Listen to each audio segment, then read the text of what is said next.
In a world where ancient martial arts intertwine with destiny, Chu Fan, the seemingly simple-minded third son of the regent's household, unexpectedly finds himself embroiled in peril.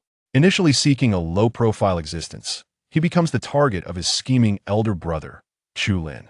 In a life-threatening moment, Chu Fan utilizes his formidable martial prowess to retaliate, sending Chu Lin tumbling into a latrine. Coincidentally, the female emperor arrives to discuss a marriage alliance with Chu Lin, only to witness this absurd spectacle, jeopardizing the engagement.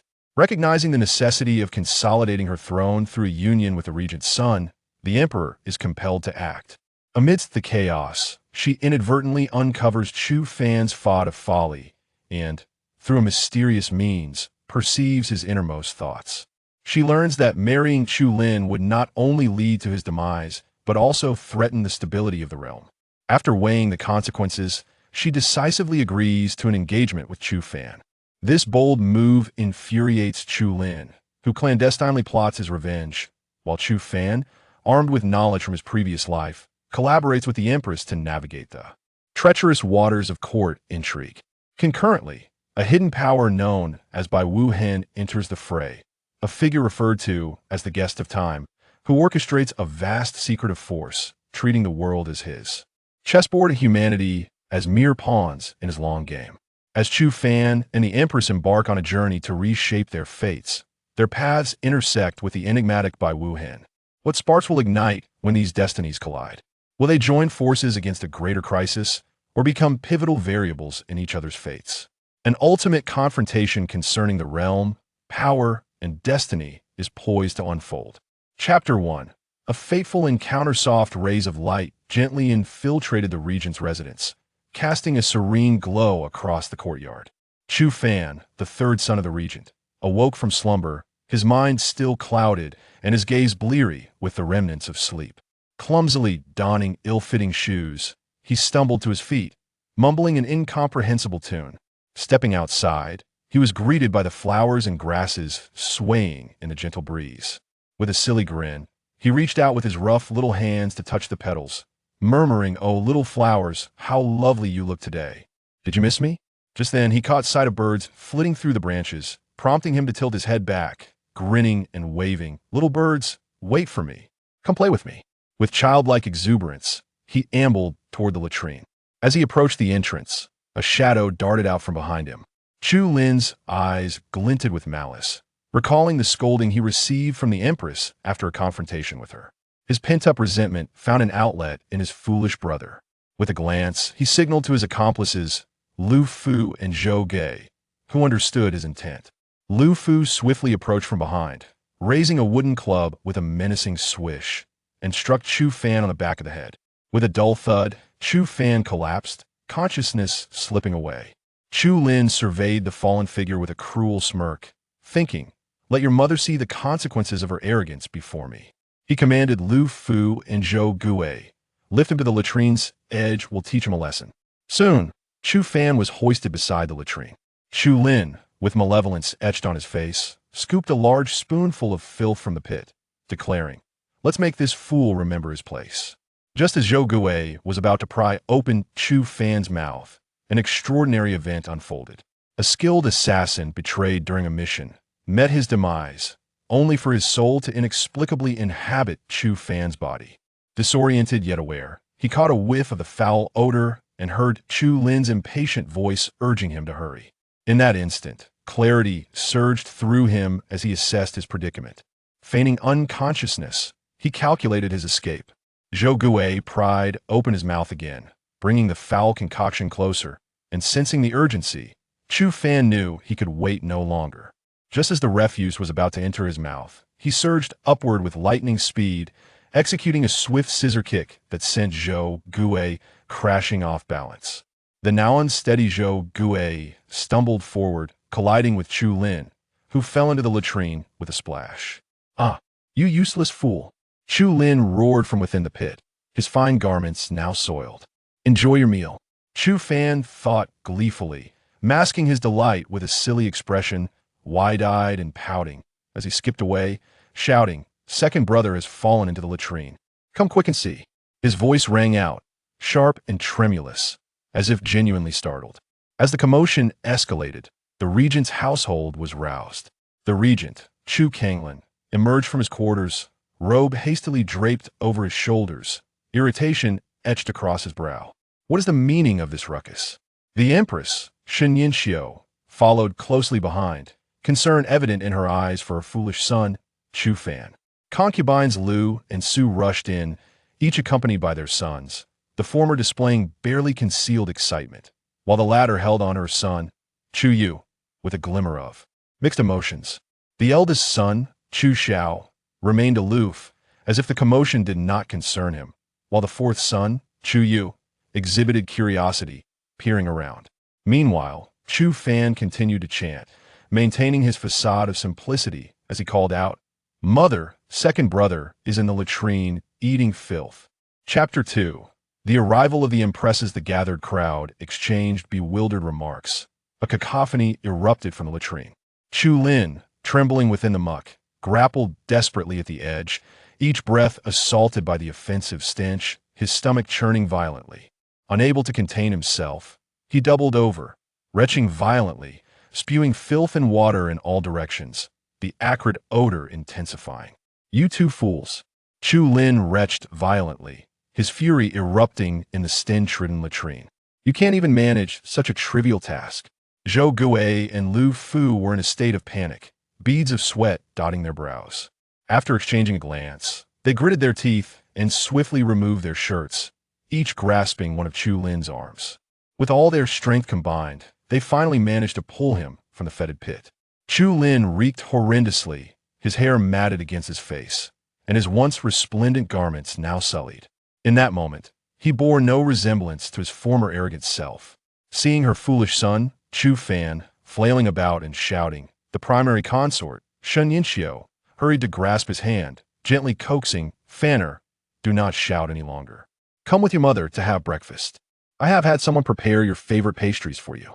As she spoke, she tenderly ruffled Chu Fan's hair, though a fleeting glimmer of satisfaction flickered in her eyes.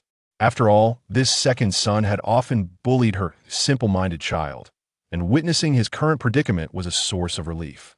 Concubine Su, once a maidservant to Chu Lin's mother and now a secondary consort, felt a mix of anger and urgency upon seeing Chu Fan's antics. She leaned slightly and addressed him. "Third young master, one may eat recklessly, but one must not speak carelessly. The second young master has always looked after you brothers. Do not jest in such a manner." Her tone was gentle, cautious of the presence of the regent, Chu Lin, and the primary consort, Xiao. She dared not reprimand him directly, but resorted to veiled admonitions, although her discontent was evident in her eyes. As the sun ascended higher, chaos still reigned within the regent's estate. While the crowd buzzed with gossip regarding Chu Lin's disgrace, the Empress's grand procession entered the regent's residence. What should have been a peaceful discussion regarding a marriage alliance was now thrown into disarray by the tumultuous scene. The Empress sat in her palanquin, her demeanor serene, yet as soon as she entered the estate, the clamor of gossip reached her ears. Before she could fully comprehend the situation, she caught sight of Chu Lin, reeking and disheveled, being supported by servants. Her brow furrowed slightly, a flicker of distaste crossing her gaze. Originally there to negotiate a marriage with the second young master, this unforeseen sight made her realize that the arrangement was likely to face complications. The eldest young master, Chu Xiao, was already betrothed to the daughter of a great general, while the fourth young master, Chu Yu, had grown up alongside the prime minister's daughter. Given the current state of the second young master, the marriage could not proceed as planned. The Empress inwardly lamented that if she did not marry the regent's son, various factions would likely take the opportunity to create trouble, endangering her throne. Just as she found herself in a dilemma, a peculiar voice echoed in her mind, filled with schadenfreude, yet she saw no one speaking. A shock coursed through her as she realized she could hear someone's thoughts. The Empress feigned composure, subtly observing those around her. Finally, her gaze landed on the third young master, Chu Fan, whom everyone considered a simpleton. Chu Fan continued to bounce around, grinning foolishly, but the voice that reached her ears was coherent and incisive, laced with curses directed at Chu Lin. That Chu Lin is no human historically, He married the Empress and tormented her to death within a year. After her demise, he usurped the throne, slaughtering the royal family of the previous dynasty. The Empress was taken aback, her gaze toward Chu Fan now imbued with curiosity. After careful consideration, she pondered that if the thoughts were indeed true, this incident might present her with a fortuitous opportunity. With that in mind, the Empress spoke, her voice clear and authoritative. Since the second young master is currently indisposed, I shall engage in a betrothal with the third young master. Regent Chu Lin had originally intended for his second son, Chu Lin, to marry the Empress, gradually consolidating power over the Qian dynasty. However, with the second young master now disgraced before the Empress and her officials, those plans had unraveled. Upon hearing the Empress's decision to choose her simple son, he contemplated that should this union come to pass, the throne might eventually belong to his grandson. After a brief hesitation, Chu Lin clasped his hands in respect, solemnly declaring, "This subject obeys your command." The assembly was taken aback by his words. Concubine Su's complexion drained of color, her eyes brimming with resentment, yet she dared not voice her discontent. The primary consort, Shen Yinxiu, though surprised, felt an overwhelming sense of joy and eagerly pulled Chu Fan down to kneel in gratitude. Internally, Chu Fan reveled in delight, yet he maintained his foolish demeanor. He was acutely aware that in the original history, his elder brother had orchestrated his and their mother's demise after the regime change. But now, having traversed into the original's body and becoming betrothed to the Empress, he recognized that history would be irrevocably altered. Chu Lin's countenance, previously pale from humiliation, now fluctuated between white and red, his eyes filled with disbelief and profound disappointment upon learning of the Empress's engagement to Chu Fan that he clenched his fists tightly, veins bulging as his nails nearly embedded into his palms. Yet, with both the Empress and Regent present, he could only suppress his fury, refraining from uttering a sound. Zhou Gui trembled as he entered the chamber, dropping to his knees with a thud, too afraid to breathe. "You useless failure!" Chu Lin delivered a kick to Zhou Gui, exclaiming, "Were it not for you, we would not be in this predicament. Someone, punish him with 100 strikes," he whispered through gritted teeth. "Chu Fan, wait for me. I will settle this score with you." He then summoned Lu Fu, whispering a few words into his ear. Lu Fu's expression turned troubled, but under Chu Lin's intimidation, he could only nod in agreement. Meanwhile, in another part of the estate, Shen Yinxiu's heart was alight with joy. She murmured softly to herself, her eyes shining with pride and satisfaction. She had never anticipated that her often bullied, simple son would, through adversity, stumble upon such a significant fortune. Chapter 3. 1 FOC. The Empress remained intensely curious about Chu Fan's ability to foresee the future through his thoughts, eager to verify this phenomenon. After a moment of contemplation, she gracefully addressed the assembly. "Regent, the royal family possesses a secluded residence that is serene and elegant, adjacent to the flourishing 1 FOS. In the coming days, I intend to retreat to the villa and visit 1 FOC to pray for the welfare of the people. Since the third young master is to be my future consort, he should accompany me. Do you have any objections, Regent?" Thus, the Empress took Chu Fan to the fragrant 1 FOC, where devout worshippers moved respectfully, whispering prayers for blessings. Soon, the prayer ceremony commenced, with the Empress gracefully kneeling first, prompting others to follow suit, save for Chu Fan, who stood there, maintaining his foolish demeanor. The Empress furrowed her brow slightly, gently urging, "Third young master, kneel and pray for blessings for the people of Qian." However, Chu Fan suddenly shouted, "I won't kneel. I won't kneel to heaven or earth. I only kneel to my mother. I shall kneel to no one else." His proclamation drew astonished glances from surrounding worshippers and attendants. Understanding that Chu Fan was merely feigning ignorance, the Empress concealed her amusement, a subtle smile gracing her lips as she signaled to her attendants, "Go, bring forth the pastries prepared in the temple to coax the third young master." The attendants hastily presented a platter of exquisite pastries, causing Chu Fan's eyes to light up upon sight. The Empress softly said, "Third young master, if you kneel and pray for blessings, all these pastries shall belong to you." After a moment of hesitation, seemingly tempted by the pastries, Chu Fan reluctantly knelt, mumbling, "Delicious, truly delicious." He then eagerly seized the pastries, devouring them with abandon. Meanwhile, the Empress heard Chu Fan's thoughts resonating in her mind. This Empress truly thinks I am a fool. She is indeed busty yet brainless. No wonder the current governance is manipulated by the regent, the great general, the prime minister, and the national teacher, the four regents. The national teacher is not only loyal and patriotic, but also a remarkable talent. His new policies benefit the nation and its people, yet they are obstructed at every turn by the treacherous prime minister. And all of this can be attributed to the Empress were it not for her staunch support of the prime minister. The plans of this wicked minister would never have succeeded. The Empress appeared tranquil, yet her heart was tumultuous as she continued to listen to Chu Fan's heartfelt musings. In truth, apart from the state master, the other three trusted ministers harbor ulterior motives.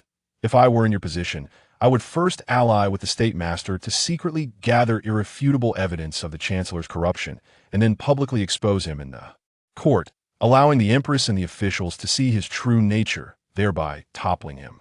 Subsequently, I would exploit the discord between the Grand General and the Regent over military power and territorial disputes, skillfully inciting conflict between them, leading to mutual destruction. This would provide an opportunity to gradually diminish their influence and consolidate the political power back into the hands of the Empress. Upon hearing these revelations, a chill crept up the Empress's spine, and her heart raced uncontrollably. However, having held a position of power for many years, she had cultivated an unshakable composure. After a fleeting moment of panic, she quickly regained her poise, maintaining a warm smile as she casually continued her conversation with Chu Fan. Beneath this seemingly ordinary dialogue, the Empress's mind was in turmoil. She recognized that Chu Fan was indeed an extraordinary talent, and his brilliant strategies were precisely what she had long sought to break the deadlock. She believed that with Chu Fan's assistance, reclaiming the political authority to truly rule the realm would no longer be an unattainable dream. Resolutely, she decided to keep Chu Fan close, ensuring he would serve her purposes. Meanwhile, having already learned of Chu Fan's return, Chu Lin spent lavishly to hire a third-tier warrior and several second-tier warriors, laying an ambush in a secluded alleyway. The assassins rushed forward, swiftly eliminating the ordinary guards. Chu Fan felt a tightening in his chest, understanding that revealing his true strength in such a crowded space would be unwise. Thus he continued to feign madness, wearing a look of terror while rapidly devising a strategy. Suddenly, an idea struck him. The leading third-tier warrior, while in pursuit, pondered in confusion. With our skills, capturing an ordinary person should be effortless. How is it possible we cannot catch a fool? But before he could contemplate further, he felt an overwhelming aura approaching. It turned out that Chu Fan, seeing no one around, ceased his pretense. He abruptly turned, a glint of cold light flashing in his eyes. Although he, as a master-level ancient martial artist, could only exert the strength of a ninth-tier warrior due to the original host's frail body, this was more than sufficient to deal with these lower-tier warriors that, in the eyes of a ninth-tier warrior, those below the ninth tier were akin to ants. With a swift motion, Chu Fan darted like lightning to stand before the third-tier warrior, raising his hand to deliver a punch. This blow, seemingly ordinary, contained immense power. The third-tier warrior had no time to evade and was struck in the chest, instantly lifeless. The remaining second-tier warriors, witnessing this, were paralyzed with fear and turned to flee. Yet, Chu Fan would not grant them an opportunity within mere moments. They all lay in pools of blood.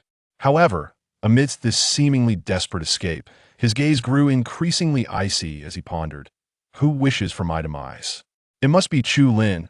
This scoundrel has made multiple attempts on my life. Since he is relentless, I shall not hold back in my retaliation. In the days to come, he shall pay a heavy price for today's actions." Deliberately, Chu Fan stumbled toward the regent's residence, his sleeves tattered from brushing against the walls. He feigned clumsiness, colliding with the bluestone pavement, scraping his knee until blood seeped forth, and banged his head against a corner, causing blood to flow profusely from his temple. Outside the vermilion gates of the estate, Zhao Lai, a fifth-tier warrior, tightened his grip on his long knife, surrounding the bloody Chu Fan with over a dozen guards. Chapter 4. Using a knife to kill third young master. What on earth has transpired? Zhao Lai gazed at Chu Fan, whose shoulders trembled violently. The youth, with dust-laden fingers, suddenly clutched his collar tightly, muttering incoherently the words "kill me." Alarm bells rang in Zhao Lai's mind as he hurriedly supported the swaying Chu Fan into the residence. Turning to his disciple Zhang Hu, he commanded, "Ahu, take the brothers and scour the western street for any suspicious individuals."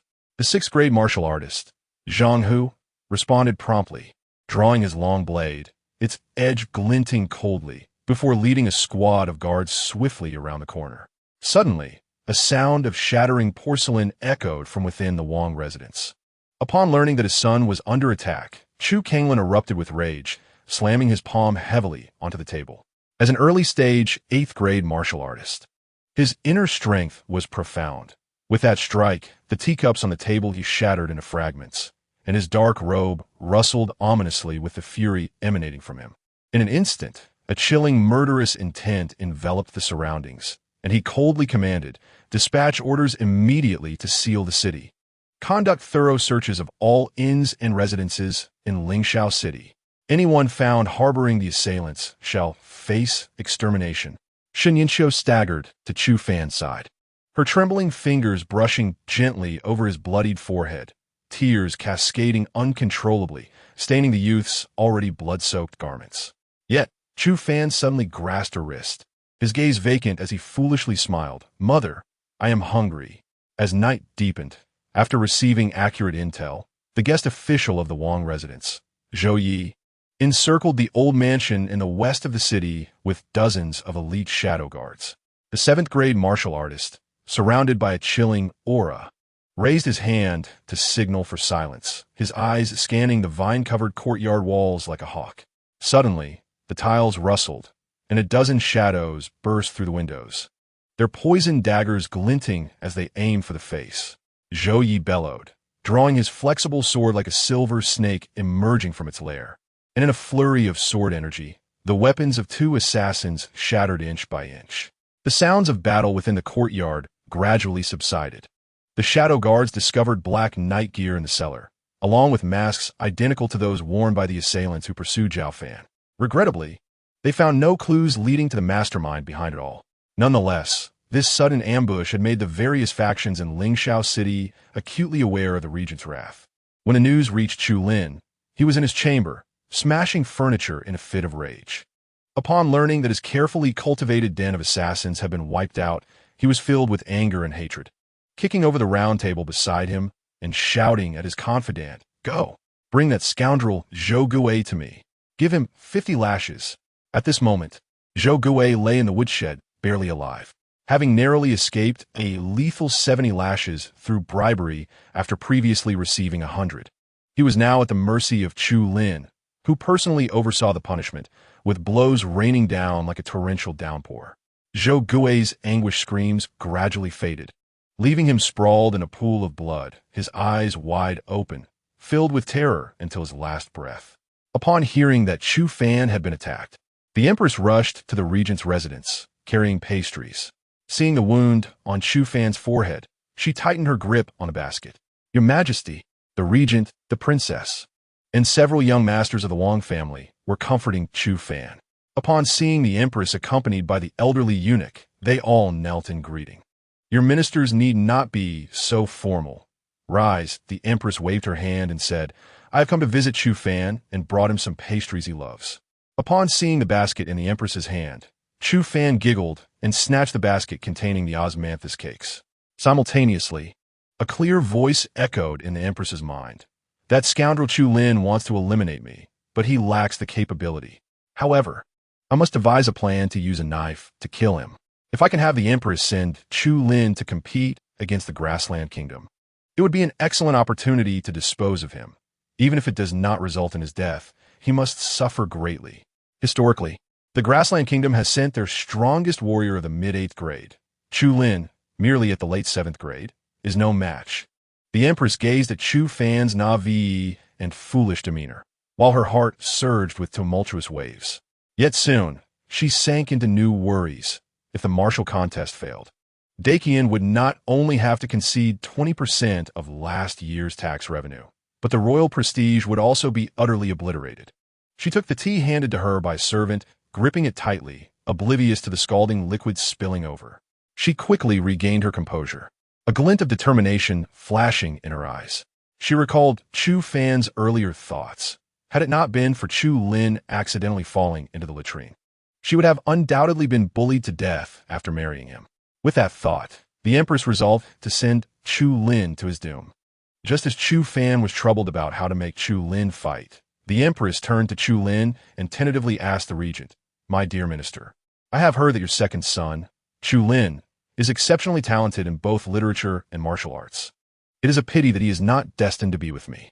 To make amends, if he can win tomorrow's martial contest against the Sanlong Kingdom, I shall decree that he be appointed as the commander of the capital's Imperial Guard. What say you?" Currently, Lingxiao City was under the control of various powerful factions. Whoever could command the capital's Imperial Guard would gain the upper hand in the power struggle. Originally, this position was held by the Empress's trusted disciple.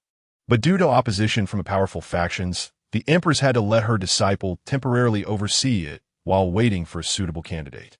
The regent was initially reluctant for Chu Lin to take risks, but with the prospect of marriage fading, this contest became an excellent opportunity to expand influence. In his view, if Chu Lin could not leverage this to benefit his family, even with his extraordinary talent of reaching late 7th grade by just 20, he would be deemed useless. Before the regent could speak, Chu Lin suddenly knelt, his back already soaked with cold sweat. "Your Majesty, I fear I may bring disgrace upon the nation." "Oh." The Empress casually twisted the lid of her teacup, glancing at the regent, then looking down at Chu Lin, her lips curving slightly. If the second young master were to refuse, would that not imply a doubt upon the royal vision? The regent stamped his foot in frustration, glaring at Chu Lin and scolding, "You foolish boy, where's your ambition? Hurry and thank the Empress for her grace." "I accept the decree." Chu Lin, under his father's stern gaze, quickly expressed his gratitude. "Then it is settled." With that, the Empress departed the Wang residence with the elderly eunuch. The following day, the atmosphere in the council chamber was tense. The Grassland Kingdom's eldest prince, Aguda, brandished his wolf-toothed curved blade, its edge glinting coldly. "If Dakian has no one to fight, then just hand over 20% of last year's tax revenue." None among the court dared to breathe. The Empress's phoenix eyes swept across the crowd, landing on the seemingly composed Chu Lin. As her crimson lips parted, "I have heard that the regent's second son, Chu Lin, is a young talent of great renown, having achieved late 7th grade mastery. How about he represent Dakian in battle? What do all the ministers think?" Chapter 5. The contest. The many ministers present were all affiliates of the regent, and their gazes turned in unison toward the man seated above. Noticing his subtle nod, they immediately echoed in chorus, "We shall defer to your Majesty's decision." The other factions, sensing this was a thankless task, weighed the pros and cons and chose to remain silent. They were unaware that if Chu Lin were to emerge victorious, he would be appointed to the coveted position of commander of the capital's Imperial Guard, a key post fiercely contested by all factions. Seeing this, Aguda burst into loud laughter. With a rough shout, the curtain behind him was suddenly drawn aside, revealing a brawny man draped in animal hides, his muscles rippling. The fierce totem on his forehead and the bronze bone ornaments stained with dark red blood exuded an aura that sent chills down one's spine. "This is our Grassland's foremost warrior, Batu." Aguda glanced at Chu Lin before turning to the Empress with a sinister grin. "If he can withstand 3 strikes, consider it a victory for Dakian." Chu Lin stared at the fierce aura emanating from Batu, his legs trembling uncontrollably, cold sweat soaking his back. The Empress lifted her teacup elegantly and took a sip, her gaze sweeping over the assembly as she spoke calmly. "Since the prince is so insistent, let it be settled. However, the contest shall proceed as is customary, best of 3 rounds. The martial contest shall be conducted with restraint to avoid unnecessary injuries. The literary contest will be based on riddles to showcase erudition, and the trial of luck will be determined by drawing lots, ensuring fairness. Should your kingdom win 2 rounds, not only shall we deliver 20% of last year's tax in full, but we will also cede Liao City, should our kingdom win 2 rounds. Your nation must pay 20% of last year's tax to Dacian and cede land equivalent to Liao City's area. What say you, Prince? Aguda had initially sought to extract a profit from Dacian to offset losses incurred during the winter herding season. Upon hearing the Empress's words, he was intrigued. If he could seize Liao City, not only would it provide shelter during winter, but he could also collect tariffs on goods passing through. Truly a double victory. He pondered for a moment before bursting into laughter, exclaiming, "What is there to fear?" However, to ensure the validity of our wager, Dacian must sign a competition agreement with us, lest anyone retract their words after the match. The Empress's lips curled into a barely perceptible smile as she calmly instructed, "Bring forth the writing materials."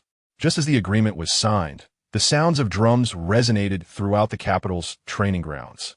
The golden dragon flag of Dacian and the dark wolf flag of Songlang fluttered fiercely in the wind, while 30,000 elite guards stood like an iron forest, sealing off the training grounds completely. Aguda reclined in a tiger skin chair, idly playing with a dagger adorned with gems, his gaze sweeping over the trembling Chu Lin as he scoffed. Is Dacian truly sending a worthless opponent? Had they been utterly frightened? The Empress lightly tapped the armrest of her dragon throne, her cold gaze reflected on the vermilion floor. The 3 rounds of competition shall commence immediately. The war drums thundered, causing the earth to tremble slightly. The mid-level 8th grade warrior Bado stepped onto the training grounds, his bearskin cloak stained with blood. With each step, the bronze totem at his waist emitted a grating hum, warping the very air around him. Chu Lin's hand tightened around his sword, veins bulging as he stepped onto the grounds, only to be forced to one knee by Bado's overwhelming presence, his complexion turning pale. "Get lost, Batu Beloet," swinging the totem with ferocity. A terrifying wave of energy erupted, sending Chu Lin flying 3 yards before crashing heavily against the stone wall. With a dull thud, spiderweb-like cracks appeared on the wall, and blood streamed from the corner of Chu Lin's mouth. He struggled to rise, only to be seized by Badu's iron grip around his neck, hoisted effortlessly into the air. The Qian warriors are but this much. Badu sneered, and with a violent flick of his arm, he tossed Chu Lin out of the arena, where he fell to the ground, his fate uncertain. At this moment, the Empress maintained her calm demeanor, seemingly unfazed by the brutal scene that had just unfolded. With a graceful wave of her hand, 2 teams of palace maids entered the arena, carrying a long table of sandalwood. Let the literary duel commence with a riddle, and allow your nation to pose the first question. Aguda's eyes glinted with malice as he signaled to a strategist behind him. An elderly man in gray robes stepped forward, fanning himself. "My lord's riddle is bamboo hides a solitary boat. The moon casts a double shadow, the true meaning within. Let not be proclaimed outwardly. I beseech your majesty for guidance." The Empress's gaze swept over the crowd, where she noticed Chu Fan suddenly straighten his back. Though a foolish grin remained on his face, his throat involuntarily moved. "This is due." As soon as the Empress spoke, Aguda's bejeweled dagger sank deeply into the armrest. He had been certain that the people of Dacian were unfamiliar with riddles and had intended to humiliate them, only to be instantaneously exposed. In his fury, his features twisted, veins protruding from his forehead. Meanwhile, the strategist Wu Lecha felt a warning bell ringing in his mind. Dacian had no tradition of riddles. How could the Empress answer so swiftly? Could it be that there was a spy within Songlang? His eyes narrowed slightly as he decided to test her. If the Empress could not explain the reasoning behind her answer, it would indicate a problem within their camp. Everything about today felt suspicious. Originally, Wu Lecha had planned for Dacian, experts in martial arts, to send their top fighters for the competition. Yet they had sent a mere 20-year-old heir.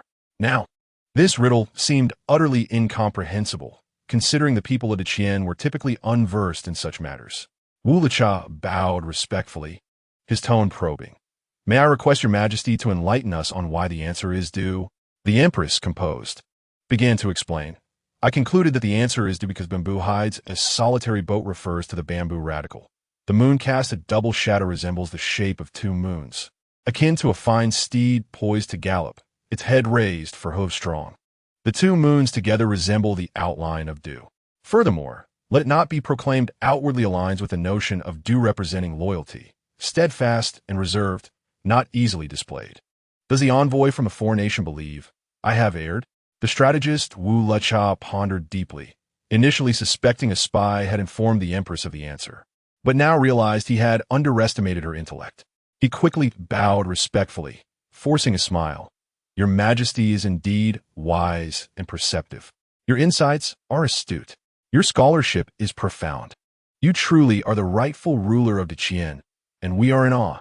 In truth, Wu Lecha was unaware that had the Empress not learned the riddle and its answer the previous day through Chu Fan's thoughts, she would have found it exceedingly difficult to solve. Observing Wu Lecha's demeanor of submission, the Empress discreetly glanced towards Chu Fan in the crowd. As her gaze shifted, she mused, it seems this young man harbors numerous secrets, even possessing the ability to foresee future events.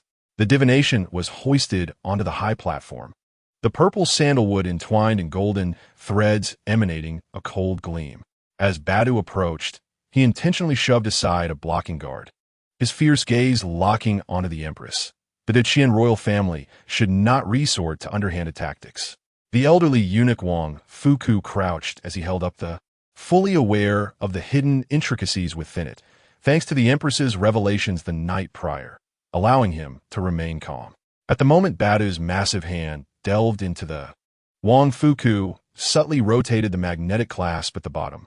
The pupils of the Songlang strategist constricted as the marked bamboo slip remained motionless in his grip. The slip Badu held was a plain white bamboo stick. A frustrated roar escaped Badu's throat, yet Egu suddenly burst into laughter, slamming his hand onto the table, causing the teacups to tremble. It is but a farce. The Qin should not take it seriously. Chapter 6. Hidden intricacies before his words had fully faded. Three dark figures surged forth from the ranks of Song Lang's attendants. The leading figure, clad in black robes, radiated the overwhelming presence of a peak 8th grade warrior. His curved blade still sheathed, yet its mere presence caused the stone floor of the training grounds to crack. I have heard that Deqian's greatest expert is the old servant beside your Majesty. I have come today to seek your guidance. Wang Fuku stumbled back a step, the silver needles in his sleeve growing unbearably hot. With his own cultivation at only the initial stage of the 8th grade, how could he withstand such a formidable foe?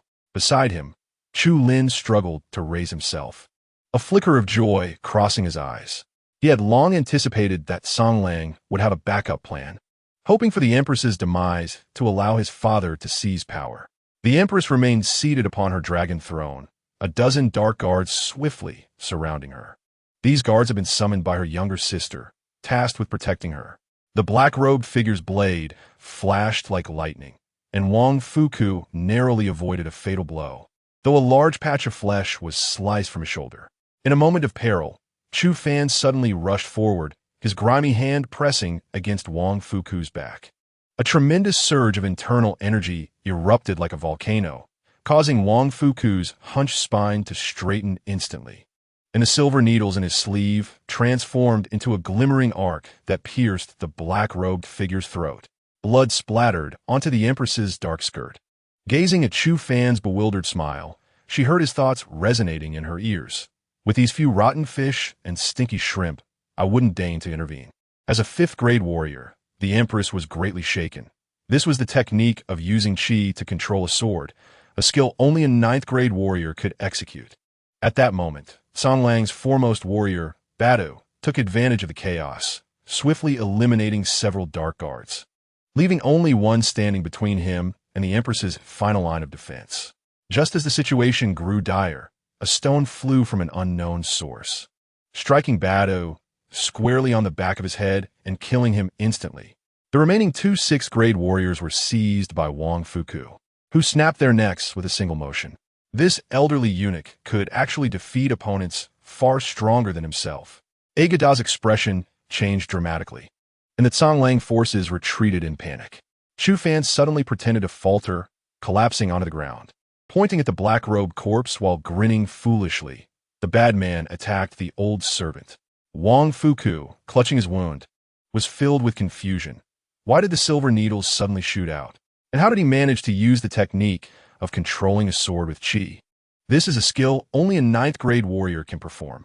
Could it be that an eighth-grade warrior can do so in dire circumstances? In the heat of battle, he had little time to ponder, but now he vaguely sensed that the internal energy bore the twisted essence of an ancient martial family's long-lost technique. The Deqian royal family was indeed deeply concealed. Aguda ground his teeth in frustration, unable to rise and pay his respects. On the training grounds, the atmosphere was as heavy as lead. Aguda's face darkened, almost dripping with malice as he fixed his gaze on the fallen black-robed figure, his throat tightening with a surge of uncontainable resentment and fury. The meticulously devised, lethal scheme of Aguda was unexpectedly shattered by the seemingly foolish Chu Fan, resulting not only in the loss of a competent expert, but also in a significant loss of face before the sovereigns of Deqian. Today's defeat, however, was merely a stroke of luck. With a sudden roar, Aguda's voice brimmed with uncontainable rage, although Deqian had fortuitously triumphed. Would my Songlang kingdom concede defeat so easily? He fiercely waved his hand, and several fierce warriors surged forth from behind him, their eyes glinting with malice and intent to kill. Chu Fan has truly opened my eyes. Not only can his inner voice foresee the future, but his strength also reaches the pinnacle of the ninth rank. The Empress, observing the still feigning foolery of Chu Fan, felt a surge of security within her. Sitting majestically upon the dragon throne, her countenance was frosty, her phoenix eyes slightly narrowed, gleaming with cold light. She gently twirled the jade ring in her hand, her voice steady yet imbued with undeniable authority. What is the meaning of this, Crown Prince? Do you intend to openly defy the agreement and tear asunder the contract just signed? Aguda scoffed. If your majesty possesses the courage, let this concealed elder engage in battle once more with a master from my Songlang kingdom. Should he emerge victorious, Aguda will concede and immediately offer land and taxes. However, if he loses, then today's affair shall be erased, and Deqian shall not expect a single grain from my Songlang kingdom. The Empress, silently mocking, had already seen through Aguda's desperate struggle, but to thoroughly intimidate him and to probe the true extent of Chu Fan's formidable strength, she nodded slightly. Very well, since Crown Prince insists, let there be another contest. Aguda's audacity in the face of encirclement was indeed bolstered by the covert support of Lu Qingjun. The true reason for the immobility of the outer forces lay in General Chu Huaijin leading 50,000 iron cavalry in a night march to assist, creating a delicate balance against the imperial guard of the royal city. Lu Qingjun let out a cold laugh, his fingers heavily tapping the armrest. The powerful nobility had been vying for years, and now he was willing to form a temporary alliance with Chu Huaijin, solely to topple the regent who had loomed over him for years. Once the pressing threat was eliminated, the so-called allies would merely become the next pawns to be crushed.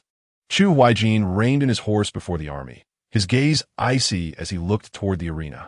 He was fully aware of Lu Qingjun's schemes, and a mocking smile graced his lips. After this battle, the ambitious prime minister would merely be the next obstacle to clear on his path to power.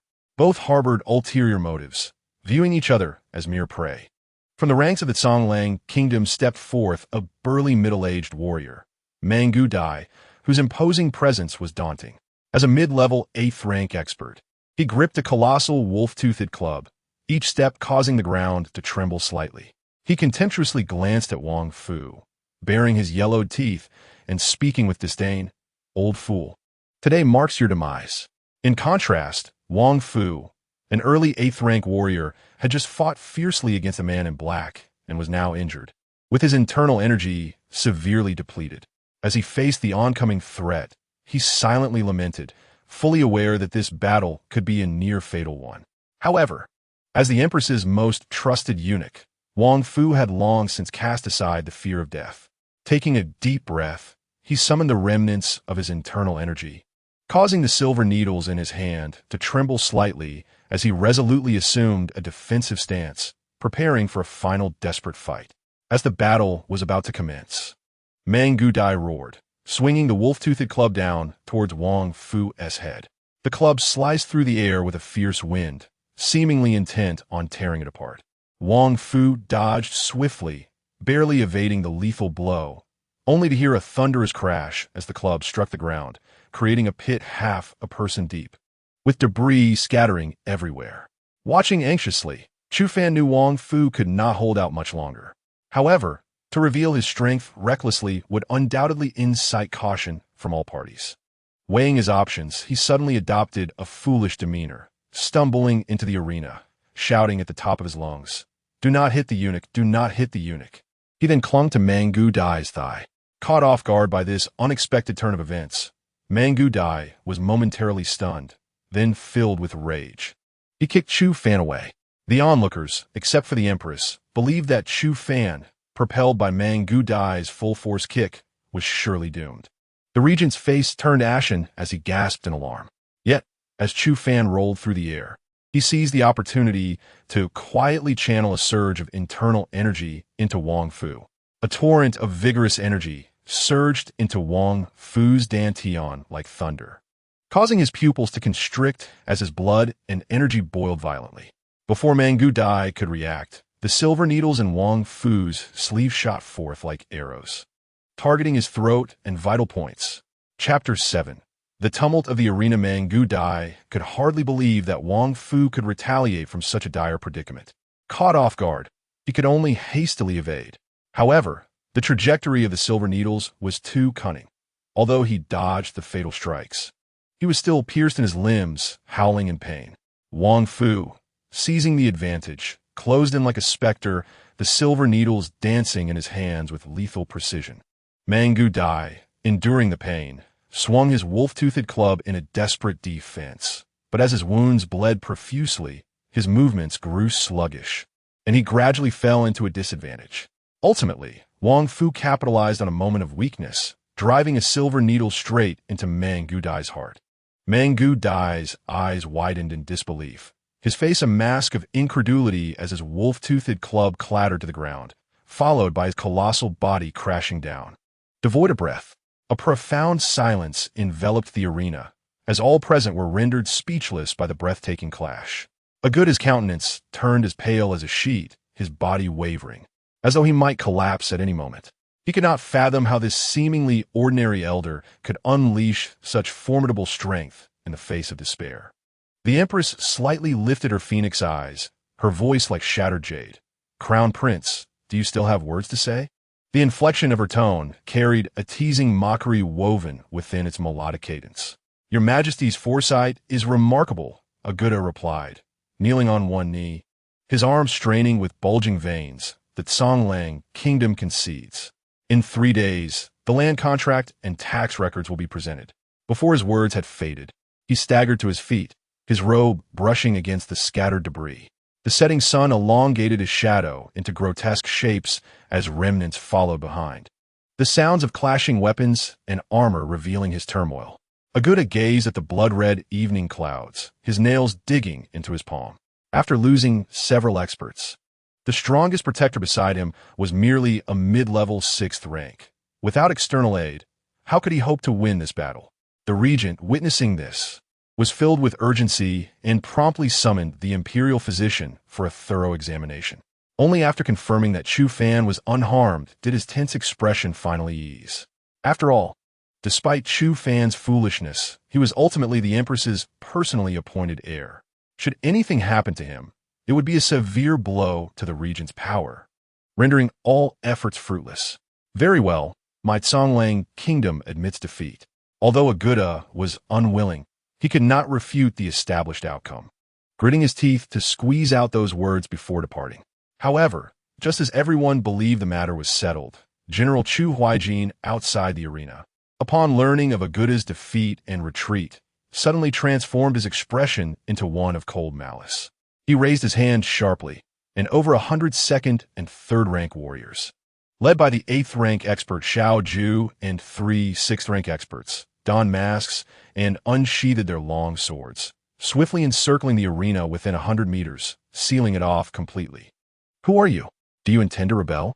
The Empress's brows furrowed in fury, her voice cold as ice, radiating an overwhelming pressure. She was acutely aware that the Songlang Kingdom would not dare act so presumptuously onto Qian's soil unless they had colluded with the powerful nobility within the court. Yet, as the ruler of a nation, she would not be intimidated by such tactics. Maintaining an outward calm, she rapidly devised countermeasures in her mind while subtly observing Chu Fan's movements, hoping he could unleash another extraordinary stratagem to resolve the crisis. Xiao Ju deliberately employed the accent of Songlang Kingdom, attempting to cast blame. This contest shall not count. Today, I shall make you realize that my Songlang Kingdom is not easily bullied. Before he could finish his words, he waved his hand, and nearly 100 second and third-rank warriors, led by the 6th-rank expert Si Kong Lai, lunged at the Empress like ravenous wolves.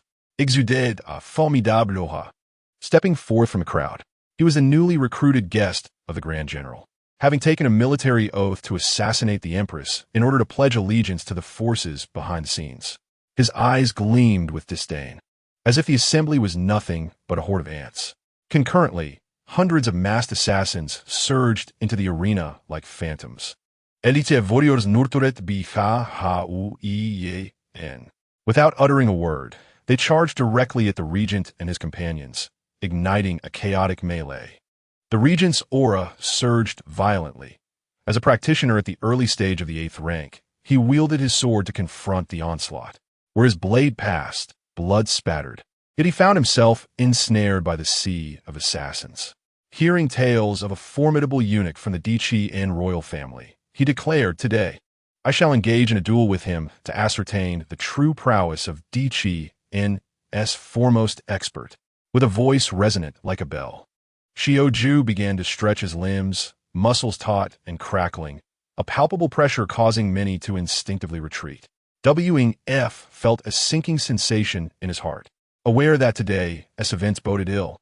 However, having served the Empress since childhood, his loyalty was ingrained in his very bones. Even knowing he was outmatched, he would not yield a single step.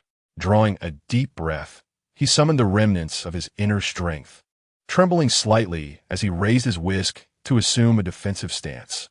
Memories of the Empress's trust and grace flooded his mind, and a sense of tragic valor surged within him.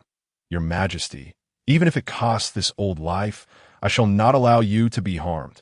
Seeing F prepare for battle, Xiao Ju's smile widened, and with a thunderous roar, he lunged forward like a leopard.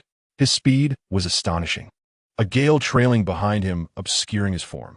F sidestepped just in time to evade the attack, but soon found himself besieged by a relentless barrage.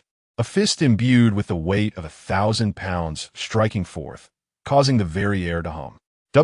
F raised his whisk in defense. Yet the overwhelming force left his arm numb, forcing him to retreat several steps. In contrast, Xiao Ju remained composed, his onslaught growing increasingly ferocious. F's wounds continued to split open, blood soaking his garments. Yet he grit his teeth and persevered, each defense draining his vitality. Chen, watching anxiously from the sidelines, realized that F was at his limit. Without timely assistance, he would surely succumb to the next wave of attacks. However, revealing his true strength would make him a target of suspicion. In a moment of desperation, he staggered onto the battlefield, tears streaming down his face as he cried out, "Eunuch, you cannot die." Chapter 8. The alliance leader of the Martial Alliance onlookers assumed this foolish scion of the regent was merely terrified, paying little heed to his actions. Amidst the crowd, the 3rd-rank assassin Chen recognized Chen as the Empress's imperial attendant. Should he claim the boy's life, he could certainly secure a handsome reward from the Grand General. He let out a sinister laugh, swinging his blade towards Fn's neck, only to find the boy's form shifting unexpectedly, the blade cutting through the air like tofu. The sharp edge turned back, piercing his own throat. Hn's eyes widened in shock as he collapsed to the ground. At this moment of chaos, amid splattering blood and the cacophony of battle, no one noticed the fallen body. Xiao Ju's assault raged on, while F's whisk was drenched in crimson, each block sending jolts through his hands. Just as the situation reached a critical point, Fn stumbled to F's side, his palms seeming to frantically rest upon the elder's back. In an instant, A surge of potent inner strength flowed through F, aiming directly for Ju's back. With a thunderous explosion, the wave of energy erupted, sending Ju staggering back, his face paling to the color of parchment as blood poured from the corner of his mouth. In contrast, F, though still unsteady, surprisingly managed to maintain his footing. An eerie silence fell over the crowd, all eyes fixated on the astonishing scene before them. The seemingly doomed eunuch had grievously wounded an opponent of the 8th rank. "This is impossible," Ju croaked, his throat making a gurgling sound, and before he could finish, he collapsed, lifeless. The Chancellor clenched his robes tightly, fingers trembling, veins bulging beneath his pale skin.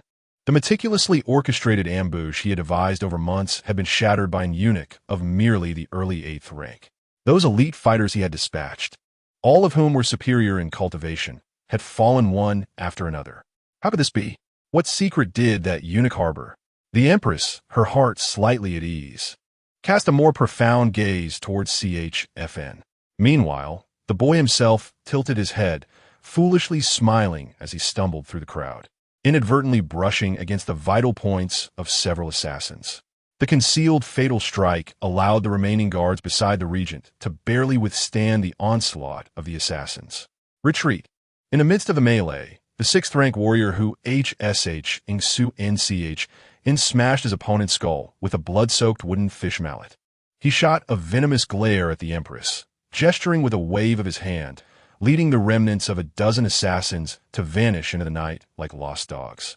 The arena was littered with corpses. Ju's body sprawled before the Empress, blood trickling down the steps.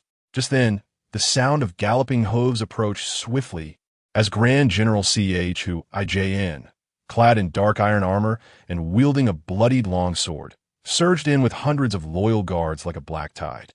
Bloodstains seeped through the gaps in his armor, evidence of recent combat. Yet upon seeing the Empress, he knelt heavily on one knee, causing the blue bricks to tremble. "Your Majesty, I have arrived late to your aid. I discovered remnants of the kingdom on the outskirts and led my men to intercept them. But alas, they still managed to slip through our grasp." The Empress, her fingers caressing the armrest of the dragon throne, scrutinized his deliberately disheveled cloak, noting that beneath the torn fabric, there was not a single fresh wound. "Oh," she suddenly chuckled lightly, her voice as frigid as ice. "Your efforts in ambushing have allowed the traitors to wreak havoc beneath my very eyes." Cold sweat beaded on Chu's forehead, his throat tightening as he prepared to defend himself. But the Empress had already risen to approach the injured F. Her broad sleeves swept over Chu's head, casually dropping a command. "Send Ju's body to the inn where the envoy of the kingdom is staying, and inform them that Chien's hospitality does not tolerate the likes of cowardly rats.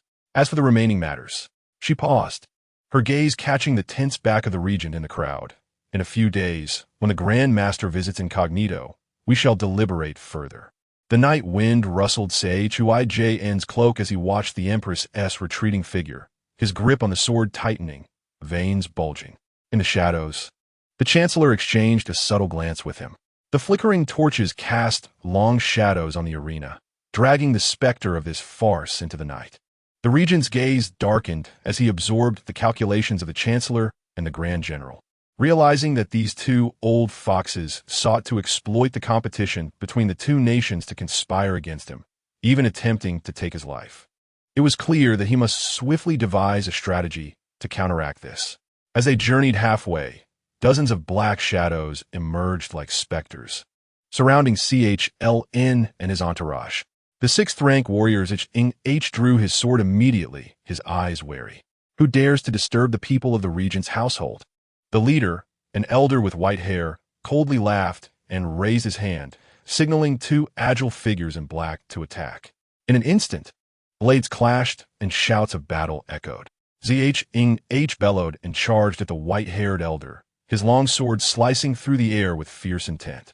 However, with a crisp crack, the blade shattered inch by inch before the elder. H's pupils constricted in horror as he realized the elder was a peak 8th rank practitioner. Nearly stepping into the 9th rank, surrounded by an intangible shield that rendered ordinary weapons utterly ineffective. Suppressing his astonishment, ZH swiftly adjusted his stance, shifting from slashing to thrusting, targeting the elder's throat and vital points.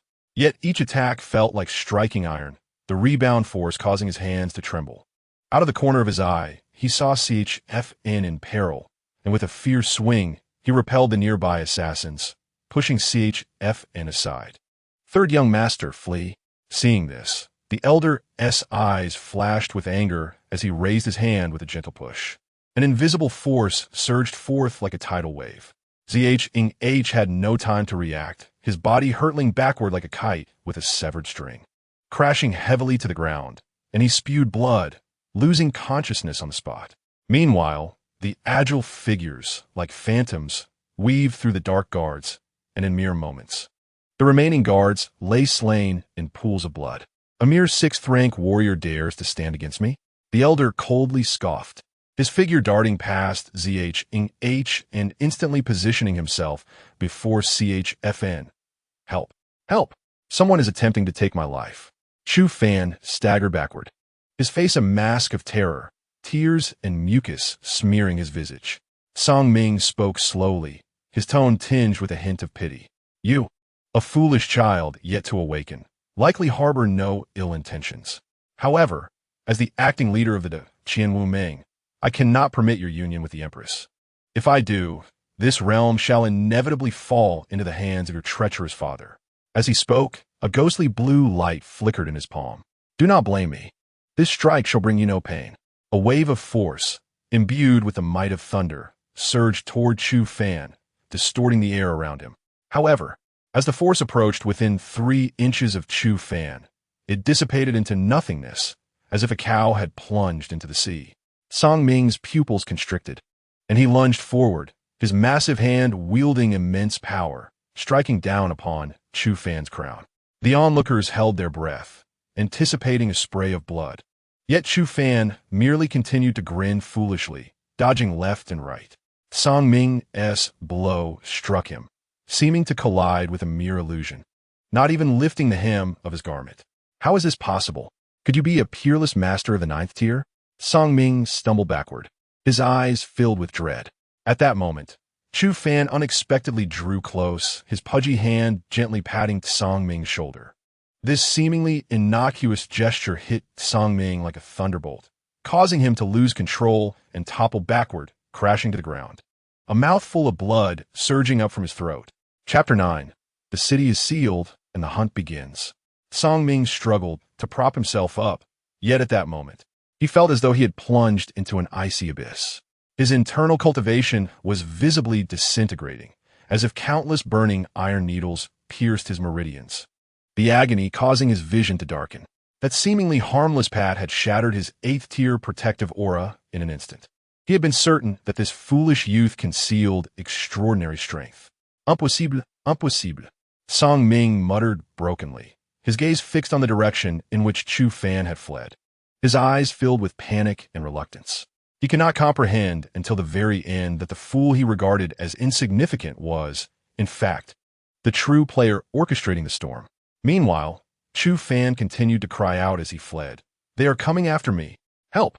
His terrified expression left no room for doubt regarding his apparent foolishness, save for the faint oppressive aura lingering in the air, a testament to the harrowing encounter that had just transpired. Help! They are pursuing me. Chu Fan cried as he stumbled forward, his visage one of utter terror, convincing any observer of his feigned stupidity. As dusk deepened, the vermilion gates of the regent's residence gleamed with a cold, hard light under the waning rays. Zhao Lai leaned against a pillar, his arms crossed, warily scanning his surroundings. As the chief sentry at the royal gates and a concealed 5th-tier Dark Guard leader, he understood the gravity of his responsibilities. At that moment, a stumbling figure entered his line of sight.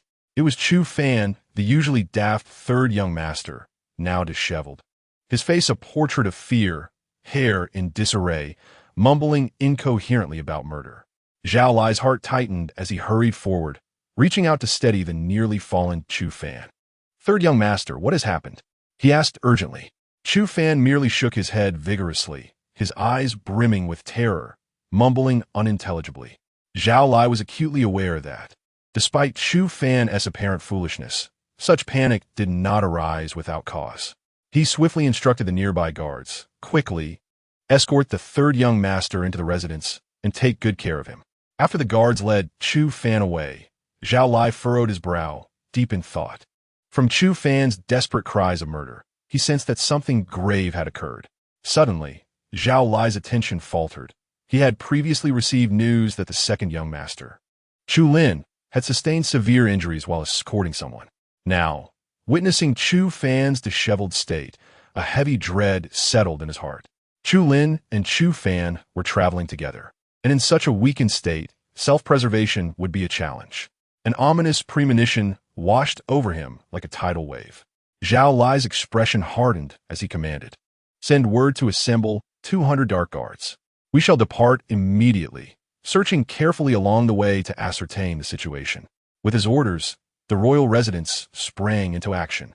In no time, over 200 dark guards had assembled, surging forth like a dark tide under Zhao Lai's leadership toward the direction from which Chu Fan had come. Along the journey, Zhao Lai was consumed by anxiety, urging everyone to hasten their pace. The night deepened, the moonlight filtering through sparse branches, casting mottled shadows on the ground, adding an eerie quality to the already tense atmosphere. When they arrived at the scene, they were met with chaos. Several bodies lay on the ground, all royal guards and dark guards, the earth soaked in blood, the air thick with the stench of death. Zhao Lai's expression grew grave as he meticulously examined the situation. Just then, a faint sound reached his ears. Following the sound, he found Chu Lin slumped in a corner, his trousers soaked and reeking of urine, his face etched with terror and despair. Zhao Lai quickly approached, crouching down to inquire, "Second young master, what transpired? Where is Zhang Hu?" Chu Lin lifted his head, terror filling his eyes, his lips quivering as he stammered.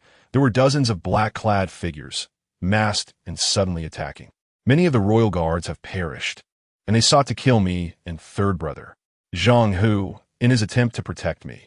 His voice faltered, tears mingling with the dirt on his face.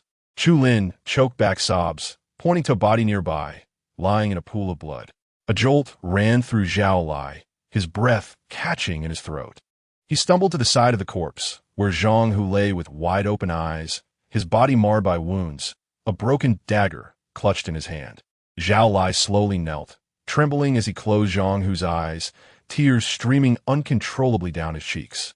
"My disciple," he said hoarsely, filled with sorrow and rage. "Zhang Hu, the people of the Wu Meng are too formidable. That white-haired leader was no match for him." Chu Lin trembled beside him. Zhao Lai rose, his eyes ablaze with fury. He surveyed the scene, noting the lack of valuable clues. The black-clad assailants had clearly come prepared. The dark guards, once given their orders, swiftly dispersed. Zhao Lai remained rooted in place, fists clenched, silently vowing to avenge Zhang Hu. He gazed into the darkness, pondering the conspiracy behind these events. The Wu Meng had always been at odds with the regent. This blatant assault on the royal residence was undoubtedly orchestrated by a significant figure. Meanwhile, within the royal palace, the empress was reviewing documents when her expression subtly shifted, for she had heard Chu Fan's inner voice. "Zhang Hu, I have implicated you." His tone was laden with guilt and sorrow. The empress set down her pen, a flicker of compassion and concern crossing her features. She understood that, despite Chu Fan's façade of foolishness, he possessed a kind heart. This recent upheaval must have struck him deeply. Furthermore, the Wu Meng's actions had pricked her sensitive nerves. She needed to take action. She realized that the black-clad figures had vanished without a trace. Finding them in such a vast city would be akin to searching for a needle in a haystack. Zhao Lai made his way directly to the regent's study, relaying the events in detail to the regent, his voice catching slightly when he spoke of Zhang Hu's death. The regent sat in his chair, his countenance grave, a glimmer of coldness evident in his gaze.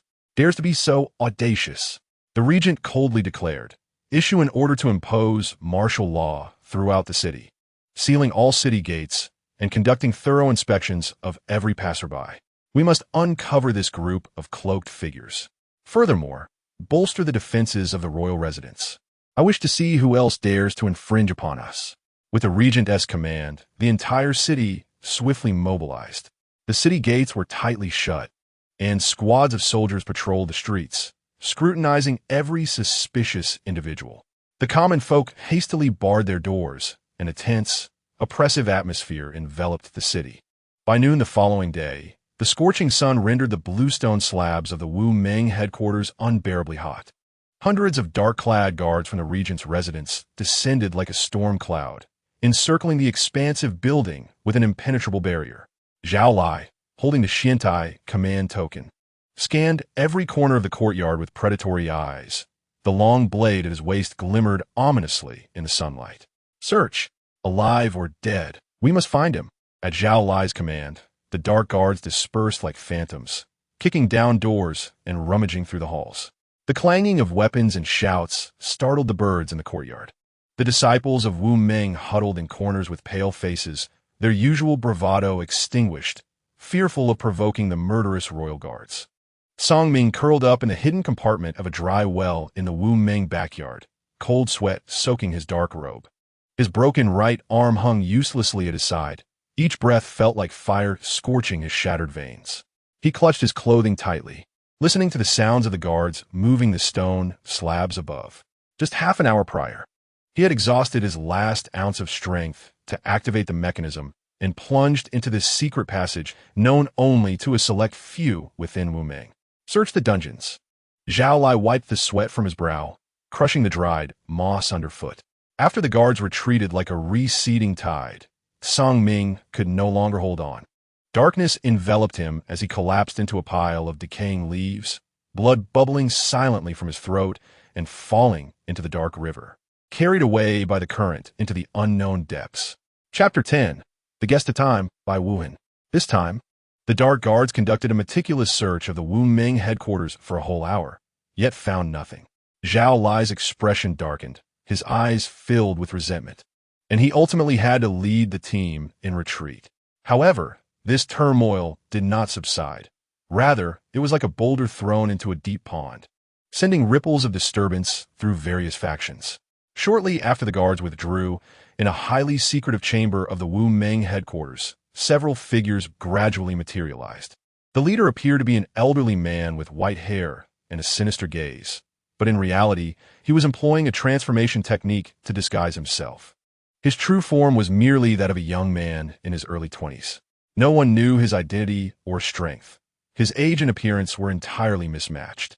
The real him exuded a calm and restrained aura, as if he could perceive all things in the world. His face bore no traces of time, vibrant with youth. Yet he had experienced countless seasons, so much so that he had forgotten his own age. This individual was the mastermind behind Wu Meng's recent actions and the true helmsman of Wu Meng by Wu Hin. He had founded Wu Meng, but publicly claimed that the leader had been missing for many years, using the pretext of appointing powerful experts as acting leaders, who were, in truth, merely his puppets. "My lord, now that the regent's residence has completely sealed the city gates, what should we do?" a black-clad figure asked apprehensively. Bai Wuhin snorted coldly. "It is merely a show of force. That lad, Chu Fan, appears simple, yet he is profoundly unfathomable. To have inadvertently inflicted such heavy damage on a master like Song Ming is no mere coincidence. However, they currently lack concrete evidence pointing to us. As long as we remain motionless and await the opportune moment, they will find themselves at a loss." In truth, he spoke these words deliberately for the sake of his subordinates. Everything was meaningless to him. He had long since grasped the weaknesses of human nature, expertly playing various schemes and setting intricate traps with ease. His reasons for establishing Wu Meng, Ji Xiaoge, Qin Ji Lu, Xin Bingmeng, and other factions, including the Tianji Gu of the national advisor Yun Qingyi, were all orchestrated by him. He not only personally taught Yun Qingyi martial arts, but also bequeathed her the legacy of Tianji Gu, after which he feigned death, retreating into the shadows. The motives behind all of this were twofold. Firstly, to prevent large-scale turmoil during the transition of dynasties, so as to avoid uncontrollable chaos. Secondly, out of sheer boredom from living too long, he sought to create a bit of excitement for himself. But Song Ming's fate remained uncertain. What if he were captured and revealed our secrets? Another black-clad figure spoke in a strained voice, lowering his tone. I just dispatched someone to investigate and found that he fell into the well. To our surprise, that well connects to the external river system, and now his whereabouts are completely unknown. No, Song Ming is a tough man. Even if captured, he would not easily confess, even if he truly cannot withstand it. We have countermeasures in place. A glint of ruthlessness flashed in by Wu Hin's eyes. For now, send someone to closely monitor the movements of the regent's residence, especially that Chu Fan. Simultaneously, prepare contingencies, and should any changes arise, you must act immediately. How intriguing, exceedingly intriguing. The game is becoming more enjoyable. It seems I have lain dormant for too long, and heaven wishes for me to revel a little. At this moment, Bai Wuhan had already noticed Chu Fan as a variable. A century ago, he had peered into the threads of fate and discovered that the Qian would be overthrown 100 years later, with the second son of the regent ascending as Emperor Su, plotting a coup and slaughtering the empress to establish the Chu. However, it now appeared that the second son had failed to gain traction, while Chu Fan emerged as an unexpected variable. Could it be that my earlier glimpse into the threads of fate led to the emergence of this variable, Chu Fan? With this thought, Bai Wuhan found it amusing, a smile curling at the corners of his mouth, and then he vanished from the secret chamber without a trace. The black-clad figures did not find this unusual. They were evidently accustomed to such occurrences. Meanwhile, within the imperial palace, the Empress Xiao Yan sat upon the dragon throne, her brow furrowed, her fingers unconsciously tapping the armrest. The sentiments of Chu Fan and the actions of Wu Ming made her acutely aware that the political situation was far more complex than she had imagined. She understood well that the assassination by Wu Ming was not an isolated incident. There were certainly powerful figures within the court inciting the chaos. Furthermore, the public conflict between the regent and Wu Ming could very well lead to turmoil within the court. Your Majesty, the Grand National Master Yun Qingyi requests an audience. The voice of the old eunuch Wang Fu broke the Empress's reverie. Admit her. The Empress straightened her posture, a glimmer of anticipation flashing in her eyes. She gestured for Wang Fu to withdraw, and then recounted the assassination by Wu Ming, Chu Fan's ambush, and the citywide martial law. National Master, what do you think we should do in response? The Empress not only knew that Yun Qingyi disguised herself as a man, but regarded her as a close friend and a confidant. Were it not for Yun Qingyi's support, the Daqian dynasty would likely be in an even more precarious state. The Empress shared her extraordinary experience of hearing Chu Fan's thoughts with Yun Qingyi. Upon hearing this, Yun Qingyi found it hard to believe, yet her extensive experience kept her from panicking. After all, she had endured the storms of the world since childhood. Her family had suffered extermination, and in the haze before her fainting, she had seen a man instantly slay 4 ninth-grade martial artists with a single finger. In her hazy recollection, she felt that person scoop her up, stepping upon a rainbow cloud, traversing the vast night sky. Later, she learned that this individual was none other than her master, Bai Wuhan. As she grew older, her master recounted the past. Her ancestors had once been servants of the Bai family, and Bai Wuhan had foreseen the calamity befalling the servants' household, hastening to their rescue. However, due to his prior peek into the threads of fate, he suffered backlash from the heavenly principles, encountering numerous obstacles along the way, and ultimately only saving her lineage. Taking her as a disciple and nurturing her with care, the Empress recalled the mysterious powers exhibited by Chu Fan and those prophetic thoughts. Nodding slightly, what you say is quite right, National Master. However, with the Regent and Wu Ming now at loggerheads, if mishandled, it could lead to great disorder. There is no need for your Majesty to worry. The Grand National Master, Yun Qingyi, responded with a gentle smile. I am willing to mediate, first stabilizing the regent, and then seeking to communicate with Wu Ming to uncover the truth behind this incident. Chapter 11. The 7 stars return to the heavens. Within the regent's residence, Chu Fan sat alone by the window, his gaze calm, yet brimming with latent intensity. The death of Zhang Hu lodged like a thorn in his throat, guilt and fury surging within him, and he silently vowed to ensure that the shadowy hand behind this would pay in blood. The current situation remains uncertain, and he suppresses his overwhelming aura, waiting patiently for the opportune moment to strike decisively. third young master, the Wang Fei has arrived, announced his personal maid, Xiao Yan, interrupting his thoughts. Chu Fan instantly donned a foolish smile, his lips curving in a clumsy manner. Upon entering the room, Shen Yinxiu surveyed her son's demeanor, a flicker of pain and restraint flashing in her eyes. "Fanner, are you all right?" She gently caressed his head, her fingertips imbued with maternal tenderness. Chu Fan grasped his mother's hand, deliberately speaking in a vague manner. "Mother, Fanner is afraid." "Do not be afraid. Your mother is here." Shen Yinxiu embraced him, a glint of fierce determination passing through her gaze. In a soft tone, she reassured him, "Those who dare to harm my son shall not escape." Simultaneously, in a dimly lit chamber on the outskirts of the capital, the atmosphere weighed heavily like lead. Several core disciples hurriedly carried the barely conscious Xiao Yan inside. His complexion was as pale as paper, his breath faint and shallow, teetering on the brink of death. "Elder Xiao," one disciple exclaimed, panic evident as veins throbbed on his temple. "The Wang Fu is conducting a citywide search. What should we do?" Xiao Yan coughed violently before managing to speak. "Though Chu Fan appears foolish, he has severely injured both me and the leader. There must be formidable support behind him. Immediately dispatch someone to closely monitor the Wang Fu and the palace, and reach out to our allies in the court to voice our concerns for the Wuming. We cannot remain idle." "But your injuries," another disciple hesitated, worry etched across his face. "No matter." Xiao Yan gritted his teeth, determination igniting in his eyes. "I will risk my life to thwart the regent's schemes." Before he could finish, a figure with white hair appeared out of thin air, sending chills down everyone's spine as cold sweat soaked their clothes. It was Bai Wuhan, master of the illusion technique. "Deputy leader, what brings you here?" The leading figure in black stammered, his pupils contracting in shock. Bai Wuhan rarely made an appearance, and his sudden arrival left everyone flustered. "I happened to pass by and heard the elder was injured, so I came to take a look," Bai Wuhan stated casually, a faint smile gracing his lips, though his eyes glimmered with scrutiny.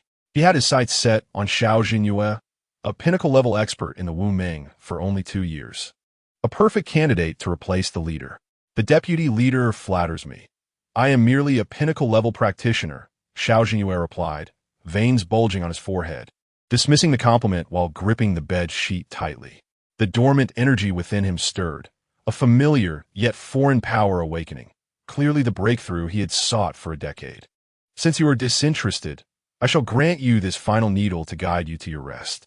Bai Wuhan's voice turned chilling as he directed a silver needle straight at Xiao Yan's brow. Xiao Yan suddenly seized his wrist, exclaiming, "I am willing to dedicate my life to the Wuming."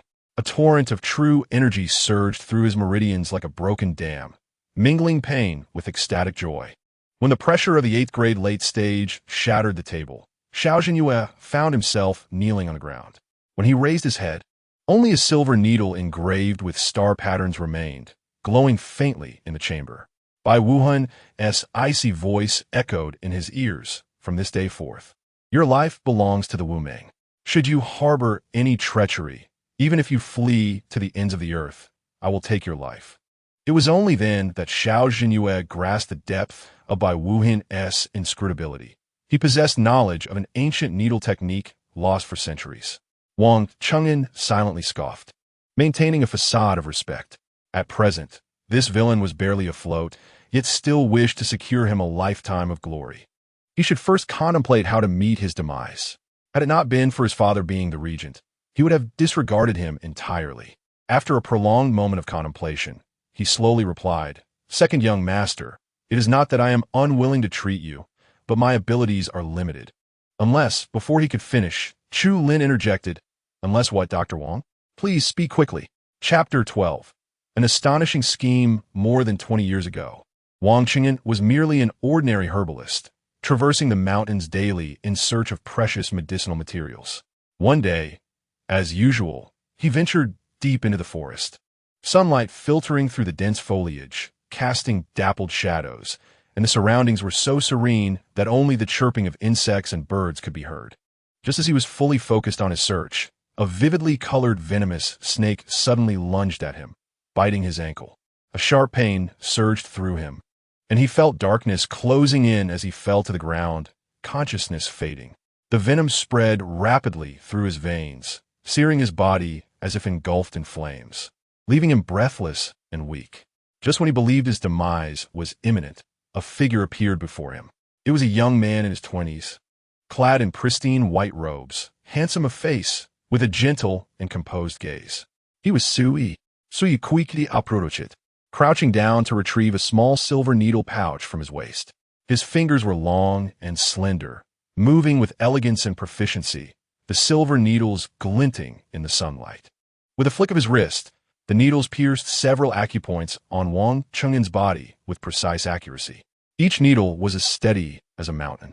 Next, Sui formed hand seals, chanting softly as a gentle internal force flowed through the needles into Wang Cheng'en's body. Wang Cheng'en felt the fiery pain begin to cool, as if an invisible force was drawing the venom back, halting its rampant spread. Sui remained focused, beads of sweat forming on his brow as he continued to administer the needles, the silver needles dancing in his hands like lively butterflies. As time passed, the wound on Wang Cheng'en's ankle began to ooze dark purple venom, and his consciousness gradually returned. At last, Sui stowed away the needles, exhaling deeply, and smiled at Wang Cheng'en. It's all right now. The majority of the venom has been expelled. With some rest, you shall recover. Grateful for his life, Wang Cheng'en was filled with a fervent desire for medical knowledge and was in awe of Sui's skills. He immediately knelt, sincerity shining in his eyes. Benefactor, I beseech you to take me as your disciple. I am willing to follow you for a lifetime to learn the art of healing. Wang Cheng'en nodded, though he felt a tinge of regret. Receiving guidance was already a tremendous stroke of fortune. For the next half-month, Sui taught him the principles of medicine daily. They sat on the grassy hillside, sunlight bathing them. Sui held medical texts, patiently explaining to Wang Cheng'en, occasionally pointing to distant herbs to detail their properties and effects, or drawing diagrams of the human meridians in the dirt to elucidate acupoint functions and needle techniques. Wang Cheng'en listened intently, his pen moving diligently, eager not to miss a single point of knowledge. When parting, Sui gifted Wang Cheng'en several annotated medical classics, solemnly advising him, if 20 years hence you encounter a patient whom your entire medical knowledge cannot save, send him to the tea house in the south of the capital to find a storyteller, and I will personally treat him. Remember, do not let that person lose hope.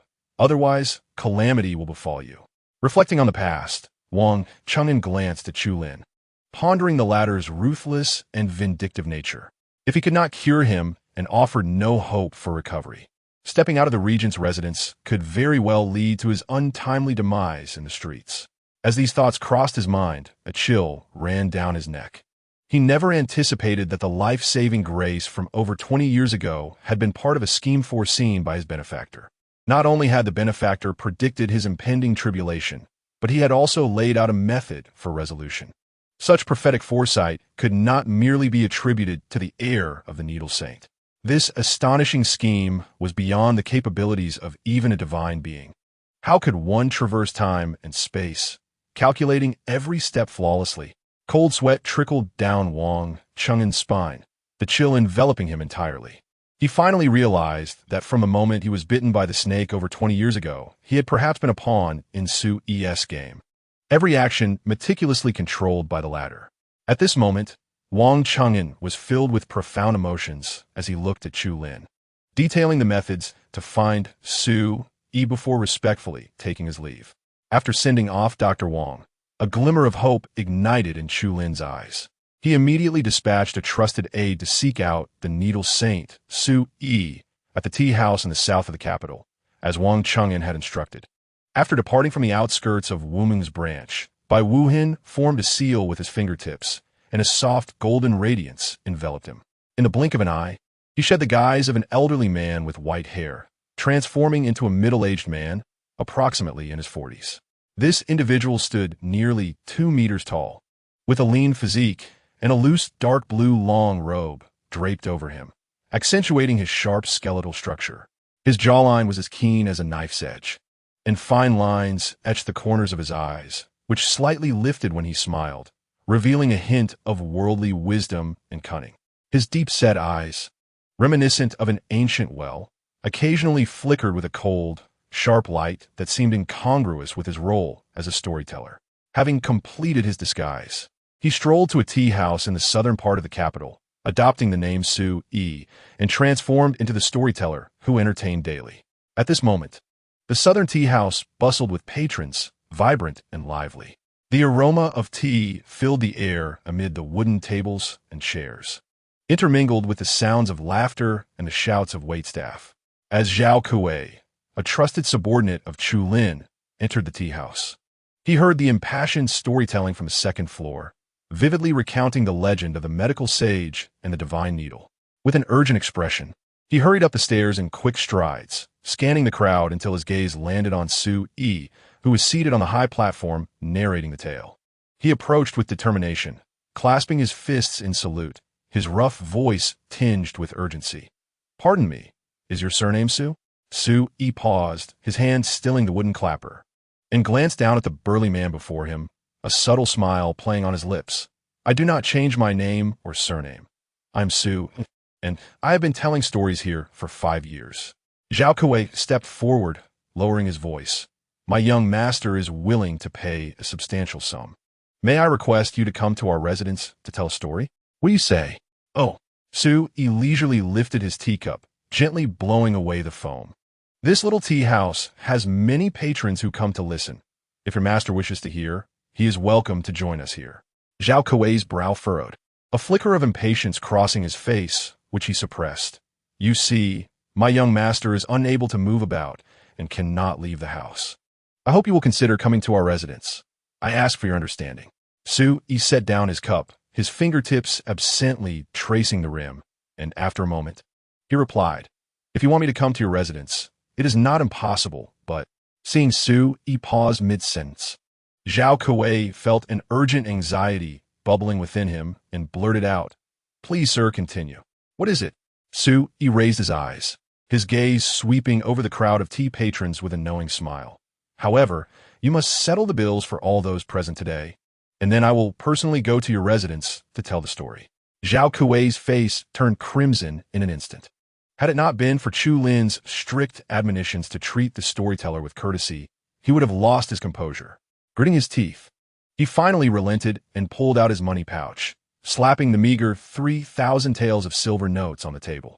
The remaining 7,000 taels were borrowed on the reputation of the Regent's mansion, secured from the moneylender Ji, who was dining in the tea house. Once Zhao Kuei settled the bill, Su Yi finally stood up with satisfaction, adjusting his long robe, and said lightly, "Let us go." As he followed Zhao Kuei out of the tea house, the subtle curve of his lips concealed meanings beyond the comprehension of others. Chapter 13. The Power of Knowledge and Technology. Meanwhile, Chu Fan, clad in an elegant dark brocade robe, leaned quietly against a cool Zeton-wood screen, his long fingers unconsciously stroking the smooth jade pendant at his waist. The faint scent of sandalwood lingered in the air, a remnant of his mother's departure. Yet could not dispel the profound chill that enveloped his heart. From the memories of the original owner, he was acutely aware that beneath this seemingly tranquil world lay a hidden realm of master-level beings. These individuals possessed the terrifying strength to shatter mountains with bare hands and manipulate chi to control thousands of projectiles. Though ninth-tier warriors were not scarce in this world, most lived like carefree clouds and wild cranes, detached from worldly conflicts. However, rarity did not imply impossibility. Chu Fan understood that in this treacherous era, only by becoming sufficiently powerful could he secure a foothold amidst the surging tides of power. With such resolve, Chu Fan sat cross-legged on a mat, his eyes gently closed, as his chi surged like a trapped beast, rampaging through his meridians. As seconds transformed into minutes, an entire hour elapsed. Yet the barrier that lay between him and the realm of mastery remained as unyielding as a rock, unshaken. Cold sweat soaked his inner garments, clinging to his back as if he were bound by an invisible shackle. He could not afford to be reckless any longer. Chu Fan abruptly opened his eyes, the flickering candlelight reflecting two glimmers of defiance and determination. He recognized that to transcend into the master realm, he could not rely solely on blind effort. A deeper understanding of the power hierarchy in this world was imperative. Thus, he calmed his mind, gradually regulating his breathing and silently devising the levels of martial prowess within this world. First-tier warriors, newly initiated into the martial arts, possess a strength of approximately 150 gene, their speed comparable to that of a robust horse when running. In his mind's eye, he envisioned a young boy clad in coarse linen sprinting across vast grasslands, keeping pace with galloping steeds, dust swirling in their wake. Second-tier warriors wield a strength of 300 gene, capable of tearing apart tree trunks the thickness of a bowl with their bare hands. In his imagination, a burly warrior grips a tree trunk with iron-like hands, roaring as he effortlessly rends it apart with a sharp crack, splinters flying. Third-tier warriors possess a strength of 500 gene and can easily leap over walls 2 zhang high. He envisioned a figure, agile as a monkey, soaring into the night sky, effortlessly clearing what seemed an insurmountable barrier, leaving only a fleeting shadow behind. Fourth-tier warriors possess a strength of 800 gene, their fist winds capable of shattering bluestone tiles. A warrior clenches his fist and swings with force, the wind howling past as the tiles beneath burst into fragments. Sixth-tier warriors possess a strength of 1500 gene, their attacks comparable to a modern handgun fired at close range, able to penetrate an adult's body. Chu Fan envisioned a fierce battle, where a sixth-tier warrior unleashed a punch, the immense power piercing through the enemy's form, blood splattering in the aftermath. Seventh-tier warriors possess a strength of 3000 gene, their palm strikes capable of creating half-meter deep indentations in city walls. A warrior's hand strikes like a blade against the wall, a thunderous sound erupting as a massive dent forms, bricks cascading down. Eighth-tier warriors possess a strength of 5000 gene, manipulating chi to form a semi-transparent protective barrier, which ordinary bullets merely graze, leaving shallow marks. In his imagination, an eighth-tier warrior radiates a faint aura of chi, bullets striking him only to leave superficial traces while he remains unharmed. Ninth-tier warriors possess a strength of 8000 gene, easily able to cleave mountains and stones. Their protective chi able to withstand close-range shooting, though it falters under a barrage of 47 rounds. He envisioned a gripping confrontation, where a ninth-tier warrior faced an enemy wielding a 47. Initially, his protective chi repelled the assault, but as the gunfire raged on, the chi weakened and ultimately collapsed. The martial arts master represented an entirely new realm. In the early stages of mastery, strength surpasses 10,000 gene, a full-powered punch unleashing shockwaves akin to a grenade explosion, uprooting trees within a 15-meter radius. They can tear through steel as if it were paper, their strikes infused with chi causing internal devastation akin to enduring a grenade blast, leading to organ rupture. Their chi shield can withstand a continuous barrage of 47 for 30 seconds, yet in the face of a grenade explosion, it can only endure a single impact. At the moment of detonation, the shield may bear spiderweb-like cracks before disintegrating entirely, and should they encounter gunfire then, a mere 5 shots could breach their defenses fatally. In the mid-stage of a martial arts master, one's strength reaches an astounding 15,000 gene, allowing for effortless leaps over skyscrapers exceeding 100 meters in height. The impact upon landing generates vibrations equivalent to the simultaneous detonation of 2 hand grenades. The shockwave produced by a palm strike against the ground can obliterate concrete structures within a 10-meter radius. The Jinchi shield remains steadfast under the barrage of 47 shots, and though cracks may appear after a hand grenade explosion, it still provides brief defensive efficacy. Following a single explosion, the shield requires 3 minutes to fully regenerate. During this interval, if further attacks occur, merely 3 bullets from a handgun can penetrate its weakened points. In the later stage of a martial arts master, strength surpasses 20,000 gene, capable of conjuring small tornadoes with a mere wave of the hand, hurling debris akin to shrapnel from grenades. A full-force strike can fissure a mountainside, creating cracks up to 20 meters in length, with destructive power comparable to the explosion of 10 kilograms of dynamite. The Jinchi shield can withstand the continuous explosions of 2 hand grenades spaced over a minute apart, after the second explosion. The shield is on the verge of collapse, but can still withstand close-range shots from handguns. Once the shield dissipates entirely, it requires 2 minutes to restore, during which evasion becomes paramount. At the pinnacle of mastery, strength ascends to 30,000 gene, capable of inducing minor earthquakes with the slightest movement. And the resulting shockwaves can overturn tanks. A distant explosion can shatter reinforced concrete structures from 300 meters away, far exceeding the destructive capacity of standard hand grenades. The Jinchi shield can endure 3 consecutive hand grenade blasts within a minute, dimming momentarily after each explosion, yet quickly reviving. If no lethal attacks occur within a minute, the shield automatically restores itself to full integrity. Even after its dissolution, the physical fortitude is sufficient to withstand continuous close-range handgun fire, requiring sustained rifle fire to inflict significant damage.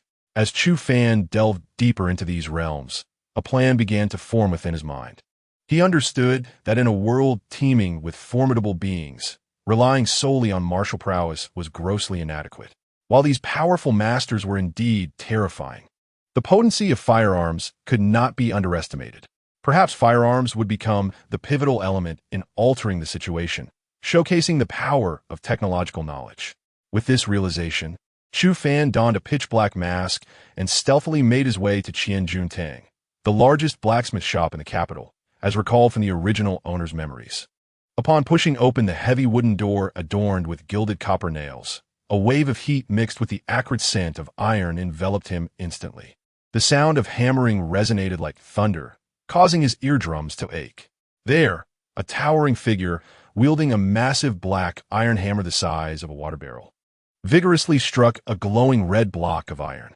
Sparks flew like fireworks, landing on the bluestone floor with a crisp, crackling sound. Shopkeeper. Chu Fan raised the yellowed blueprint from his sleeve, the intricate steam-powered schematics glimmering under the glow of the furnace. The blacksmith, who was polishing a quenched sword, straightened up, flecks of iron shavings clinging to his beard, fatigue etched across his face. He took the blueprint, squinting as he examined it, his thick brows knitting into a frown. What on earth is this? Iron lumps fitted onto iron pipes? Before he could finish his thought, he slammed the blueprint onto the counter, causing the candle flames to flicker violently. Chu Fan had anticipated such a reaction. Unfazed, he produced a silver ingot, placing it gently on the corner of the table. The largest blacksmith shop in the capital, renowned for crafting the godly mechanism camp's repeating crossbows, this task is but a trifling skill for you. Suddenly, the charcoal fire in the furnace leapt 3 feet high, illuminating the blueprint in Chu Fan's hands. Regent Tian leaned against the dark iron anvil, narrowing his eyes at the peculiar curves and gear patterns, his throat bobbing as he swallowed hard. Good eye guessed. He suddenly leaned in closer, his golden canine teeth glinting in the firelight, the scent of alcohol mixed with rust wafting towards Chu Fan. However, this job is quite unusual. 600 taels up front, half as a deposit. Chu Fan's heart sank.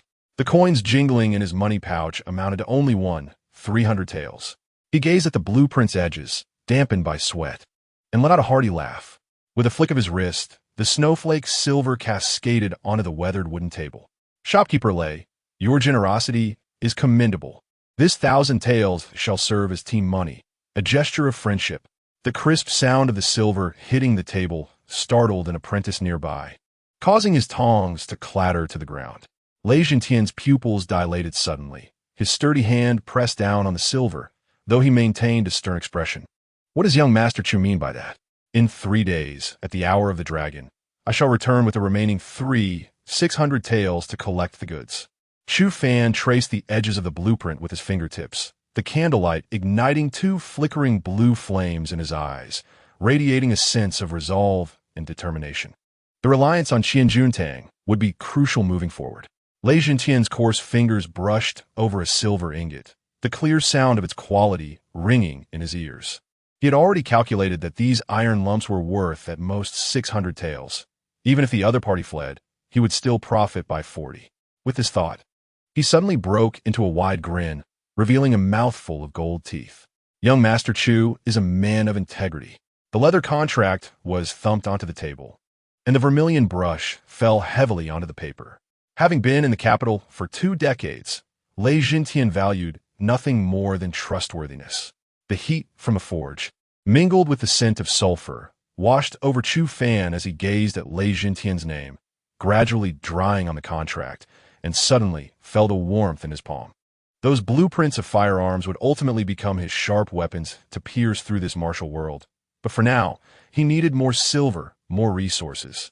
Suddenly, Regent Tian's hefty hand clapped on his shoulder, nearly causing Chu Fan to stumble. "Fear not. Qian Juntang can forge the hardest steel in the world." Just as he spoke, a resounding crash erupted from afar, and a torrent of molten iron shot into the air, exploding into a fiery bloom against the night sky. As Chu Fan took a step forward, Regent Tian's proclamation of forging the hardest steel echoed in his ears. He abruptly turned around, the candlelight illuminating the doubts in his eyes. The forging techniques in this realm remained rooted in ancient methods. Using ordinary fine iron to create firearms would inevitably lead to catastrophic failures in the blink of an eye. "Wait." Chu Fan grasped Regent Tian's hand, the sweat from his palm soaking into the leather paper. Regent Tian's brows furrowed, his golden teeth grinding together. "What does young Master Chu mean? Are you having second thoughts?" "You misunderstand, shopkeeper." Chu Fan suppressed his urgency, grasping a rust-covered brush from the table. "I have a method to make the steel as flexible as black iron, stronger than fine steel." The brush tip hovered over the blank space, hesitating to touch down. Suddenly, he recalled the original owner's memories of the rumors regarding martial arts families monopolizing top-tier materials. His gaze sharpened like an eagle's, realizing this method was worth a fortune.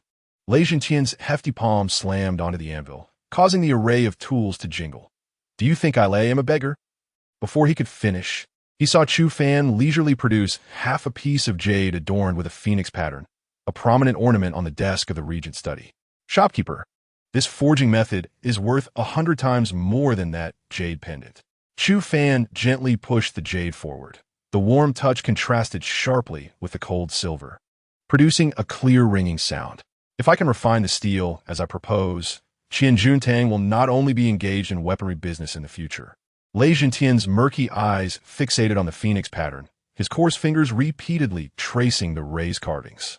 As a seasoned veteran in the capital for 20 years, he recognized it as an item from the regent's estate. As he swallowed hard, he suddenly threw down a roll of blank sheepskin onto the table. "Speak." Beneath the shadow of his lowered mask, Chu Fan's lips curled into a cold smile. The ink-soaked brush danced across the sheepskin with lightning speed, the candlelight casting his deliberately lowered hat's shadow into a long, narrow line on the wall. "Gather 7 gene of black iron or 3 gene of red copper, and place them in the bagua furnace to smelt with earth fire. When the iron water boils, add a century's worth of rosewood shavings, and continuously infuse it with the true energy of a martial artist." He suddenly raised his gaze, locking eyes with Regent Tian through the mask, of course. "For this final step, I would require the shopkeeper to enlist the assistance of a martial artist of at least 3rd rank." The ink on the parchment had yet to dry when Regent Tian seized the blueprints and rushed towards the forge, his broad back colliding with a wooden door, causing it to creak. "Someone, bring out all the Xian iron, or from the treasury.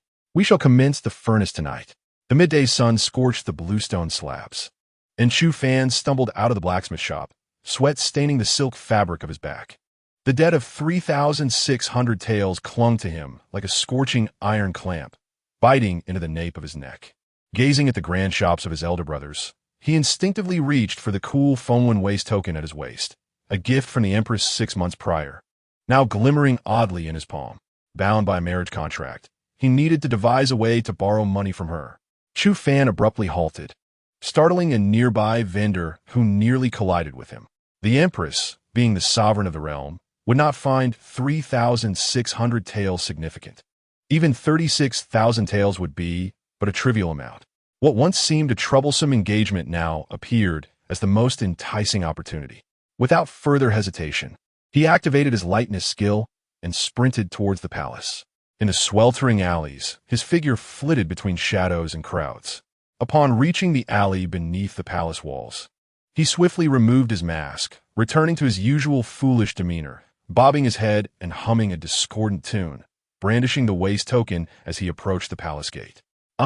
Why is the third son here today? A guard chuckled at his unsteady gait. Chu Fan forced a silly grin and mumbled about seeking the Empress for sweets. But cold sweat trickled from his palms.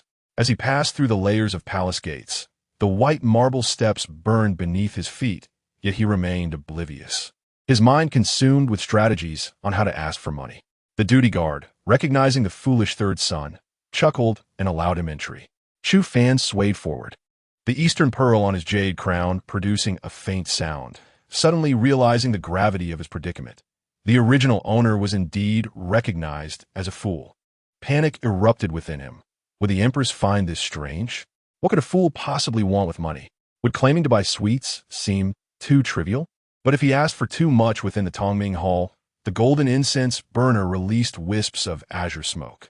The Empress rested her chin on her hand, listening to Chu Fan's increasingly frantic thoughts, a smile curling at her lips.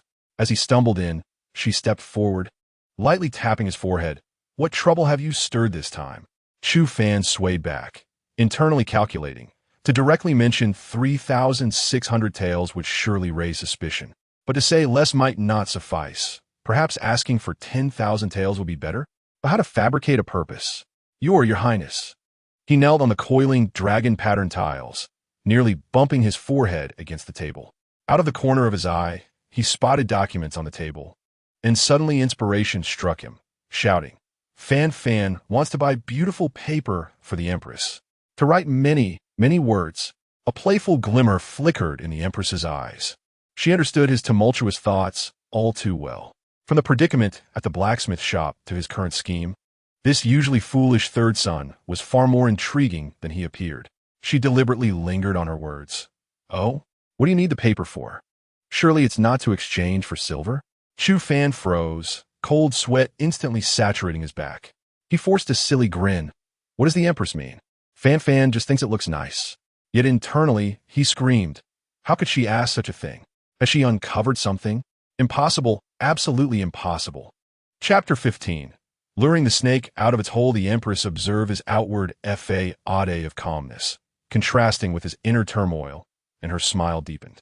She lightly tapped his head. Wang Fu, fetch 6 1,000 tael silver notes. Take the third son out for a stroll, whatever he wishes to buy along the way. Grant him his desire. Simultaneously, she contemplated 3,600 taels as the remaining payment, plus an additional 2,400 taels. Let us see what other tricks you can conjure. As he received the silver notes, Chu Fan feigned joy, stuffing them haphazardly into his clothes. Thank you, Empress. Fan will go buy the biggest sheets of paper. An osmanthus cake. He dared not linger, hastily taking his leave. The Empress watched his panicked retreat, pondering that the firearms he intended to create might stir the stagnant waters of the capital.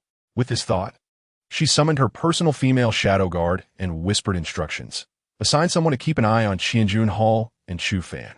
She then handed Wang Fu a folded piece of paper, cautioning, if any difficulties arise on the way, open it to read. Upon exiting the palace, Chu Fan's back was already soaked.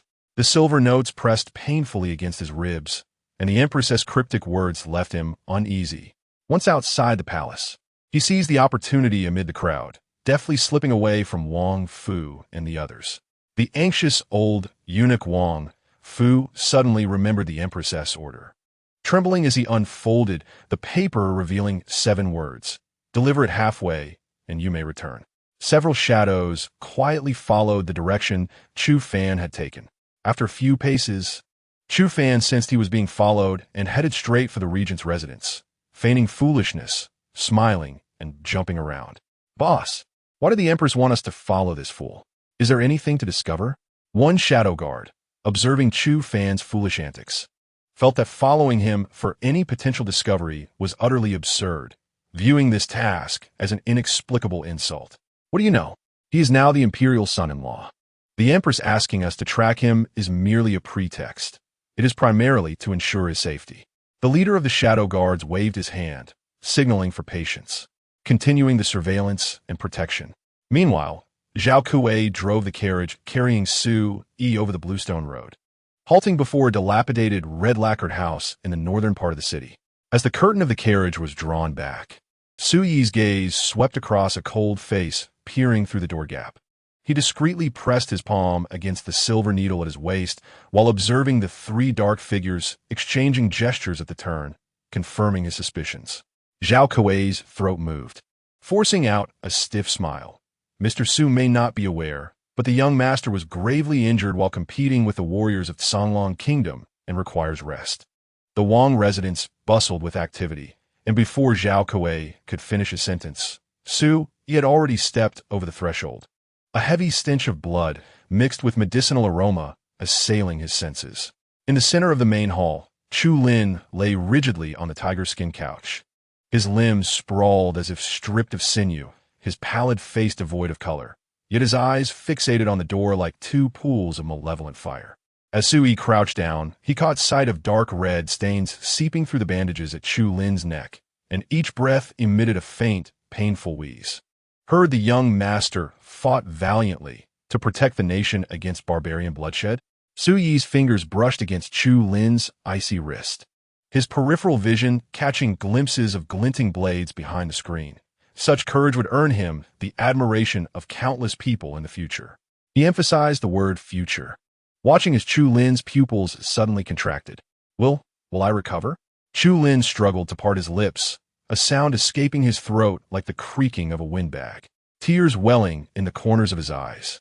He inwardly scoffed at the once ruthless second son, now pleading for survival. His expression remained grave. 2 more days, and even the divine will struggle to save you. In truth, he had already discerned that Chu Lin's meridians were severed and his organs damaged. With his medical skills, he could heal him in mere moments, but showing weakness now would lure the snake from its hole. Please, sir. Chu Lin imitated convulsively grasped Sui's sleeve. He took out 7 golden needles, channeling energy into his fingertips. The first silver needle shot into the Baihui acupoint like a shooting star. As true energy surged, Chu Lin's rigid body convulsed violently, a suppressed howl escaping his throat, the veins in his pale neck bulging like serpents. Su Yi's hands moved deftly, the silver needles raining down into key acupoints such as Ling Tai and Ming Min, a golden aura swirling around Chu Lin, casting the room into an eerie amber glow. Young master, your injuries are no longer serious. With a few days of rest, you shall be as before. He concealed the sharpness in his gaze, methodically stowing the silver needles into an ebony box, preparing to take his leave if no further matters required his attention. As he bowed his head, a bow of respect, the silver needles hidden in his palm. Guardian Zhao has already settled the payment. Before he could finish speaking, Chu Lin's hawk-like gaze had already shot toward Zhao Kuei, who instantly turned pale, stammering, "At the tea house, mister." Su requested the entire cost of food and drink as his fee, totaling 10,000 taels.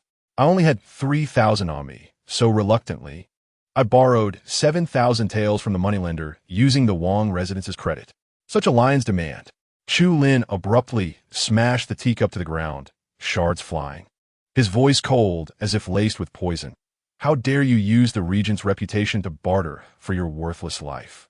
Dare you brazenly disregard the reputation of the Wangfu, treating it as mere refuse in the streets, acting with reckless abandon. What punishment shall befall you? Chapter 16. The 6 Strategies for Ascending the Throne.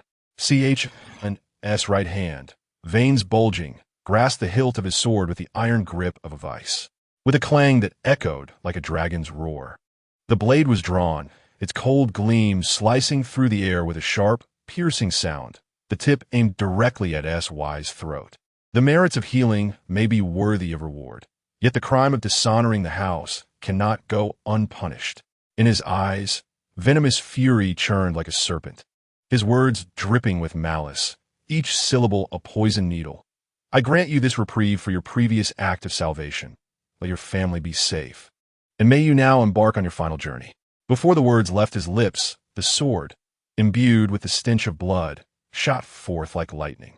In that critical moment, SY's sleeve flickered with silvery light as 3 silver needles shot forth in a triangular formation. The clang of metal colliding echoed, shaking the dust from the beams above, as the seemingly fragile silver needles struck the earth-level sword, producing sparks that twinkled like fireworks. CHLN's pupils constricted to the size of pinpricks as he witnessed the moment the silver needles met the sword's edge. Cracks like spiderwebs formed across the expertly forged blade, and with a crisp snap, the shattered fragments fell like broken winged butterflies. The silver needles continued their momentum, plunging deeply into the wooden screen behind, sending wood shavings flying and leaving behind 3 charred holes emitting wisps of smoke, the air thick with the acrid scent of charred wood. How could this be possible? CHLN stumbled backward, his dark sleeves slipping down to reveal a trembling wrist. Fear coursing through him, he fixated on SY's robe, which fluttered without wind, suddenly recalling the terrifying tales of the 9-rank warriors who could wield their chi as a sword. This earth-level sword, which even an ordinary 8-rank expert would struggle to harm, was now rendered useless in the blink of an eye. SY advanced slowly, his white hair flowing as if caught in a breeze, a smile curving his lips reminiscent of a malevolent specter from the depths of hell. He raised his hand in an empty grasp, the residual sword energy coalescing in the air into a translucent blade, filling the room with an icy chill. Do you believe there are few impossibilities? SY lightly tapped the ancient medicine pouch at his waist, his tone casual. Why must you be so terrified, second young master? I am merely a storyteller and physician wandering the streets. Before he could finish, a ghostly azure glow erupted from his palm, sending the 2 closest assassins flying as if struck by a colossal force, crashing against the wall with a dull thud, blood trailing down the azure bricks, blooming into a shocking scarlet flower on the ground. The hall fell into an eerie silence, all eyes fixed on the chilling aura enveloping SY, their breaths seemingly frozen. CHLN's forehead pulsed with veins, beads of sweat the size of peas splattering against his collar. He understood that no matter the path chosen, there would be no good end today. Mr. S. CHLN suddenly fell to the ground, his knees striking the azure bricks with a muffled sound. If you spare my life, I will give you any amount of silver. Silver? SY let out a cold laugh, a wave of inky black mist rising around him. What I seek is the cycle of cause and effect. You wish to kill me, and I shall ensure you cannot live nor die. Just as despair enveloped CHLN, SY's voice suddenly softened. However, if you are willing to heed my words, I may grant you a glimmer of hope. He flicked his fingers, releasing a yellowed scroll that traced a brilliant golden arc in the air, inscribed with the 6 strategies for ascending the throne. If you follow them, not only will you preserve your life, but I can also aid you in achieving great success. CHLN trembled as he accepted the scroll, his pupils constricting upon its unfolding. Therein lay a comprehensive plan detailing everything from recruiting forces to ascending the throne, each step teeming with hidden intricacies, exuding a chilling strategy.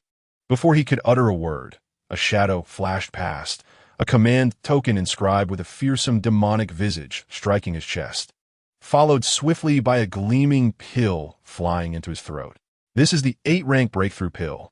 SY's voice reverberated from all directions, imbued with a soul-shattering pressure. Should you dare to renege, the ends of the earth and the underworld await you. Before his words faded, SY's figure vanished into the encroaching black mist, leaving behind a scene of chaos and the stunned crowd. The moment the pill descended into his throat, CHLN felt as though he had plunged into a searing hell of molten lava. A fiery explosion erupted in his dantian, the recently healed meridians nearly bursting under the onslaught of this violent power. He howled in agony, tearing at his collar, the veins beneath his pale skin writhing like worms. His sweat-drenched back crashing heavily against the couch, fracturing the sandalwood with fine cracks. As the golden mist reached its zenith, CHLN abruptly opened his eyes, a wicked azure gleam flashing within. He raised his hand in an empty grasp, and the air twisted into a translucent blade, slicing through the overhead beam with a resonant clang. I have succeeded, at last. He had broken through to the 8-rank warrior realm, feeling the surging power within him. CHLN was both astonished and fearful. This pill had not only aided his breakthrough, but had also solidified his cultivation at the initial stage of 8 rank. Just what manner of terrifying being is SY? CHLN's hand trembled as it clutched the command token, his gaze falling upon the ancient characters inscribed on its reverse, the token of the Yuming cult. He suddenly recalled the mysterious rebel organization whispered about in the martial world. CHL and slumped onto the disheveled couch, his fingers unconsciously tracing the yellowed scroll. The words of the 6 strategies for ascending the throne seemingly glowing in the darkness. He realized with a start that he had become ensnared in a grand game capable of overturning the world's balance. And this grand spectacle was but a mere game in the hands of an unseen player, that player being none other than the enigmatic, multifaceted Emperor of Legends. Chapter 17. The Legend of the Emperor of Legends. Memories reassembled like shattered glass. At the age of 6, he was carried into the palace on a grand sedan chair. At that time, the late emperor had only one daughter, Zheving. When the old emperor first laid eyes on him in the imperial garden, his murky eyes suddenly sparkled like cold stars. This child bears the auspicious clouds upon his brow, with eyes that conceal the galaxy. He truly possesses the bearing of an emperor. It was the late emperor's intention to adopt him as a son, passing the throne to him and betrothing his precious daughter to him. However, dark currents swirled within the court, with several princes eyeing him greedily, and the officials, both civil and military, debated the proposal fervently. After much deliberation, the late emperor ultimately had no choice but to pass the throne to his daughter. Yet he still arranged their marriage, attempting to bind their fates irrevocably. From that moment onward, he became the sacrificial lamb elevated to the altar. In the study, the late emperor gripped his hand, calloused and worn, guiding his pen to write. The people are of utmost importance on the training grounds. The generals imparted their most treasured military strategies, their gazes filled with reverence and expectation. Yet, what he remembered most vividly were the late emperor's whispered secrets of founding the nation in the candlelit chambers deep into the night. 300 years ago, the founding emperor of Qin was merely a commoner. That man not only imparted unparalleled martial arts, but also shared revolutionary strategies of warfare and the 6 strategies for ascending the throne. It was with these teachings that the founding emperor forged his path, toppling the decayed Eastern County dynasty and establishing the prosperous era of Qin. When the founding emperor sought to repay his debt of gratitude by bestowing the title of national master upon him, he learned through various channels that this individual was none other than the legendary Emperor of Legends. It is said that this person is an ageless wanderer, immortal, possessing wisdom, martial prowess, and sorcery that reached the pinnacle of perfection. Each time a dynasty transitions, he appears to assist the true son of destiny in ascending the throne. Grateful for his benefactor, the founding emperor commanded an artist to create a portrait based on memory, which was enshrined in the most secret chamber of the royal family, where he was venerated daily in fervent prayer for the enduring legacy of the Qin dynasty. What sent chills down CHLN's spine were the bizarre tales surrounding the imperial physician Ing. Over 20 years ago, while foraging for herbs, Ing was bitten by a venomous snake, and, on the brink of death, a mysterious young man in his 20s suddenly appeared. This man not only employed extraordinary methods to purge the poison, but also imparted revolutionary medical knowledge. This otherworldly opportunity allowed Ing to rise from obscurity as a small physician to the status of Tun's deputy and even the prospect of succeeding as the head physician. Before parting, the young man left behind an unfathomable prophecy. If he ever encountered someone who could not be cured by any medical means, he should go to the southern tea house of the capital to seek a storyteller. Yet now, the secrets of the founding era and Ing's experiences collided explosively in his mind, those once dismissed as mere anecdotes suddenly meshing together like interlocking gears. Memories surged like a tidal wave, leaving Chu Lin with a tingling sensation at the scalp. What once seemed absurd and nonsensical was now unfolding before his very eyes. Wang Qingyan's extraordinary encounters, the enigmatic prophecies, and the assertion of his imperial demeanor. Could he truly be the destined son of heaven? If not, why would the inscrutable emperor ancestor intervene personally to offer assistance? It appeared that he was ultimately just a step away from his fate. As Chu Lin staggered to his feet, his brocade robe swept across the table, scattering official documents.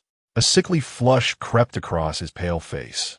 Memories of humiliation from the day the marriage edict was revoked and the cold gaze of the Empress upon her ascension overwhelmed him. He bit down hard on his tongue, the metallic taste of blood spreading within his mouth. Outside, the rain poured down in torrents, and through the curtain of rain, he seemed to see countless threads intertwining.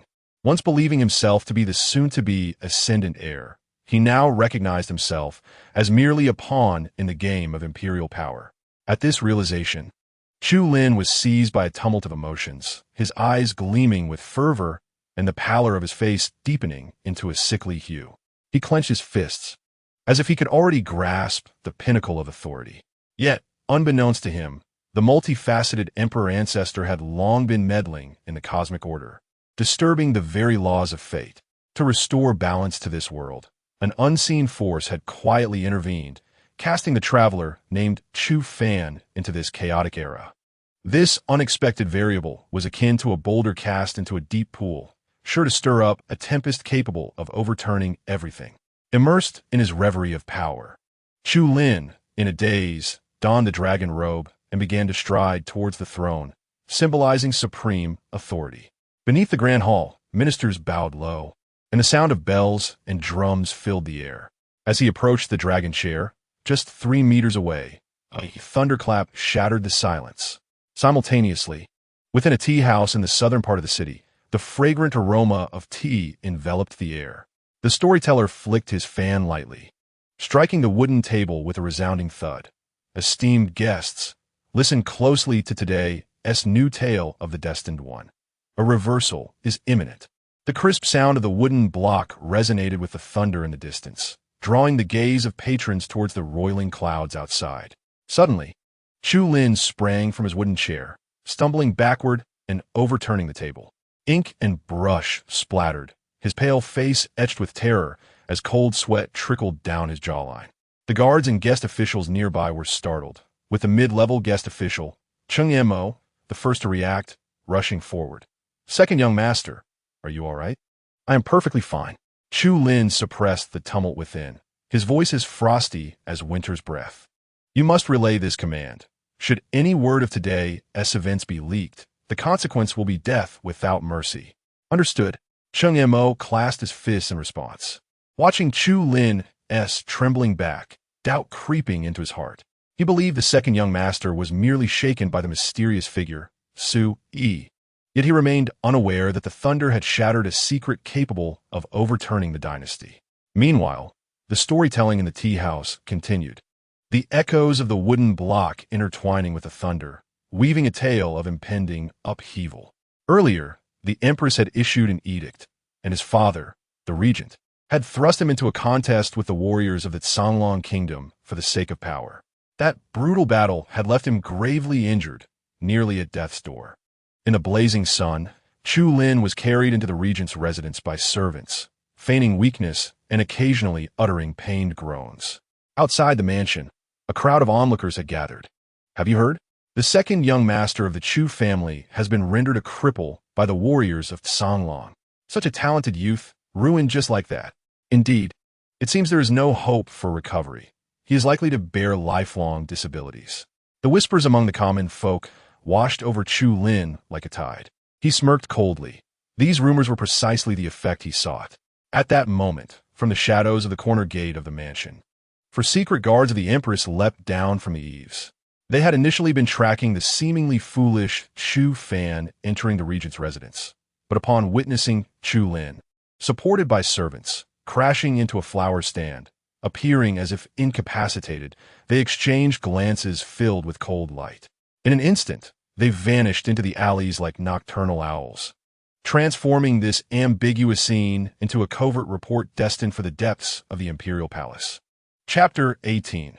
Clearly a prophecy of peering into the secrets of heaven, the palace walls, crimson as coagulated blood, witnessed the 4 secret guards gliding through the sunlight, their breaths unruffled beneath their dark iron masks. When they knelt on one knee before the pepper room, the gilded incense burner exhaled wisps of fragrant smoke, entwining with the ancient melodies emanating from within the hall, creating an eerie rhythm. "Enter," commanded Empress Xiao Yan, her fingers deftly plucking the strings of the ice-cold zither, producing a clear, resonant sound. Dressed in a moon-white flowing gown, her hair adorned with a golden hairpin that trembled with her movements. Her visage reflected in the bronze mirror was as cold as frost and snow. The lead guard presented a secret missive, his voice as frigid as ice. Your Majesty. The observations from the Regent's residence aligned with the rumors. When Chu Lin was carried into the mansion, he was unable to stand. And poetry he wrote while intoxicated was scattered in his embrace. Yi Zhaofeng's slender fingers traced the characters on the missive, and suddenly, she let out a light laugh. A hint of sharpness threading her tone. Could it truly be that he has fallen this completely?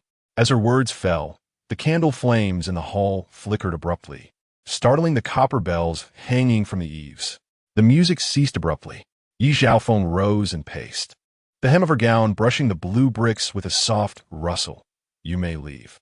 Once the guards had retreated, Yi Zhaofeng gazed at her reflection in the bronze mirror, lifting a hand to gently caress the hairpin at her temple.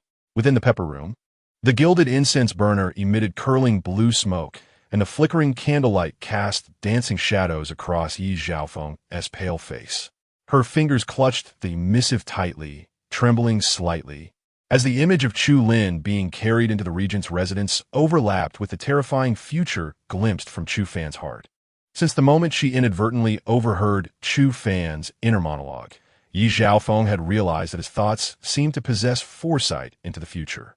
Each prophecy that flickered through his mind ultimately manifested into reality. In Chu Fan's memories, on a certain day in the future, she would be humiliated and die at the hands of this tyrant upon the dragon throne after marrying Chu Lin. Yi Zhaofeng chuckled coldly, yet her eyes brimmed with vigilance. No matter how fallen Chu Lin appeared now, as long as he lived, that terrifying prophecy hung over her like a blade poised to strike. Half an hour later, Wang Qingyan hurried into the hall, his heart heavy with anxiety. Wang Qingyan, how fares Chu Lin? Yi Zhaofeng's gaze was piercing, as if she could see through him. At that moment, cold sweat trickled down the back of Wang Qingyan's neck as the palpable aura of murderous intent surrounding the Empress pressed down upon him. He fell to his knees, his forehead touching the ground, and the conversation from noon between him and Chu Lin exploded in his mind. Recalling how he had just revealed that the storyteller at the Southern Tea House could summon Su Yi, he had returned home to receive a secret missive from the steward, signed unmistakably with the name Su Yi, sending chills down his spine. Was Chu Lin's injury truly beyond healing? Yi Zhaofeng's golden armor scraped across the tabletop, leaving 5 white marks on the wood. Cold sweat trickled down Wang Qingyan's spine into his waistband. As the Empress's rage and rhetoric matched the predictions in the missive to a T, it seemed that the chances of Chu Lin's recovery were exceedingly slim. Yet there was no room for negligence. Yi Zhaofeng's fingertips drummed against the armrest of the dragon chair, each tap resonating like a hammer, striking Wang Qingyan's heart. Convey my decree. Dispatch someone to keep a vigilant watch over the regent's residence for 24 hours. Suddenly, she straightened, her voice as sharp as a knife's edge. If you dare to deceive me, I shall annihilate your entire lineage. Get out. As the lights flickered to life on Zhuke Avenue at dusk, Wang Qingyan could scarcely afford to take heed. He sprinted across the cobblestones, splashing through puddles, the water soaking the hem of his robe. When he caught sight of his pale reflection in a puddle, his legs nearly buckled beneath him, for every word of Su Yi's missive rang true. And each of the Empress's questions and every bout of fury mirrored the prophecies within the letter. This was no mere warning. It was a prophecy peering into the secrets of heaven. Upon returning to his residence, Wang Qingyan strode directly into his study, shutting the door behind him. He retrieved the mysterious letter from his bosom and reread its contents with increasing awe for Su Yi's powers. He understood that he had been ensnared in a vast conspiracy, where even the slightest misstep could cost him his life. Steward, inform the household that I have suddenly fallen ill and require bed rest. Wang Qingyan instructed the steward. After the steward departed, Wang Qingyan retrieved the Zeatonwood box sent with a letter and opened it to reveal an amber-colored pill nestled within. He recalled the contents of the letter, which stated that ingesting this pill would induce a state of aging in his body, lasting for 6 months, after which he would not only revert to his prime, but also extend his lifespan by an additional 10 years. Gazing at the pill, Wang Cheng'an hesitated for a moment before resolutely swallowing it. Soon, he felt a wave of heat coursing through his body, followed by an overwhelming weakness. The reflection staring back at him in the mirror was that of a frail old man, his hair white and face lined with wrinkles. 6 months for 10 years.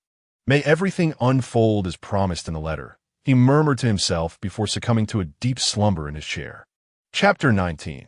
Contention for the position of the underworld sect leader as the dark cloak figure of Wang Cheng'an vanished beyond the vermilion gates of the palace. Yi Zhaofeng slammed her jade cup onto the table. Scalding tea splattered, winding like a twisted stream upon the intricately carved surface. With a fierce gaze fixed upon the swaying branches of the palace locust trees, she felt an unsettling sensation, as though her heartbeat shattered into a myriad of fragments along with the retreating silhouette. Investigate the storyteller Su Yi at the Southern Tea House, she commanded, her fingers gliding over the confidential report on the table, the gilded armor glinting coldly in the candlelight. It was said to be the descendant of the legendary healer needle, Sage Su Niancy. I must ascertain whether this is indeed the truth or merely bait set by someone with ulterior motives. As you command, the woman in dark attire knelt, her raven hair bound with a bronze ring, revealing a faint scar beneath her chin. This was Xie Yanxiu, the leader of the covert guards, who had entered the palace at the age of 12 and spent 10 years rising from menial tasks to become the sharpest blade of the Empress. As she lowered her gaze, the depths of her eyes simmered with vigilance regarding her new mission. The undercurrents in the capital were tumultuous, and any slight disturbance could lead to peril. Yi Zhaofeng observed Xie Yanxiu's departing figure, her fingertips unconsciously tracing the cracks along the edge of the imperial table. The blood-soaked coronation ceremony from 14 years prior remained vividly etched in her memory on the night of the late emperor's passing. The gates of the various palaces were sealed by the personal guards of the regents, and as her wet nurse dressed her in the phoenix robe, she clutched the osmanthus candy gifted by the late emperor. A woman as an emperor. This was unprecedented. Such was the remark in the memorial presented by the prime minister's residence on the day of her ascension. Yet, when Chu Kanglin's armored forces approached the imperial city, those grand ancestral principles became mere child's play. The Empress Dowager's edict, the queen's veiled curtain, and the checks imposed by the 9 regents were but fig leaves to cover the power struggles of various factions. Among the 9 regents, while 3 had fallen in the power struggle and 2 princes had fled to their fiefs, the prime minister's residence, the grand general's residence, the regent's residence, and the great master's residence still held firm, dominating the political landscape of the capital. The prime minister's disciples eloquently debated in the court, their seemingly well-reasoned advice concealing lethal intent like poisoned silver needles. The grand general Chu Huaiqin toyed with the tiger talisman, his gaze reflecting the rising dust of the frontier cavalry, as if outlining a map for seizing the world. Seated in the study of the regent's residence, Chu Kanglin listened to the shouts of the armored troops practicing outside, his military treatises already frayed at the edges, a knowing smile gracing his lips, intimidating every schemer while concealing his own nefarious ambitions. They all plotted for their descendants, quietly amassing strength, waiting for the opportune moment to claim the highest position for themselves. The glazed lamp on the table flickered intermittently. Yi Zhaofeng gazed towards the direction of the great master's residence, where smoke rose, her fingertips unconsciously brushing against the dark patterns of her sleeve.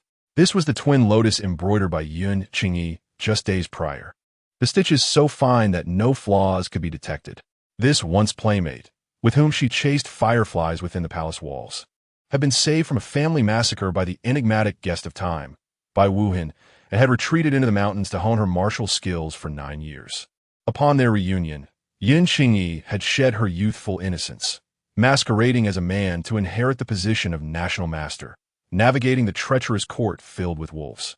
In the dead of night, the palace walls harbored secret doors, and Yin Qingyi often leapt over the walls under the moonlight, shedding her cumbersome robes to reveal simple attire imbued with the essence of the martial world. They leaned against the gilded railing, drinking together, watching the moonlight shatter into silver scales within their cups, reminiscent of their youthful escapades in the abandoned gardens behind the cold palace. Sneaking sips of osmanthus wine hidden in the imperial kitchen. Recalling the palace banquet half a month ago, where Yun Qingyi had accidentally revealed a tattoo of a half-bloomed red lotus on her sleeve, Yi Xiaofeng found herself smiling bitterly. At that moment, none of the officials had noticed except for her, who recognized it as the mark they had secretly inked at a temple on the outskirts of the city during their youth. Now, gazing at the elusive shadows and the rising smoke, Yi Xiaofeng felt a twinge of sorrow for this loyal confidant, who had shielded her from the storm and navigated the treacherous waters of power, plotting strategies solely to ensure her stability upon this throne.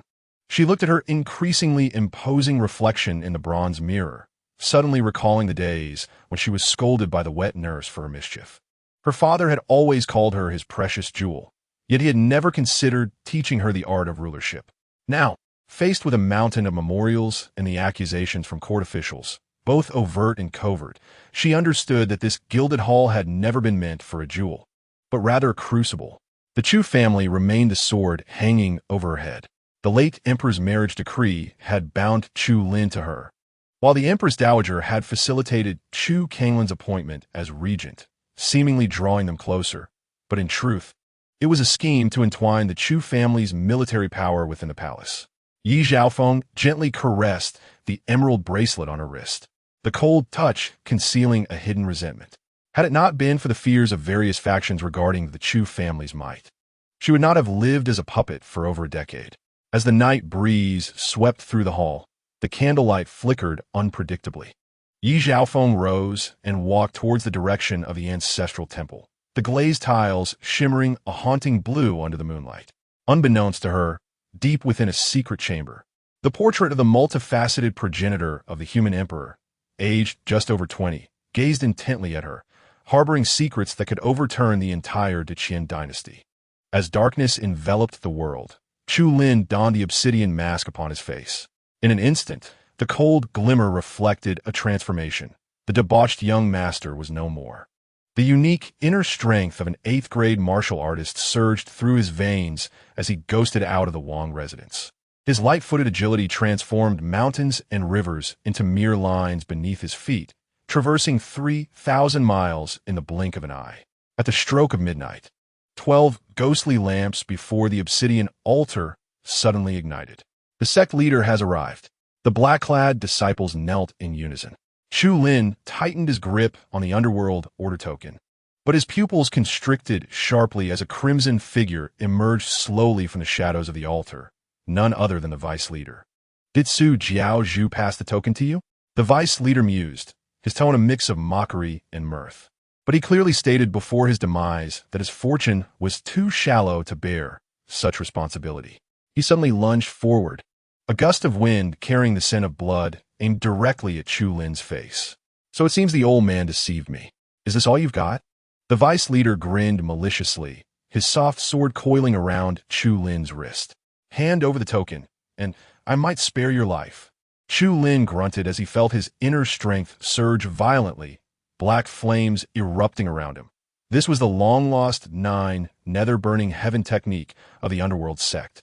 The two forces collided, sending shards of the altar flying, as all 12 ghostly lamps shattered, staining the night with an eerie crimson. With a resounding crash, Chu Lin fell heavily onto the altar's green stone, blood surging in his throat. The vice leader's soft sword pressed against his throat, the cold blade piercing his skin in an instant, when suddenly, a silver light erupted in the night sky. With a clang, the soft sword snapped in two. Sui, clad in white as pure as snow, with faint golden energy still swirling at his fingertips, looked down upon the collapsed vice leader from a position of superiority. The latter's face turned pale as parchment, his pupils reflecting a visage that should have vanished from the martial world. His throat constricted violently as he gasped, "You are not." Chapter 20. A scheme within a scheme, what did I ever say? He stepped forward, his dark robes sweeping through the debris. The underworld sect cannot harbor those with ambitions. Since you covet the position of sect leader, you have only a dead end left.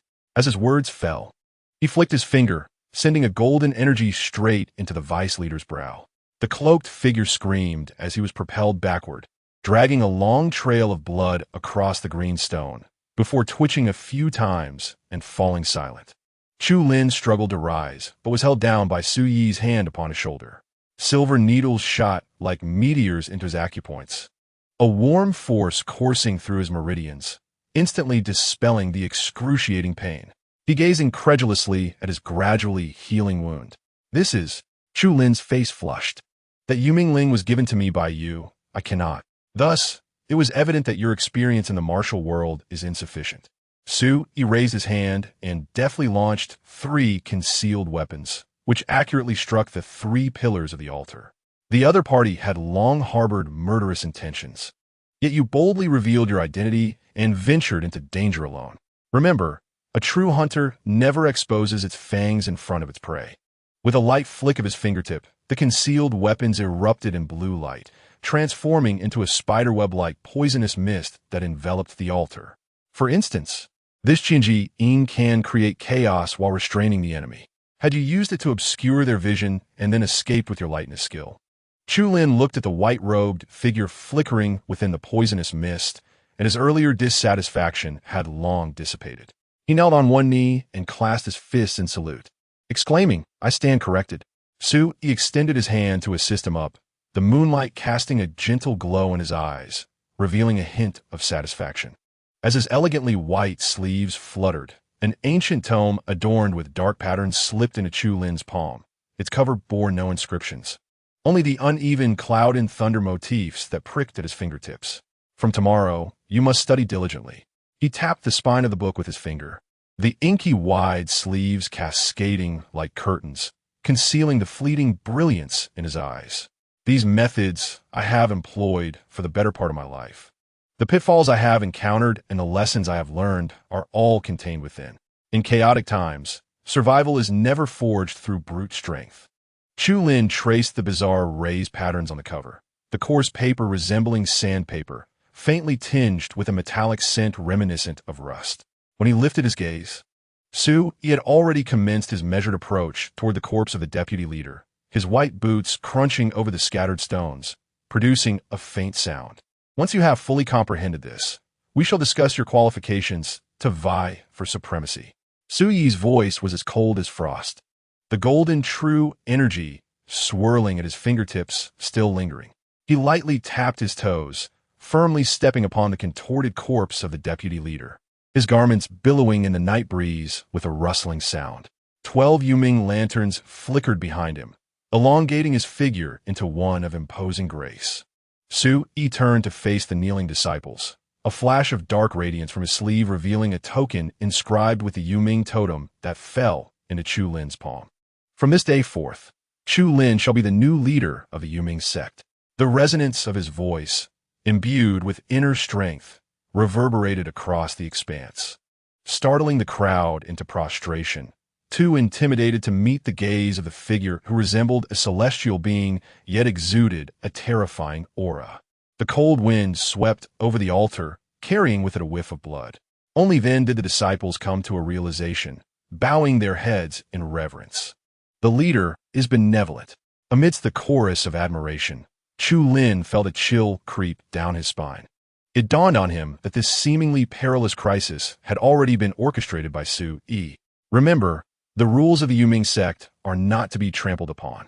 Su Yi's voice, steady and unhurried, sent shivers down everyone's spine, yet he was also willing to give each individual an opportunity. He turned to Chu Lin, a glimmer of profound meaning flashing in his eyes, suggesting that the new leader would still require the assistance of others. Chu Lin suppressed the shock within, clasping his fists in salute. The dissatisfaction he had felt moments ago regarding Su Yi's apparent indifference had transformed into a cold sweat soaking through his garments. He finally understood that this man, who seemed to have retreated, had, in truth, already seized control of everything. Being able to see through the human heart and calculate the opportune moment, such an adversary was one he should not even dare to challenge. At this moment, as Chu Lin beheld Su Yi, whose presence commanded the entire assembly, his temples throbbed. The secrets whispered to him by the late emperor before his demise now resonated like thunder. The one who had traversed countless dynastic upheavals, capable of altering the very fabric of the realm, the enigmatic Bai Wuhan, overlapped with the figure before him. His nails dug deep into his palm, stifling the tumultuous waves rising within his throat.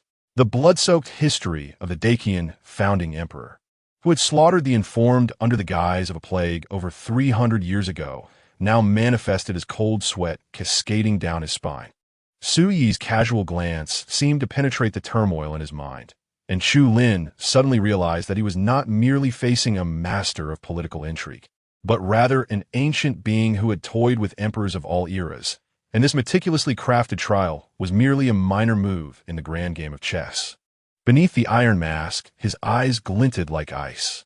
Chu Lin tightened his grip on the Yuming Ling, casting a sharp glance at the gray-robed elder Wei Qinzhou, who was bowing at the altar.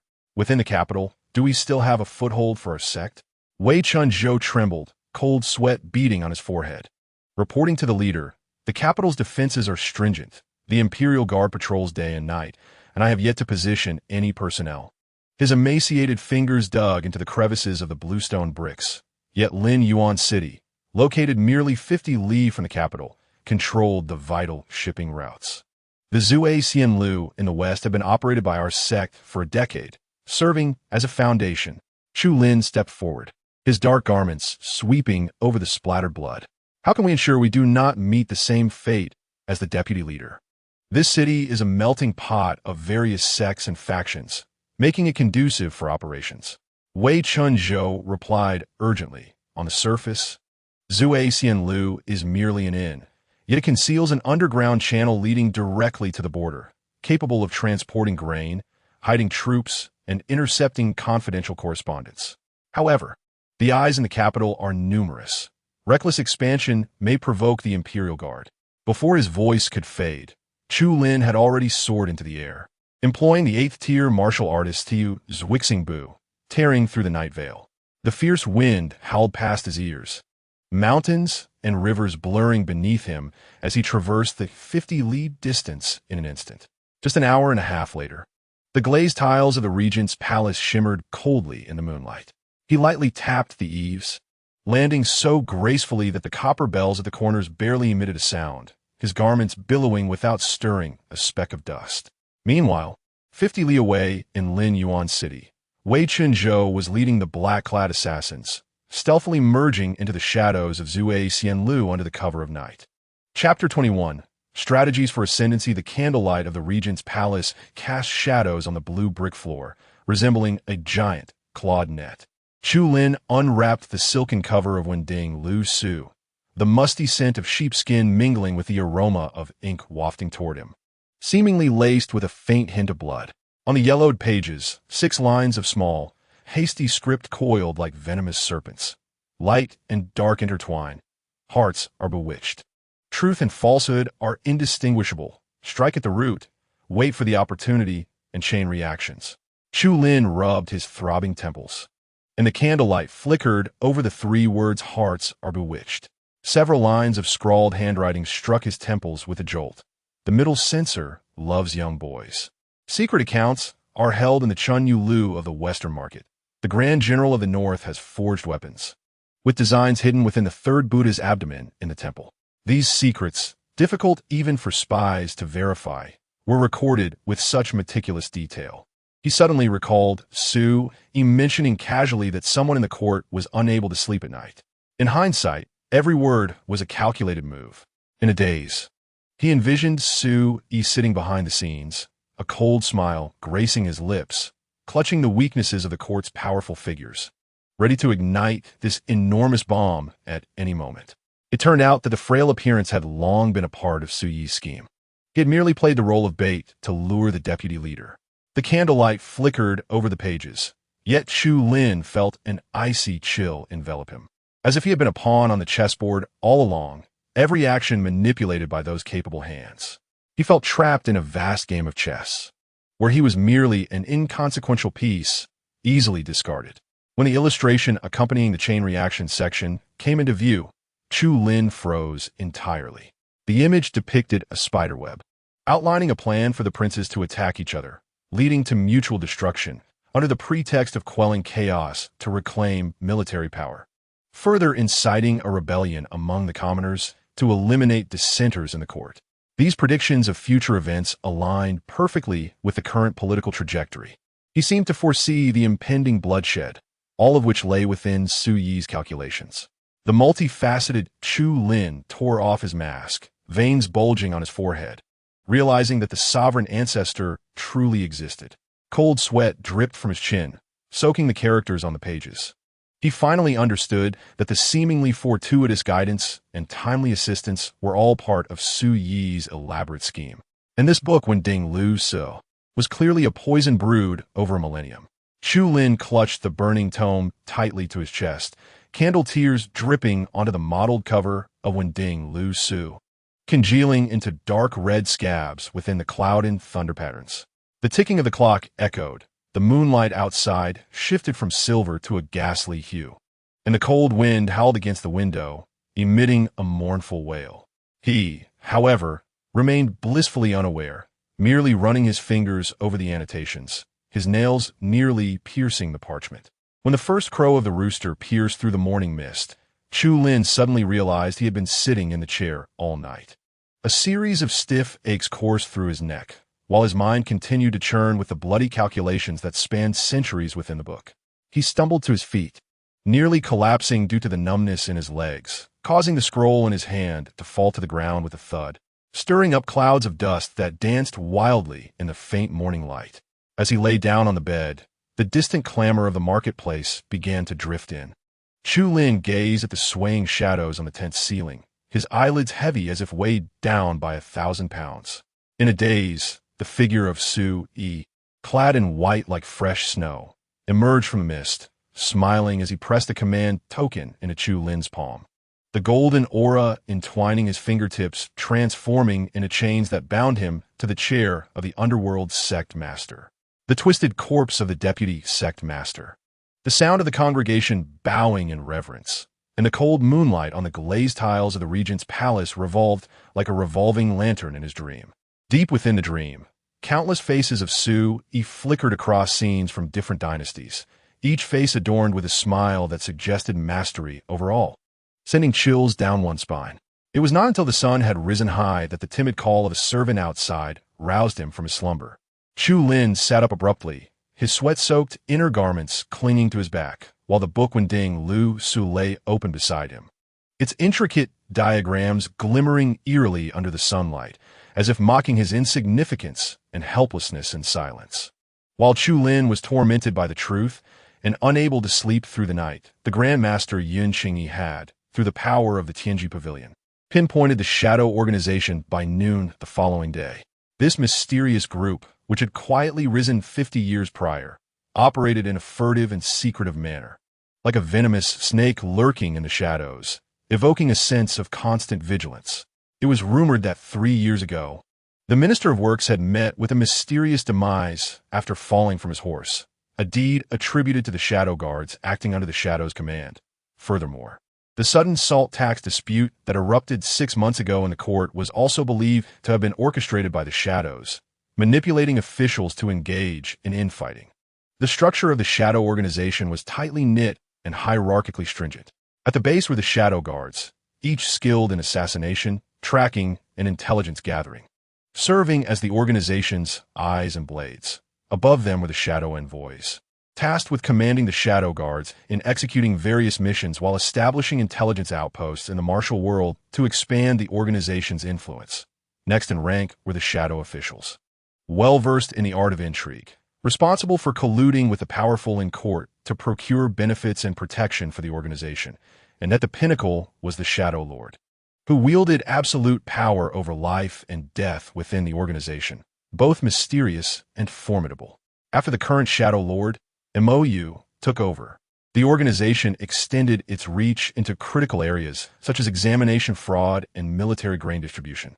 While officials in the court spoke grandiloquently, they secretly engaged in mutual scheming under the manipulation of the Shadow officials, behind the overt struggles among various sects in the martial world.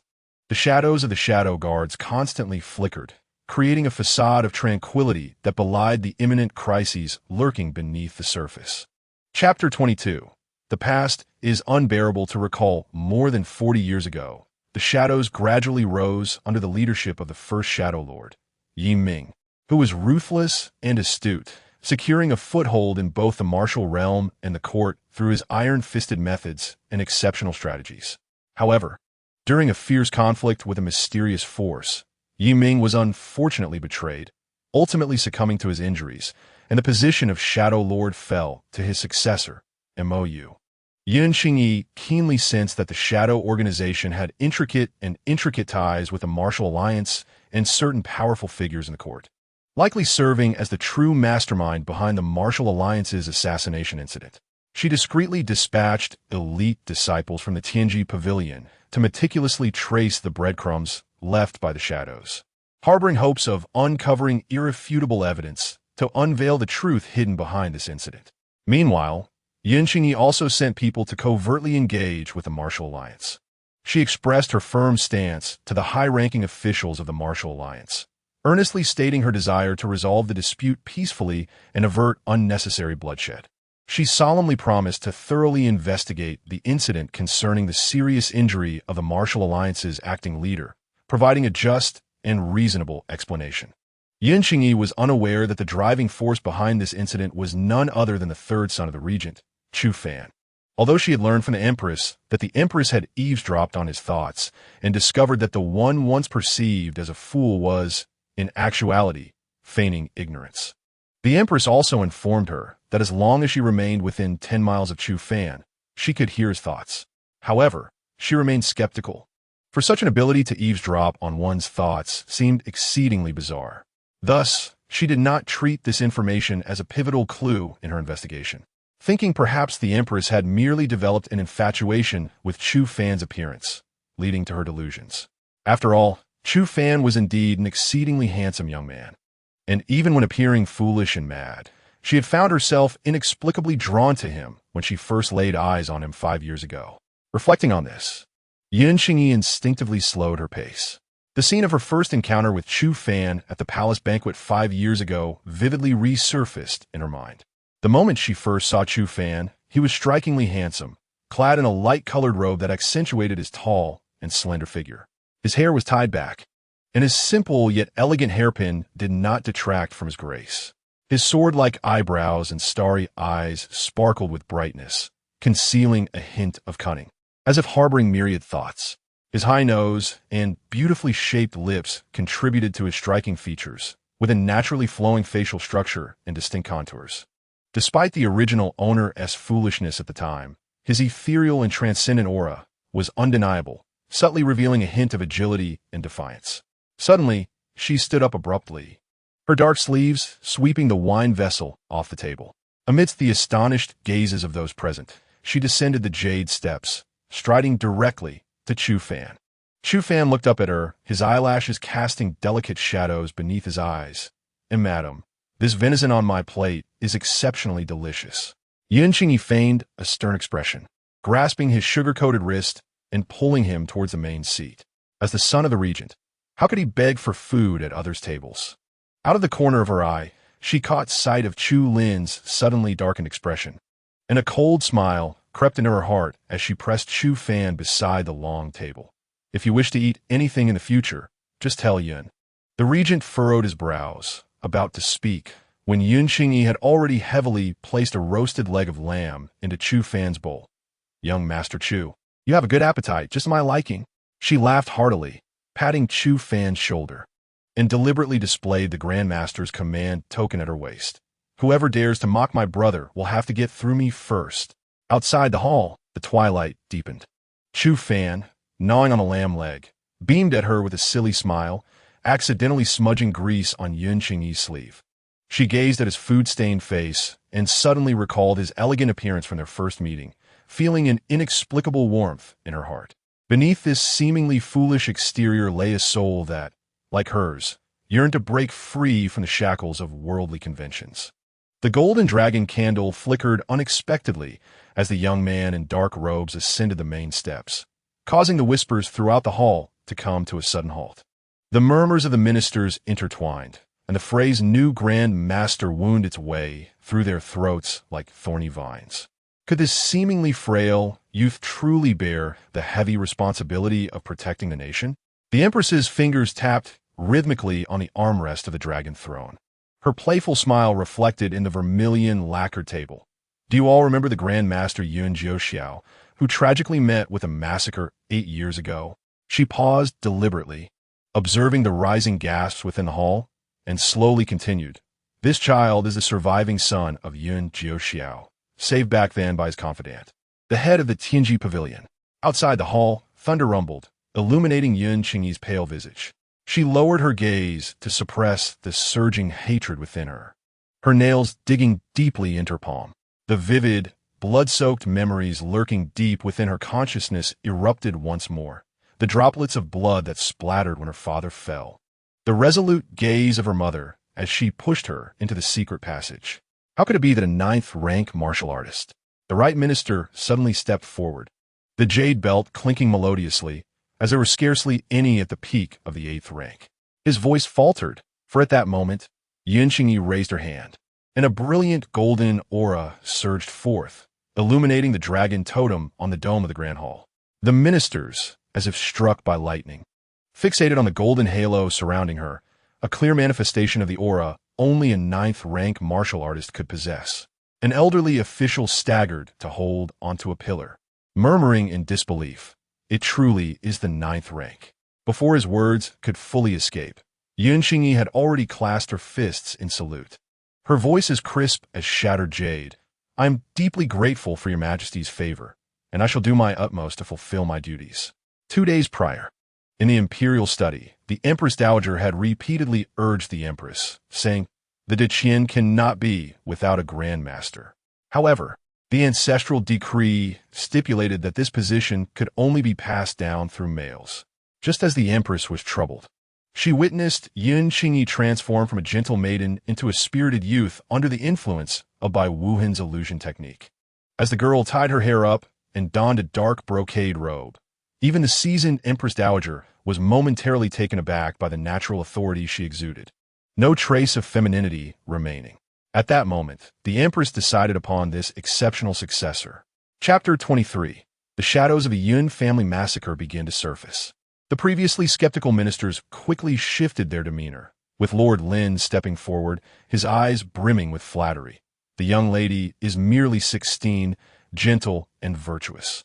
Should she serve at the Grand Master's side? Before he could finish, Yuan Qingyi raised her hand to dismiss him, her tone distant yet polite. "I am sorry, Lord Lin, but I'm already devoted to another." She subtly retreated a step, the illusion technique flowing quietly beneath her wide sleeves, erasing her feminine softness and leaving only the fierce aura of a 9th-rank martial artist. Observing the fawning smiles of the ministers, a cold smile crept into her heart. Those who had previously spoken sharply now wore entirely different expressions in the presence of her golden aura. Thunder roared, illuminating the dazzling light surrounding Yuan Qingyi. That resplendent aura served both as a weapon to intimidate others and as a shackle binding her. She was acutely aware that her master Bai Wuhan had pushed her into the limelight merely as a game to manipulate the world. The Empress's reliance on her was merely a means to stabilize her power. The warmth emanating from her palm intensified, the presence of a 9th-rank martial artist flowing through her veins, the candlelight on the gilded dragon pillars flickering in response. The banner of the silk shop swayed languidly in the heat. Gazing at her reflection in the copper basin, the illusion technique maintained her sharp brows and starry eyes, overlapping with the fawning faces from the banquet memory. 14 years had swiftly passed.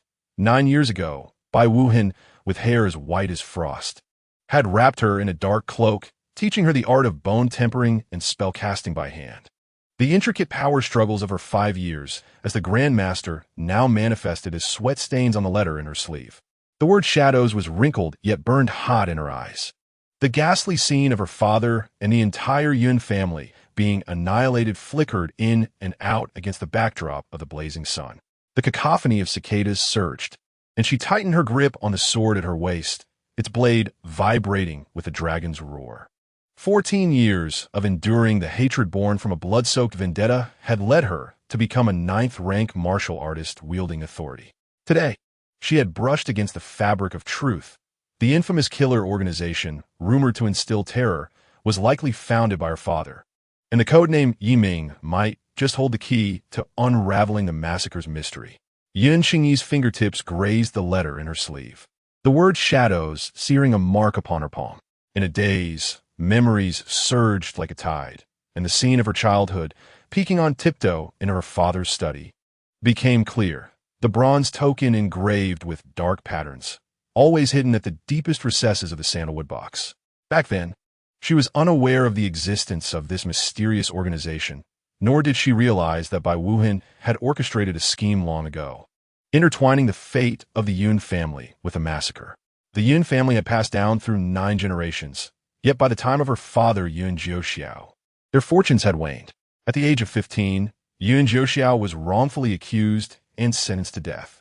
At the moment the executioner's blade fell, Bai Wuhan appeared like a ghost, not only rescuing her father, but also slaughtering the 13 members of the traitor's family.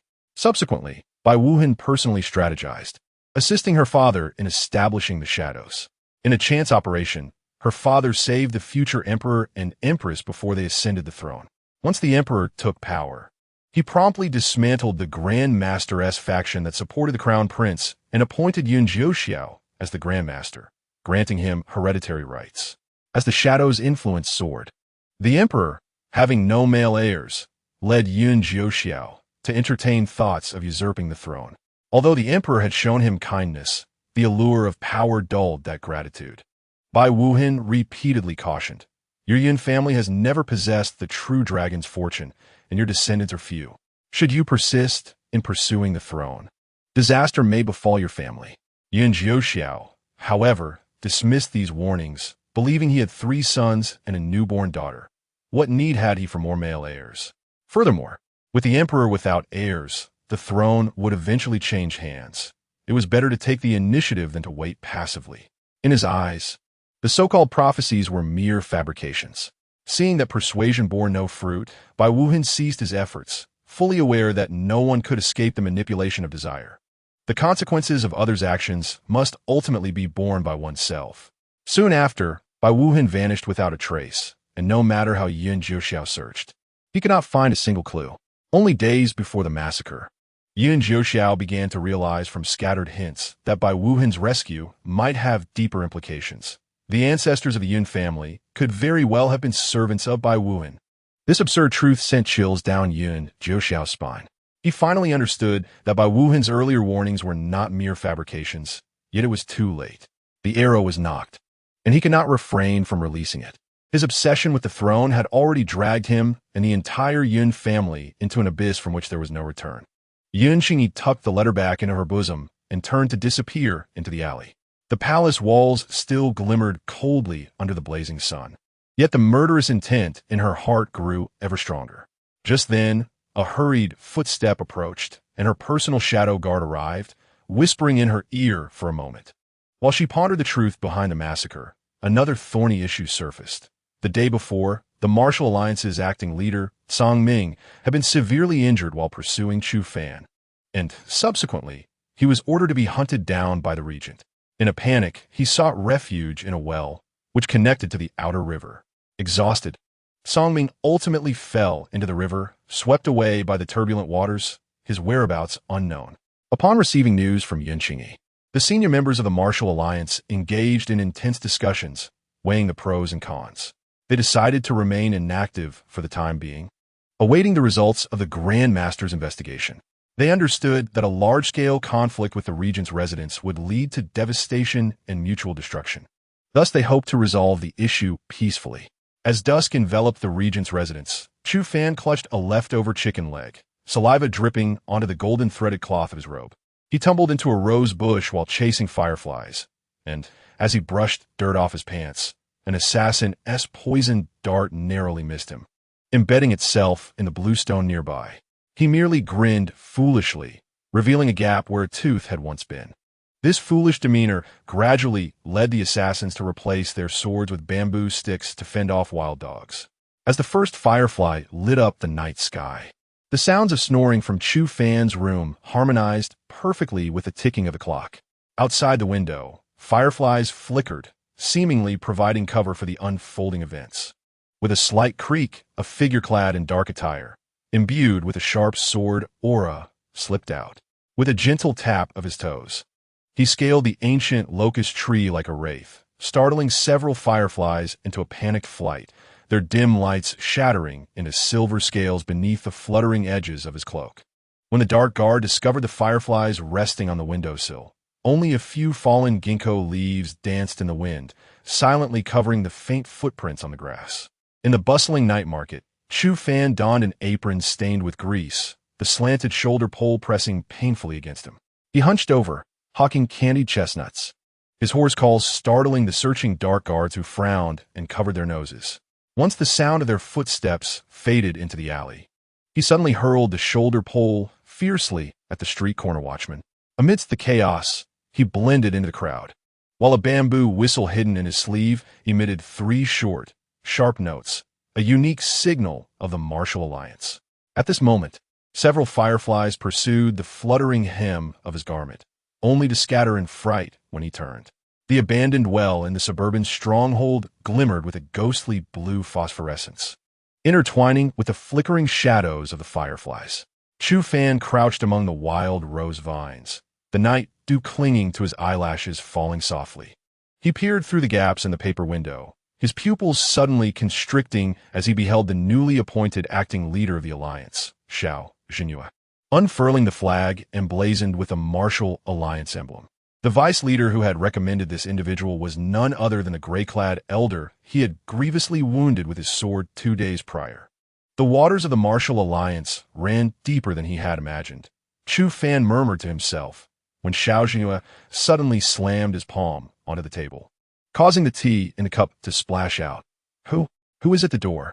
This furious shout startled the firefly swarm resting on the beams, sending them into a flurry. Alarm bells rang in Chu Fan's heart.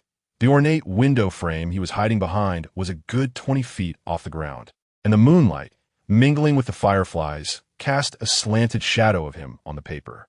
He watched as Xiao Yan pretended to stride towards the door, his boot heels thudding heavily against the blue bricks, but just as he was about to step over the threshold, he suddenly spun around, his palm wind slicing through the air aimed directly at the window.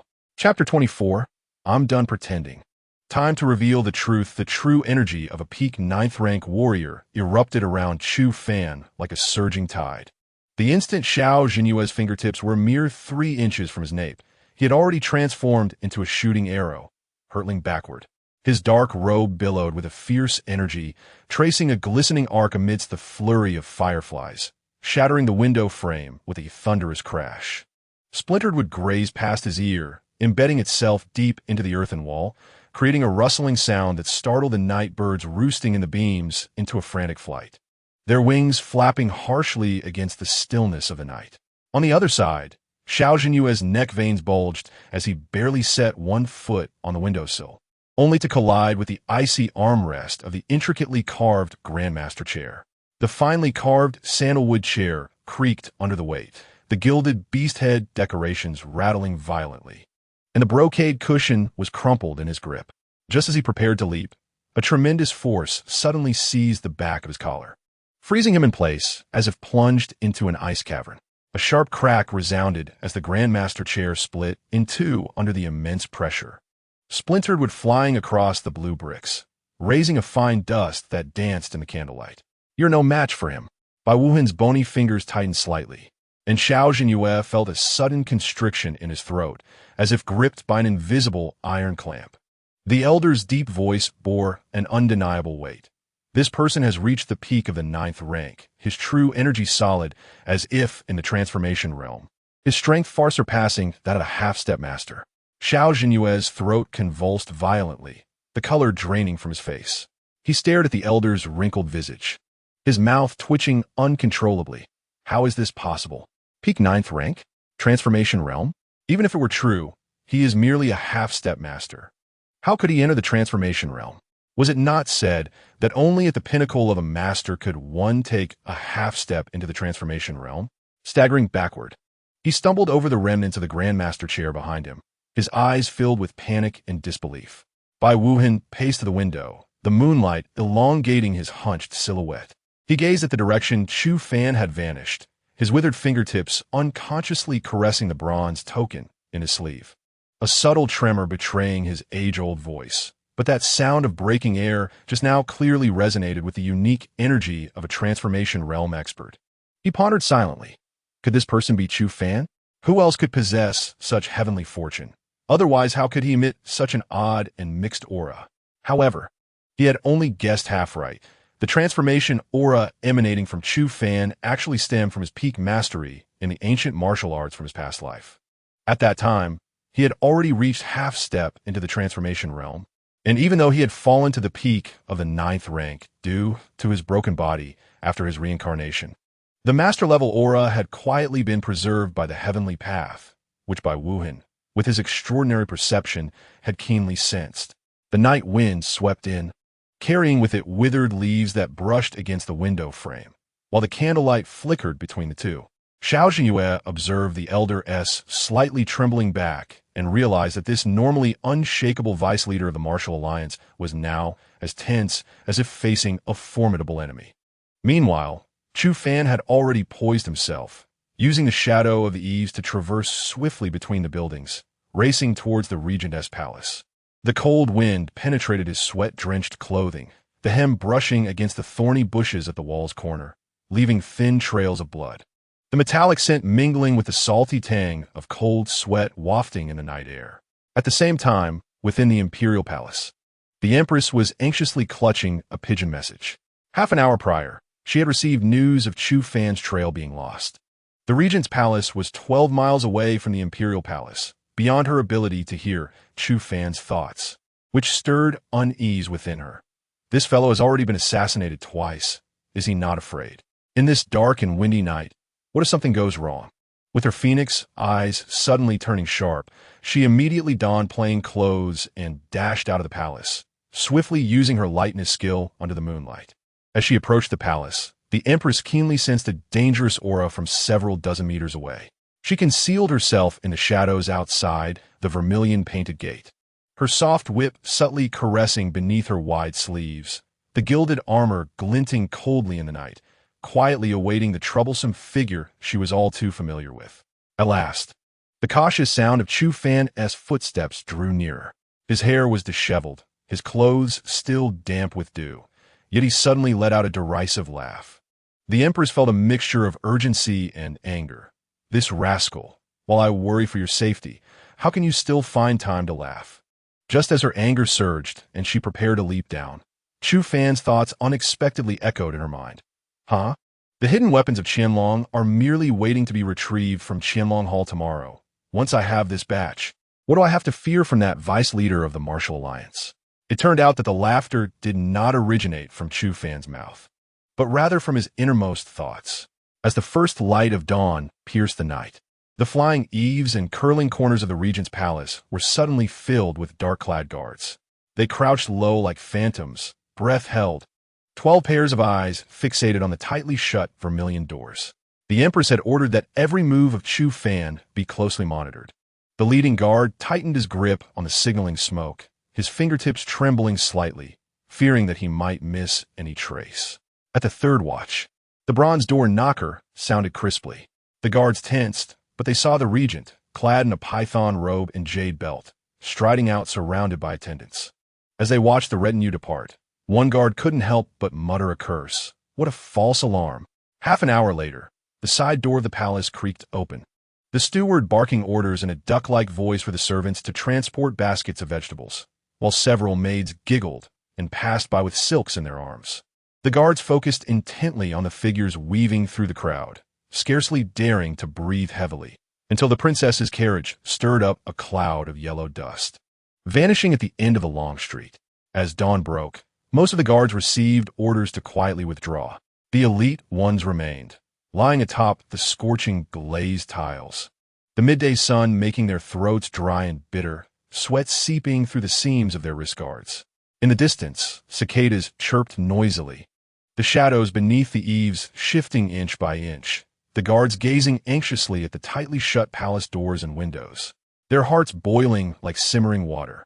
When will Chu Fan finally make his move? Simultaneously, within the imperial study, The Empress heavily marked the end of a memorial with her vermilion brush. She looked at the mountain of documents piled on her desk, her fingertips pinching the secret report from the guards, her phoenix eyes flashing with anger. That Chu Fan deliberately dragging his feet. At the initial hour of the midday sun, the last stroke of vermilion fell, and she hurled the brush fiercely into the ink wash, her wide sleeves flying as she changed into a fitted outfit. Her gilded hairpin not even removed before she transformed into a flicker and dashed out of the palace. Upon arriving at the regent's palace, the Empress blended into the shadows, observing the sweating guards with a cold smile. Indeed, that crafty fellow has played me for a fool. At this moment, a languid face emerged from the crevice of the side door of the Wang Fu, where Chu Fan stretched lazily and yawned, his peach blossom eyes harboring a barely perceptible mockery. The Empress's pupils suddenly constricted. With the keen intuition of an 8th-grade martial artist, she instantly detected the deliberate slowing of his footsteps. She dismissed the hidden guards and brushed her fingertips over the soft whip hidden in her sleeve, murmuring, "Finally willing to show yourself." On the outskirts of the city, at the edge of the dense forest, Chu Fan abruptly halted.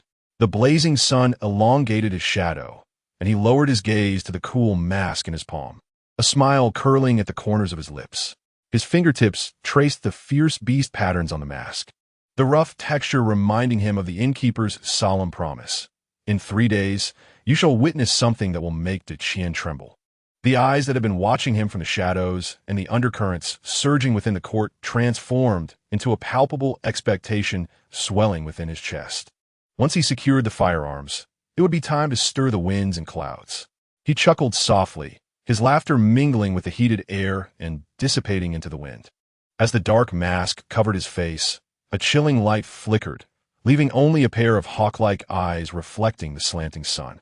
Suddenly, Chu Fan recalled his dire financial straits, and the smile on his lips deepened. With the firearms as his trump card, there was no need to feign ignorance any longer, right? That Empress possesses the wealth of the entire realm. If he could gain her support, how could he fail in his grand ambitions? He would no longer pretend. The game was afoot. Almost as soon as the thought formed, these inner musings transmitted unchanged to the Empress's ears. She abruptly halted, her eyes wide with fury, fingers gripping her gilded armor with a crisp sound. "You scoundrel, you think you can achieve great things? You even have your sights set on our treasury's taxed silver?" Chapter 25. Acquiring firearms. Just as Chu Fan donned the pitch-black mask, a sudden surge of fierce energy erupted around him, as if a dormant beast had awakened. He lightly tapped his toes against the ground, and his figure darted through the forest like a specter, his garments brushing against leaves with a whispering rustle, disappearing into the dappled shadows in the blink of an eye. Yi Zhaofeng's pupils constricted, her phoenix-like gaze fixated on the fleeting shadow. Just as she raised her hand to signal the hidden guards to follow, Chu Fan's taunting thoughts exploded in her mind. "You want to follow? Then let us play a good game." Her expression instantly hardened, her slender fingers unconsciously tightening around her wide sleeves. The earlier appearance on the outskirts was a deliberate ruse. It was all a trap set by this cunning fox. He clearly intended to divert his pursuers and then circle back to acquire the firearms. Yi Zhaofeng let out a cold laugh, retrieving a snow-white messenger pigeon from her sleeve. Swiftly, she bound a secret letter to the bird's leg. The pigeon flapped its wings and soared into the sky, racing towards the Qianjun Hall, where her meticulously arranged guards lay in ambush, awaiting their prey. "Stay alert." The Empress commanded her hidden guards in a voice laced with undeniable authority. "The target is likely heading to Qianjun Hall." Having spoken, she summoned her profound inner strength, lightly touching the bluestone slab with her toes, and shot towards Qianjun Hall like an arrow released from a bow. The howling wind rushed past her ears as she gripped the soft whip within her sleeve, the gilded armor gleaming coldly in the moonlight. Inwardly, she mused, "Chu Fan, let us see what tricks you can still play this time." The heavy wooden door, reinforced with gilded copper nails, creaked slowly open under Chu Fan's palm, the hinges groaning softly. The seething heat within Qianjun Hall, tinged with the sharp scent of rust, enveloped him.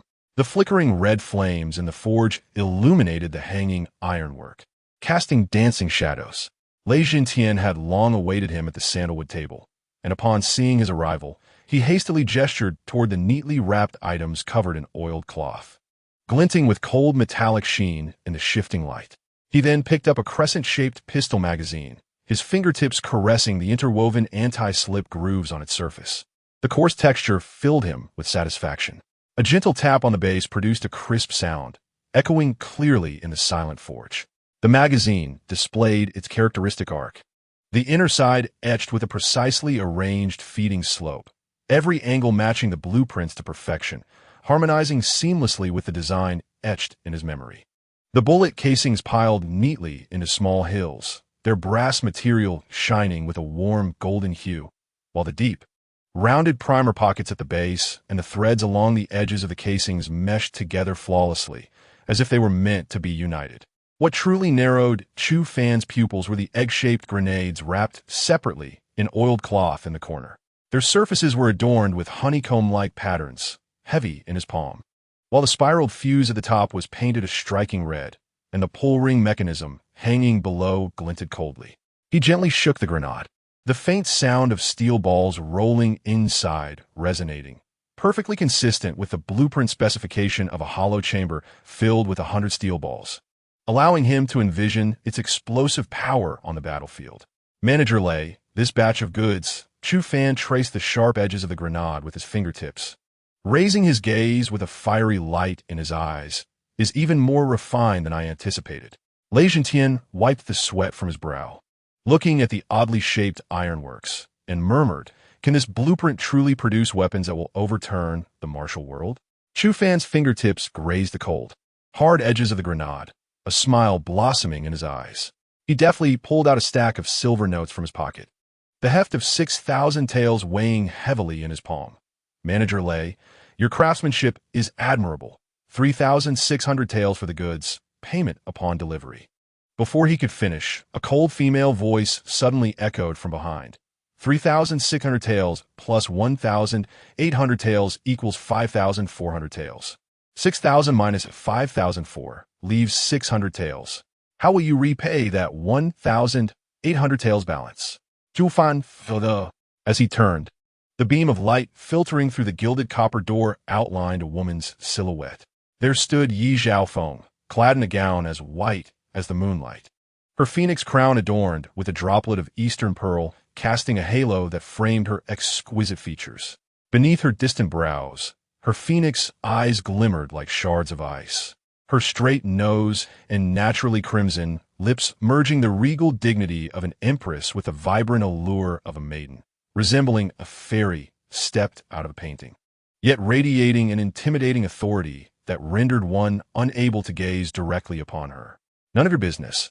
My fiancé, Yi, is the wealthiest in Qian."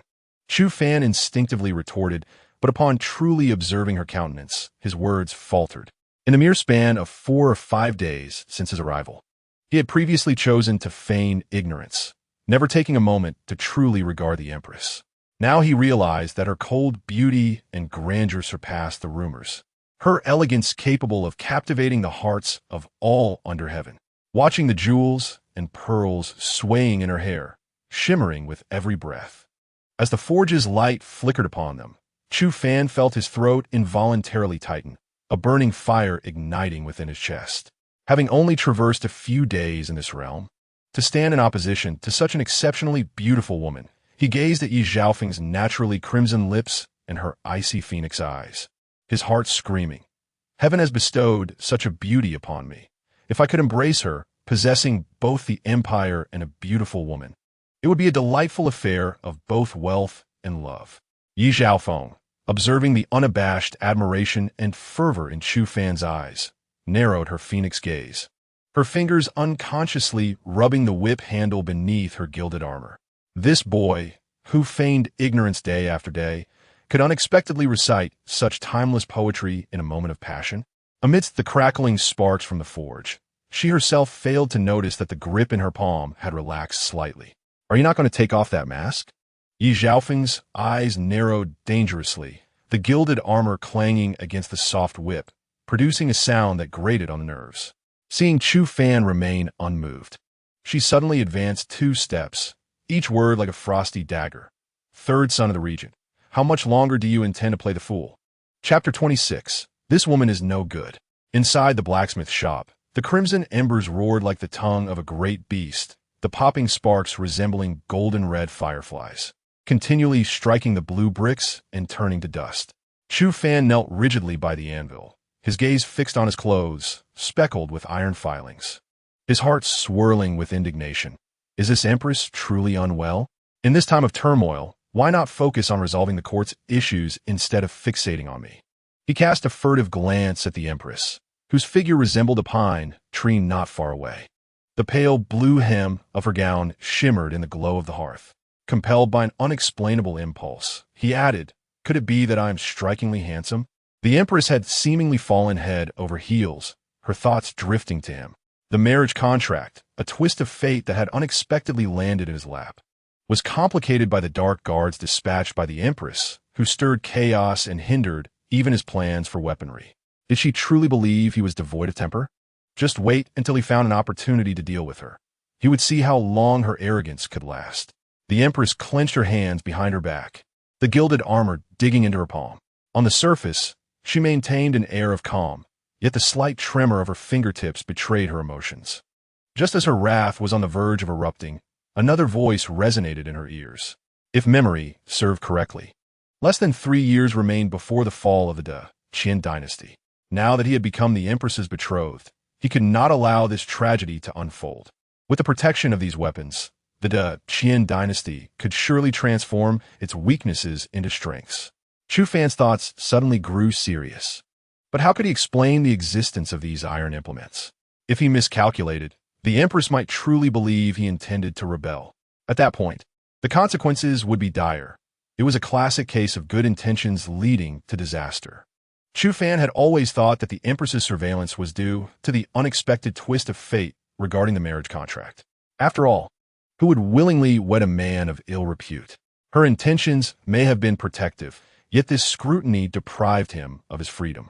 He continued to ponder. She is watching me merely because this marriage contract has fallen upon my shoulders. However, as I prepare these weapons, I cannot deceive her every time. Eventually, even the dullest mind would realize my pretense. Yet, judging by her conduct, she does not seem entirely foolish. The empress, upon hearing this, curved her lips into a dangerous smile, her phoenix eyes glinting with icy light, nearly laughing in anger. Fool! If it weren't for my ability to hear your thoughts, who could see through your elaborate facade? Why else would I have sent people to monitor you? She gazed at the stubborn back of the young man, a cold smile rising within her. Previously, his thoughts had predicted her marriage to Chu Lin and his tragic demise as mere misfortune.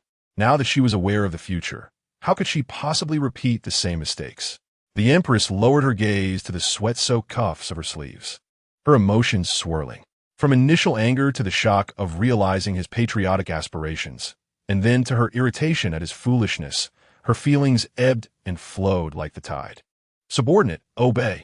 The leader of the Dark Guards responded, gesturing for one man to hasten to the regent's residence while the others approached Chu Fan, observing that he remained kneeling. The empress scoffed, "Tonight, I shall have someone scatter mugwort throughout your bedding and pour 3 bowls of talisman water mixed with black dog urine. I wish to see whether your madness prevails or if my imperial physicians are truly skilled." This woman was not a benevolent soul. Chu Fan instinctively felt the urge to retort, his words nearly bursting forth. Even the sparks flying from the forge seemed to quiver in time with his racing heart. Fortunately, he reacted swiftly, covering his mouth and standing up in a flurry. Almost simultaneously, his thoughts reached the empress's ears. Just as she was about to unleash her fury, she noticed Chu Fan suddenly grasping her hand, his voice turning soft and pleading, "Sister Empress, I did not mean to feign ignorance to deceive you. It is just that too many wish to harm me. If I were not to play the fool, I would have lost my life long ago. Please do not be angry with me. Oh my, why must you, a grown man, behave so effeminately? Previously, when I thought you were merely foolish, it could be overlooked. Now that I know you are not, this is rather excessive." The empress shook off his hand and continued, "I may choose not to be angry with you, but you have taken 6,000 taels of silver from me, claiming you would purchase paper and osmanthus cake, only to bring back this heap of scrap metal. What use are these? If you cannot provide a satisfactory explanation today, I shall charge you with the crime of deceiving your sovereign." With that, she cast a glance at the dark guards holding Chu Fan, signaling them to release him. The Empress's fingertip glided along the cold barrel of the gun, her phoenix eyes glimmering with a knowing smile. What does young Master Chu intend to do with these contraband items? Before she finished speaking, Chu Fan had already handed her the assembled handgun, guiding her on how to pull the trigger. "Watch closely." A soft pop echoed as an orange from a distant tree burst apart. The Empress stumbled back in shock, the pearls on her phoenix crown shaking violently, while the Dark Guard leader's black horse reared in fright, its hooves clattering against the cobblestones. Such power in this iron contraption! Regent, clutching his abacus, trembled violently, the beads rolling chaotically to the ground. Several Dark Guards instinctively reached for their swords, only to find their weapons utterly impotent before this iron marvel. The Empress fixated on the still warm handgun in her grasp, her eyes filled with doubt and disbelief. Could this small object truly possess such formidable strength? Chu Fan nodded slightly, his expression grave. "Your Majesty, this is merely an ordinary handgun. Though it appears small, if wielded properly, a single shot can injure an 8th-grade martial artist. Repeated firing could easily claim their life." Upon hearing this, the Empress's gaze sharpened, tightening her grip on the gun as if to feel the immense power contained within this small weapon. Seeing that the others had begun to grasp the nature of the handgun, Chu Fan produced the recently assembled elongated object. Unwrapping layers of oil paper revealed the sleek, black 47, its metallic sheen causing the Empress's pupils to narrow. He tapped the gun's body, producing a crisp metallic resonance. "Your Majesty, this weapon possesses greater power and requires testing in an open area." With that, he took the Empress's hand and led her outside the forge. He quickly drew concentric circles on the ground with lime. Kneeling, he adjusted the sights of the firearm, the camouflage strap whispering against his palm. "Your Majesty, watch closely." With a rapid succession of trigger pulls, the thunderous sound erupted like a clap of thunder, and the distant jujube post was reduced to a sieve, with chips and dust soaring into the air. The Empress instinctively raised her hands to shield her head, while the Dark Guards knelt in unison, the leader's horse rearing up, the saddle bells ringing loudly. This sound was even more terrifying than a thunderclap. Regent collapsed to the ground, his old eyes wide with astonishment, convinced that young Master Chu must be a divine being descended from the celestial realm of weaponry. The Dark Guard leader swallowed hard, his gaze filled with reverence for the 47. The gunshot had been 100 times more piercing than the sound of the throwing darts he had practiced for a decade. Yet, the Empress suddenly grasped Chu Fan's wrist, her eyes sparkling with excitement. Such a divine object. Does it possess even greater power? Chu Fan understood her implication. Picking up the manual and pointing to the riddled wooden post, "This gun can fire 600 rounds per minute. Although 9th-grade martial artists can withstand ordinary firearms with their protective true energy, even they would be like a flickering candle in a storm under this steel tempest. Continuous fire would mean even the mightiest 9th-grade warrior would struggle to escape death." The Dark Guards gathered closer, their typically stoic faces etched with shock. The Empress traced the edge of the manual, her lips curling into a meaningful smile. The scene resembled a fledgling eagle catching sight of wings capable of soaring through the heavens. Chu Fan lowered his gaze to the dark iron object in his palm. Seizing the moment, while everyone remained captivated by the 47's impact, he silently disengaged the safety. "Be careful," he suddenly called out, tossing a grenade towards an old locust tree 100 paces away. Boom! The immense explosion roared like thunder, the tree crown instantly disintegrating into a cloud of wood chips. The shockwave swept through, sending Regent tumbling forward, landing awkwardly as a large stain quickly spread across his pants. The startled warhorse neighed, rearing up, its rider thrown off violently, the helmet clattering against the stone pavement. The leader of the Dark Guards stumbled back several steps, slipping and falling to the ground, his sword clattering beside him. The deputy commander of the Shadow Guards mounted his steed, gripping the reins tightly. His hands bled from the coarse leather, yet he remained oblivious to the pain. As the other Shadow Guards knelt on one knee, their knees struck the gravel with a heavy thud, the sharp stones piercing their flesh, but not a single brow was furrowed. They maintained their vigilant posture. The Empress instinctively staggered backward, only to collide with an embrace steeped in the scent of rust. The moment Chu Fan encircled her waist, their noses nearly touched. In that fleeting exchange of glances, the Empress felt the warmth of the youth's breath brush her lips, causing her heart to skip a beat. Her cheeks flushed crimson, and in her fluster, she forcefully pushed Chu Fan away, her phoenix eyes wide with astonishment. "What is this?" Chu Fan dusted off his clothes and picked up a charred piece of locust wood. "Your Majesty, this is a thunderbolt specifically designed to counter powerful masters." Chapter 27. The Mysterious Organization, Qishao Pavilion. Chu Fan's thumb repeatedly traced the anti-slip grooves on the hand grenade shell, the cold metallic sensation making his pupils contract. A mid-stage martial arts master possesses a strength of 15,000 Jin, capable of leaping over 100 meters, generating a force upon landing equivalent to the simultaneous detonation of 2 thunderbolts. Yet, their true energy shields could withstand the impact of consecutive explosions. The Empress instinctively tightened her grip on her gown embroidered with golden threads, taking a half-step forward as the gilded armor made a faint sound. What about the late-stage masters?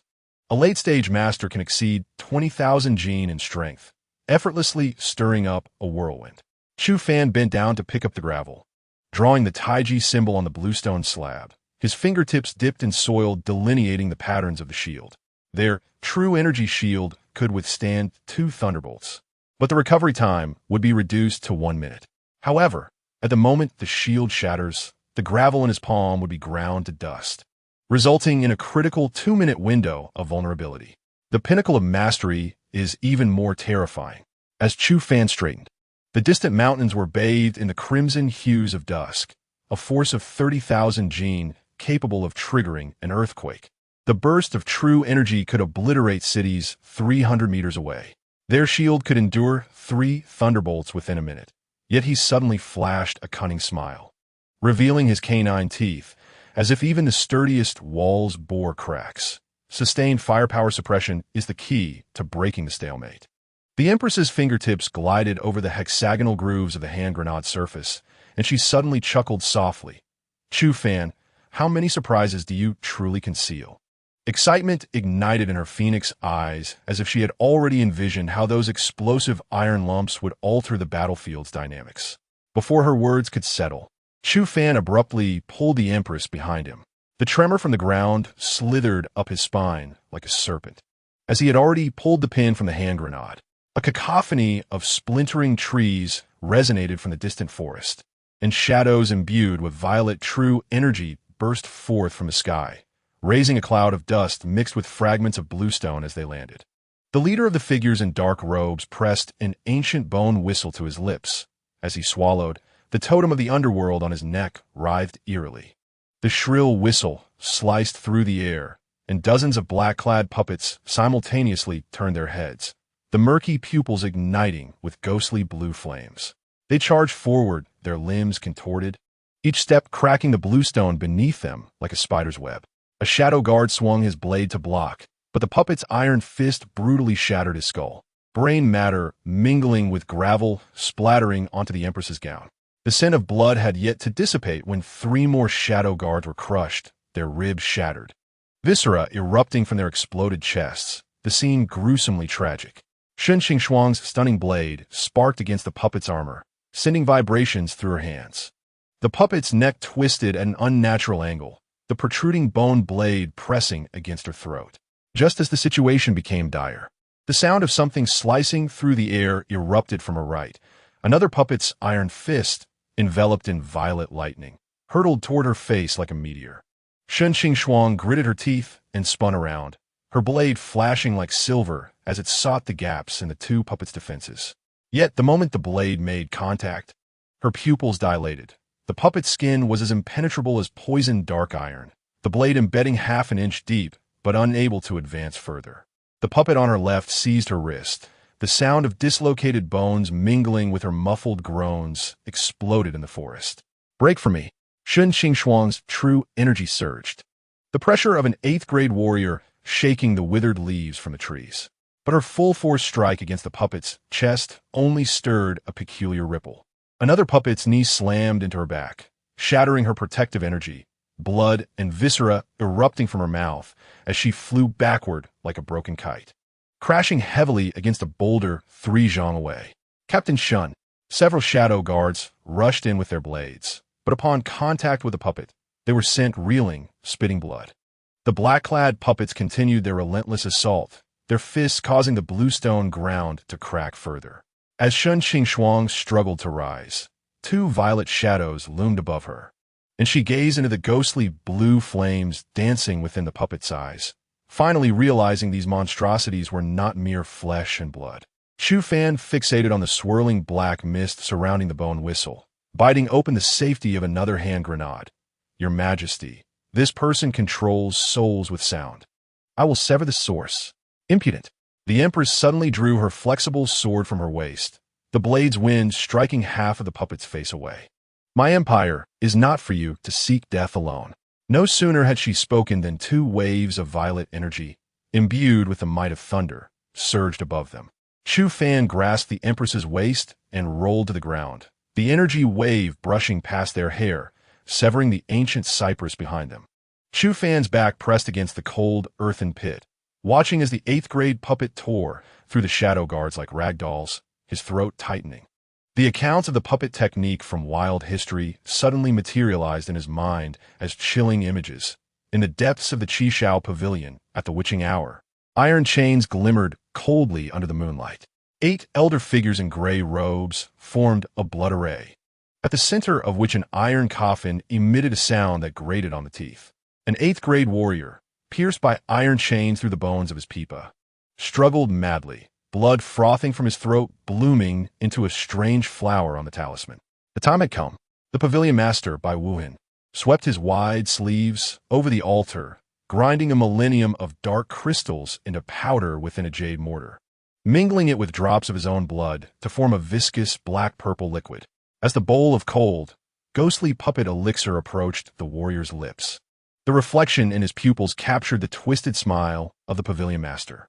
The moment the elixir slid down his throat, the warrior arched his back, veins bulging beneath his skin like worms.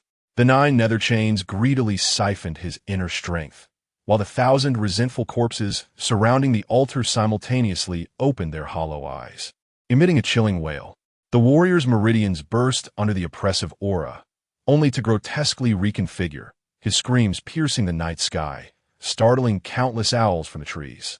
Bai Wuhan's skeletal fingers traced ghostly runes in the air, and the blood array erupted in blinding blue light. The warrior's resistance gradually subsided, and his hollow eyes reflected the pavilion master's excited, bloodshot gaze. Excellent. Excellent. The body of an 8th grade cultivator indeed produces the most perfect puppet.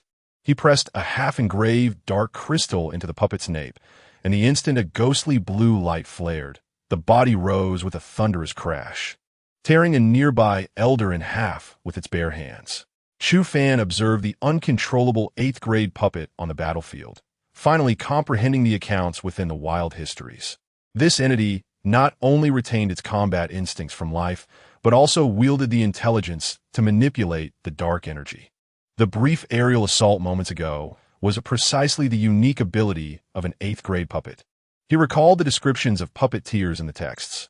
6th grade puppets possessed strength akin to that of an ox, with records of one toppling a cart laden with 1,000 stones of grain solely through brute force. The attacks of 7th grade puppets bore a chilling essence, with accounts of warriors struck by their wind being instantly frozen into ice sculptures, helplessly watching themselves being torn apart, while the 8th grade puppet before him was formidable enough to instill caution even in peak 9th grade warriors.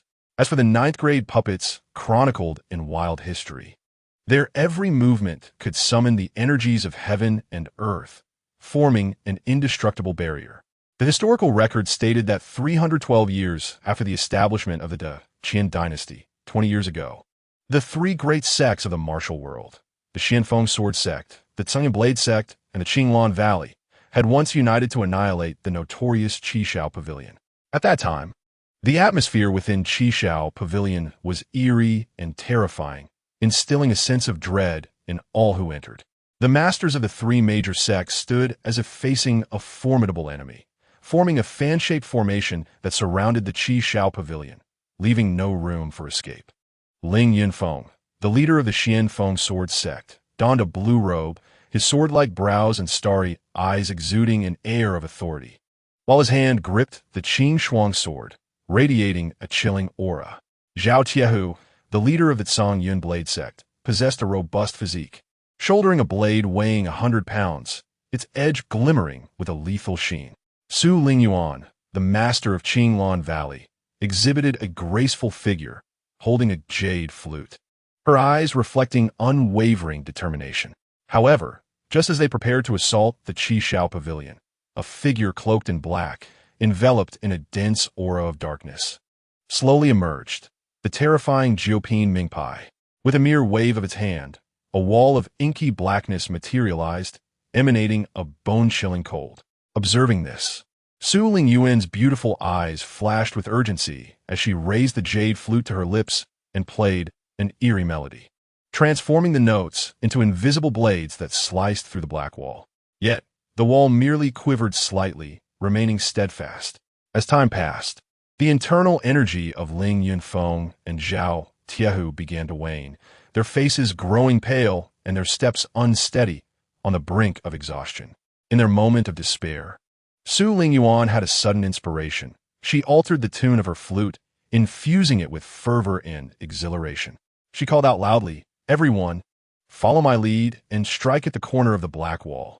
They complied, and under her guidance, disciples from various sects concentrated their strength to attack the lower right corner of the black wall.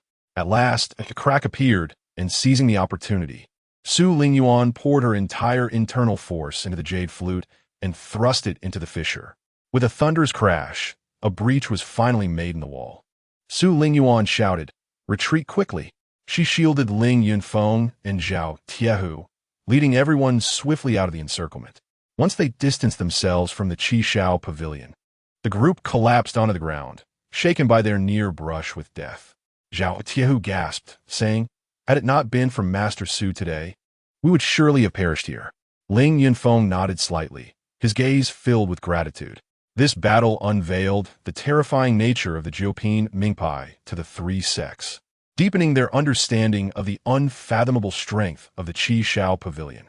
Chapter 28.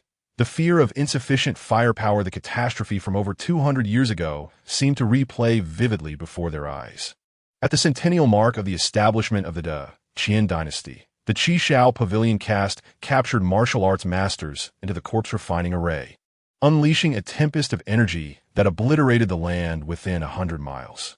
Since then, the Qi Shao Pavilion no longer dared to covet masters of the highest caliber, instead extending its dark tendrils toward those ranked from 6 to 9. At this moment, the body of an 8-pin puppet was engulfed in ghostly blue flames, causing the stone slabs beneath it to crack like thin ice. Chu Fan gripped his rifle tightly, the cold metal sending chills into his bones.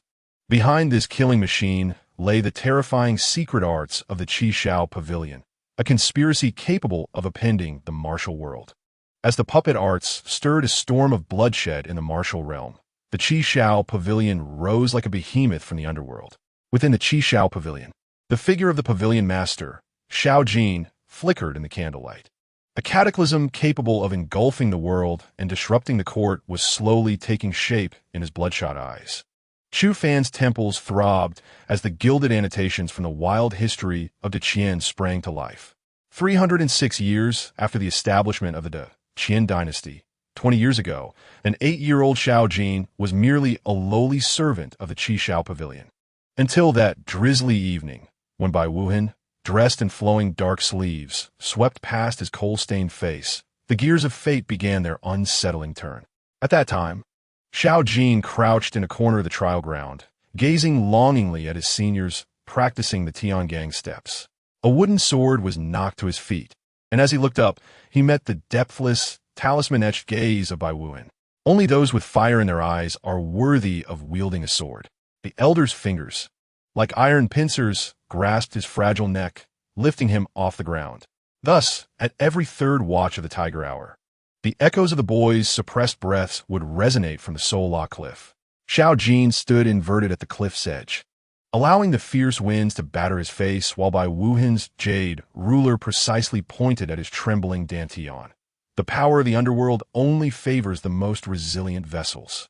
While other disciples were still mastering the basic sword techniques, he had been led deep into the forbidden grounds, kneeling amidst jade slips marked with blood handprints, reproducing the forbidden runes of the Ming puppet arts with his own blood. At the age of 12, the master and disciple encountered a demonic siege in a dilapidated temple.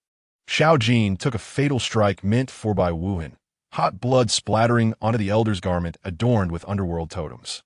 The white-haired pavilion master, with red-rimmed eyes, transferred his life essence into Xiao Jin's body.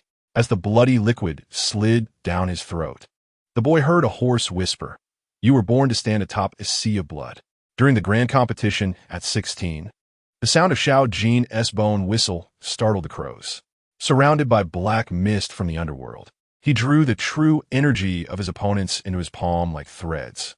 When the last challenger collapsed, Bai Wuhan removed the talisman-engraved iron crown and placed it heavily upon the boy's head. "From this day forth, you shall hone the fangs of the Qi Shao Pavilion." At 20, the cries of enemies shook the Qi Shao Pavilion, and Bai Wuhan pressed a rune-engraved command token into Xiao Jin's palm. "From this day forth, the honor and disgrace of the Qi Shao Pavilion shall be inscribed by you." The moment Xiao Jin received the token, the chilling power of the underworld surged through the runic patterns into his veins, erupting in azure flames at his dantian.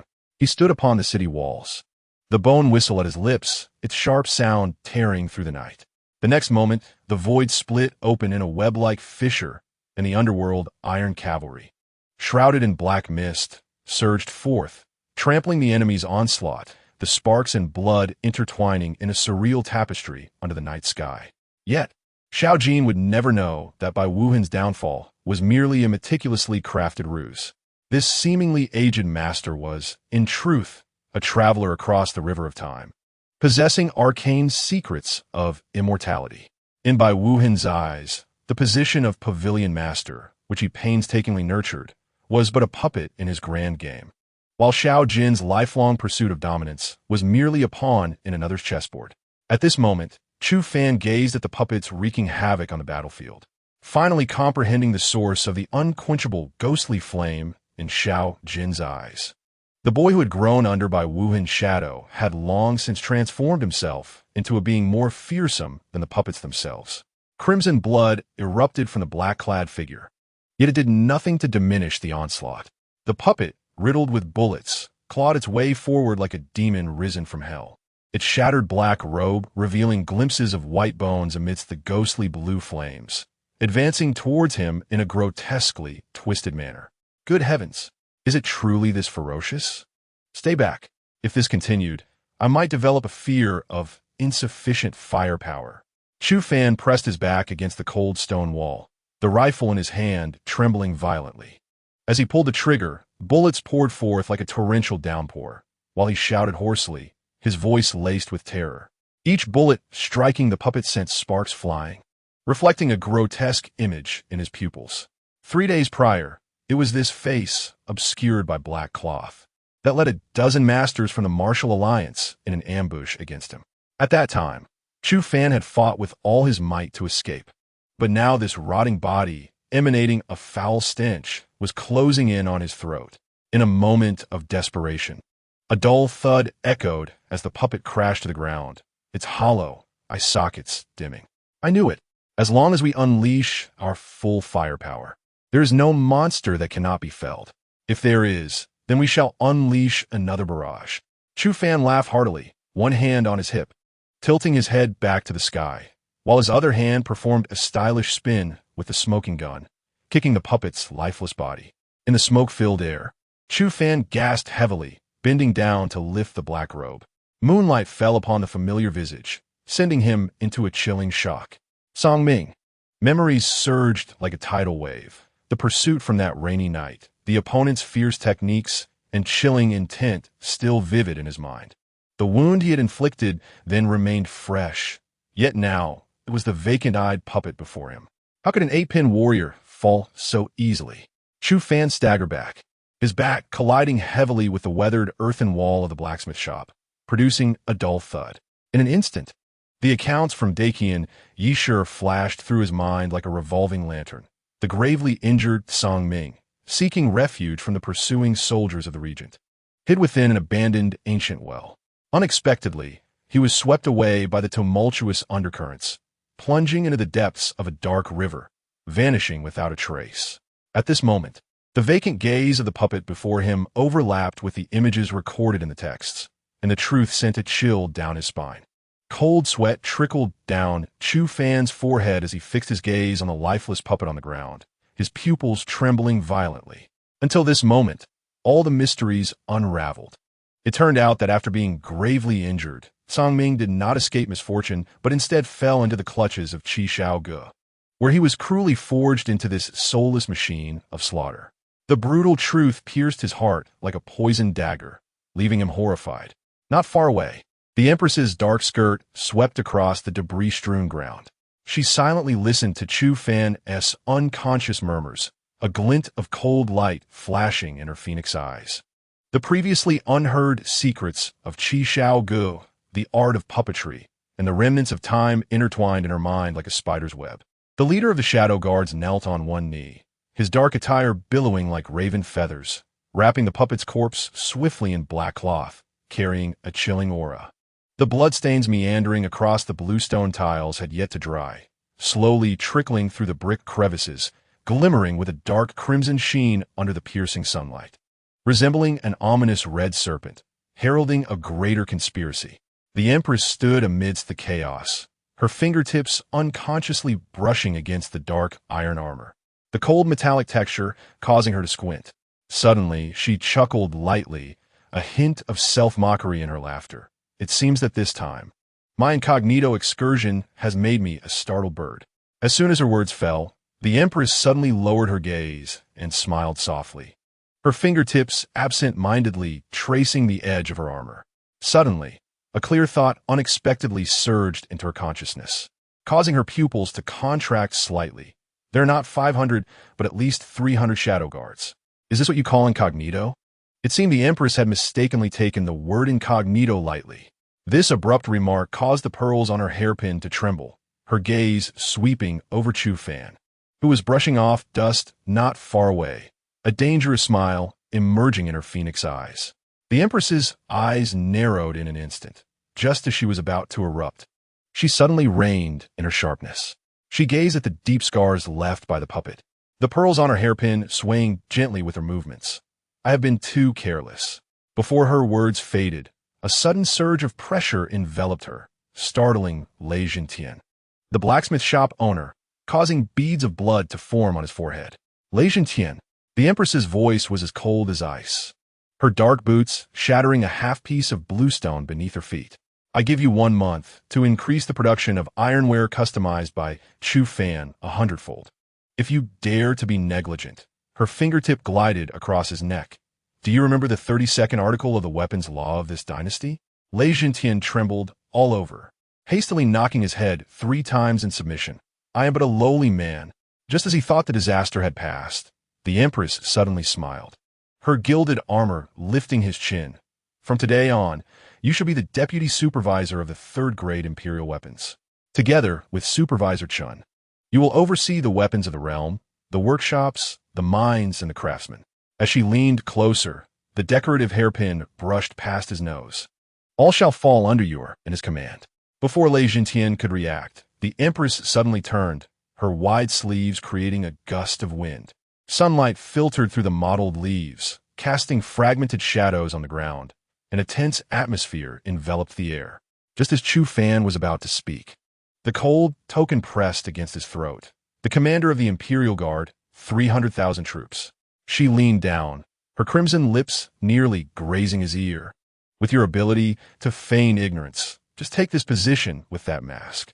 Chu Fan's heart trembled violently, his hand clutching the token quivering slightly.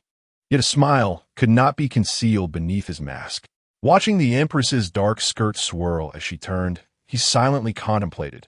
Relying on the Empress's grace is indeed sweet.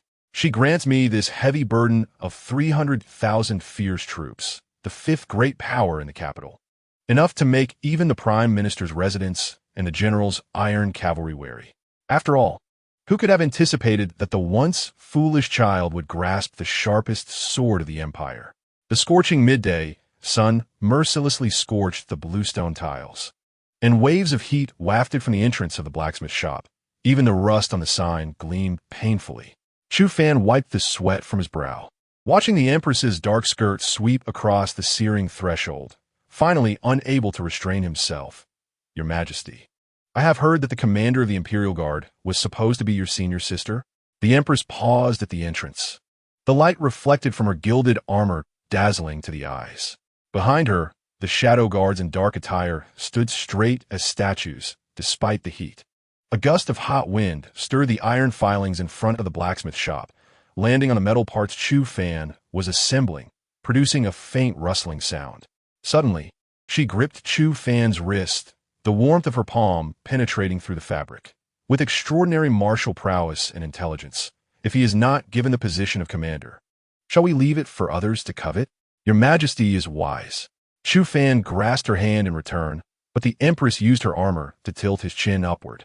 As their gazes collided, he seized a metal part to shift the topic. Why not try this iron piece first? Their fingertips brushed against each other as they collaborated to assemble weapons amidst the flying sparks. The workshop was suffused with a scorching atmosphere, making it somewhat uncomfortable. Chu Fan pushed several grenades in front of the Empress, the sound of metal clashing crisp. The shadow guards operate discreetly. Handguns are suitable for close combat. When the time is ripe, each person should be equipped with 2 grenades, enough to disrupt the enemy camp. He suddenly lowered his voice, just like those puppets earlier. A single grenade camp. The Empress's hairpin swayed lightly as she pressed down on the back of his hand. The Imperial Guard engages in direct combat, with the 47 as the main force and handguns as support. Her fingertips traced the gun's body, her mind calculating the future battlefield. Each person should carry 3 to 5 grenades. I want them to become reapers on the battlefield. Thus, the Shadow Assault Team and the Imperial Guard Special Forces would strike simultaneously. Chu Fan flipped his wrist, palm meeting hers. Your Majesty's ambition is imminent. Hearing this, Chu Fan chuckled, spinning a bullet casing between his fingers, reflecting cold light. Did Your Majesty forget? Leaning against the scorching doorway of the blacksmith shop, the shadow guards behind him were being baked by the sun, while Xiao Yan, who snuck out of the palace the other day, still had ash on her skirt. The youth lowered his gaze, stirring the clay, his tousled hair concealing the brilliance in his eyes. Suddenly, he grasped the young girl's wrist, the heat of his palm causing her to shiver. 3 parts saltpeter, 2 parts sulfur, the rest with charcoal powder. Do you think this is child's play? Xiao Yan collided against a mottled locust tree behind her, the bark scraping painfully against her spine. The memory of the drooling child chasing butterflies contrasted sharply with the sharpness of the youth before her. She stared at his ash-stained fingertips, her throat tightening. Are you awake? Chu Fan leisurely wiped his dagger, its blade reflecting his half-smiling face. The cicadas chirped suddenly, the blade now resting against the young girl's chin. In this ruthless imperial city, feigning madness and foolishness is the only way to survive until today. He abruptly pulled her into his embrace, his breath cascading over her hair. But now, having become the Emperor's son-in-law, the hidden fangs will only grow sharper. Do you think I truly wish to be a useless person? The locust leaves rustled, stirring up dust. Xiao Yan clutched her skirt, drenched in cold sweat. Does my mother know? No one can speak of it. As Chu Fan released her hand, a copper whistle engraved with dark patterns appeared in his palm. The clay exploded beneath their feet, startling the lanterns in the corridor to shake violently. From today onward, remember these explosive devices that can shatter skulls. They are more effective than 1,000 troops. He seized a branch and poked it into the clay, suddenly gripping Xiao Yan's hand to guide her in mixing. A single miscalculation in the proportions could mean obliteration. The blazing sun curled the leaves of the old locust tree outside the blacksmith shop, casting mottled shadows that danced uncertainly over the two. Chu Fan's movements of spinning the bullet casing suddenly halted, the reflected light glinting across the Empress's contemplative face. He raised his hand to wipe away the sweat rolling down his neck, deliberately sighing. Do not be deceived by her femininity. Her fifth-grade cultivation is merely a façade. If she were not by my side day in and day out, leaning close to the Empress's ear, her scorching breath startled the mayflies on the grass leaves. Your Majesty, do you know how many sleepless nights were traded for her current pinnacle of sixth-grade cultivation? The Empress's gaze flickered slightly, her gilded armor lightly tapping the table. Producing a crisp sound, it seems you have hidden talents around you, which indeed makes me look at you with new eyes. Suddenly, she raised her hand, her fingertip lifting a strand of Chu Fan's hair. But if Xiao Yan is indeed a skilled individual arranged by your mother, why does she obey your every command? In the heart of Chu Fan, a tightening sensation arose, yet a languid smile graced his face as he grasped the wrist of the Empress. Your Majesty, are you feeling jealous? He leaned in deliberately, his warm breath brushing against the Empress's cheek. Xiao Yan had been raised by his mother since childhood, taking care of him for many years. In the recesses of the original owner's memories, she had saved him on numerous occasions, carrying him through floodwaters on stormy nights, shielding him from poison blades during surprise attacks. His mother often remarked that she was extraordinarily gifted and should not be confined within the estate. The Empress raised an eyebrow, the Eastern pearl on her hairpin casting flickering reflections. From the fifth rank to the pinnacle of the sixth, how many days did she take? Chu Fan suddenly tightened his grip on the Empress's wrist, the sound of metal and fabric rustling softly. Your Majesty, do you intend to poach my confidant? He lowered his voice, his warm breath caressing the Empress's ear. Xiao Yan has sworn to protect me alone in this life. Moreover, his mother frequently sent someone to inquire about her studies. If it were to be known that he had lost her, he deliberately prolonged his tone, his fingertips gently tracing the soft jade bracelet around the Empress's wrist. The Empress suddenly chuckled, using her armored hand to lift his chin. It seems that Master Chu not only knows how to forge weaponry, but also has a way with words. She abruptly seized Chu Fan's wrist, forcefully pushing him against the table, causing a cacophony of scattered parts. The gilded armor brushed against his throat as the Empress leaned in, the Eastern pearl on her crown nearly touching his nose. But for now, let me see if your trained Imperial Guards can withstand the Chancellor's cabinet and the General's cavalry. Chu Fan countered by gripping the Empress's wrist, his fingertips gliding along the edge of her gilded armor. A mischievous smile breaking through amidst the swirling iron filings. Why not make a wager, Your Majesty? He suddenly spun around, pinning her against the table, the unassembled firearm parts clattering in response. When the Imperial Guards were lined up, the Chancellor's abacus and the General's iron hose would have to yield to the sound of my artillery. The Empress's pupils constricted slightly, followed by a scoff, her delicate hand wrapping around Chu Fan's neck, pulling him close until their noses almost touched. Such grandiose claims. If you fail to deliver, I shall dismantle your bones and forge them into these iron lumps as fuses. Her phoenix-like eyes narrowed, a playful yet dangerous glint illuminating them as she assessed Chu Fan, the gilded armor lightly grazing his back. However, if you truly manage to make those old foxes suffer, she paused, her warm breath brushing against Chu Fan's ear, I shall reward you with an unexpected surprise. Before her words could settle, the Empress suddenly released her grip, her fingers twirling around the ends of his fallen hair. To be honest, your maid Xiao Yan is quite remarkable. Chapter 30. Who on earth is this? She suddenly extended her hand, adorned with gilded armor, lifting Chu Fan's chin, her phoenix-like eyes sparkling with intrigue. Your Xiao Yan managed to block a poison blade with her flesh during an assassin's ambush and carried you through floodwaters on a stormy night. Not only that, she has saved your life multiple times in dire situations. Her voice lingered, the gilded armor softly tracing his jawline, an icy chill seeping through his skin and into his bones. Such bravery is not something an ordinary maid should possess. Reflecting on it now, the silhouettes of those who secretly studied mechanisms during the night, their vigilant eyes relaying messages in dark alleys, had silently paved the way for him. This kind of loyalty caused his throat to tighten, his gaze inadvertently drifting to the sobriety soup Xiao Yan had brought him yesterday. The edge of the porcelain bowl still marked with a faint pink fingerprint. His thoughts, unfiltered, echoed in the Empress's ears, causing the gently swaying gilded armor to abruptly halt. Her phoenix-like eyes instantly frosted over, her fingers like a serpent ensnaring Chu Fan's earlobe, her nails digging deeply into his flesh. Chu Fan. The final syllable was laced with ice, startling the anvil in the blacksmith's shop to tremble in response. Dare you sneak behind my back? Do you believe I will have you castrated? Ouch, ouch, ouch. Your Highness, please let go. Chu Fan jumped in pain, his ears flushing a deep shade of crimson. And in his panic, he knocked over a nearby box of parts. Amidst the clattering of metal, he stared bewilderedly at the Empress' rapidly rising and falling chest, completely oblivious to the jealousy swirling in her eyes. I said nothing at all, finally managing to escape her grasp. Chu Fan rubbed his reddened earlobe and retreated to the shade of the locust tree, gazing up at the Empress's crown with gritted teeth. The rustling leaves echoed his silent curses. Serving the sovereign is akin to taming a tiger. Sooner or later, I shall be devoured by this fierce tigress, leaving not a bone behind. Little did he know that his inner thoughts had directly reached the Empress's ears.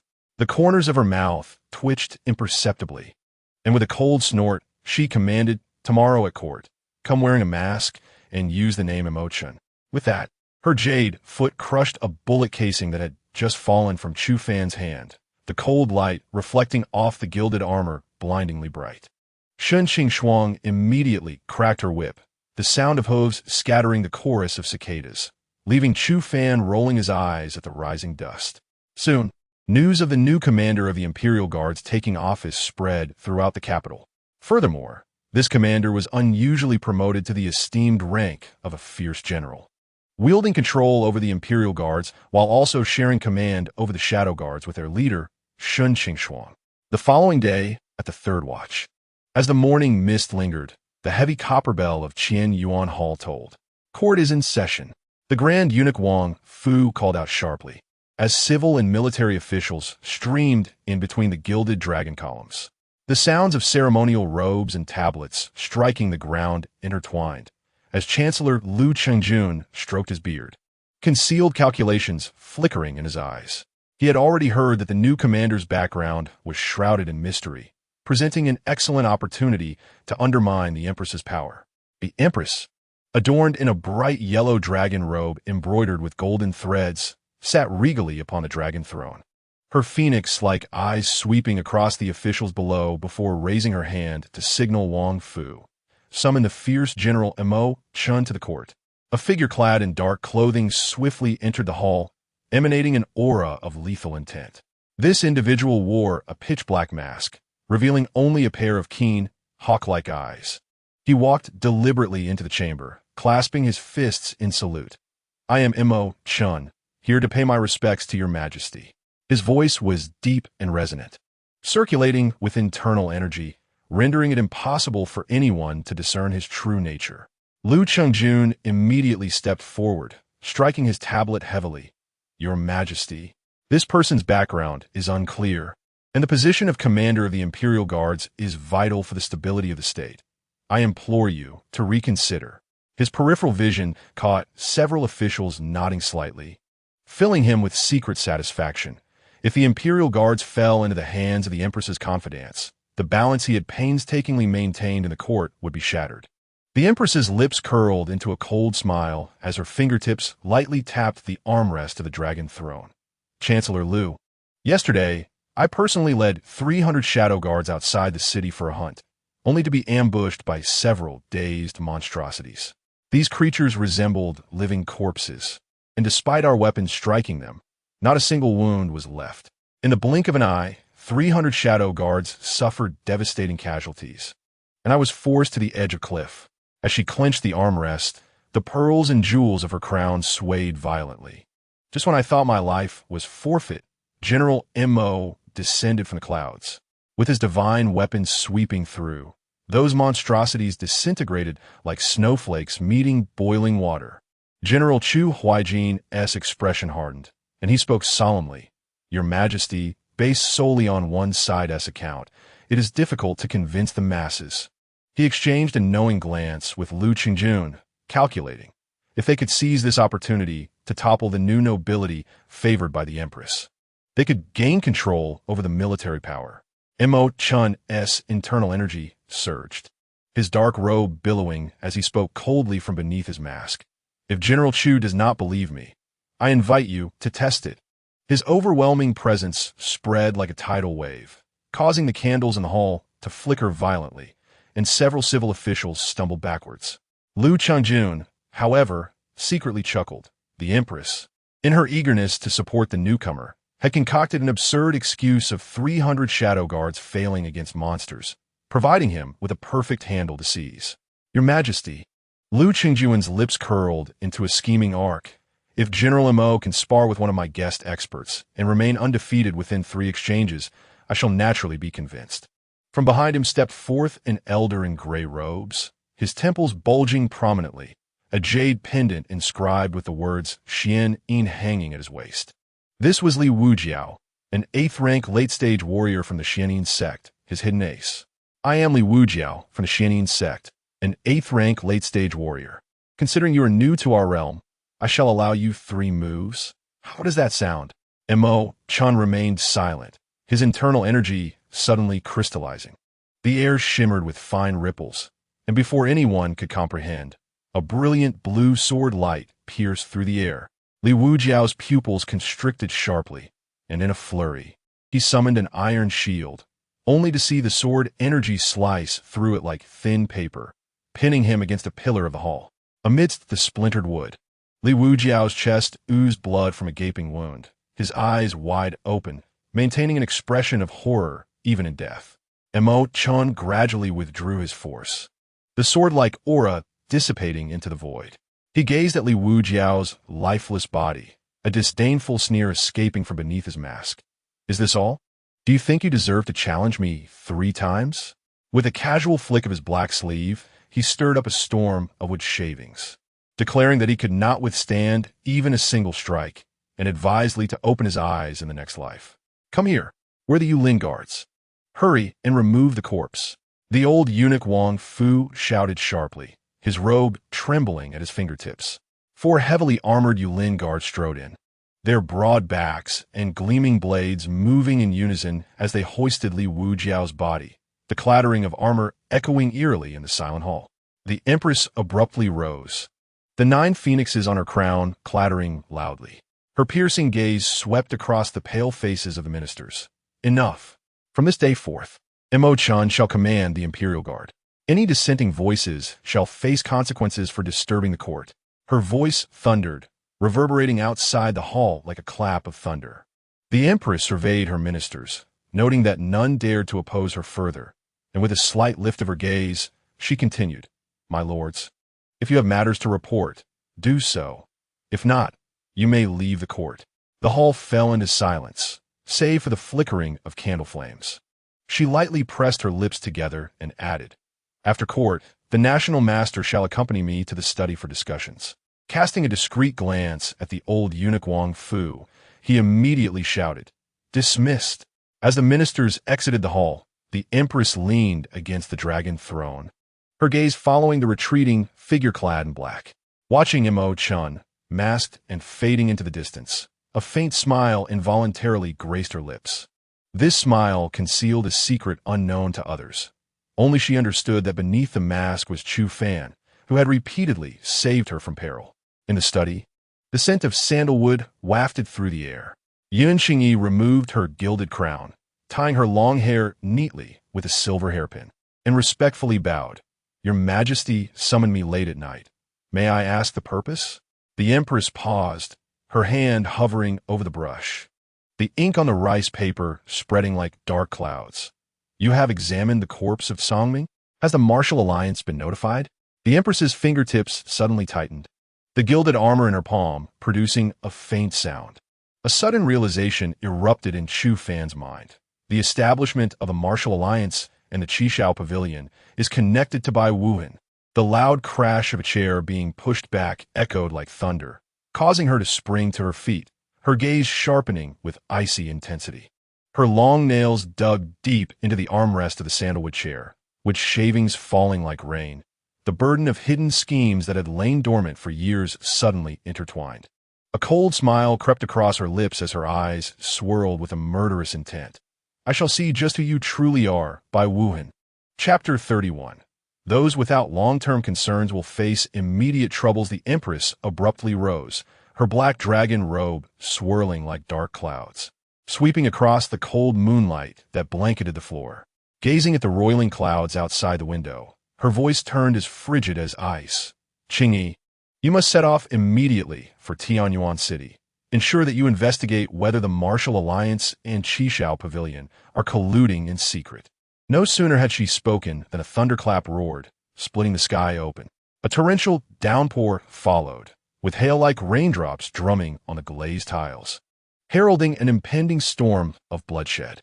Yun Qingyi observed the Empress's profile illuminated by lightning and blurted out, "Your Majesty, the Martial Alliance is the leader of the righteous sects. How could they possibly conspire with Qishao Pavilion?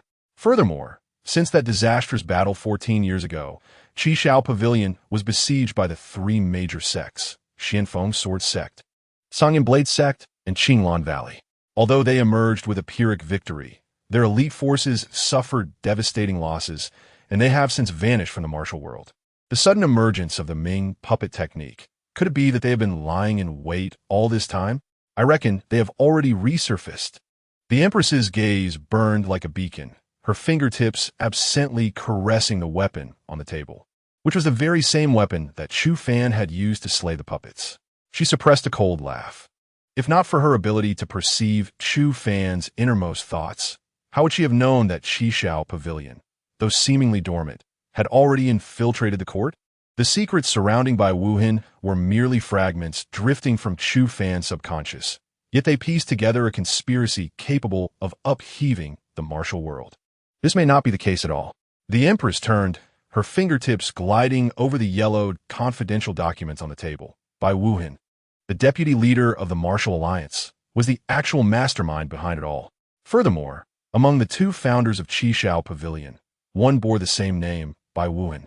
The Empress's voice turned icy as she declared, "The identical name, the equally unfathomable martial prowess. Do you dare claim this is mere coincidence? More importantly, according to the secret files I have discovered, Bai Wuhan seems to have intricate connections with another mysterious figure known as Suyu Yike, among others. Although these records are vague, they are sufficient to raise suspicions. In truth, the Empress's claims regarding the information she had uncovered were nothing more than echoes of what she had gleaned from Chu Fan's thoughts. Yun Qingyi felt as if struck by lightning, a cacophony ringing in her ears. Memories surged forth like a tidal wave from that deep night 10 years ago, when Bai Wuhan returned after a month of absence. When faced with her anxious questioning, he had merely responded nonchalantly, "I was bored. So I went out and formed a secret organization." "Is this organization large?" The young Yun Qingyi had pressed. "About the same size as our Tianji Pavilion." Bai Wuhan had replied calmly, stating that they had branches spanning 9 nations, with more than 10 in Dakian alone. Bai Wuhan stood with his hands clasped behind his back, gazing at the twinkling stars in the night sky, the fabric of his black robe rustling in the evening breeze. After a long pause, he chuckled lightly, his tone laced with casual indifference, just a way to pass the time and find some amusement. His fingers brushed over the mottled sword marks on the corridor pillars, and suddenly he turned, a significant glimmer flashing in his eyes. His icy fingers lightly touched her brow. "But you must remember every seed planted today. It may one day grow into a towering tree that shades the sky. Those without long-term concerns will face immediate troubles. Some matters cannot be resolved at the last minute." Yun Qingyi looked up at her master's jade-like visage, yet she could not comprehend the turbulent undercurrents swirling in his gaze, suppressing the tumultuous waves within her heart. She lowered her head and softly responded, "Your Majesty, I accept the decree." The Empress regarded her tremulous figure, mistakenly believing it was due to fatigue from recent labors, and softened her tone. "Qingyi, you have worked hard these days.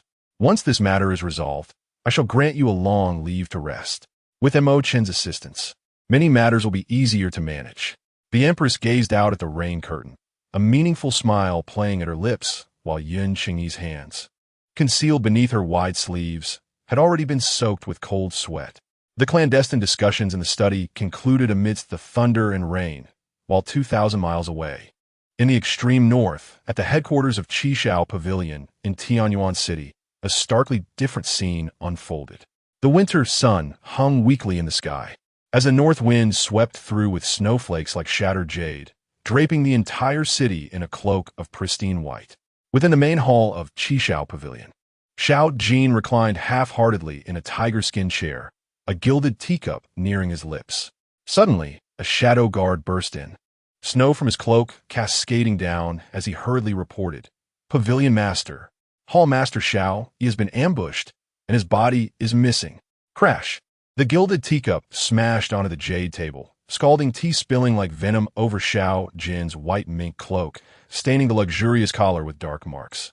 He sprang to his feet, his black robe billowing in the wind, sending a flurry of documents soaring into the air. Absurd. Xiao Jin's voice was laced with ice. 3 high-ranking puppets stood guard beside him. Who would dare to attack him in the capital?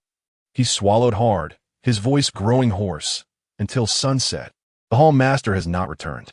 The subordinate sensed something amiss, just as he was about to leave to search. He noticed the bulletin boards around the capital were plastered with notices stating that the Empress had been attacked during a hunt on the outskirts of the city, by dark-clad assailants wielding the same puppet techniques as those of our pavilion. In a critical moment, a mysterious expert suddenly appeared, cutting down all the puppets. That expert was immediately appointed by the Empress as a fierce general, commanding 300,000 Imperial Guards. The Shadow Guard knelt heavily, his forehead striking the blue bricks with a dull thud. The subordinate dared not delay and immediately set out to inform the Deputy Hall Master. The Vice Hall Master demonstrated exceptional lightness of foot, tirelessly racing for 7 hours to deliver the news.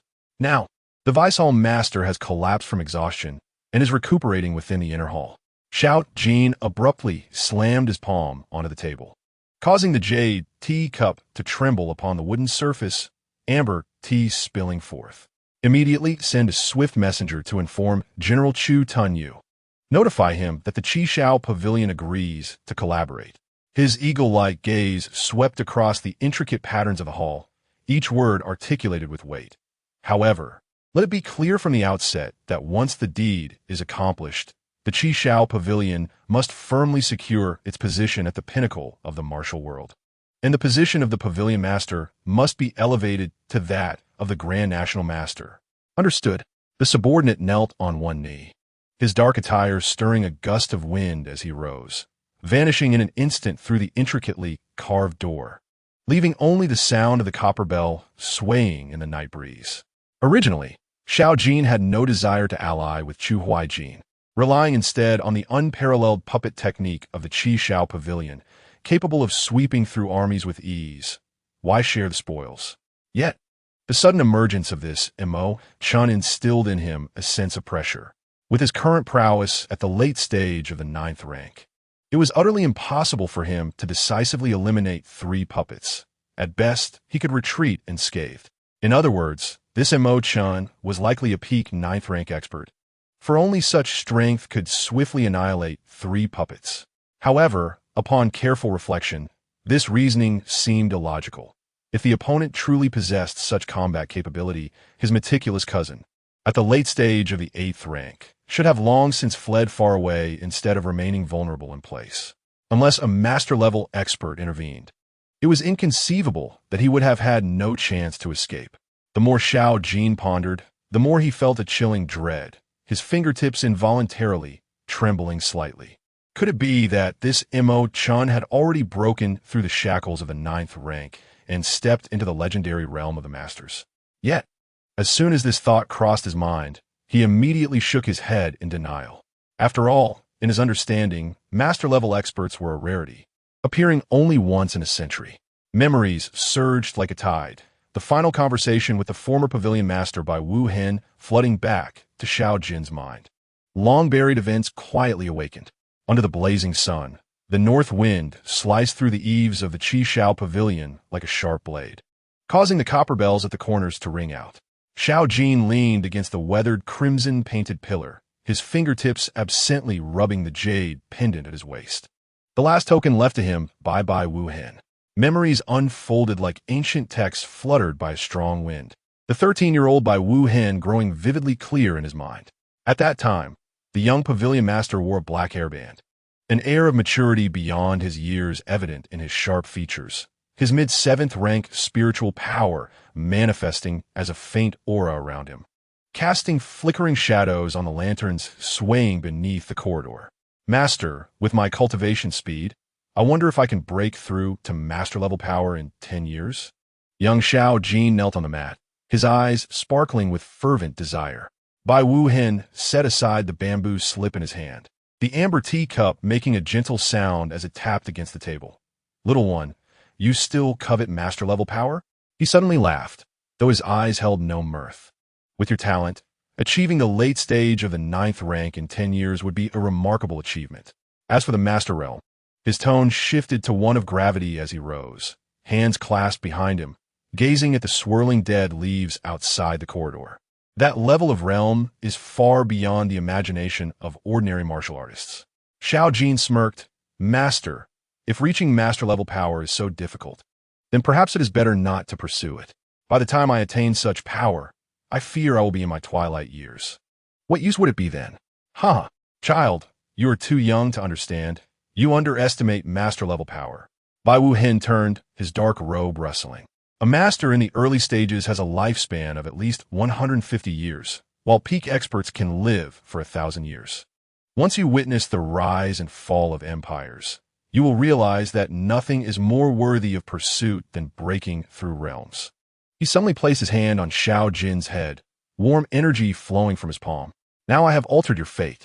Once you break through the peak of the 9th rank, give me 20 more years, and you shall surely challenge the master realm. But that still takes 30 years. Xiao Jin anxiously rubbed his hands together.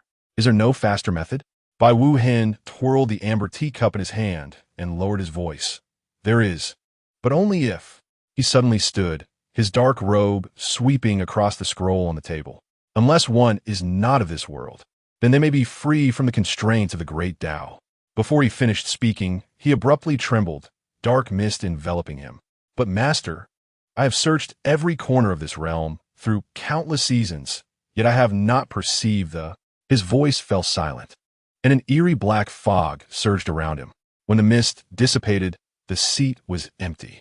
The next time they met, Bai Wu Hin appeared haggard, as if he had endured a battle of life and death. Yet he never mentioned the unfinished words. Reflecting on the past moments spent with Bai Wu Hin, Xiao Jin's eyes involuntarily glistened with unshed tears, his fists clenching instinctively. In his mind, Bai Wu Hin had long since vanished from this world. He had mourned deeply for him and often found himself lost in thought at night, staring at his portrait. Little did he know, Bai Wu Hin had faked his death to escape, continuing to manipulate the world under a new identity, a truth that Xiao Jin would never uncover. At this moment, Xiao Jin rubbed the Qi Xiao Ling, a token symbolizing the pavilion master, the copper bells swaying in the night breeze. And he seemed to hear his master's voice from years past. The lifespan of a peak master is finite. Bai Wu Hin leaned against the intricately carved window frame, his expression suddenly distant. I have experienced countless autumns. His voice trailed off, leaving only the sound of his fingertips unconsciously tapping on the windowsill. At that time, Xiao Jin equated the passage of time with the seasons, watching the silver strands in his master's hair and secretly contemplating how even such an extraordinary powerhouse would eventually face his end. When the news of Bai Wu Hin's demise arrived, he was devastated, yet he felt it was all within the realm of reason. Unbeknownst to him, the phrase countless autumns concealed a breathtaking scheme that transcended time and space, a truth destined to remain buried with him. The chill seeped through the paper of the window, and Xiao Jin's grip on the token tightened. The sudden emergence of Mo Chun, coupled with the demise of his cousin and the puppets, all served to validate a terrifying hypothesis. If Mo Chun truly reached the Master Realm, then the longevity of over a century would enable him to orchestrate a grand scheme spanning generations. The aura occasionally leaked by Bai Wu Hin in his memories resonated eerily with this individual. Should this person indeed have stepped into the Master Realm, the foundation of the Qi Xiao Pavilion would be but a feeble insect against a moving chariot. His gaze shifted towards the flickering lights of the general's camp 50 miles away, and he suddenly chuckled softly. Aligning with the second son of the general not only allowed him to leverage military power to gather unique candidates for puppet crafting, but also served to intimidate the court. alleviating the crisis of the workshop being scrutinized. Such a mutually beneficial arrangement was indeed advantageous. As he stepped into the night, the sound of his cloak billowing echoed sharply. In the distance, the night watchman's clapper rang, startling the crows that flew past the general's banner, reminiscent of an omen before a strategic move on the chessboard. Meanwhile, in the inky darkness, the capital was shrouded in thick shadows. In the secret chamber of the prime minister's residence, candlelight flickered. Lu Qingjun twirled his sheep-fat jade ring, watching as Chu Huaijin slammed a gilded wine cup down on the wooden table, causing the vermilion seal on the confidential letter to blur. Those madmen of the Qi Shao Pavilion. Chu Huaijin's armored wrist struck the table, sparking flames. The prior agreement of cooperation has turned all of Xiao Ju's people into pawns. Now we must divide our forces to guard against them. Prime Minister, what do you propose we do? His brow furrowed deeply. The outer defenses were riddled with holes due to the betrayal of the Qi Shao Pavilion. Adding to his sense of pressure, Lu Qingjun lifted the celadon teacup and took a sip, the tea reflecting the cold light of calculation in his eyes. Why must the general be so anxious? Once Yun Qing returns from Tianyuan City, the court will surely witness a grand spectacle. He paused, his fingertip tracing the confidential reports on the table. However, the most pressing issue at hand is Mo Chun. I initially thought the Empress simply appointed a trusted confidant to serve as the formidable general, but it appears this fellow is quite a challenge. Chu Huaijin let out a cold laugh, yet internally he felt a rising anxiety. Little did he know that at this very moment, 1,000 miles away, Xiao Jin, the pavilion master of the Qi Shao Pavilion, had decided to extend an olive branch once more. Humph! When the day comes that the fish die and the net breaks, he scoffed, slamming his armored wrist against the table, causing the remnants of the wine in the gilded cup to ripple ominously. The candlelight flickered in his eyes, revealing a hint of ruthless determination. In this world, who would ultimately seize the final victory remained uncertain. Meanwhile, in the depths of the shadowy alleys of the capital, the black banner of the Yuming Jiao rose silently. Chu Lin, obscured behind a black iron mask, observed the disciples transporting crates of fine iron, a sinister smile curling at the corners of his lips. The cold moonlight fell upon the narrow lane like frost, and Chu Lin, clad in his iron mask, exuded a Shidinyoha. He gripped the Yuming Jiao's leader's token tightly, the sound of his bones creaking faintly. The forces secretly handed over by Su exceeded expectations. The mountain of fine iron weapons piled in the secret passage and the newly recruited death warriors outside the city silently conveyed a grand ambition. The humiliation of being reduced to a cripple by the Songlong kingdom, the manipulation by his father, who treated him as a pawn in the power game, and the disdain from the Empress, who regarded him as a discarded child. He erupted into a chilling laugh, his nails digging deeply into his palm. These debts must be repaid in full, with interest, across the entirety of the capital. The night wind rustled the black banner of the Yuming Jiao, tearing apart his whispered thoughts, dissipating them into the heavy darkness of the night. Leader, this batch of weapons is sufficient to equip 2,000 disciples. A subordinate interrupted his musings. Chu Lin gazed toward the direction of the prime minister's residence, a flicker of ruthlessness flashing in his eyes. The two old foxes had convened again. He scoffed as he rolled up the secret letter into a tube and hurled it against the corner, startling a swarm of scurrying cockroaches. They fancied themselves as master strategists, yet they were merely pawns crossing the river on someone else's chessboard. The heat of his cold laughter collided with the black banner of the Yuming Jiao, causing the fabric to flap violently. The leader's token burned fiercely in his palm, reminding him of the secret capable of upheaving the world. Su Yi, the leader of the Martial Alliance, the enigmatic traveler of time, and even the legendary ancestor of the human emperor, were merely different facades of the same person. While the court and the martial world battled in a fog of confusion, the true player had long since laid out a deadly game spanning a century in the shadows. Suddenly, a gust of hot wind surged into the alley, and Chu Lin abruptly loosened the ties of his collar, cold sweat seeping through the coarse fabric. His throat constricted in the heated air as he reached into his sleeve to retrieve a half-bloodied jade pendant with jagged edges. The very remnant of the day, it was shattered by a warrior of the Songlong kingdom. This talisman, sought by his mother before her death in prayer before the Buddha, ultimately shielded him from a lethal blow, but also became irrefutable evidence of his father's abandonment. Father, do you not revel in the game of power? He traced the cracks on the jade pendant with his fingertip, a cold smile tugging at his lips, his voice as soft as a serpent's hiss. This time, it is my turn to orchestrate. At the same time, the candlelight in the secret chamber of the Prime Minister's residence flickered abruptly. Lu Changjun, momentarily pausing in his motion of spinning an emerald ring, exchanged a wary glance with Chu Huaiqin.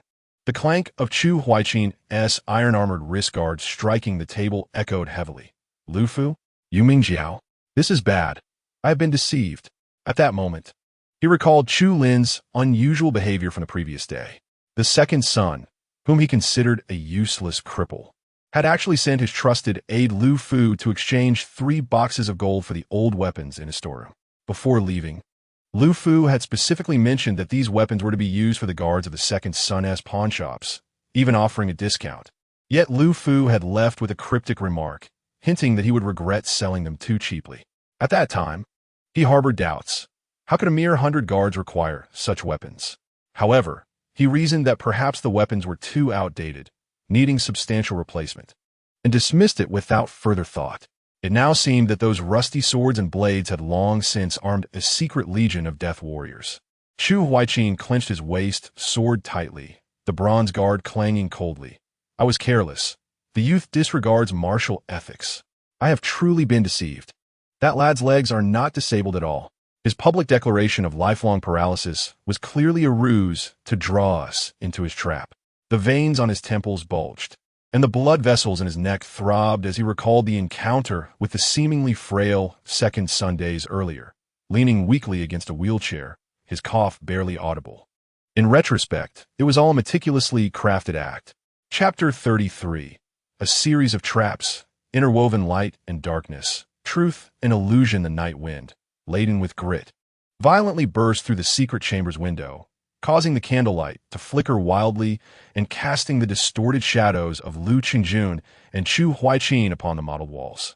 As Lu Qingjun turned the emerald ring, he gazed at the swirling clouds outside and suddenly chuckled lightly, a self-deprecating tone escaping his throat. The deadliest move often lies concealed beneath the most innocuous exterior. Before his words had settled, ripples expanded in the teacup, reflecting the sudden contraction of his pupils. Meanwhile, at the western docks of the city, shadows stirred restlessly, with over 2,000 disciples of the Yuming Jiao lying in wait amidst the twilight. 20 disciples carried weapon crates draped in oilcloth, with the leader solemnly delivering a letter sealed with wax to Lu Fu. The silvery moonlight cascaded down as Lu Fu stood by the riverside, his garments fluttering in the river breeze. His fingers brushed over the fresh ink on the new letter, a cold smile creeping onto his lips. It was a handwritten secret order from Chu Lin, clearly intended to turn Lu Qingjun and Chu Huaiqin into mere puppets for his amusement. This meticulously devised scheme not only ensured the failure of their encirclement, but also capitalized on their negligence to achieve the goal of dispersing and infiltrating the disciples. In the secret chamber, Lu Changjun unconsciously stroked the cracks in his teacup, oblivious to the fact that he was becoming a marionette on Chu Lin's chessboard. His eyes burned with murderous intent, yet he remained unaware that every step he took was orchestrated by Chu Lin's machinations. I will obey. Zhou Lai knelt on one knee, the jade pendant at his waist clashing melodiously with the blue bricks. The night wind howled, carrying dust as Lu Qingjun and Chu Huaiqin spoke in hushed tones within the Prime Minister's residence, their words slipping through the window. In the shadows, Pei Yinzhou held a teacup, standing at a corner, ostensibly lost in thought while intently listening to every word. Pei Yinzhou stood beneath the corridor, his gaze fixed on the steaming teacup in his hands, a glimmer of darkness flashing in his eyes. Just yesterday, he had received a secret letter from the Yuming Jiao. The letter bore no signature, but the intricate series of marks concealed within could only be deciphered by someone of elder status within the Yuming Jiao. This was precisely the directive set forth by Chu Lin based on the Wunding Lu Su. At this moment, the bronze whistle hidden in Pei Yinzhou's sleeve awaited its signal to send forth a message from the Yuming Jiao. On another front, the Regent Prince. The fourth son Chu Yu and Lu Qingjuan's daughter had shared a close bond since childhood, with their marriage almost settled. It was expected that Lu Qingjun would join forces with Chu Huaiqin against Chu Lin, yet he chose not to. This matter traced back to Su Yinyang, the mother of Chu Yu, who was once a mere maid beside Chu Lin's mother. After the death of Chu Lin's mother, she took care of the young Chu Lin and eventually caught the eye of the Regent Prince, giving birth to Chu Yu. Chu Lin raised Chu Yu as his own brother, fostering a deep bond, which naturally precluded Chu Yu from participating in any schemes to harm him. Lu Qingjun, known for his doting on his daughter, feared that becoming embroiled in conflict would jeopardize her marriage. Thus, he outwardly cooperated with Chu Huaiqin while secretly maintaining correspondence with Chu Lin, adeptly navigating between the two forces, showcasing remarkable cunning. However, Chu Lin remained unaware that a deeply entrenched dark piece, the strategist Pei Yinzhou, lay hidden within the prime minister's residence. This pawn, lying dormant for 20 years, had already initiated a scheme upon receiving the secret letter, orchestrating events according to the Wunding Lu Su and drawing everyone into a deadly web of interlinked traps. What appeared to be a collaborative effort by Chu Huaiqin and Lu Qingjun to eliminate Chu Lin was, in fact, a strategy for Chu Lin to turn the tables. Setting up a series of interconnected traps based on the tactics of light and darkness, truth and illusion outlined in the Wunding Lu Su, he deliberately spread rumors that Lu Fu was gathering 2,000 disciples at the Western Docks, using the informants within the Prime Minister's residence to propagate the news. The true lethal strike lay concealed on the eastern outskirts, as long as Zhou Lai did not redirect the 5,000 elite troops stationed there. The Yuming Jiao's hundreds of corps members would be unable to infiltrate. Once the corps members successfully entered, the 2,000 disciples could unleash their full potential. Otherwise, they would remain a disorganized mass. After Zhou Lai received his orders and departed, Pei Yinzhou's fingertips trembled slightly, followed by the sound of a bronze whistle piercing the silent night. In a dilapidated temple on the outskirts of the city, Lu Fu forcefully kicked open a weapon crate. The clash of iron swords startling, an owl resting on the beams above. Chu Huaiqin's people are coming. He tore open his collar, revealing a fearsome wolf head tattoo, and shouted loudly, "Execute the Lion Huangke strategy." Dispersing through the secret passage, they intentionally left some flaws to lure their enemies into a trap. At the third watch, Zhou Lai's iron cavalry galloped under the moonlight to the west dock, only to find an empty expanse. The tattered black banner flapped in the wind, and disordered footprints stretched into the shadows. Zhou Lai instinctively tightened the reins and suddenly felt something amiss with the tiger talisman in his bosom. Upon closer inspection, he noticed a fresh scratch along its edge. Unbeknownst to him, this was a hidden provocation embedded in the Wunding Lu Su strategy of waiting for the enemy to tire. Suddenly, the night wind at the west dock carried a pungent scent of blood, causing Zhou Lai to clench his fists instinctively. The sound of crows flapping their wings came from the direction of the ruined temple, sending a chill down his spine. At that moment, a staggering figure stumbled out from the alley, 2 guards supporting a severely injured sentinel who rushed into the cavalry. Blood oozed from the seams of the sentinel's armor, and broken chains still clung to his iron bracers as he violently coughed up blood-tinged foam, exclaiming, "General, the eastern defense line has fallen. You just relocated 5,000 elite troops, and a group of shadowy figures wielding curved blades has breached the walls." The brothers fought desperately, but before he could finish, his knees buckled, and he collapsed to the ground. Zhou Lai grasped the sentinel's collar and examined him closely, realizing that there were no knife wounds on his back, but a deep gash on his right leg, clearly a mark left from a hasty escape through thorns. Observing the dire situation before him, he awoke from his stupor, finally understanding that every step he took leading 5,000 elite troops to the west was precisely what Chu Lin had anticipated. Due to the significant troop withdrawal, the once impregnable eastern defense line had become vulnerable, and the core members of the Yuming sect had seized the opportunity, tearing open a fatal gap. Memories surged like a tide, and Zhou Lai recalled that he had deliberately left 12 trusted guards to safeguard the camp, repeatedly instructing them to sound the alarm at the first sign of trouble. Yet now, the eastern direction was eerily silent. save for the faint sounds of metal clashing in the distance. His pupils constricted sharply, and the tiger talisman at his waist pressed painfully against him. The deliberately left disordered footprints and the tattered black banner at the western camp were merely bait to draw him in. Every step he took with 5,000 elite troops to the west played right into Chu Lin's hands. In the shadows, Chu Lin observed Zhou Lai's flustered figure retreating on horseback, a cold smile of triumph curling at the corners of his mouth. However, he remained unaware that this seemingly flawless information scheme was still under Su Yi's control. Over 20 years ago, Su Yi had begun clandestine preparations, meticulously laying out an extensive chessboard. Just a few days prior, he had solemnly handed Wending Lu Su to Chu Lin, instructing him to study it thoroughly for future use. What appeared to be a strategic manual to assist Chu Lin was, in truth, the key move in this grand chess game. As the text stated, the interplay of truth and falsehood, the coexistence of light and darkness. Each person believed themselves to be the player, yet they had already become mere pieces on another's board. Now that the final piece had been positioned, the entire layout formed a perfect cycle, ensnaring everyone in the game meticulously designed by Su Yi, with no possibility of reversal. When Zhou Lai, dragging his leaden legs, stepped into the tent, the eastern horizon was already tinged with dawn. Blood crusted through the seams of his armor, a wound inflicted by thorns during his earlier search. He gazed at the extinguished candlestick on Chu Huaijin's desk, a bitter taste rising in his throat. All night, the soldiers had scoured the streets of the west. But even the hem of Chu Lin's garment had eluded them. Zhou Lai collapsed to his knees, his forehead pressed against the cold blue bricks. The general had once said, if Chu Lin escaped again, he would dare to speak. Chu Huaijin kicked over a low stool, his dark official robe flapping in the morning breeze, declaring that he would face 20 lashes at the execution ground and be demoted to a 100-man leader starting today. Turning, he seized the confidential report from the desk, the paper trembling in his grip.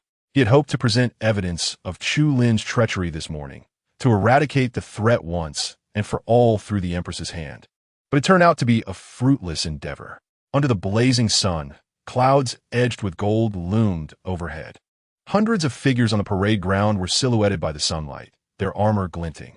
The heat distorted the air, and the soldiers' sweat dripped onto the scalding earth, evaporating in an instant.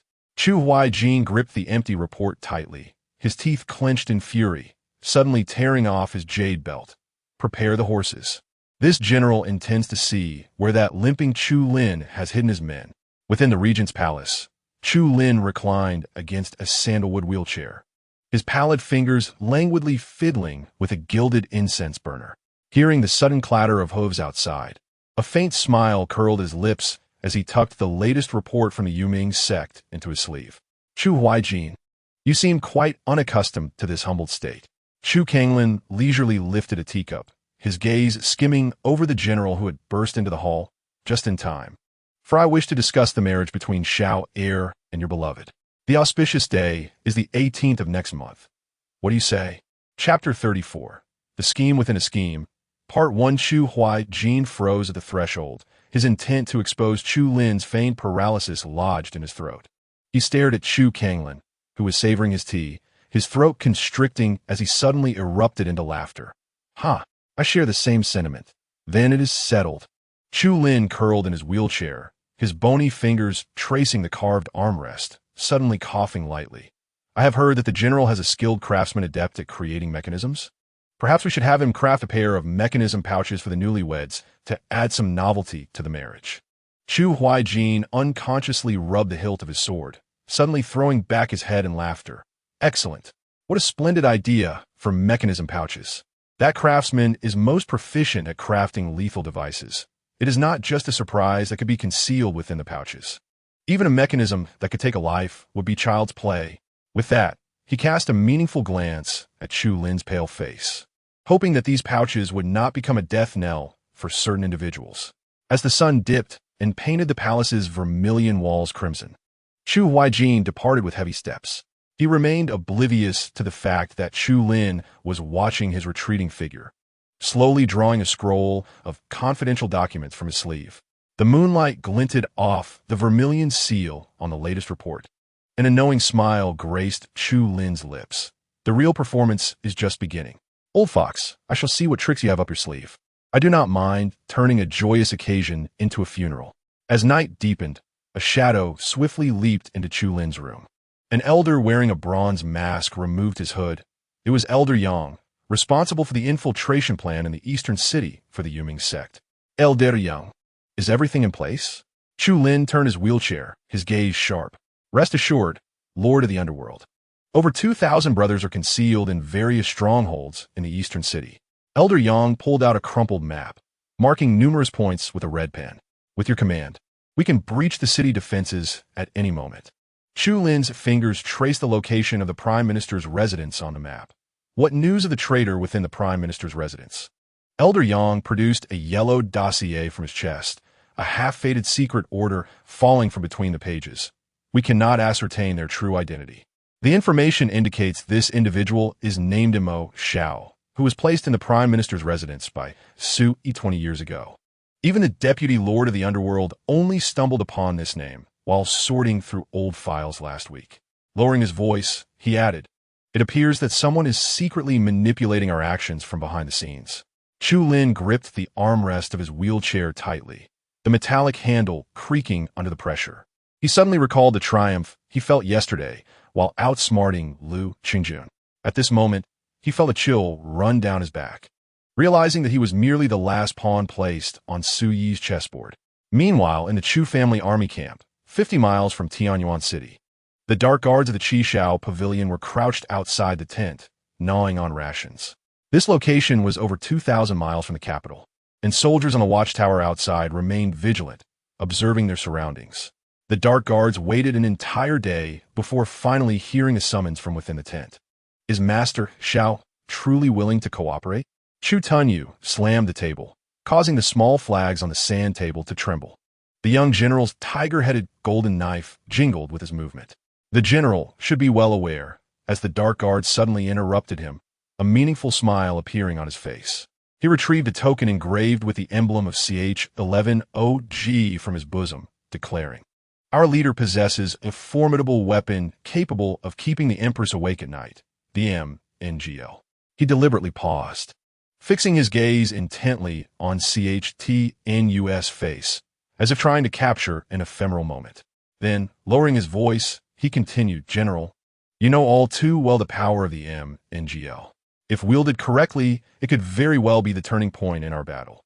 With this artifact aiding us, our chances of victory increase significantly." During that battle, the MNGL from CH-11OG surged forth like a tide, and wherever they went, his soldiers fell in droves, their blood staining the earth. Had it not been for a critical moment when he took a deep breath to steady his emotions, Xiaojin's intent to execute a decapitation operation would have succeeded. CHTNU scoffed derisively, filled with disdain and rage.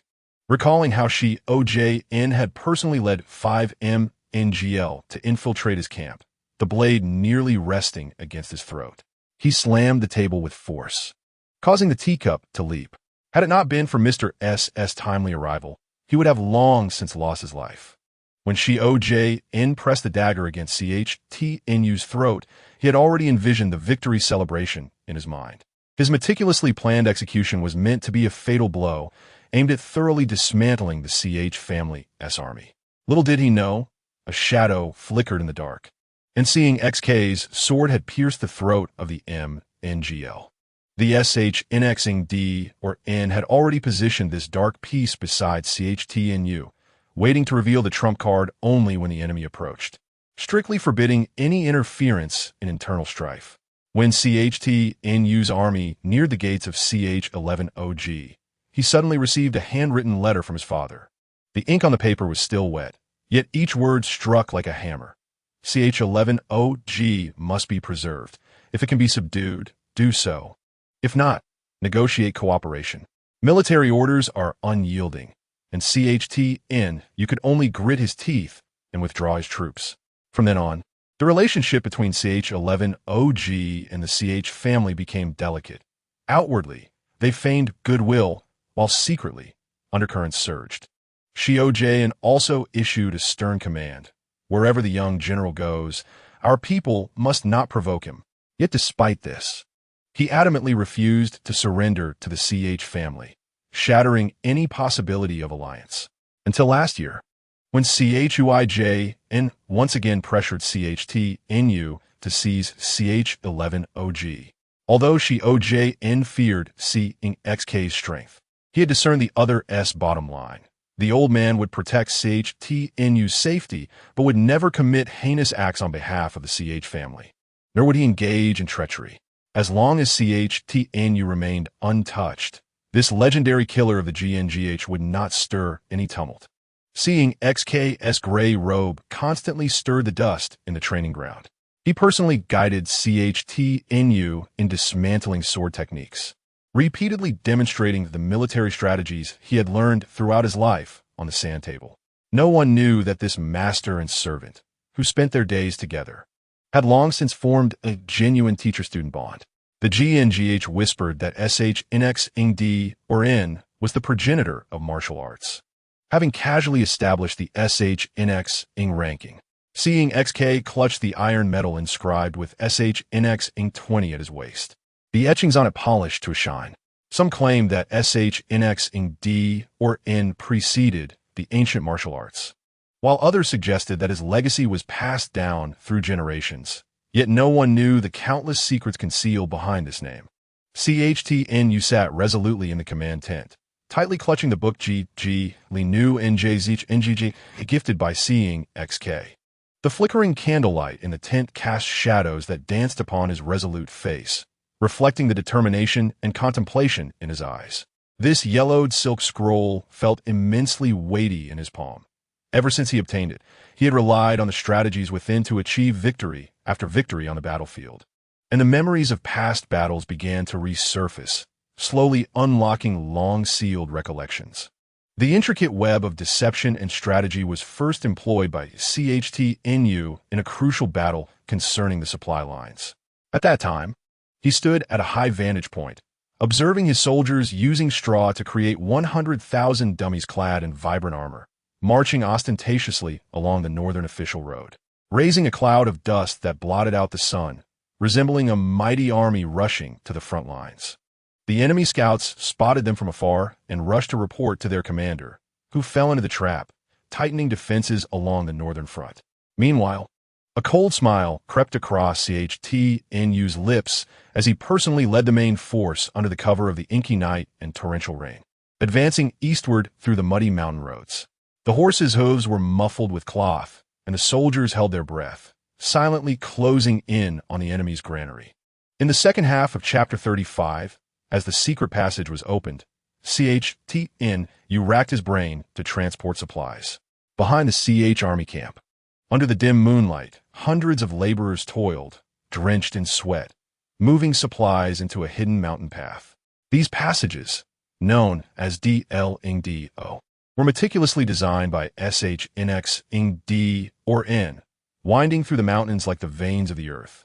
The supply convoy moved with their horses' hooves wrapped in thick cloth.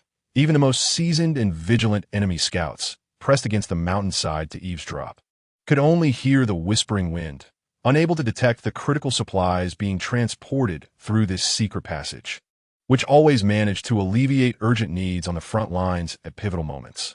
On the battlefield, cunning tactics were deployed to decisive effect. During the crucial battle that determined the fate of the war, fierce winds whipped up sand and stones, striking CHTNU's face painfully, yet he remained oblivious. His eyes fixed on the enemy's encampment stretched out for 10 miles, filled with a chilling resolve. "Release!" he shouted, fiercely waving the command flag, his voice resounding like a great bell.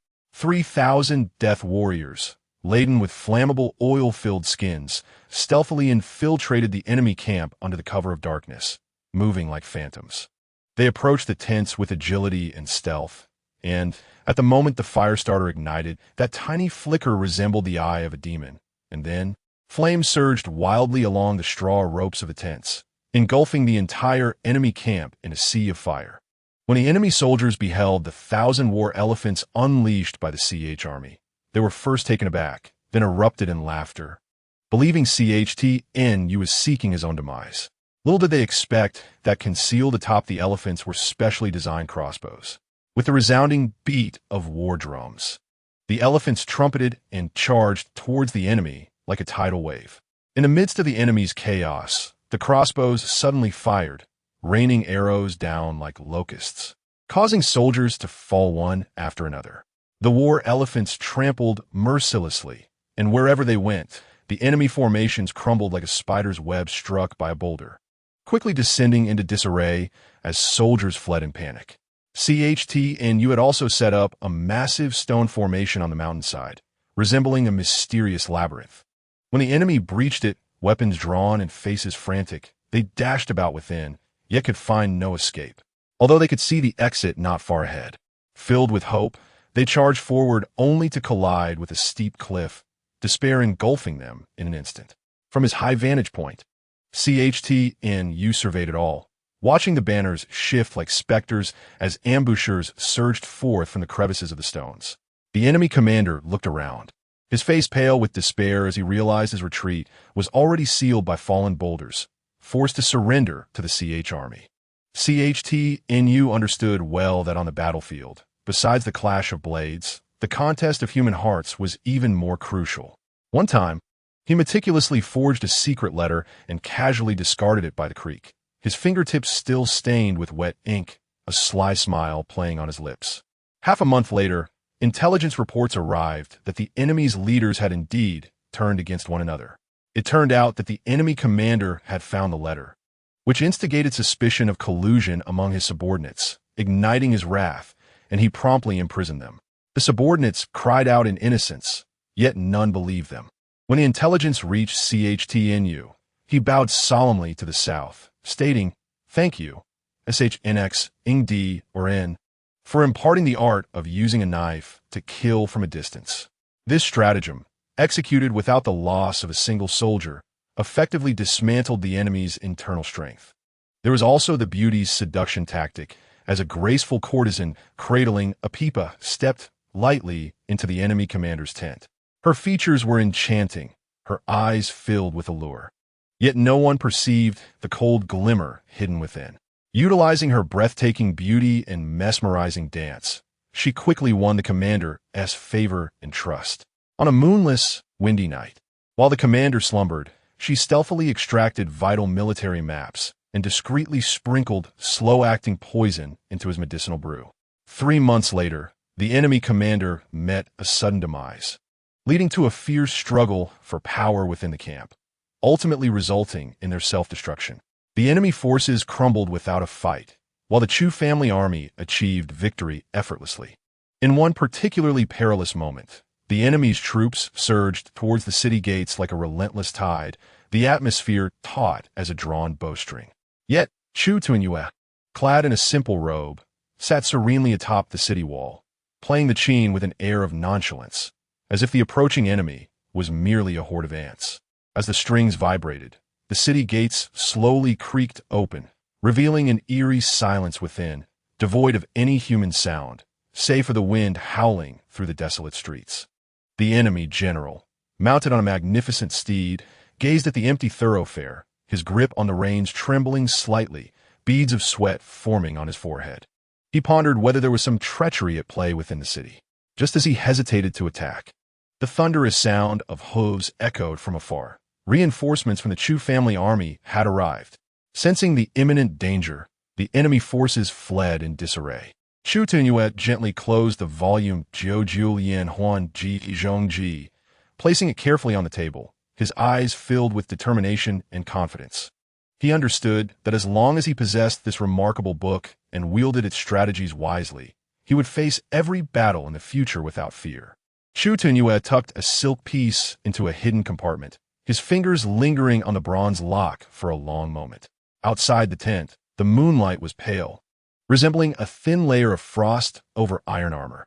He suddenly realized that the intricate schemes that had led to triumph on the battlefield were merely the seeds sown by the Shunheng Taoists 30 years ago, and he might be unwittingly following a script already written for him. Would the Qishao Pavilion lend him the puppets? The hilt of his dagger rotated in his palm, the metallic patterns digging into his skin. Chu Tunyue fixed his gaze on a red command token swaying at the waist of the dark guard. the candlelight in his eyes coalescing into two flickering flames. "Speak, what does Xiao Jin desire?" The dark guard removed his hat, revealing a face marred by scars. A knowing smile tugging at the corners of his lips. "General, you are decisive. The pavilion master has decreed that once the matter is accomplished, the Qishao Pavilion shall become the leader of the martial world, and a great national master shall be appointed in the palace." Before he could finish, the screen suddenly creaked. A figure in gray robes stepped into the moonlight, the jade pendant at his waist clinking against the bronze scabbard, producing a clear sound. Su Chen's bony fingers brushed over the dark guard's shoulder, igniting a flurry of sparks. "Wait." His murky eyes suddenly glinted with cold light, like a poisoned dagger pressed against Chu Tunyue's throat. "Do not forget our agreement, young master. If you dabble in treason, do not blame me for standing idly by." Su Chen's gray robe swept past the candlelight, casting a distorted shadow on the ground. He turned his back to Chu Tunyue, his aged voice rasping as if sandpaper had worn it down.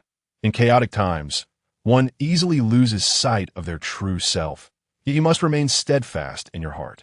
With that, he turned to leave, not even sparing a glance at the dark guard of Qishao Pavilion. The wind stirred by his passing, extinguishing half the candle on the table. Taking advantage of the moment, the dark guard produced a yellowed contract, the vermilion seal glaringly bright upon the sheepskin parchment. "General, Pavilion Master, Xiao has little patience."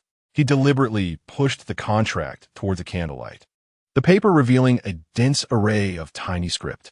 "Once you sign, the Qishao Pavilion's intelligence network and puppet army will be at your disposal." The dark guard held his breath, watching the ink gradually spread on the page, darkening half of the terms.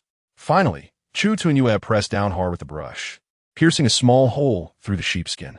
The candlelight suddenly flickered violently as a howling blizzard swept in from outside, ice shards pelting against the leather tent, drowning out the sound of the contract being folded away.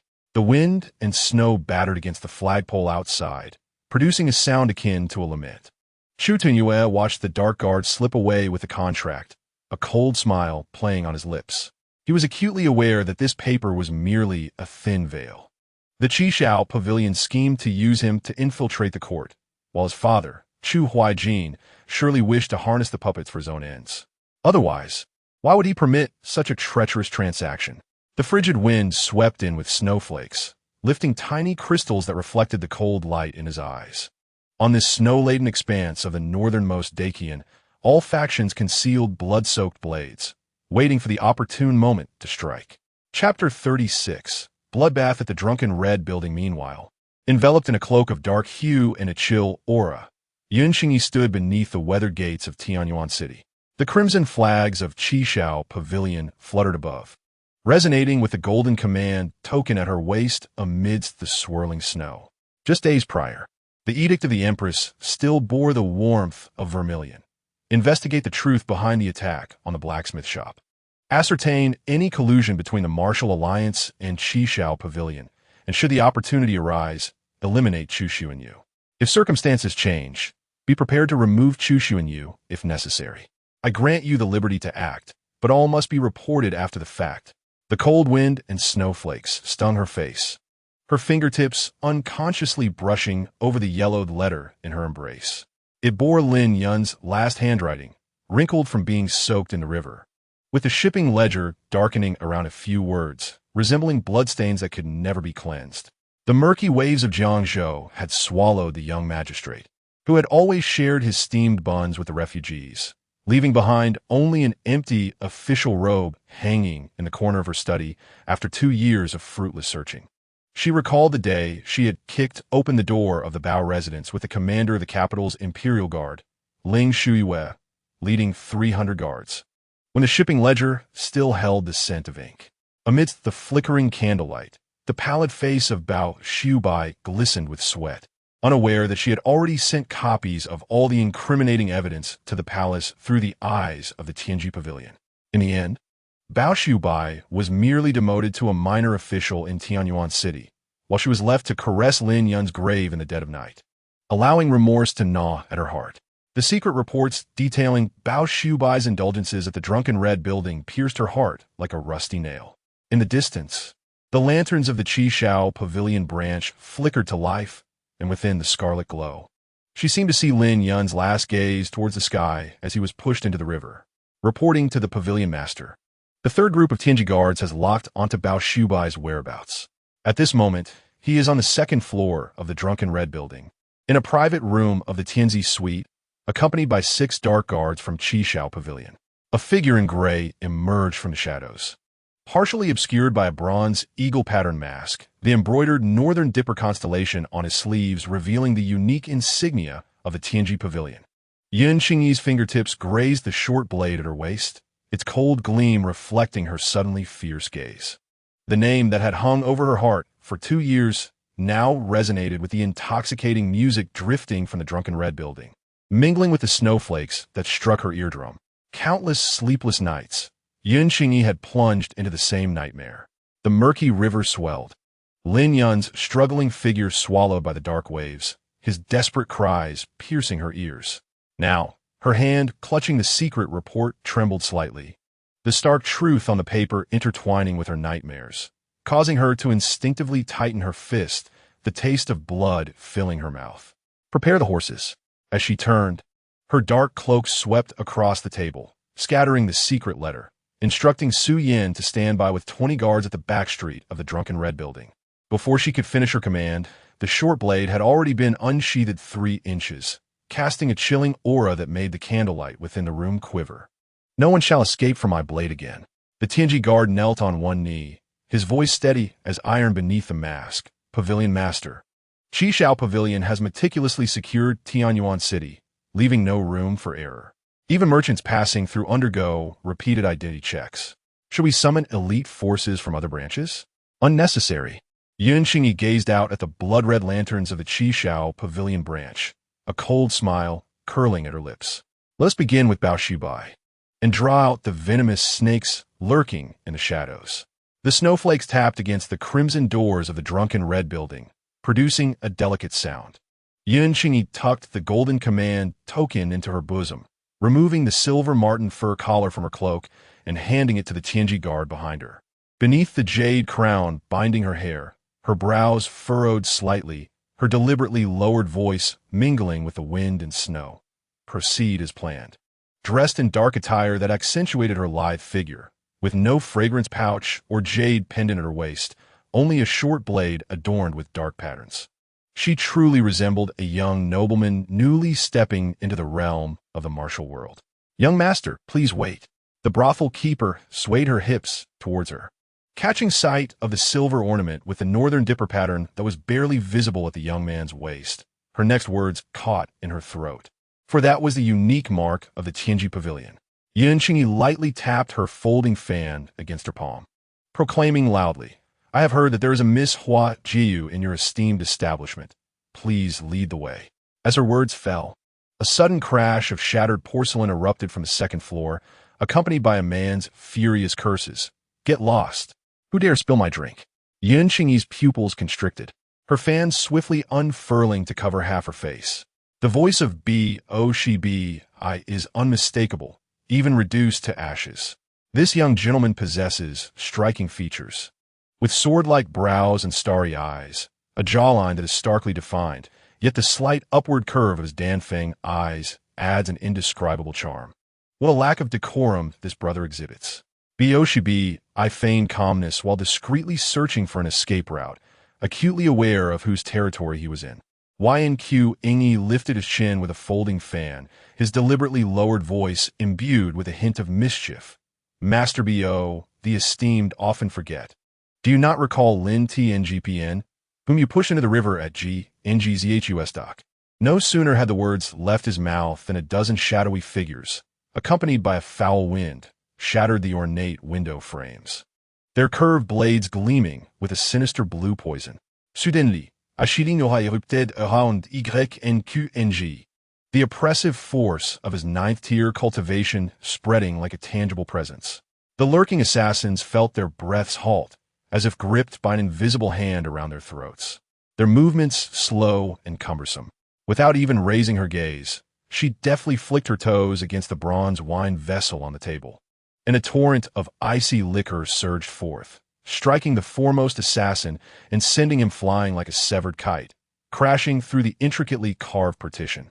As the short blade, Jianjiaching, was drawn, a silver glimmer traced its arc, shattering the curved blades of the third-tier assassins, while the bone-piercing nails rained down like a torrential storm, penetrating the others' vital points, their lifeless bodies collapsing before they hit the ground. Seizing the moment, Bi I rolled amidst the shards of broken porcelain, his silken attire torn and ragged. Yanqi let out a cold laugh, her figure blurring as she swiftly approached, her iron grip clasping the nape of his neck. Bi I found himself lifted off the ground, gasping for breath, his nails scratching the floor, leaving 5 trails of crimson, but the overwhelming force of her internal energy rendered him utterly powerless to resist. Still trying to escape? Yanqi's voice was laced with a venomous chill, as the sound of air being sliced open echoed.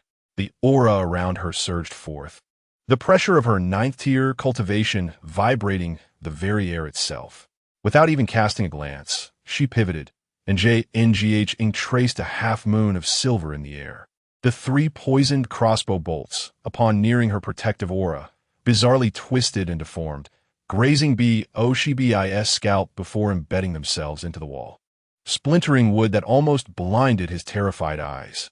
With a single hand, she effortlessly hoisted the limp hostage, using him as a shield, the blade pressing lightly against his carotid artery, a bloodthirsty smile gracing her lips. The rabble of Sich 11 Pavilion. Do you wish to take a life? First, consider whether your own is worth enough. The metallic clash of fan ribs resonated sharply, causing the assassin's blades to tremble ominously, and several third-tier assassins found their knees weakening. Nearly collapsing, the oppressive aura spread like a tidal wave. Even the flickering torches began to waver, seemingly in fear of this overwhelming power. Bi, your worthless life shall be mine today. Yanqi's gaze was colder than a snowy night, her presence as solid as ice, pressuring everyone to the brink of breathlessness. The assassins closed in, their blades glinting ominously in the candlelight. Yet, the moment they stepped within 10 paces of Yanqi, an invisible wall of energy erupted. The front line of assassins was sent flying as if struck by lightning, crashing into tables and chairs behind them. The leading assassin cackled, "Great national master, today you shall find no escape."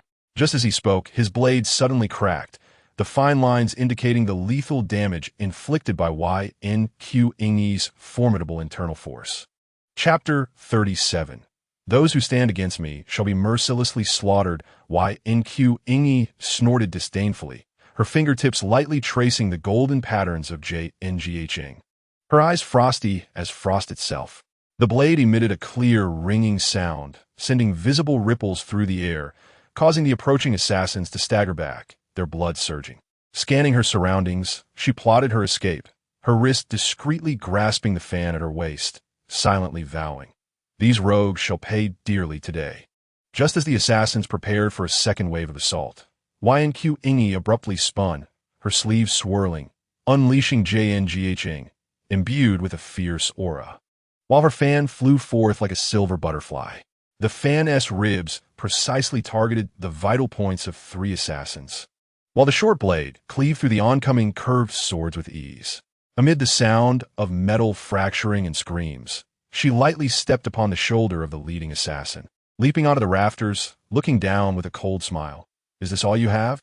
At that moment, a commotion erupted outside, as Vice Commander Syn and the Imperial Guards burst in. "Master of the nation, reinforcements have arrived." Syn, clad in blood-stained silver armor, emanated the peak aura of a 7th-tier cultivator, his spear striking like a dragon emerging from the depths, aimed directly at an assassin's throat. Instantly, a frigid aura enveloped Yanqi, the pressure of her 9th-tier strength spreading like an invisible barrier, causing the nearby assassin's blades to slightly warp. The clash of 2 distinct yet powerful auras transformed the battlefield, shifting the tide of battle. Bolstered by this overwhelming pressure, the Imperial Guards surged forth like a tide, clashing with the CH-11 Pavilion assassins, the sounds of weapons colliding mingling with fierce shouts, echoing throughout the drunken Red Tower. With a nimble leap from the table, Ynq approached B. O she B. I like a specter. JNGH precisely poised against his carotid artery. It is time to settle accounts. The overwhelming internal energy seeped from the blade, and B. O she B. I felt a chilling sensation at his neck, cold sweat cascading down the blade as he trembled. Pleading, let us talk this over. When LNYN sank to the riverbed, did you think it would be time for discussions? Ynq's murderous intent surged, her ninth-tier aura coalescing into a frigid frost, leaving a trail of white mist in her wake. The blade sang as it resonated with her internal energy, causing the surrounding assassins to feel sharp pains in their ears and their blood to surge. SYN's spear whirled through the chaos, showcasing his peak 7th-tier prowess, driving the assassins back in retreat, complementing Ynq's oppressive aura. The interior of the building was in disarray, tables and chairs overturned, blood mingling with spilled wine into a dark red pool, as the assassins, though fierce and unyielding, began to falter under the dual onslaught of the two powerful figures. She pressed B. O she B. I toward the exit, but in her peripheral vision, she caught the flash of a shadow springing forth. Ynq chuckled coldly, her aura surging as she swung JNGH with the might of an avalanche. The curved blades in the assassin's hands shattered before they could even reach her garments, and in the instant the cold light swept past their throats. They had no time to scream, being sent sprawling to the ground by the sheer force. Meanwhile, SYN swept his spear, forcing back the pursuing assassins. Calling out loudly, Master, watch your back. Want to save him? Come. Ynq unleashed the chilling aura of a 9th-tier cultivator, her fan effortlessly shattering 3 incoming poison crossbow bolts. From her elevated position, she surveyed the CH-11O Pavilion members, her oppressive presence spreading like a tangible wave, causing the lower-tier assassins to tremble, their blades quivering in disarray. Under the cover of SYN's Imperial Guards, Ynq's energy surged, and with a light step, she carried B. O she B. I out of the drunken red tower. Snowflakes collided with her protective aura, turning into wisps of white mist. She tossed B. O she B. I onto a horse like a tattered rag, and as she mounted, the glint of JNGH tore through the snowy veil. Those who stand against me shall be mercilessly slaughtered. At that moment, within the drunken red tower, the assassins, led by a 6th-tier leader, launched a counterattack. SYN's spear swept across, his peak 7th-tier internal force manifesting in a flurry of strikes, driving back the assassins attempting to pursue. The beams and pillars within the building collapsed, but Ynq, with a casual flick of her fan, reduced them to powder, shattering the weapons of all 5th-tier and below assassins, sending them hurtling back against the intricately carved doors and windows. Ynq closed her fan, pressing JNGH against B. O she B's throat. The flickering candlelight danced upon the blade, illuminating the cold sweat glistening on his face. When LNYN sank to the riverbed, did you ever consider that retribution would come so swiftly? Her voice was as frigid as ice, her killing intent crystallizing into frost flowers, causing the air within a 5-step radius to crackle with tension. Just as Boshibi, I was about to plead for mercy, he suddenly spotted the shadows of CH-11O Pavilion assassins flitting past the window, emboldening him. Ynq, do you dare to harm me? The people of CH-11O Pavilion will be here any moment. Before he could finish, a muffled thud echoed as JNGH, infused with the terror of a 9th-tier cultivator's might, plunged into his neck. As the blade pierced through, the air split with a piercing hum, and the assassins barely had time to comprehend the action before blood erupted like a fountain upon the ornate screen.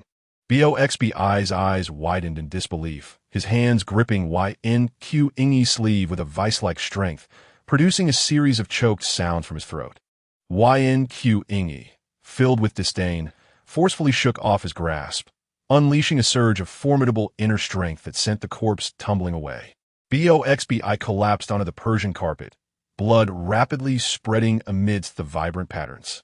The atmosphere was cacophonous. She drew out a silk handkerchief to wipe the blade, causing the 3rd-tier Darkhawks to retreat in terror, their curved daggers emitting a jarring sound from their excessive trembling.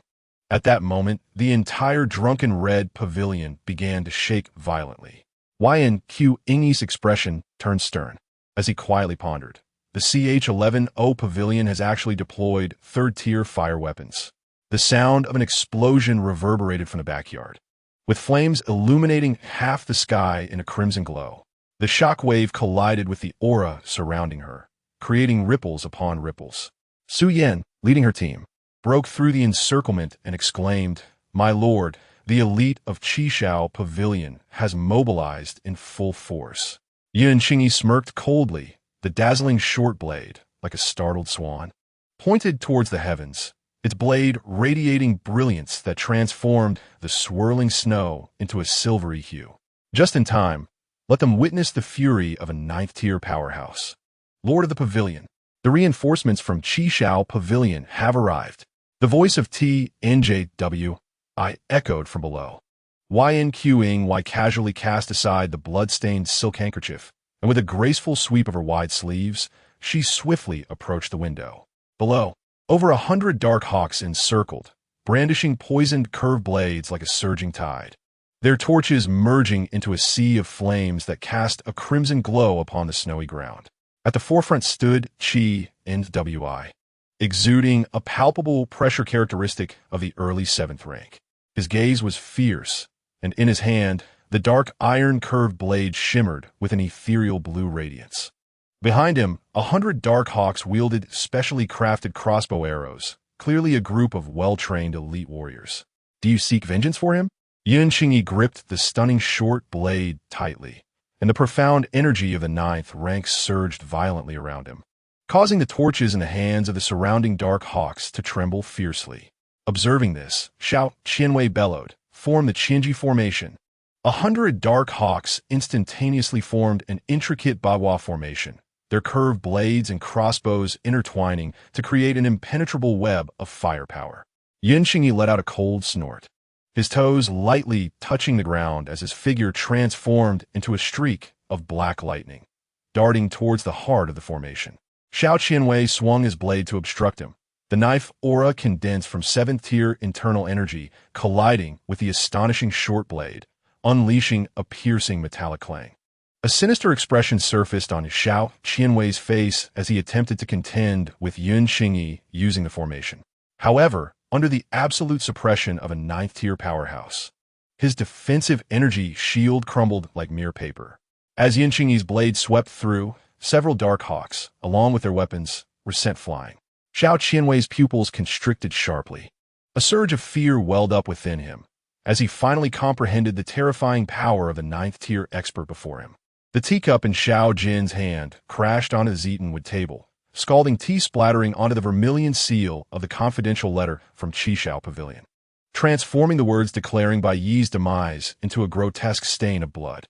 Useless, unable to handle even a false imperial envoy, he suddenly rose, his dark serpent-patterned robe sweeping away the bronze candlestick from the table. Yun Qingyi, as the Grand Master of the realm, dares to meddle in the affairs of the Jianghu. From the shadows emerged the sound of rustling garments as Elder Lin, stooped and weary, entered the hall, remnants of undissolved snowflakes clinging to his white hair. His murky gaze fixated intently on the confidential letter, and a suppressed growl escaped his throat. "Master, my son's body is yet to grow cold. I, Lin, shall not rest until this vengeance is avenged. Immediately summon 20 puppets of the dead, and additionally dispatch 1,000 shadow hawks." Xiao Jin's fingertip traced the map of Tianyuan City on the wall, decisively marking the location of the post station. At the stroke of midnight, we shall raise the post station to the ground. Elder Lin, you shall personally lead the 8th grade puppets as the vanguard. A sinister smile played upon his lips. Having heard that Yun Qingyi was at the late stage of the 9th grade, he intended to let these undead test her mettle. As midnight approached, the cold moon was engulfed by dark clouds. An eerie blue mist suddenly rose from the snow surrounding the post station as 1,000 shadow hawks encircled like phantoms, their curved blades glimmering with a ghostly blue poison in the night. Elder Lin's emaciated hand pressed upon the iron coffin of the 8th grade puppet as he murmured incantations. With the brittle snap of broken chains, the puppet, ensconced in talismans, slowly rose. Within its hollow eye sockets flickered ghostly green flames, and its decayed nails were encrusted with dark purple corpse poison. With each step it took, the ground bore the charred marks of its corrosive presence. Kill! The command of Elder Lin shattered the silence. Two formidable Yang clan warriors, leading 7 rank, 5 Ming puppets, forcefully breached the station's gates, unleashing a barrage of arrows that rained down upon the chambers. However, as the dark warriors surged into the courtyard, all they beheld were swaying lanterns dancing in the cold wind, and strewn across the ground were counterfeit documents wrapped in joss paper. With a thunderous roar, Elder Lin summoned an 8-rank Ming puppet, which opened its enormous maw filled with jagged teeth, releasing a foul mist of corpse poison. Yun Qingyi, with a deft leap, soared onto the eaves, and as he unfurled his folding fan, azure flames erupted from its surface. This was the secretive, soul-burning fire of the Tianji Pavilion, specifically designed to combat malevolent entities. The flames clashed with the corpse poison, resulting in a deafening explosion, while the rotting flesh of the 8-rank Ming puppet crackled ominously within the inferno. It continued to advance with its lethal claws, tightening its grip. In the shadows, Han Yihen observed the unfolding battle, his pupils constricting in alarm. The blade of soul-burning fire conjured by Yun Qingyi had indeed cleaved through the celestial spirit of the 8-rank Ming puppet. Yet its decaying flesh surged and reformed like a relentless tide, the foul maw clamping firmly onto the fan's rib. Cold sweat seeped from his palm, gripping the Qi Shao order, and just as he was about to issue a command, he witnessed Elder Lin's poisoned iron barbs detonate upon the ground, releasing toxic mist that painted the battlefield an eerie shade of dark green. This was dire. Quickly, send word to the pavilion master. Han Yihen firmly grasped the collar of the hidden owl behind him and declared that Yun Qingyi's soul-burning fire could restrain the spirit puppets, while Elder Lin had already succumbed to madness. Observing the frantic gallop of his subordinates, he fixed his gaze upon the battlefield where Su Yan, clad in silver armor, was stained with blood. The brilliance of the 7th-tier pinnacle's spear shattered the iron thorns, while the wall formed by the Imperial Guards teetered precariously under the grasp of the marionette's claws. Yun Qingyi's entire being emanated a chilling radiance, as the luminescence of her short blade repelled the poisonous mists by 3 feet. Like a phantom, she leaped forth, her 9th-tier late-stage inner strength manifesting as a tangible blade aura. Break for me. The glint of the blade flashed across the heart of the puppet, as putrid flesh and shattered bones mingled with venomous blood, cascading like rain. At this moment, Elder Lin's anguished roar resounded, as 2 7th-grade puppets soared through the air, their lethal claws aimed directly at her throat. Caution! Su Yan's long spear swept across, only to be ensnared by the chains of the Ming puppet. In a moment of dire urgency, Yun Qingyi unleashed a formidable wall of energy that erupted around her, the ferocious force resembling a hurricane sweeping through the relay station. The dark owls cried out in anguish as they were flung backward, while the beams and pillars succumbed to the tempestuous wave, collapsing in a thunderous crash. With her blood-stained Jinghong dagger in hand, she cast a cold, penetrating gaze upon the twisted visage of Elder Lin. This siege was far from over. This was the forbidden art of the Qi Shao Pavilion. Ming puppet blood sacrifice. Yun Qingyi's expression changed abruptly as he exclaimed sternly, Su Yan, command the Imperial Guards to retreat. The more these puppets are injured, the stronger they become. She wielded her blade to cleave through a dark leader of the underworld, and from the corner of her eye, she glimpsed Elder Lin forming a triangular formation with 2 Yang clan shadow guards, chanting incantations as an eerie blood light emanated from their palms, continuously infusing inner strength into the 8th-grade puppet. Elder Lin's bony fingers suddenly unleashed 8 streams of dark energy, intertwining with the chains wielded by the 8th-grade puppet to create an intricate net. Yun Qingyi danced nimbly on her toes, her figure moving like a specter through the dense web, each draw of her exquisite dagger unleashing a spray of crimson blossoms. Yet she found herself unable to breach the strange combined assault. A sense of foreboding gripped her heart, for she understood that a moment's carelessness in this battle could lead to her irreversible doom. The putrid claws of the 8th-grade puppet grazed her shoulder, The chilling corpse poison swiftly corroding her flowing sleeves, exposing a bleeding wound. Yun Qingyi let out a muffled groan and retaliated with a slash aimed at the puppet's neck, only to find Elder Lin seizing the opportunity to close in, his initial stage 8th grade inner strength transforming into a gust of palm wind that struck heavily at her back. The protective aura of her 9th grade barrier roared in response, and Yun Qingyi was sent hurtling backward like a kite severed from its string. Crashing into a stone screen 3 zhang away, blood trickled from the corner of her mouth, blooming in stark red against the white snow. Before she could regain her footing, the puppet's chains coiled around her ankle like venomous serpents, yanking her down to the ground.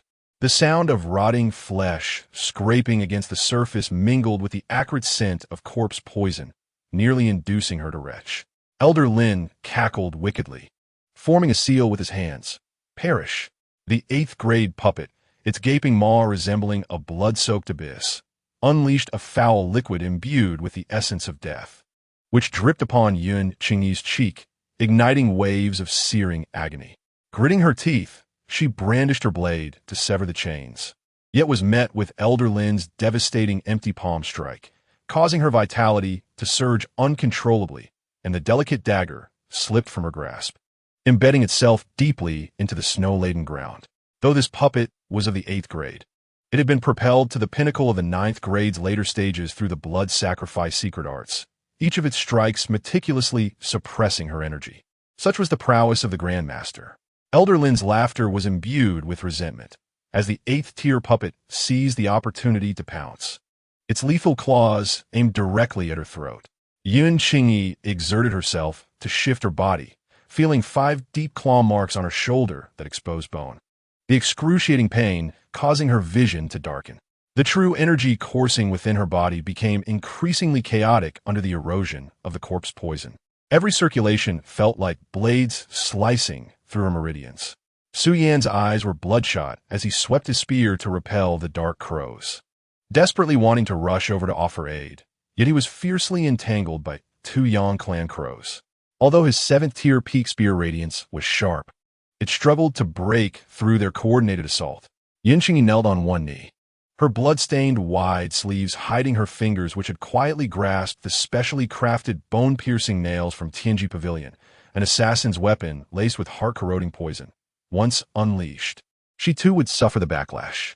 At that moment, the grim puppet's claws descended once more, leaving her with no retreat. The cold moon was completely engulfed by dark clouds, the stench of decaying corpses and blood in the post station coalescing into a palpable miasma. Just as her bloodied fingertips grazed the bone-piercing nails, the foul liquid from the 8th tier puppet dripped onto her neck, corroding a grotesque burn. Elder Lin's withered palm, infused with the sinister power of an 8th tier initial stage, pressed down towards her heart simultaneously with the iron chains of the puppet, the air crackling with a terrifying pressure. In a moment of dire peril, the sky suddenly tore open, revealing 2 blinding streaks of light. Tu Sangyue, the leader of the Tsangdao sect, shattered the clouds as he descended, wielding the burning heaven-slashing moon blade, its ancient patterns swirling with the shadows of long-lost battle spirits. Closely following was Chu Qingwan, the leader of Qinglan Valley, whose feather fans stirred the air, conjuring a dazzling web of ethereal blue feather blades in the night sky. The oppressive aura of these 2 9th-tier peak powerhouses pressed down like Mount Tai, causing the dark crow's curved blades to shatter as they knelt and coughed blood. The remnants of Qi Shao Pavilion dare to run rampant in the land of Deqian. Tu Sanyue's furious roar shattered half of a nearby wall, the burning heaven-slashing moon blade cleaving towards the puppet with the force to split mountains and shatter rocks. Before the blade arrived, the ground had already split open in a spiderweb of chasms, snowflakes vaporizing instantly in the searing heat. The 8th-tier puppet sensed the imminent danger, twisting its decaying flesh into a shield. Yet upon contact with the blade's radiance, it emitted a sound akin to shattering porcelain, black corpse poison spraying forth like a fountain. Chu Qinglan moved like a specter amidst the dark crows, each flick of her feather fan releasing dozens of feather blades into the air. The 5th-tier dark crows barely had time to scream before being reduced to a mist of blood. As her eyes glinted, An invisible barrier rose abruptly, trapping Elder Lin in the center. The fish that slipped through the net back then shall be dealt with today. Elder Lin's pupils constricted, his frail hands hastily forming seals to summon the remaining puppets, only to see a wisp of ethereal blue flame coalesce at Chu Qingluan's fingertips. This seemingly feeble flame instantaneously ignited the talismans surrounding him, turning his lifetime of cultivated sinister inner strength into blue smoke. No! Elder Lin's agonized scream echoed as the ethereal blue blade pierced his brow, his body collapsing to the ground. Yet the crisis on the battlefield was far from resolved. The 8th-tier puppet, though heavily injured by Tu Sanyue, still bizarrely reassembled its body. In its hollow eye sockets, ghostly green flames surged explosively, dark red incantations appearing on its decaying surface.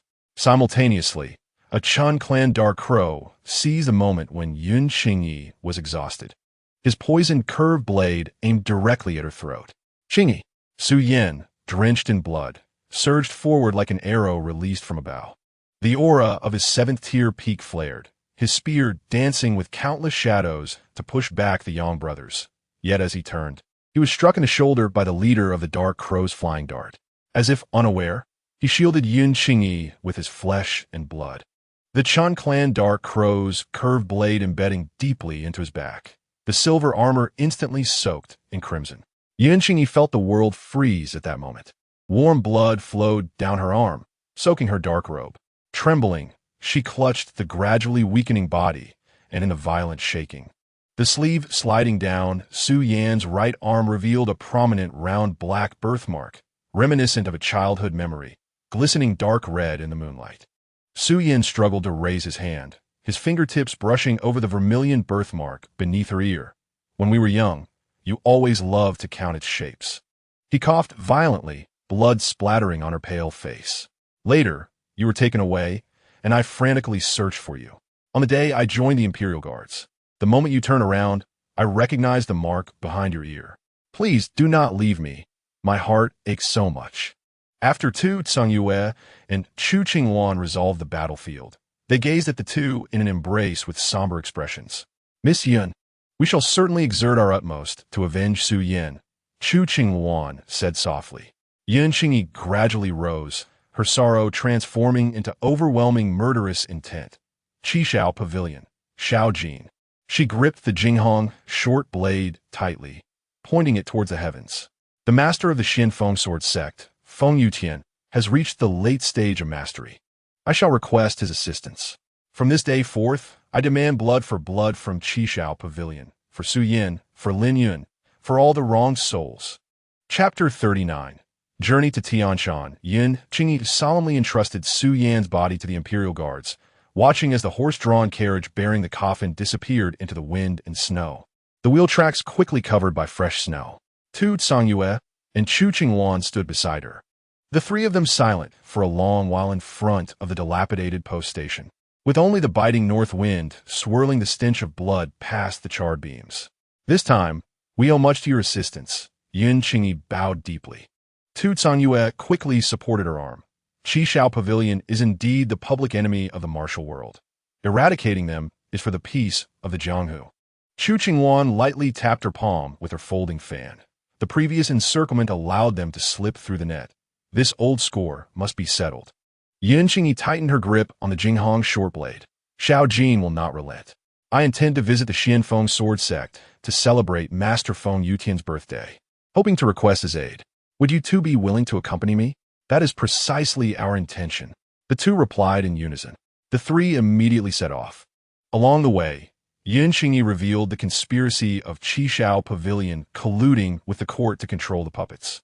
Tu Sanyue's anger flared, and the sound of Chu Qingluan's fan snapping echoed, both harboring deep-seated hatred for Qishao Pavilion's misdeeds. At that moment, within Qishao Pavilion, Xiao Jin smashed a sandalwood table with a palm strike, with chips flying. Yun Qingyi, he glared at the blood-stained Qishao order with a vicious grin.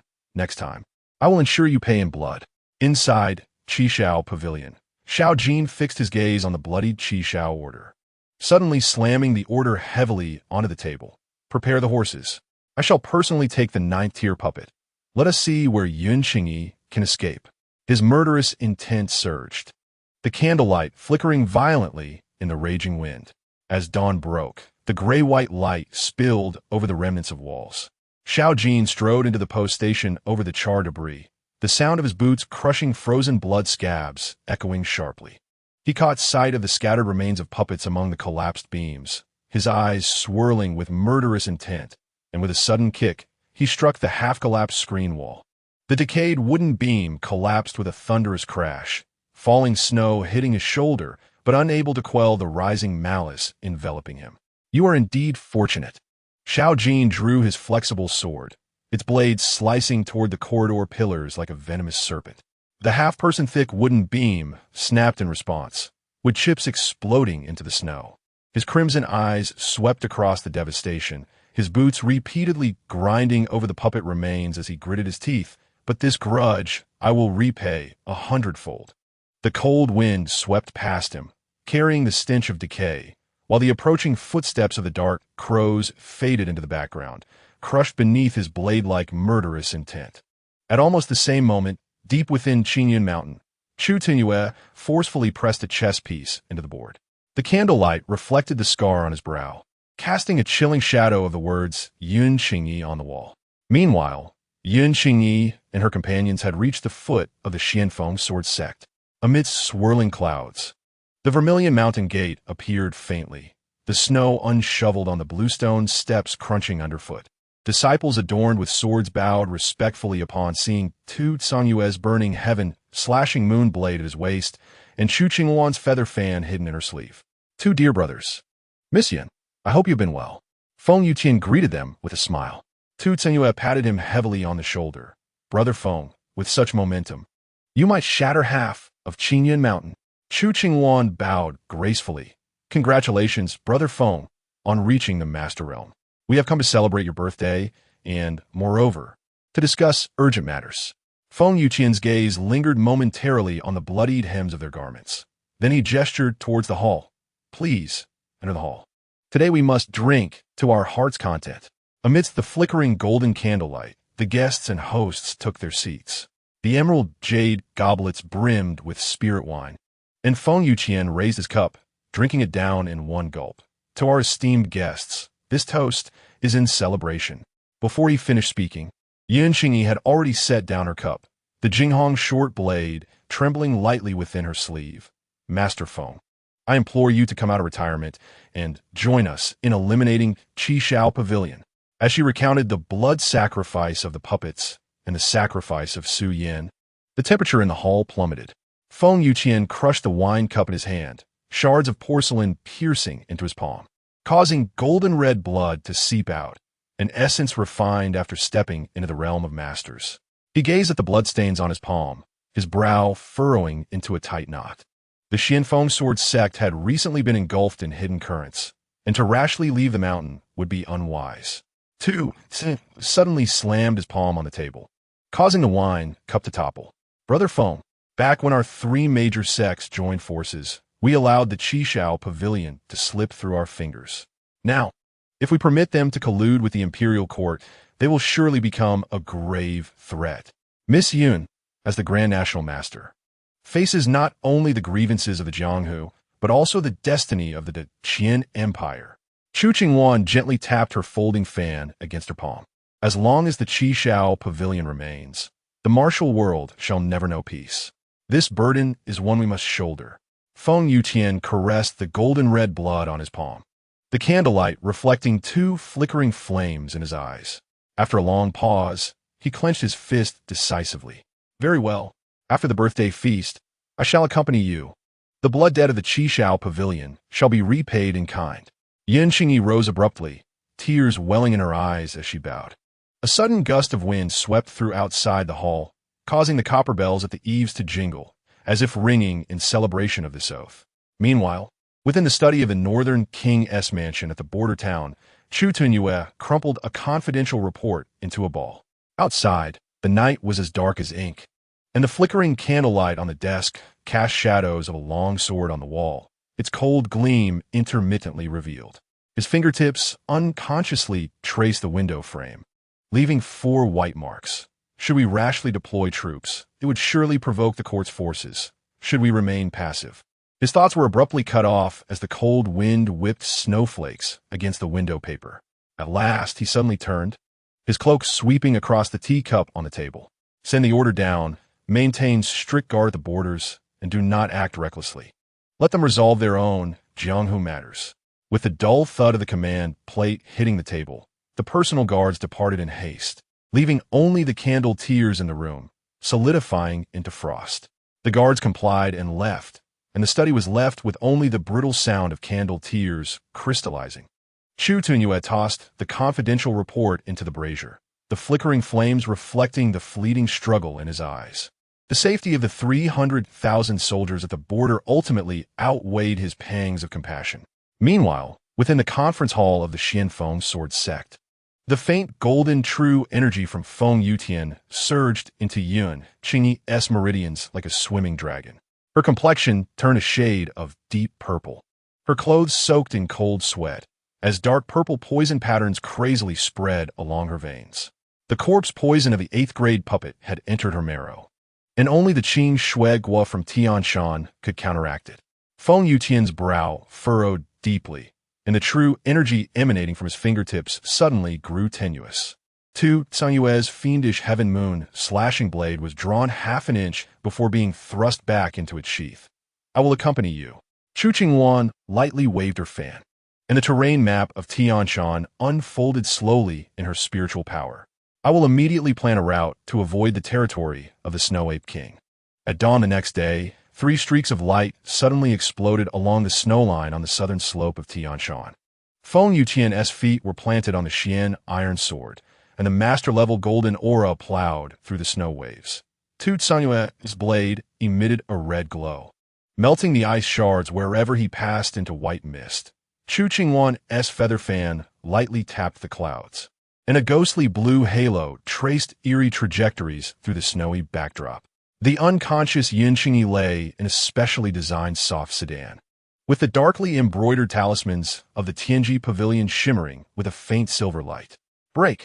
Chu Qingwan's feather blade shattered the puppet's sentry hidden in the mountain hollow, and 300 dark crows surged forth, shrouded in crimson mist from the snowy hill. Elder Lin's 3 trusted subordinates controlled the 7th grade puppets, which let out a roar only to be pierced through the chest by Feng Yutian's sword energy. As rotten flesh splattered, Xiao Jin, stepping forth on a 9th grade puppet, appeared.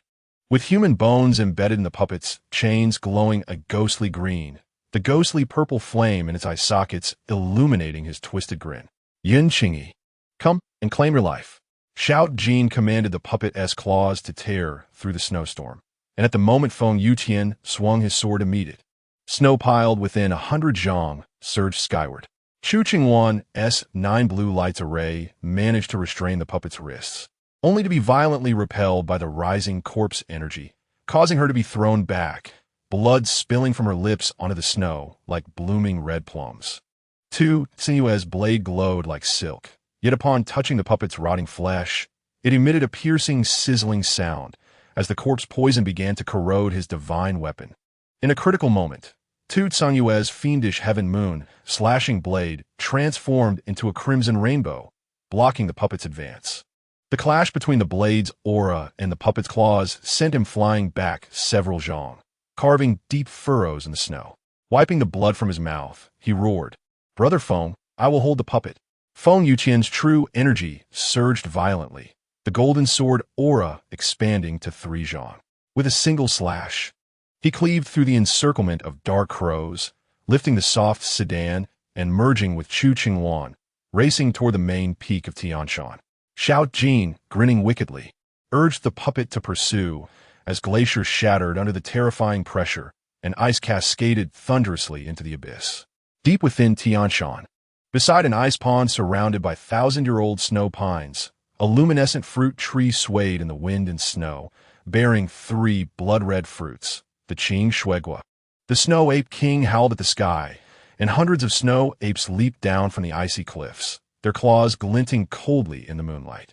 The Snow Ape King's roar shook the snow from the cliffs, and hundreds of white figures descended like an avalanche, Feng Yutian shielded the soft sedan in an indentation of the glacier, declaring loudly, "Miss Chu, guard Miss Yun well."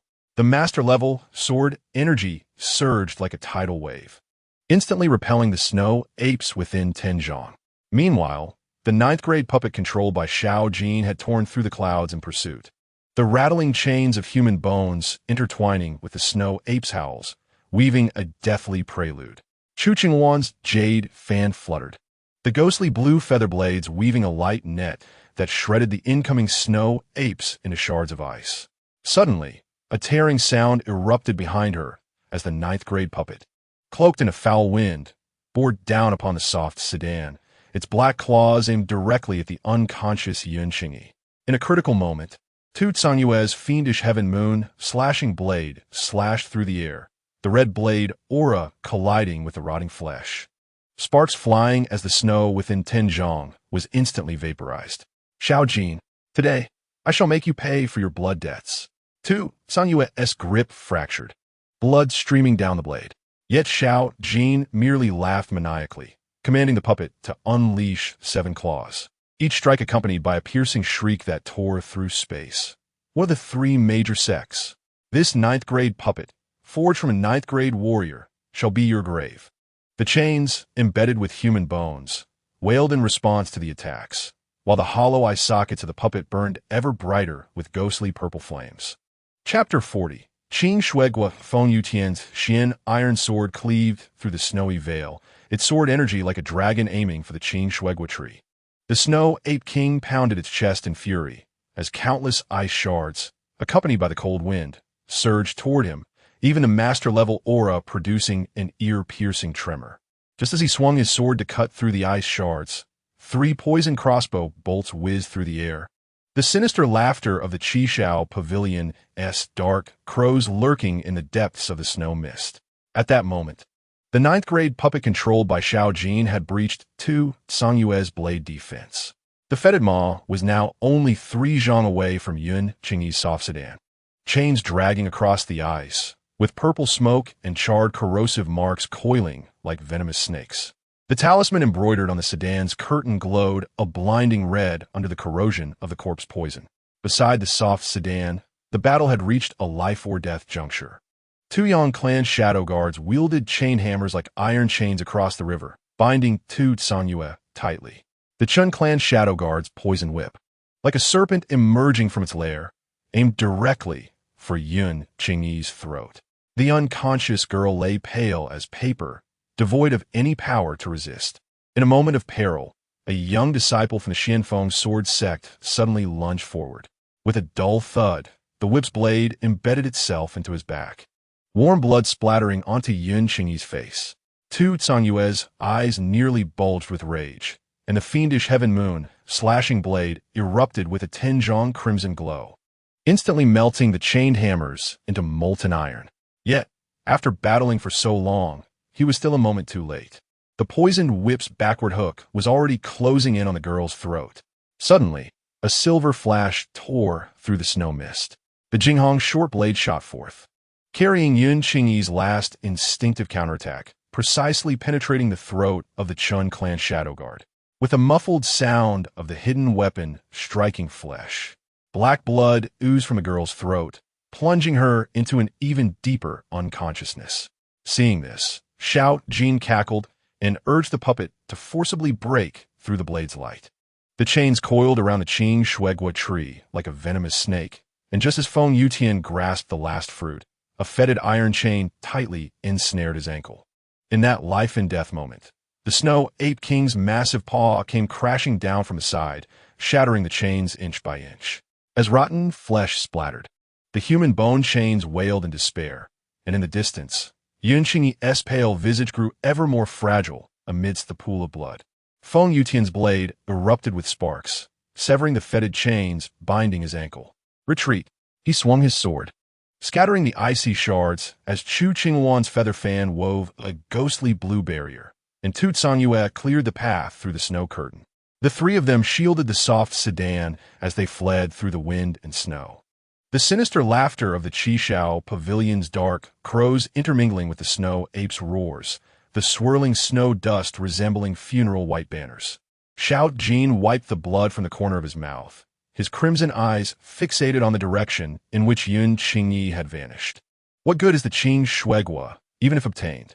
He caressed the human bones on the Jiuping Mingpai chains, his sinister laughter piercing through the wind and snow.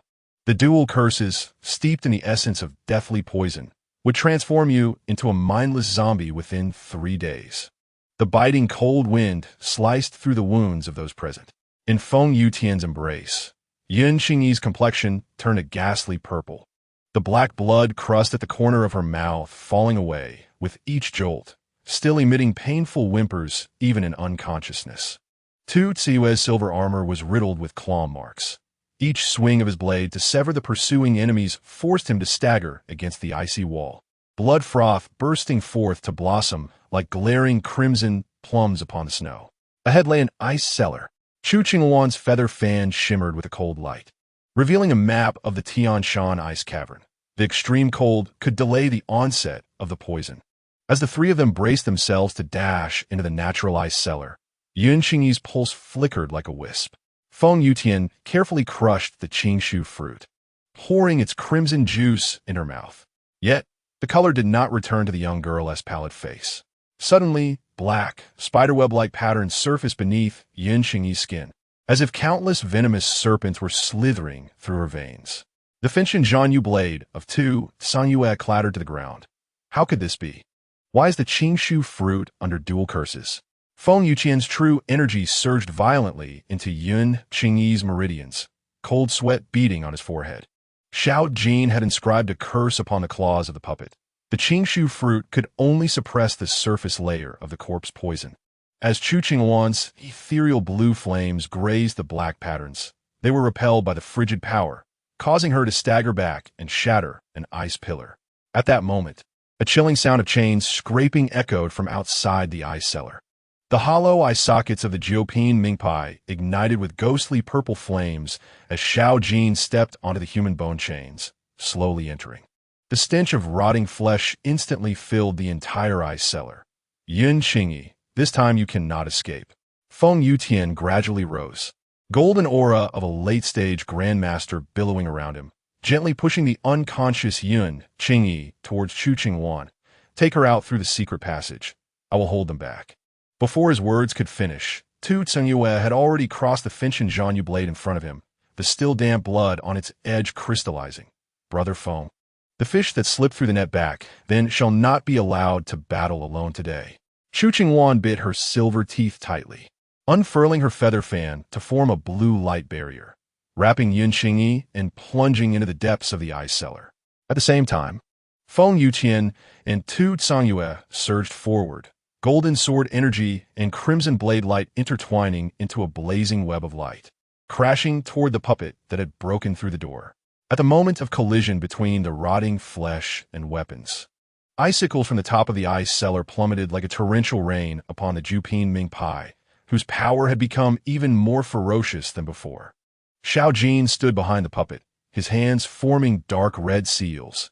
As he chanted the incantation, the puppet suddenly howled toward the sky.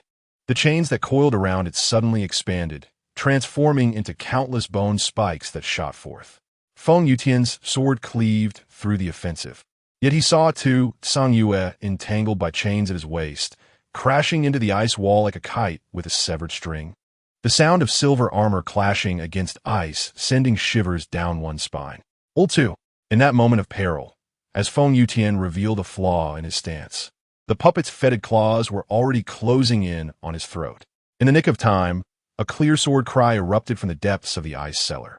Yun Qingyi, unbeknownst to when she had awakened, gathered her last ounce of strength in her pale fingers to hurl the stunning short blade. The cold light sliced through the purple mist, forcing the puppet to block with its claws. The biting wind, carrying sharp ice shards like blades, made each step Yun Qingyi took feel as though she were treading on shattered bones. The deathly poison within her coursed through her veins like 1,000 black serpents. The black patterns creeping across her heart had woven into a grotesque web. The Luhan Cliff. Tu Sangyue's roar was drowned by the howling winds and snow. Before his words could finish, The ice surface suddenly exploded, the chains of the Jiupin Mingpai bursting forth from the ground like a giant python, ensnaring the three Xianfeng disciples. In this critical moment, the girl suddenly turned. The stunning short blade transformed into a silver flash aimed at the puppet's eye sockets, yet the chains ensnared her ankle. Yun Qingyi crashed heavily onto the ice, a deep gash exposing the bone on her neck, blood instantly crystallizing into icy beads. Qingyi, Tu Cangyue's Fenchin Zhanyu blade unleashed a crimson glow, but was intercepted by Xiao Jin's horizontal blade. The pitch-black short blade in the hands of the Lord of Qishao Pavilion twisted through the air, emitting a piercing shriek as it clashed with the slaughtering blade. Chu Qinghuan's feather fan unleashed a blue light, yet behind Xiao Jin emerged countless phantoms. A blood soul array formed from the scent of blood surging like waves. Yun Qingyi's consciousness floated amidst the poisonous mist, her fingers brushing against the shattered jade pendant in her bosom, the peace talisman that Su Yin had given her before his demise. Memories flooded in like a tide, the tremors of the boy's body as he shielded her from the blade, the lingering gaze before his end, and that confession lost in the wind and snow. I cannot die here. The young girl's pupils constricted sharply, her scattered gaze refocusing once more. She forcibly channeled the remaining true energy in her meridians. The pressure of the late-stage Jiupin surged forth like a volcanic eruption, the stunning short blade radiating ancient runes. The long-lost Tianji Pavilion's reversal technique was forcibly activated, the blade erupting with blinding silver light. "Break for me!" Yun Qingyi shouted, swinging the blade. The silver light tearing through the purple mist. The puppet's chains shattered inch by inch, the blood soul array collapsing with a thunderous roar. The energy shockwave erupting like a nuclear explosion. The crowd was sent flying by the shockwave, carving long traces in the snow. Xiao Jin staggered back, black blood spilling from his mouth, staring incredulously at the silver light swirling around the girl. As the shockwave subsided, Feng Yutian was the first to rise, supporting himself on the blade. Amidst the snow mist, Yun Qingyi knelt on the shattered ice, blood spilling from the corner of her mouth, the dark aura dissipating, returning to a vivid crimson. The stunning short blade in her hand greedily absorbed the dissipating purple energy of the puppet. The runes flowing along the blade, writhing as though alive, shimmering with an eerie purple glow in the snowlight. "This is..." Feng Yutian's pupils contracted sharply, his golden aura trembling in response. It was the legendary devouring blade capable of consuming evil power. Xiao Jin's sinister laughter halted abruptly, the talismans in his sleeve reduced to dust. He suddenly swung his arm, commanding the Jiupin Mingpai to pounce again. Merely a dying struggle. The fetid claws wrapped in corpse poison tore through the air. Yet Yun Qingyi slowly rose. Dark purple energy swirled around her, the ghostly flames in her eyes illuminating her pale face, resembling a Shura reborn from blood. Chapter 41. Divine Armament Descends. Xiao Jin, today is your day of reckoning. Before his words could finish, the girl transformed into a fleeting shadow. The stunning short blade cleaved through the air, not casting the familiar silver light, but rather a purple-black trajectory that consumed light. The puppet roared, blocking her path, the stench of death rushing toward her. Yet Yun Qingyi did not retreat, but pressed on, her movements eerie and uncanny as she aimed straight for the puppet's neck. As the blade met the rotting flesh, the sound of metal striking stone resonated painfully in the ears of those present. The purple runes spread wildly along the chains. Wherever they passed, the corpse poison evaporated, and the puppet let out a mournful wail as its massive body visibly shrank. Xiao Jin's face turned ashen. He bit down on his fingertip, the blood mist crystallizing into incantations in the air. "Explode for me." The puppet's chest exploded with a deafening roar, purple poison mist flooding toward Yun Qingyi. The girl merely scoffed, raising the stunning short blade overhead. The purple light emitted engulfing the poison mist, making her even more resplendent. Xiao Jin's temples throbbed, his pitch-black short blade carving a distorted arc of death, aimed at Yun Qingyi's throat. Seeking death. Before he could finish, two blazing lights shot through the air. Feng Yutian's golden sword energy and Tu Cangyue's crimson blade aura entwined like twin dragons playing with a pearl, firmly binding the black blade. Seizing the moment, Chu Wan flung out a ghostly blue light, accurately ensnaring the puppet's ankle. With a flick of her jade fan, the colossal figure crashed to the ground. The ice surface splintered under the terrifying clash of forces, and from the unfathomable icy abyss, a howling gale surged forth, enveloping them in coldness. Yun Qingyi lightly touched the ground, soaring into the air, the stunning short blade transforming into a purple lightning bolt descending. The puppet emitted a heart-wrenching scream, the ghostly purple flames in its eye sockets flickering wildly, the rotting flesh flaking away like snow. Xiao Jin's pupils contracted sharply, his hands fluttering like butterfly wings as he formed seals. As the ominous incantation escaped his lips, the puppet detonated with a thunderous roar.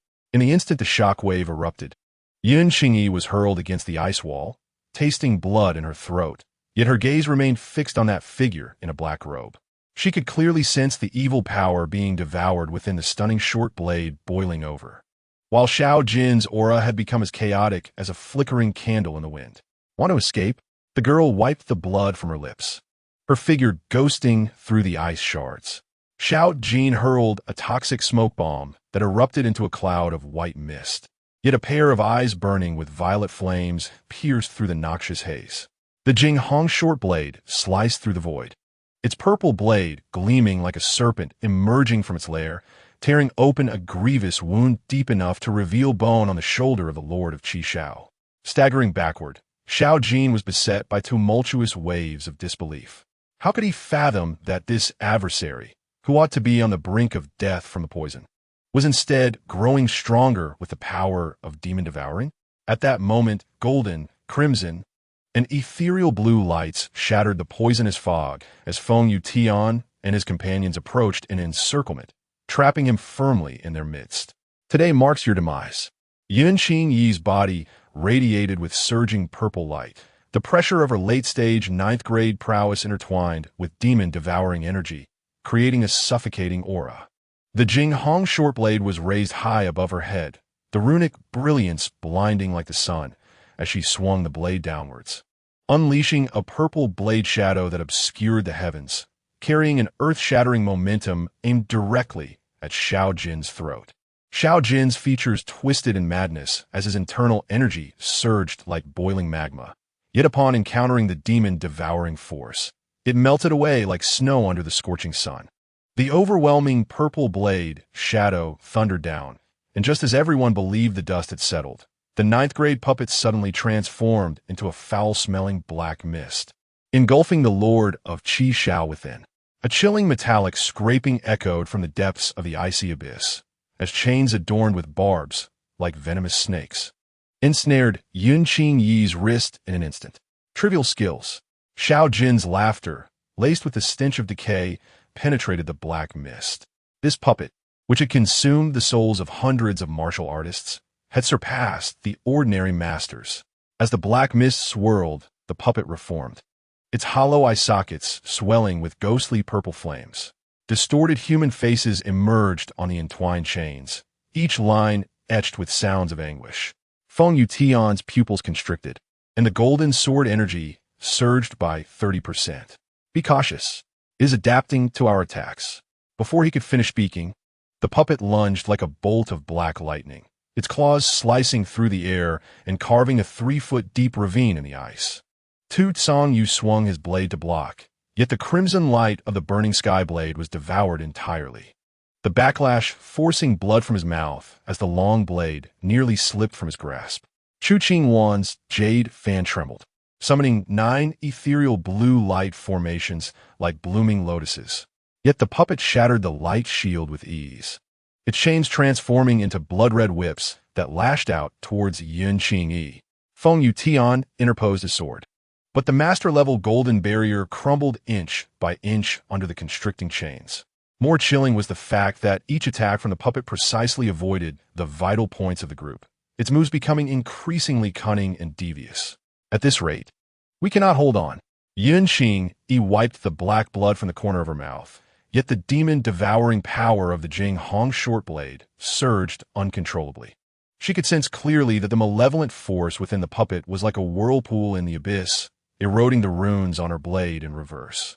Seizing the opportunity, Xiao Jin unleashed a blood-red curse mark, embedding it into the puppet's brow. In an instant, a towering blood mist erupted around the puppet, its strength surging once more. It emitted a deafening roar, and the force of its fists caused ice cliffs to shatter. The protective barrier that Feng Yutian had strained to maintain crumbled like thin paper, sending him hurtling dozens of feet away, his golden robe stained with blood. The combined assault of Tu Congyu and Chu Qingwan was effortlessly deflected, the chains ensnaring their necks like living entities. It is time for the curtain to fall. Xiao Jin laughed maniacally, controlling the puppet to raise its claws towards Yun Qingyi's heart. In a moment of desperation, the girl suddenly plunged the Jing Hong short blade into her own chest. The purple runes flowed into her blood, violently clashing with the lingering demon poison.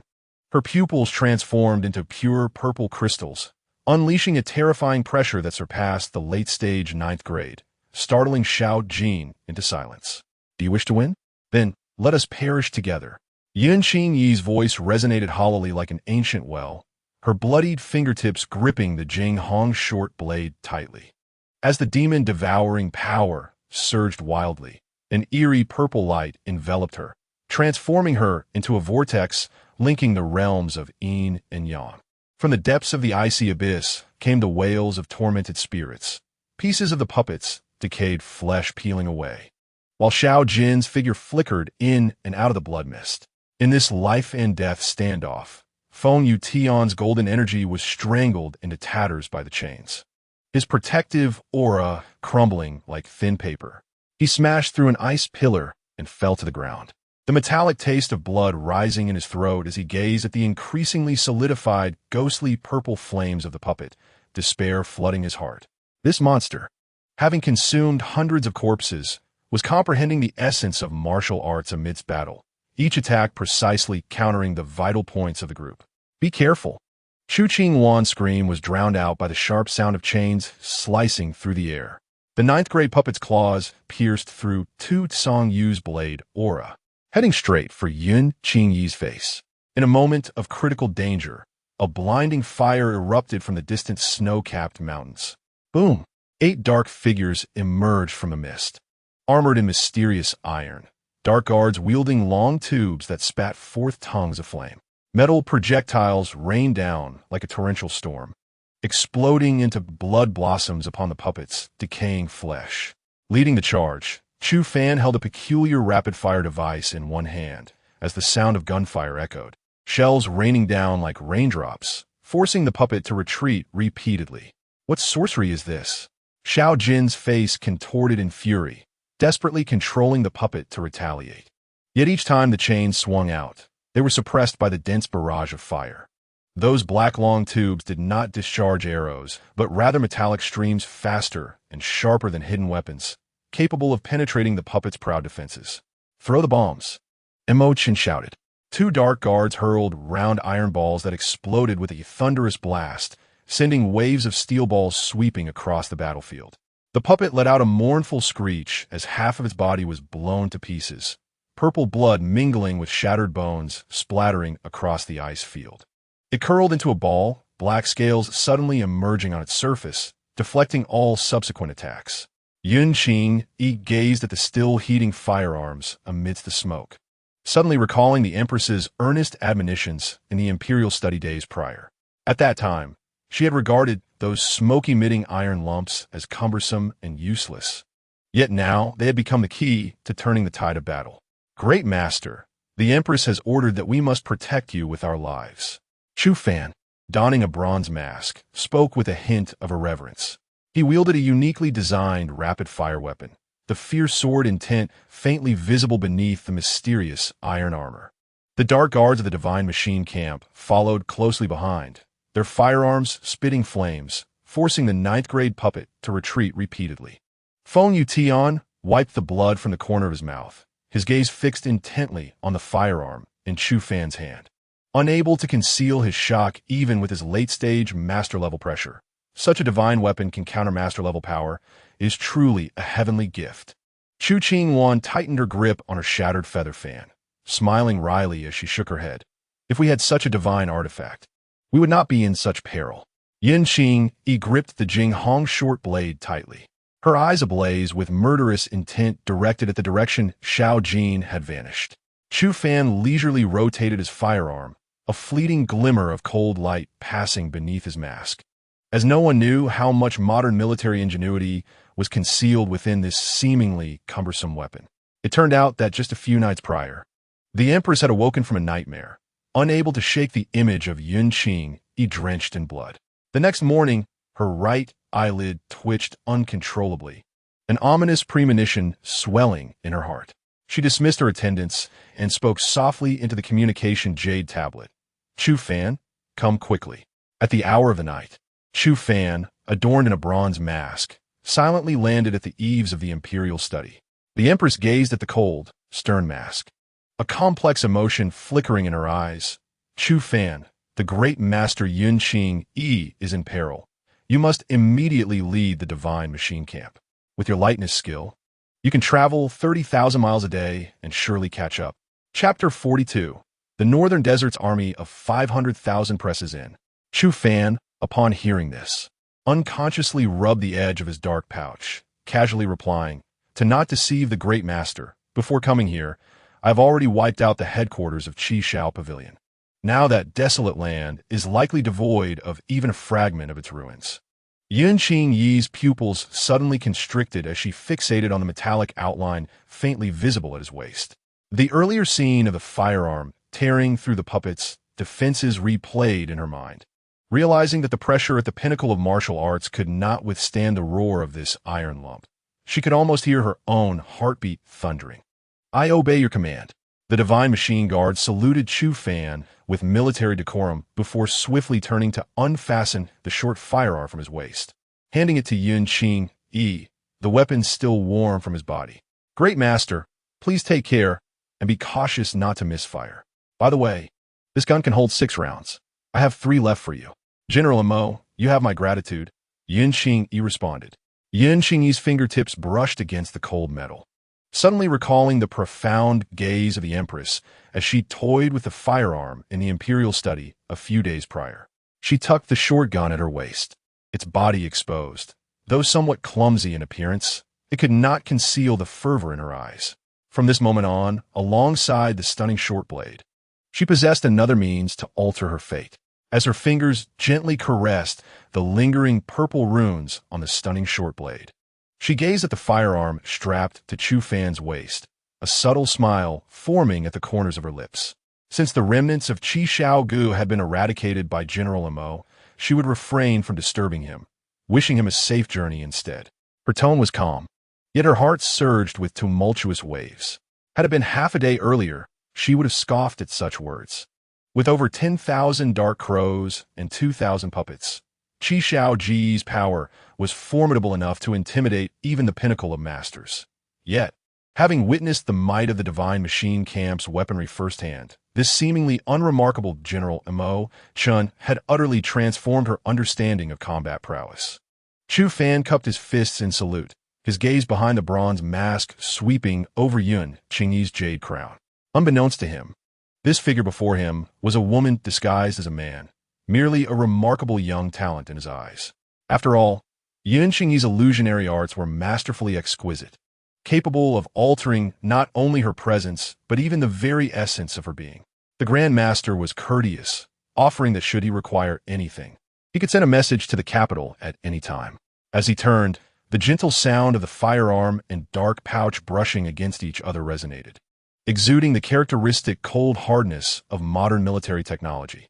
Watching Chu Fan and the divine machine camp vanish into the snowy paths of Tianshan, Yin Qing tightened her grip on the newly acquired pistol at her waist.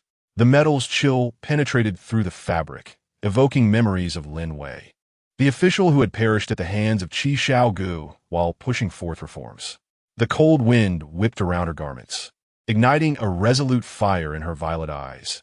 It was time for the citizens of the northern 3 cities to truly witness the power of the new policies. She stood still for a moment, and only after the figures of the divine machine camp had completely disappeared into the wind and snow did she turn to the remaining few members of the Tianji Guard. instructing them to pack their belongings and head to Dijon City. After bidding farewell to the three sect leaders, Yin Qingyi set forth with the Tianji Guard. The biting wind swept through the remnants of snow across the scorched earth, as Xiao Jin, drenched in blood, collapsed before the ruins of Qi Shaoge. Just a day prior, he had fought desperately to break free from the icy abyss, forcing his last breath of true energy to flee throughout the night. Now, gazing at the devastated scene before him, the metallic taste rising in his throat nearly made him falter. Once grand pavilions now lay reduced to charred remains, and a tattered crimson silk banner still fluttered weakly in the wind from a broken eave, its vibrant hue stinging his eyes like the last vestiges of Qi Shao Ji's unwilling spirit. It cannot be, his voice shattered like leaves in the wind as he trembled, digging through the smoldering rubble, his palms bloodied by sharp stones. The memories of Qi Shao Ji's once impenetrable defenses and the puppet armies slumbering in the cellars now lay buried beneath the ruins. Suddenly, his fingertips grazed a half-buried shell, its metallic surface still emitting smoke and heat. The otherworldly artifact seared his skin, yet it caused his pupils to constrict violently, reminding him of the nightmarish events from 2 days prior. It was 2 nights ago that Mo Chun, clad in a bronze mask, stood atop the mountain, 500 soldiers of the Divine Machine camp forming a ghostly formation behind him.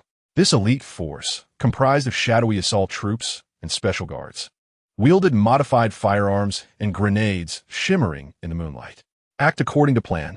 With that low command, a signal flare tore through the night sky, and battle erupted instantaneously. Custom grenades fell like meteors upon the structures. The slumbering dark crows met their doom in a storm of blood and flesh, while dormant puppets were flung aside by the shockwaves, their parts mingling with toxic mist.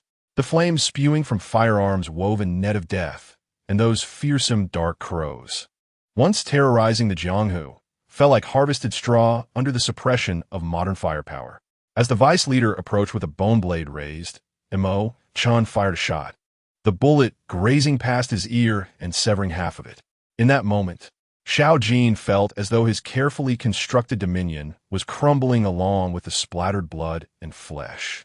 Qi Shaoge is hereby eradicated. Mo Chun hurled the last grenade into the depths of the underground palace, and an earth-shattering explosion resonated, shaking the very mountain. Amidst the rising inferno, the plaque of Qi Shaoge crashed down, stirring clouds of dust. Now, Xiao Jin knelt amid the settled debris, hearing faint metallic scraping sounds in the distance. He suddenly looked up to see a barbed chain slowly emerging from the scorched earth. It was a remnant of the puppets he had painstakingly forged. From afar, a cold laugh echoed, the vice leader's shadowy figure draped in tattered black robes flickering in the mist. "Leader, we have accounts to settle." Xiao Jin's fingertips dug deep into the charred beams, splintered wood piercing his palm, blood trickling down the grooves, spreading a sinister red over the 3 remaining characters of Qi Shaoge. Mo Chun, Empress, I shall make you pay back 100-fold for this blood debt. Xiao Jin suddenly tore off his blood-stained garment, clutching the warm shell tightly in his palm, its metallic edges nearly piercing his flesh.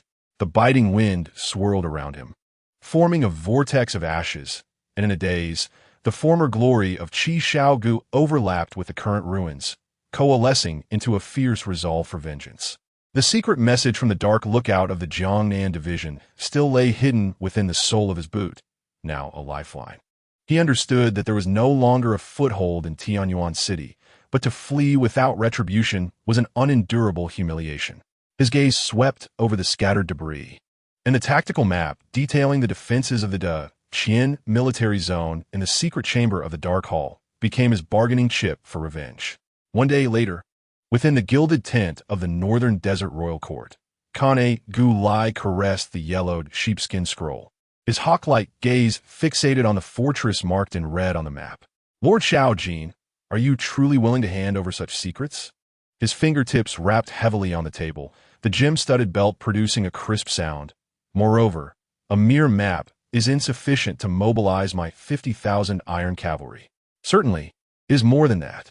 Xiao Jin removed his hat, his face pale as paper, yet a bloodthirsty light flickered in his eyes. In 2 days, at the hour of the rat, I shall personally go to the Northtown fortress to claim the commander's head. At that time, the Khan need only divide his forces into 3, advancing with thunderous might. The northern front of the Qian will inevitably be caught off guard. He slowly opened his palm, within which lay a half-engraved Qi Shao Gu token, emanating a cold glow. As a gesture of goodwill, it represented a secret order for 300 death soldiers within the Qian military camp.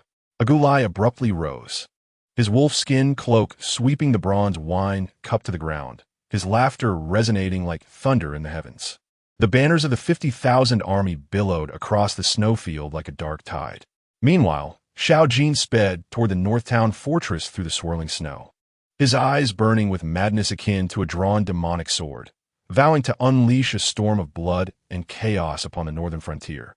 Frost cascaded from the battlements of Xianbing City as Chu Tunyu clutched the black iron tiger talisman at his waist, gazing at the encroaching dark clouds from the northern desert camp outside the city.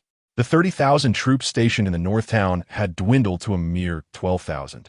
The thundering hooves of the enemy cavalry shook the very foundation of Lingxiao City. He suddenly recalled Su Chen's parting words. The essence of the Jiuzhong Lianhuan scheme lies in transforming desperation into a strategic game.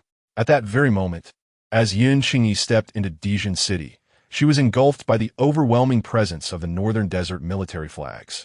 The biting wind stung her eyes, yet it could not suppress the fear surging within her.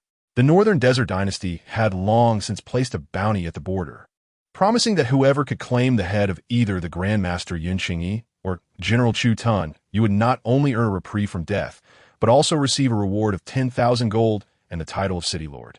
To save her own life, she tightened her grip on the porcelain vial hidden within her sleeve.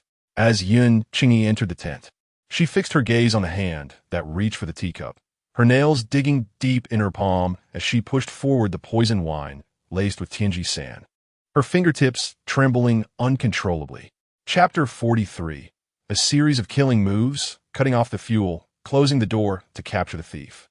This might be her only escape route, exchanging the Grandmaster's head for a bounty that could save her from the brink of despair.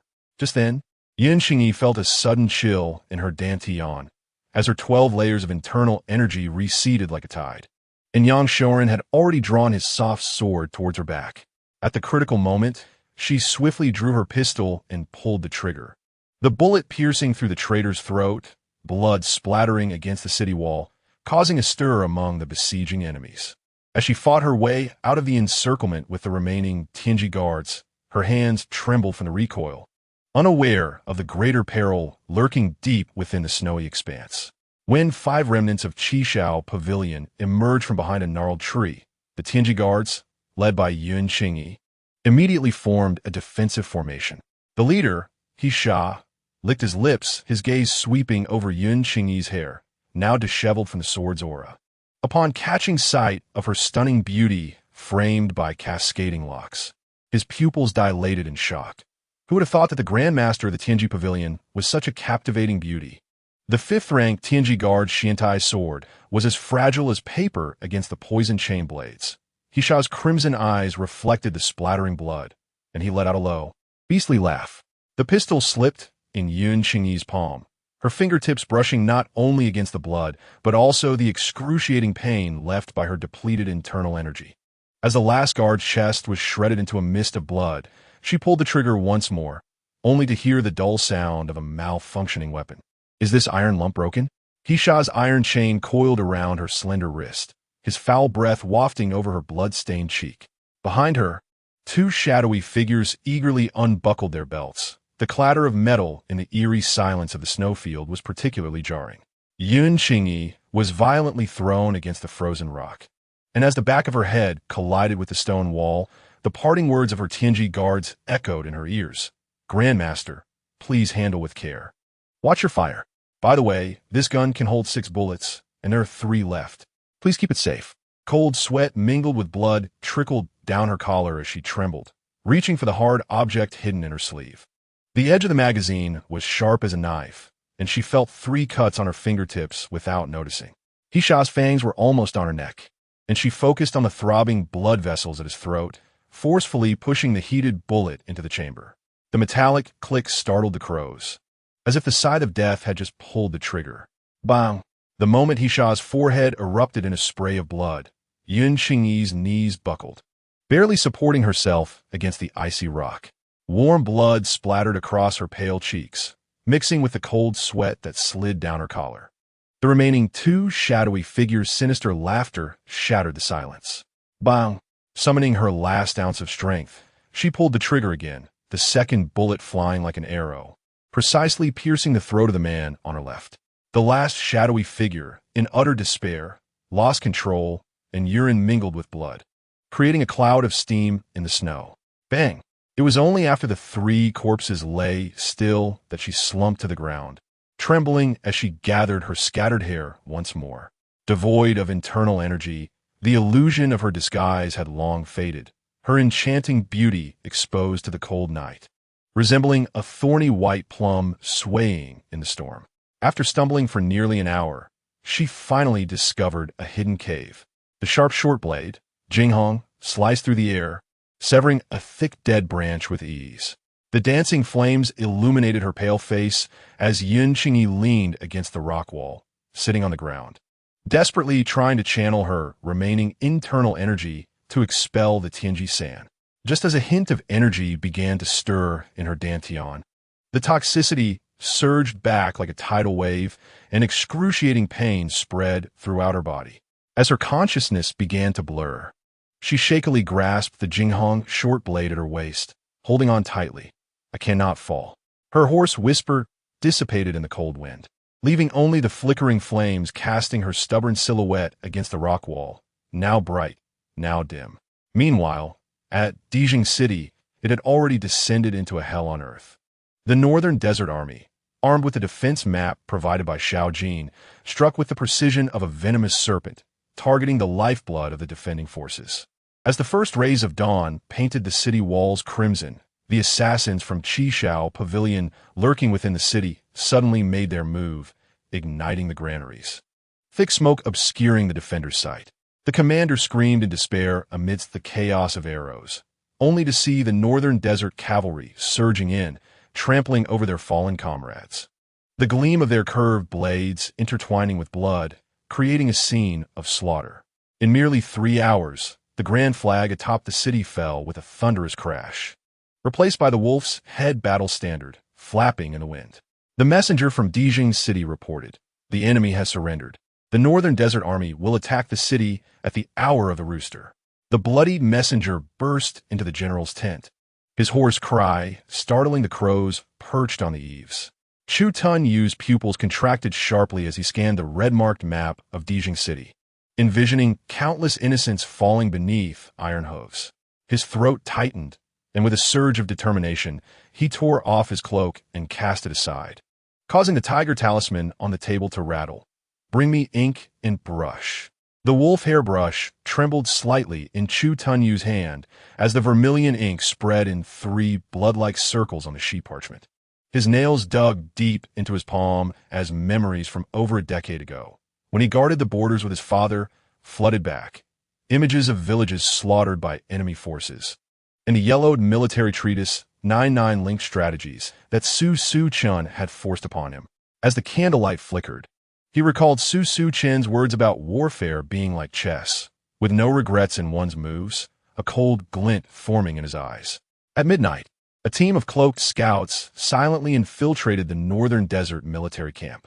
The leader shook a bamboo tube, and over 100 doves coated in phosphorescent powder took flight, tracing eerie green arcs in the night sky.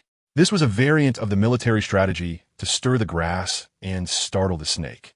It appeared to convey crucial intelligence, but was, in fact, a deliberate exposure of their whereabouts.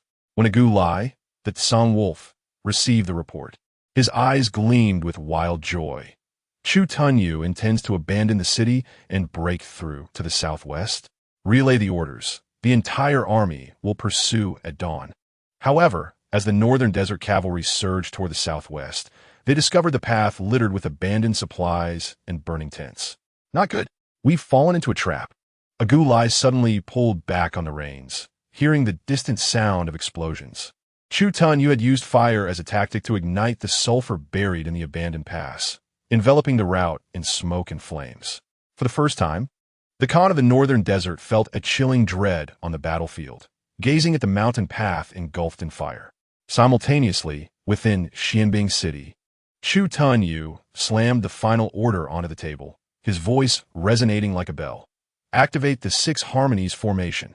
The army of 120,000 instantly transformed into 6 formations, interlocking like chains. As the northern desert forces retreated in confusion, they were met with a rain of arrows and massive stones rolling down from the city walls. Even more deadly, the 3,000 assassins secretly dispatched by Chu Tun Yu were launching a surprise attack on a northern desert army supply camp, a lethal combination of cutting off the enemy's resources and trapping them. A day later, outside Xianbing City, corpses piled high, the remaining snow stained a dark brown with blood. As a Gulai, the once mighty Khan, was dragged into Chu Tun Yu's tent by chains, he gasped for breath, his eyes filled with disbelief. How did you deduce the location of our supplies? Chu Tun Yu gently caressed the 9-9 linked strategies military treatise, confidence and pride radiating from his gaze, a cold smile curling at the corners of his lips. This strategy, I wield with ease. It is already firmly entrenched in my mind. A flicker of unwillingness flashed in Gulai's eyes as he gritted his teeth. But that does not explain how you found our supplies so precisely. Chu Tun Yu slammed his palm on the table, causing the objects atop to tremble, his gaze sharp as an eagle's fixed on Gulai, considering the actual battlefield conditions. I factored in every terrain and the movements of the enemy forces to formulate a reasonable and effective battle plan. It was like feeling my way through darkness. With my familiarity with military strategy and insight into the situation, I found the sole escape route and accurately burned your supplies. The candlelight illuminated his resolute face, etching his confidence and determination deep into his eyes. He straightened his posture, slightly raised his chin, exuding an undeniable aura. From the very beginning of this war, victory has been in my grasp. Chu Tun Yu leisurely unfurled a yellowed page of military strategies, the flickering candlelight casting the words 1,000-mile eyes upon his stern profile. As early as half a month ago, my scouts disguised themselves as refugees, infiltrating your supply lines. The cold wind swept in, carrying snowflakes into the tent, as Chu Tun Yu tucked the tiger talisman into his robes, the metal's chill creeping up his palm to his heart. He gazed at the black stones on the sand table, representing the 100,000 iron cavalry of the northern desert, his pupils narrowing slightly. This seemingly glorious victory was merely the beginning of the 9-ring stratagem. When Su Shuqing imparted his military strategies, it was merely the prelude to the true game as it collided with the aftermath left by Xiao Jin. The dying sun bled, casting a scarlet hue across the vast grasslands. In Chu Tun Yu's eyes burned the flames of vengeance. He stomped down forcefully, and the wolf-headed war boots of Gulai sank instantly into the mud. The metallic knee guards scraped violently against the ground, producing a piercing sound, as if heralding a triumphant battle hymn. From his elevated position, his gaze was as cold as frost, shackling his hands at the gate. Let the remnants of Mo Bay witness the fate of the invaders in defeat. Let them understand that those who dare to invade the lands of Deqian shall pay a grievous price. Chapter 44. A true sovereign must learn to transform hatred into strategy. His voice resonated like a whisper of ancient ice, coldly directed towards the swirling yellow sands on the northern horizon. There, the last 100,000 iron cavalry of Mo Bay surged forth like a black tempest, their dust-laden clouds concealing half the sky. Reporting to the marshal, the enemy not only refuses to surrender, but dares to launch an offensive against our forces. General Lin's voice trembled with barely concealed anger, as the enemy even formed a long snake formation, making it difficult to break through. Upon hearing this, Chu Tun Yu suddenly burst into boisterous laughter, a sound so thunderous it shook the military text on the table. He slowly retrieved the tattered pages of Chu Lin, Huanji Zhong Ji from his bosom, his fingertip gliding over the section on breaking formations, pressing his nail firmly upon the 2 characters 7 inches, leaving deep imprints. his gaze sharp as an eagle. That long snake formation may appear to stretch for 1,000 miles, yet the true weakness lies at the waist, merely a façade. Having spoken, his hawk-like gaze swept across the generals in the tent, each word deliberate. Remember, this battle is a matter of life or death. There is no path of retreat. At midnight, the grassland seemed cloaked in death, resembling a frozen wasteland, with only the fluttering banners issuing a mournful wail in the raging wind. Chu Tun clutched tightly to the 7-star arm guard bestowed by Su Xuqing, the cold iron patterns digging painfully into his palm, each pang akin to the strength Su Xuqing provided from the shadows.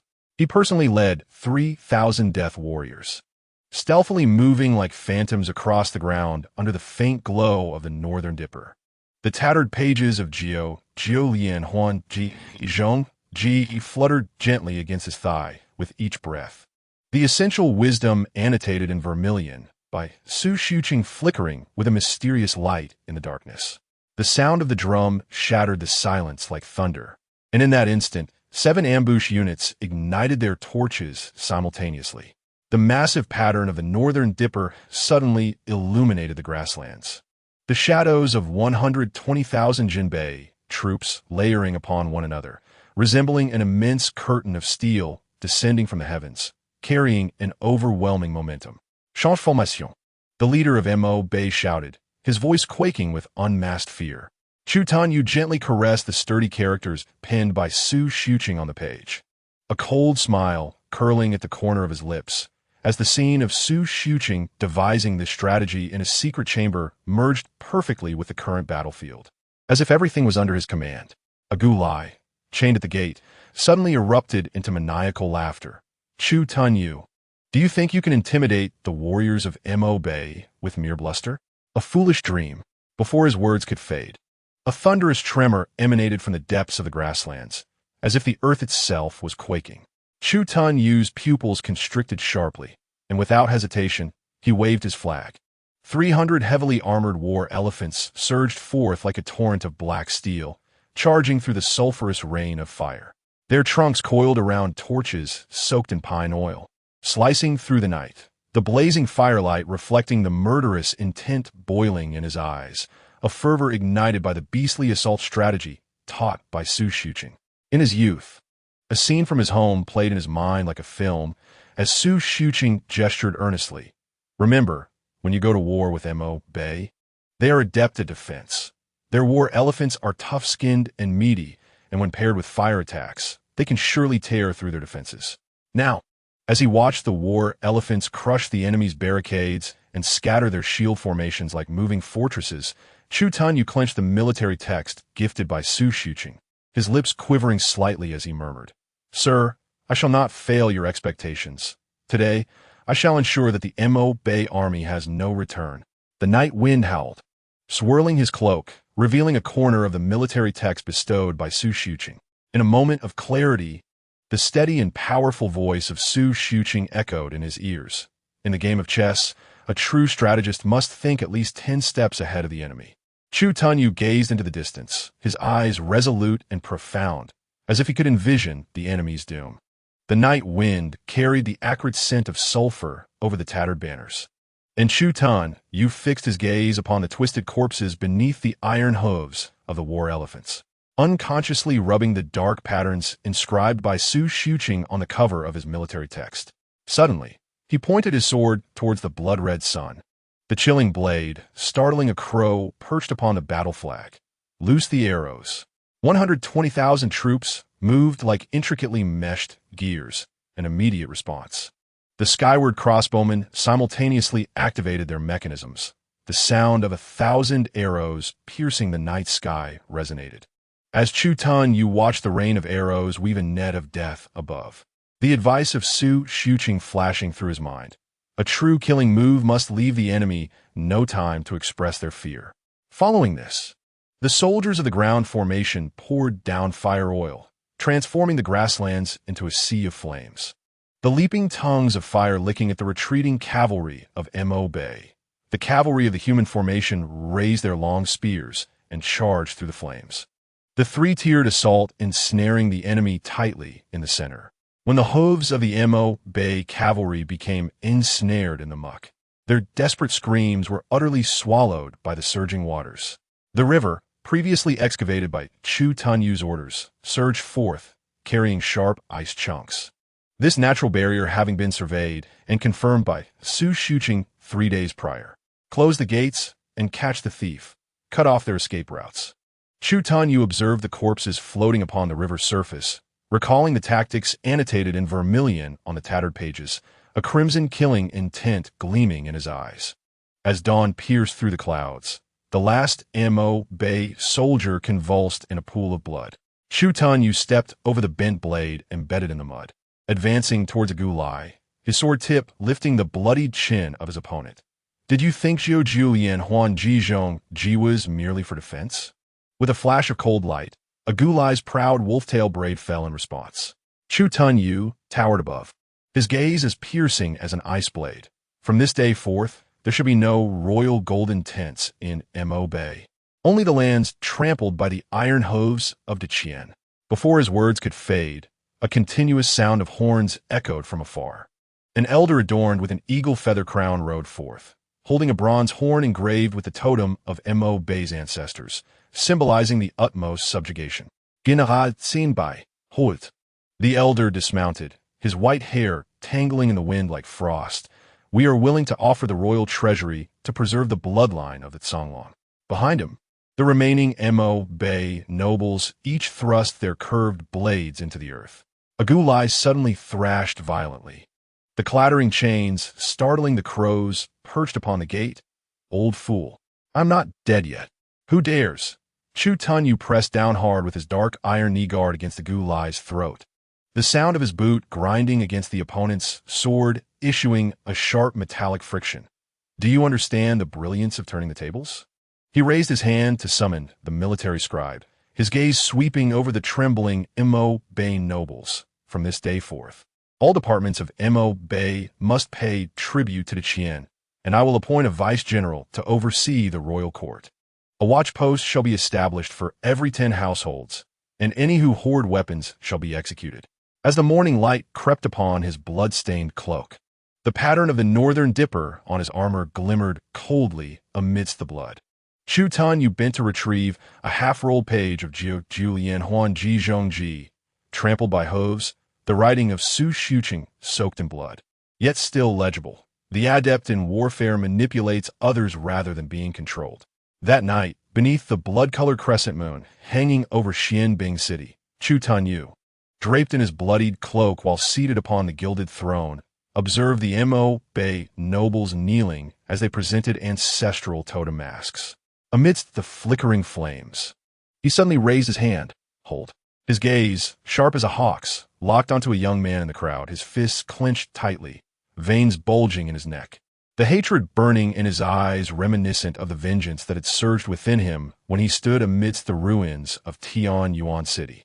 When the young man was brought forth, he still held his head high, his defiant gaze evoking memories of the rain-soaked night when Su Shuqing had taught him the military texts. He removed the dark iron tiger talisman, slapping half of it into the young man's palm. Your father sought to annex the Qian and met his fate as a prisoner. Yet, the grasslands cannot be without a king.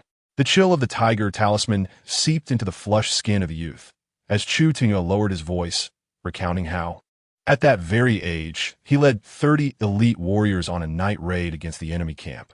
Remember, a true ruler must learn to transform hatred into strategy. The nobles in the audience held their breath, watching as the boy's trembling fingers traced the Beidou pattern on the tiger talisman. In the distance, in a prison cart, a gulai let out a roar like a cornered beast, only to be interrupted by Chu Tunyu raising his hand. At dawn tomorrow, I shall personally place the Khan's crown upon your head. But should I discover even a single sign of rebellion on the steppe, he suddenly drew his sword, the cold light slicing through the air to sever a falling mask in two. This tiger talisman shall become your burial companion. 5 days later, the dark banners of the Northern Expedition Army pierced the morning mist. A gulai, locked in a cart, gazed at the straightened back of Chu Tunyu, finally grasping the meaning behind the annotation and the remnants of military texts. Attacking a city is secondary. Winning hearts is paramount. Meanwhile, deep within the royal court, the new Khan held the Li in, who Njzh Ingj left by Chu Tunyue. The flickering candlelight illuminating the tiny characters written in red sand. Governing a great nation is akin to cooking a delicate dish. Managing the barbarians requires a blend of grace and authority. The night in the capital was as dark as ink, and the candlelight in the secret chamber of the Chu residence suddenly flickered violently. Chu Huaijin, with bloodshot eyes, tore a confidential letter into shreds. The remnants of the letter revealing that the northern border had been settled, while Chu Tinyue's refusal to cooperate fluttered to the ground. In a fit of rage, he kicked over a sandalwood stool, the gilded armor embedding deeply into his palm. You should have been drowned in your mother's womb. In the shadows, he caressed the blood-red characters on the wall that spoke of unification, the corners of his mouth twisting into a mad grin. Since the gentle approach had proven futile, the candlelight suddenly extinguished, and the sound of mechanism unlocking echoed in the darkness. Chapter 45. The Flames of War and Strategy. Since Chu Tunyue's triumphant return to the capital, the bronze beast censer in Chu Huaijin's study had never ceased to burn. What a rebellious son! He abruptly overturned a teacup, the scalding tea flowing like a river over the blood-red characters of unification. Since you refuse to be my blade, do not blame your father for locking you away. 3 days later, the morning fog in the capital quietly unfurled with whispered rumors. Inside the listening wind tower, Su Yi's heavy wooden gavel came crashing down, and as he opened his folding fan, the characters Mao Nyang Ji, treason, appeared in vermilion. Ladies and gentlemen, behold the northern battlefield's hero returning victorious, the red tassels on his helmet. Are they stained with enemy blood, or are they evidence of regicide? The tea drinkers below whispered among themselves, yet none noticed the fleeting glimmer in his eyes. As Su Yi's eloquent narration unfolded, the rumors of Chu Tunyue's treachery spread like a plague. The scout's urgent report shattered the silence.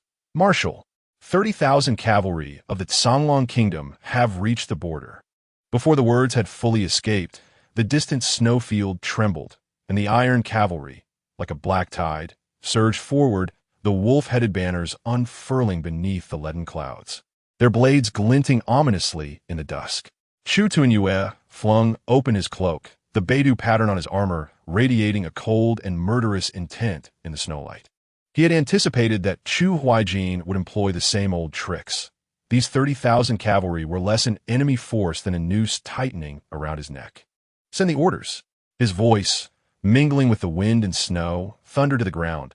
All troops, prepare for earth listening formation. As a signal flag waved, soldiers buried empty jars into the frozen earth. These ceramic resonators awaited the tremors of horse hooves. At midnight, the snowfield lay silent as a grave. The commander of the Songlong Kingdom, heir, caressed his wolf-headed curved blade, looking upon the tightly shut gates of Tianyuan City with a sinister smile. Chu Tunyue claims to be a god of war, but he is nothing more than this. In the moment the command flag fell, 30,000 horsemen surged like a black flood across the snowfield. However, as the first hoof struck the frozen ground, an eerie hum emanated from beneath, as if a slumbering giant had been suddenly awakened. Heir's pupils constricted. This sound was unmistakably the tremor preceding the prairie thunderstorm. Amid the chaos, Heir looked up to see a figure clad in dark armor reflecting the flames above. The moonlight and fire danced upon the Beidou pattern of Chu Tinyue's armor, as if a deity had descended, when the opposing rider blocked their retreat. Heir's blade was already dulled, blood dripping from his shattered palm. At the moment Heir lifted his sword to strike, Chu Tunyue's voice, laden with the biting cold of the northern steppes, echoed, "Just a month ago, you lost last year's tax due to a wager. Now, with fodder scarce, why come to meet your demise?" Just as Heir was about to retort, he suddenly heard the clanking of chains behind him. The long spears of the Northern Expedition Army formed a silver dome beneath the moonlight, the long-lost dragon binding formation awakening like a giant serpent, ensnaring the remnants of the Songlong Kingdom in its grasp. "I surrender." The sound of his fallen blade clattering to the ground, mixed with Heir's furious roar, startled the crows resting on the barren trees. 1,000 miles away, in the capital's secret chamber, Chu Huaijin tore the confidential report into shreds. The gilded armor, deeply embedding into his palm. As the candlelight flickered, the poison wine in the hidden compartment shimmered with a ghostly glow. He gazed at the cold moon outside the window, murmuring, "Wretched son, in this game of chess for the realm, there will come a day when you lose." The northern steppes lay dark as ink, and within Chu Tuanyue's tent, the candlelight flickered erratically. He clutched the confidential letter sent by Chu Huaijin, its edges gleaming with an eerie blue pattern, the hasty, serpentine script seemingly carrying his father's sinister laughter. "If you do not spare the Songlong kingdom, there shall be an accident in the capital in 3 days."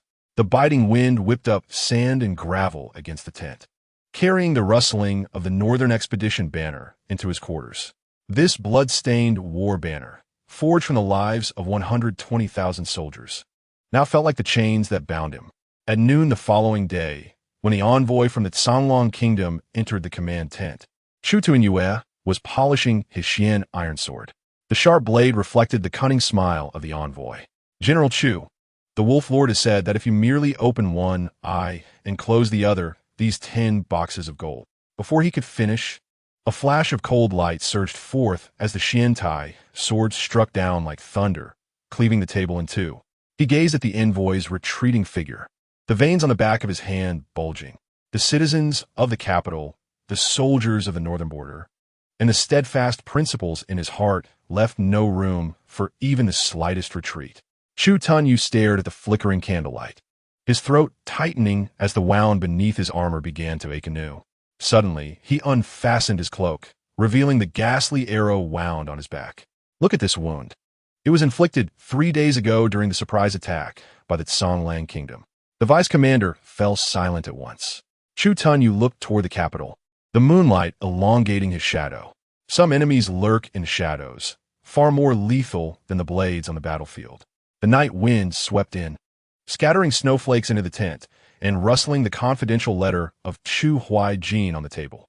In the dead of night, Chu Tuanyue rode alone to the border. Watching the Songlang kingdom's convoy swiftly enveloped by the night, he clenched the tiger talisman in his hand until it burned hot, the cold metal seeming to embed itself into his palm. The distant sound of the watchman's clapper startled a flock of crows, and he suddenly recalled the way his father taught him to wield a sword in his childhood. Now, he was to use these very hands against his father. Within the secret chamber of the capital, Chu Huaijin cast the confidential letter into a bronze basin, flames leaping up 3 inches high in an instant. The handwriting revealing Chu Tuanyue's private dealings with the enemy twisted and contorted in the fire's tongue. Chu Huaijin clapped his hands and laughed heartily, the sound of his golden-laid jade ring striking the table echoing crisply. "The Empress is inherently suspicious. This fire will surely be enough to drown that rebellious son." In the shadow, he caressed the blood inscription on the wall declaring the unification of the world, a frenzied glimmer flashing in his eyes. As the bead curtain swayed, the Empress gazed out at the overcast sky, her fingers unconsciously stroking the dragon patterns on the throne. The youth who once danced with a sword at court banquets had now become the Grand Marshal of the North. She suddenly recalled the records in the Ministry of War, detailing how Chu Tuanyue had pursued an enemy force of 300,000 with merely 10,000 soldiers, causing them to abandon their armor and flee in utter defeat. Yet, this achievement was still regarded by her as a mere fabrication, orchestrated by Chu Huaijin to glorify his son. The gilded armor made a faint sound against the armrest as the Empress's phoenix eyes narrowed slightly. She had never regarded the young man who always called himself a mere general with any seriousness, viewing him merely as a decorative figure elevated by his father's influence. Unbeknownst to her, this marshal, whom she had underestimated, had already struck fear into the hearts of many on the northern battlefield under the moniker of the God of War. With 300,000 elite soldiers unwaveringly loyal to him, should she truly force him to a corner, this commander, adept in military strategy, could very well lead an insurrection that might obliterate the foundation of the entire Qin dynasty. Chapter 46. In reality, like a loose sand inside the command tent of Tianyuan City, Chu Tuanyue unfurled an urgent military report.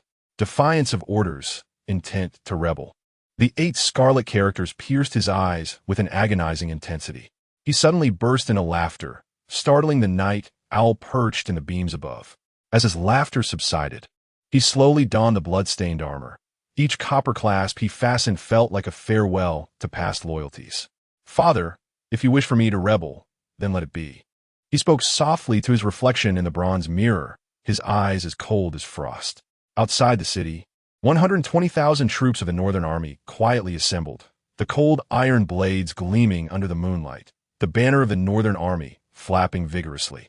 The once youthful general who had fought valiantly for the Qin dynasty was finally pushed to the edge of a precipice.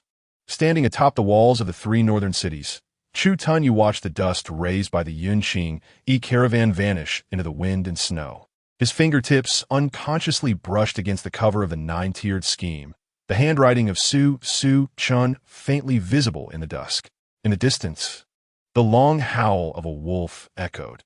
He knew his father would never easily relent.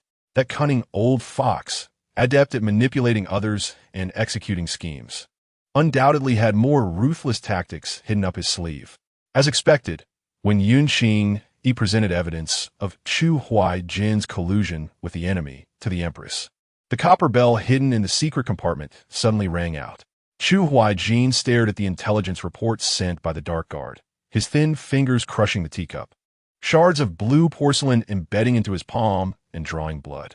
The manic excitement surged in his scarlet eyes as he uncovered a half-rolled, yellowed military treatise he had secretly transcribed from Chu Tunyu's study, the corners still bearing remnants of Su Chen's crimson annotations. "This is impossible." The old eunuch Wang Fu Qiao, hunched over, trembled as he raised the secret letter, his murky eyes fixated on the paper. The texture of the mulberry paper was different, and the oxidation levels of the ink did not match.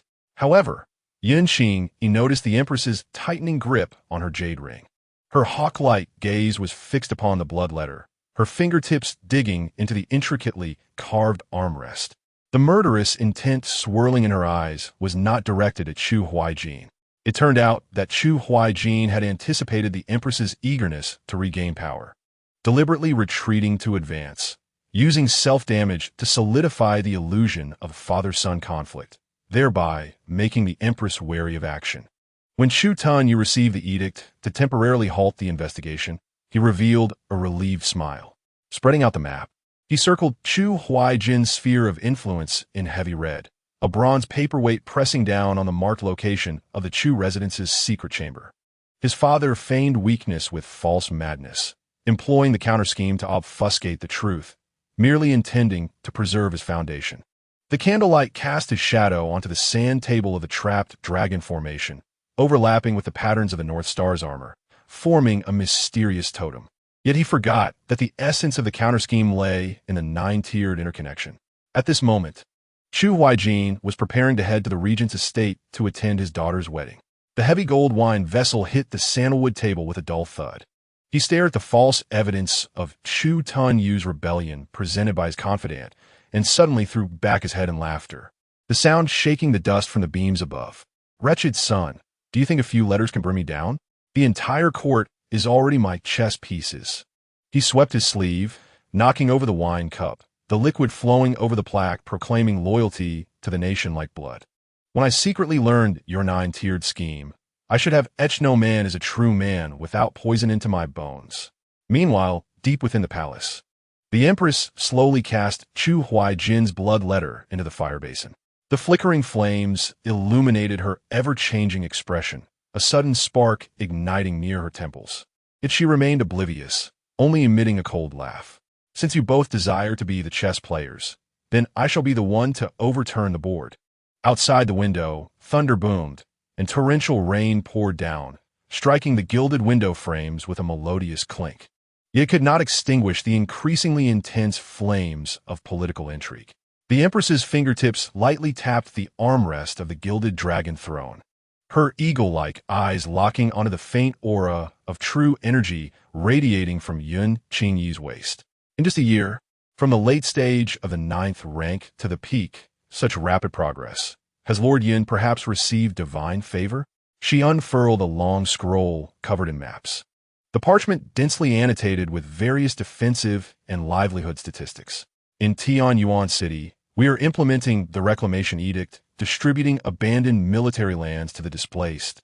With 3 years of tax exemption, in Dijing City, we have established the Mutual Market Office, opening trade routes north and south, bartering goods to fund city defenses.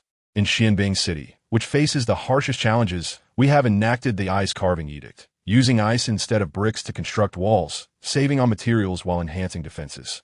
The old eunuch Wang Fu Qiao leaned closer to the map, his murky eyes suddenly lighting up. Marvelous! This ice carving edict not only saves manpower in transporting bricks, but also turns the ice walls into shields when water is splashed on them, making it extremely difficult for the enemy to breach the city. Yun Qingyi's previously furrowed brow suddenly relaxed, recounting the incident of being trapped in a cave and unexpectedly breaking through his bottleneck. The Empress's expression shifted slightly, her fingertips unconsciously tracing the dragon patterns on the throne. Your Majesty, I dare to speculate. The valiant General Mo Chun stepped forward, his bronze command badge swaying at his waist, excitement coursing through him as the thrill of survival ignited his latent potential. This may be the key to breaking through. A spark of eagerness ignited in his eyes, as if he could already envision himself reaching the realm of a master. Indeed, the Empress's phoenix eyes suddenly sharpened. She trusted Mo Chun immensely, for he was none other than Chu Fan in disguise. She then turned to Yun Qingyi and asked, "Is Chu Tan you supporting the new policies?" "Precisely." Yun Qingyi produced a scroll filled with dense annotations of policies, with several military reports still bearing fresh wax seals tucked between the pages. Each policy had been personally revised by General Chu. He even used his own military funds to subsidize the displaced during spring planting. She opened one of the pages. The ink of the 4 characters Min Wei Jin Bin still wet, their essence penetrating through the paper. Beside them was a drawing of the Big Dipper. The Empress gazed at these 4 words, her top back slightly relaxing. Outside the window, sunlight streamed through the beaded curtain, casting dappled shadows on her palm. The gilded dragon pattern on the floor overlapped quietly with the Big Dipper insignia on Chu Tunyu's battle armor. At the end of Zhuke Avenue, the golden plaque of the regent's residence shone blindingly in the sun. Chu Tunyu held the hand of his wife, Zhu Qingyan, as they stepped onto the ground strewn with red silk. Zhu Qingyan's jade hairpins swayed gently, and she spoke in a hushed tone. "General, I feel an unusual tension in the air today." Chu Tunyu tightened his grip on her hand, the muscles beneath his dark armor suddenly tensing at the sight of the black veil subtly visible in the eve's shadow, a signature attire of the Yumming sect assassins. In the banquet hall, Chu Huaijin reclined against a grand chair made of golden silk nanmu, the sound of his gilded armor clashing against the armrest ringing clearly. As he noticed his son approaching, he scoffed. "The Northern Army is strong and robust, yet you need to bring your personal guards even to your wedding? Are you afraid someone might steal your general's seal?" Chu Tunyu knelt on one knee to pay his respects, catching a glimpse of the wine servant behind his father, whose calloused hands clearly spoke of years spent wielding a sword. Just then, a gust of wind swept in as a figure clad in a bright yellow dragon-patterned robe entered the hall, causing the guests to gasp and drop to their knees. She traced her fingers over the tiger talisman at Chu Tunyu's waist, implying, "I have heard that the Northern Army has recently trained in new formation. When shall you demonstrate it for me?" Before her words could settle, a sharp crack echoed as 12 tiles shattered simultaneously. A dozen black-clad assassins hung from the eaves, their poisoned daggers gleaming with a chilling blue light, aimed straight for Chu Tunyu's throat. Zhu Qingyan's scream was severed by the rush of swords as Chu Tunyu swiftly drew his dark iron sword. The clash of the sword's hilt against the blade, sending sparks flying onto the red wedding candles, igniting them in an instant. Su Chun, in his black robe, exuded a formidable presence, the weight of his mastery palpable. Silver needles flew from his sleeve like shooting stars, precisely piercing the vital points of the hidden assassins. Chu Huaijin's pupils constricted as he observed his son wielding his sword with a ferocity that contained techniques so intricate that even he had not yet comprehended. "Father, be careful." Chu Tunyu suddenly abandoned his sword and turned, his iron arm blocking the dagger aimed at Chu Huaijin's back. The dull thud of the cold blade piercing flesh echoed, blood instantly soaking into the wedding attire. before Chu Huaijin could react. The Empress's hawk-like gaze flashed with cold intent. 3 bone-piercing nails, accompanied by a sharp whistling sound, accurately pierced the throat of the assassin leader. Causing trouble under my very eyes, the Yumming sect truly seeks death. She raised her jade hand, and a thunderous noise of gears turning echoed from the eaves. The elite troops of the Shunji camp poured in like a tide from all directions, their dark weapons gleaming ominously, the very same formidable armaments that had emerged 2 months prior. The thunderous explosions reverberated, causing the gilded plaque to tremble slightly, smoke mingling with the scent of blood filling the hall. Guests scrambled in panic, but the elite troops moved with precision, their gun barrels spitting fire like the tongues of venomous serpents, exterminating the remaining assassins amidst the sea of blood. Is this the Shunji camp, trained by General Mo Chun? An official gazed at the charred bodies on the ground, his throat constricting. Such divine soldiers. Why aren't they equipped throughout the army? An elder scoffed, casting a glance toward Chu Huaijin. Chu Huaijin commands 18% of the troops. The region controls 27%, while Prime Minister Liu Changjun's son, Liu Xianzhou, holds 15% of the elite. What His Majesty can genuinely mobilize is merely the 10% under Mo Chun. He lowered his voice, recounting how, 2 months ago, as the Shunji camp was just formed, military leaders pressured them under the pretense of insufficient military supplies, fearing that with this divine weapon in hand, His Majesty might encroach upon their military authority. Does Su Yuting not command 10% of the troops? And what are the 2 princes and the officials from the Ministry of Works who are testing the waters? Su Yuting was the late Su Yan's father. Now, without a leader, the 2 princes each commanded 10%, watching from afar in their fiefdoms. An inspector scoffed, if His Majesty were to distribute these weapons. Chu Huaijin and the regent, who hold substantial military power, would likely immediately seek to eliminate the emperor. The Great Qian's 300,000 troops, seemingly strong, were, in reality, a disjointed mass. In the midst of the chaos, Chu Tunyu approached his father, clutching his bleeding arm. The golden embroidery on his wedding attire was soaked in blood, resembling flames. I am unfilial, but it is my duty to protect the Great Qian. Zhu Qingyan staggered to his side, her trembling fingers hovering above his blood-stained collar, hesitant to touch him. Just then, a shadow darted past like a specter. Su Chen's black robe billowed as he swiftly produced silver needles that glinted with a cold blue hue. External wounds are easy to heal, but the poison in the heart is difficult to remove. He acted swiftly, launching the silver needles into the vital points around Chu Tunyu's wound, instantly halting the flow of blood. As Su Chun secured the last bandage, he caught a glimpse of Zhu Qingyan's pale face and lowered his voice. Madam, there's no need to worry.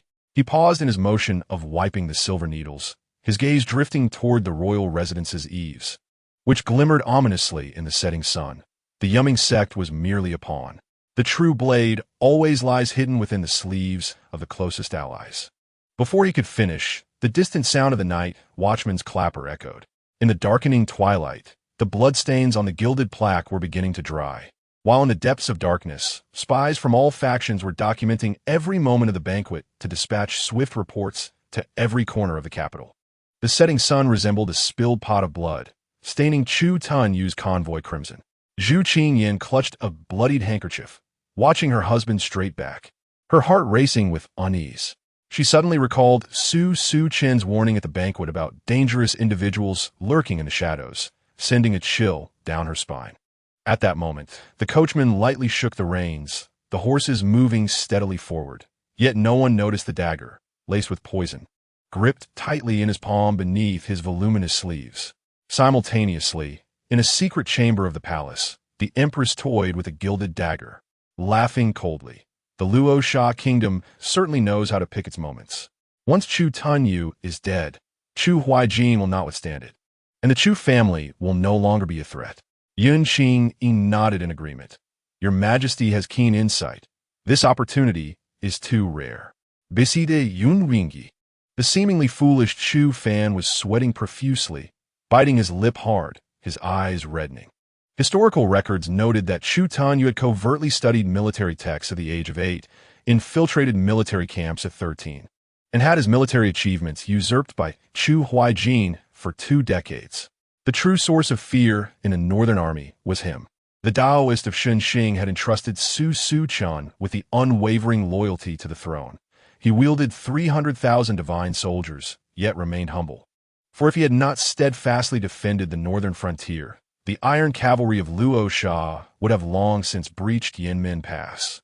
His nails dug deeply into his palm. He had to find a way to make the Empress realize that using a knife to kill someone would only chill the hearts of the soldiers of the world. The gilded dagger in the Empress's hand clattered to the ground, as the ruler capable of hearing Chu Fan's thoughts from miles away. Every intense notion reverberated within her heart like a hammer. Yin Xing, he was startled and hurriedly bent down to retrieve the dagger. "Your Majesty? Leave it."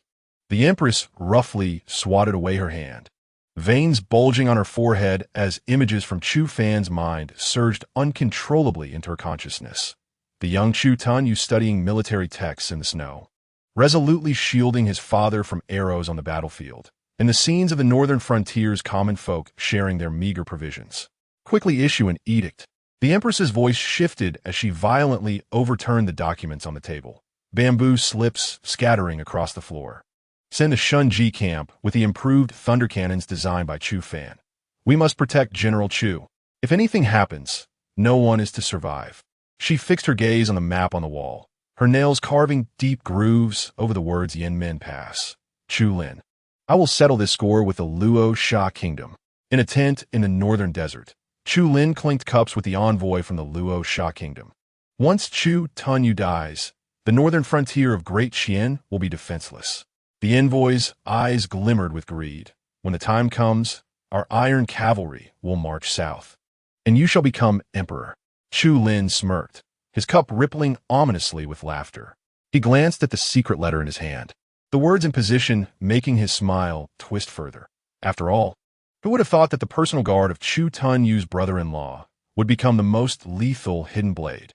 As the convoy reached the outskirts, the false coachman's gaze turned icy. He discreetly surveyed the surrounding terrain, confirming that no one was around before slowly drawing the dagger from his palm. The carriage jolted violently, and Zhu Qingyan let out a startled cry. Chu Tunyu, on high alert, lifted the curtain, only to meet the cold gaze of the coachman.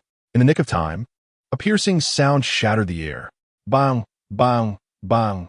The deafening gunfire tore through the night sky, and in an instant, the chest of the fake coachman erupted in a cascade of crimson blossoms. His eyes widened in disbelief, and the dagger slipped from his grasp, clattering to the ground as he fell forward. It was only then that Shutenyu realized that, unbeknownst to him, the Xuanjiao army of the Xinjiang had encircled the convoy tightly. The smoke from their firearms lingered in the air, curling upward in the darkness. Shutenyu lifted the curtain and stared blankly at the distant flames. He touched the worn book in his possession, where the words "loyal to the emperor," penned by Su Su-chun, flickered in the glow of the fire. When his gaze landed on the coachman's lifeless body, his pupils constricted sharply. The face bore a striking resemblance to that of a guard, the younger brother of his brother-in-law from the Wang residence. Meanwhile, on the other side, upon realizing that yet another plan had failed, Chu Lin, in a fit of rage, hurled his wine cup against the wall. The wine mingled with shattered porcelain, creating a winding trail on the floor that resembled freshly spilled blood. In the shadows of the night, a far greater crisis loomed ominously closer. Chu Lin violently smashed the luminous cup onto the bluestone floor. Shards of porcelain erupted like ice blades, and a sharp fragment instantly sliced through the back of his hand. Blood dripping onto the Persian carpet, staining it with a grotesque red plum blossom.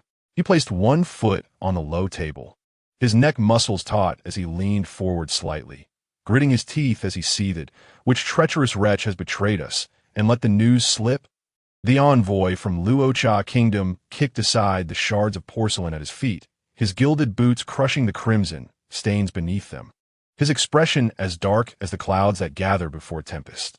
"Young Master Chu, if you fail to resolve the matter of Chu Tunyue within half a month, our Khan's iron cavalry shall not wait for long." Chu Lin abruptly turned. The concealed dagger hidden within his sleeve grazed the envoy's ear before embedding itself into the pillar. splinters flying in all directions. Do not attempt to intimidate me with your iron cavalry. It is merely a few buffoons who have disrupted our endeavors. I possess ample strategies to ensure that CHTN you meets an ignoble demise. Meanwhile, the official road was engulfed in swirling dust. The convoy of Chu Tun Yu sped forward, safeguarded by the Xianjiao army of the Divine Machine Camp, with a gleaming firearms harmonized with the cold iron blades of the northern town army. Su Chun suddenly reined in the reins, his index finger lightly caressing the hilt of his sword, his gaze sweeping across the dark shadows flitting through the dense forest on either side, unmistakably not mere birds. Inside the carriage, Zhu Qingyin placed a cloth soaked in cold water upon the feverish brow of Chu Tunyu, her fingertips trembling slightly as they brushed against a scabbed wound. General, the wound is still seeping blood. Chu Tunyu grasped her icy hand in return, his body swaying slightly from blood loss beneath the armor. Do not fear, with Mr. Su here and the Divine Machine Camp sent by His Majesty. Before he could finish, a sudden sound of clanking armor echoed from outside the carriage. The leader of the Divine Machine Camp rode closer, lifting the curtain, the metallic gauntlets producing a clear sound. General Chu, just 5 miles ahead, is Ping in town. I have already dispatched someone to investigate. Chu Tunyu gazed at the dragon-engraved command token at the leader's waist, a complex expression flashing in his eyes. Please convey my thanks to His Majesty, were it not for his timely assistance. We would likely have become souls under the blade by now. Within the royal palace of the capital, the candlelight flickered in the grip of the Empress, who clutched a confidential report.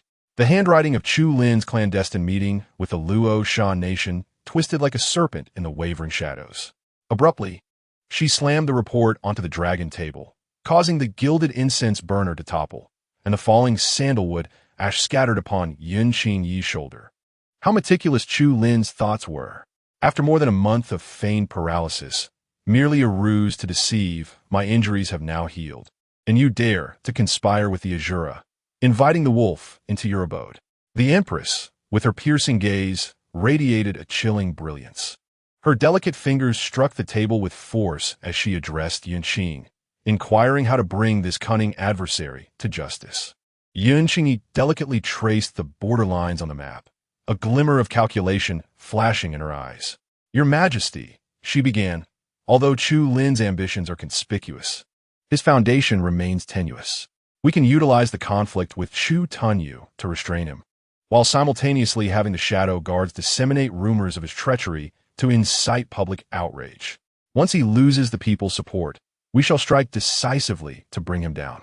The Empress caressed the armrests of the dragon throne, her phoenix eyes narrowing slightly. Very well, let it be as you suggest. Dispatch orders immediately for the border guards to enter a state of readiness. We must ensure that the nation of Luocha dares not act recklessly.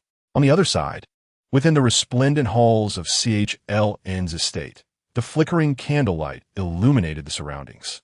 A masked figure lifted his black robe, revealing the insignia of the Deputy General of the Northern Army.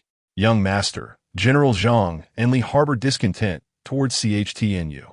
As soon as we utter our intentions, CHLN abruptly seized the gilded wine jug from the table and tilted his head back, gulping down the amber liquid.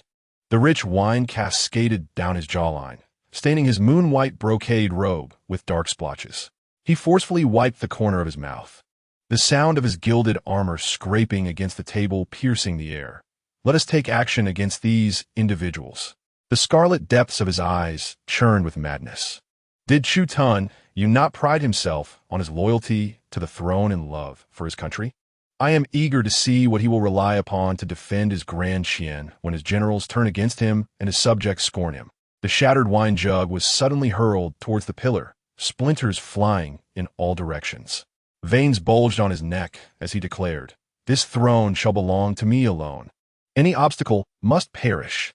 Chapter 48. The intricate scheme of interlocking circles. Chu Tun Yu clutched a confidential letter, the charred edges of the wax seal still radiating the lingering heat of its delivery. Ever since the day when the false groom erupted into an assassination attempt, he had fixated on the face that bore a striking resemblance to his brother-in-law. Consequently, he instructed the shadow guards to discreetly investigate Lu Fu, a confidant of Chu Lin. At this moment, the twisted script on the letter resembled a venomous serpent flicking its tongue, unequivocally confirming his suspicions that this individual was indeed a death warrior personally trained by Lu Fu. This could only be the sinister plot of Chu Lin. He struck suddenly, causing the sandalwood table to explode into a flurry of splinters. The flying wooden shards pierced his palm, blood trickling from the gap between his fingers, blossoming into dark crimson flowers on the sand table marked with the boundaries of Luocha. Previously, he had attempted to bribe the stableman to assassinate, and now he sought to sow discord among my troops with rumors. CHTNU's neck muscles bulged as he fixed his gaze intensely upon the new L and K, encircled in red on the sand table. Memories from 15 years ago surged forth like a tidal wave. SXCH and gently caressed the silver needles at his waist, his eyes sweeping over the soldiers whispering outside the tent, his brow furrowed with concern. It was imperative to sever the source of the rumors. However, as he paused, his fingertips absently traced the silver needles, knowing that the Ushgu had reinforced their troops by an additional 100,000, and we could scarcely afford to wait for the truth to emerge. Before he could finish speaking, a swift horse galloped in, bursting through the yoke gate. CHUIJN's handwritten letter struck the blood-stained table with force, the words piercing through the paper. Unfilial son. The forces of Luocha Kingdom are encroaching upon our borders. If we remain indifferent any longer, the fate of Deqian is perilous. Let's not betray His Majesty's trust. Commander, the scouts have reported that Chu Tunyue is personally leading his army northward.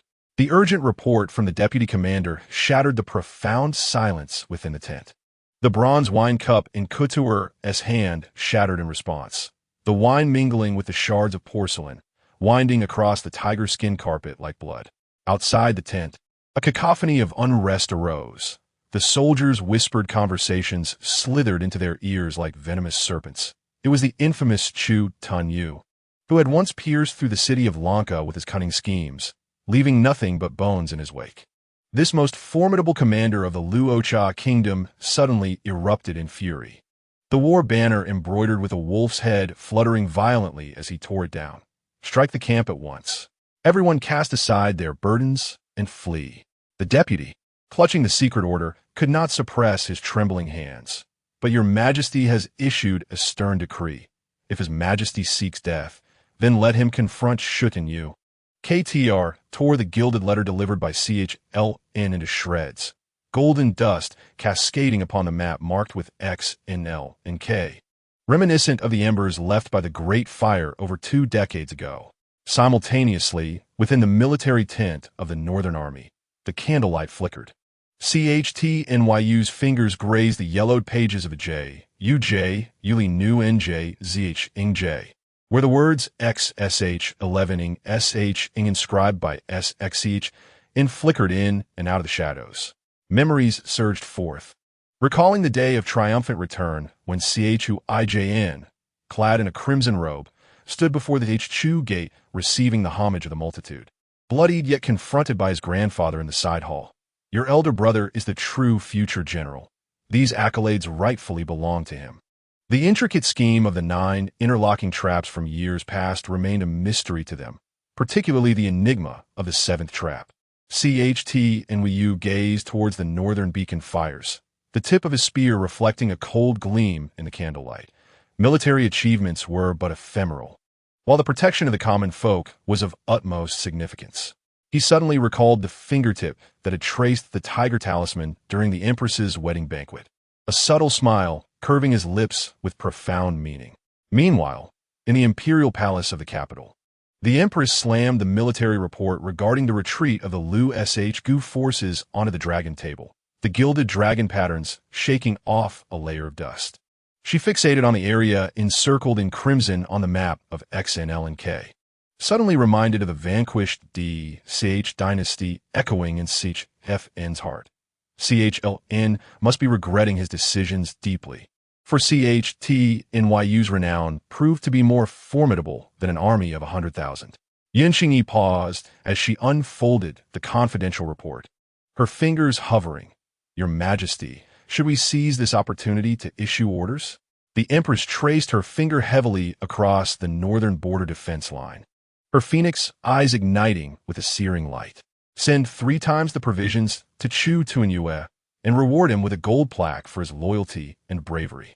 Suddenly, she recalled the figure who had selflessly protected his father at the wedding banquet and resolved to honor him further. In this realm, I shall ensure that those loyal and valiant know, as she clenched the dark iron tiger talisman tightly on the table, who the true strategist is. In the shadows, Chu Lin observed the retreating smoke of the army, shattering the jade tablet in his hand.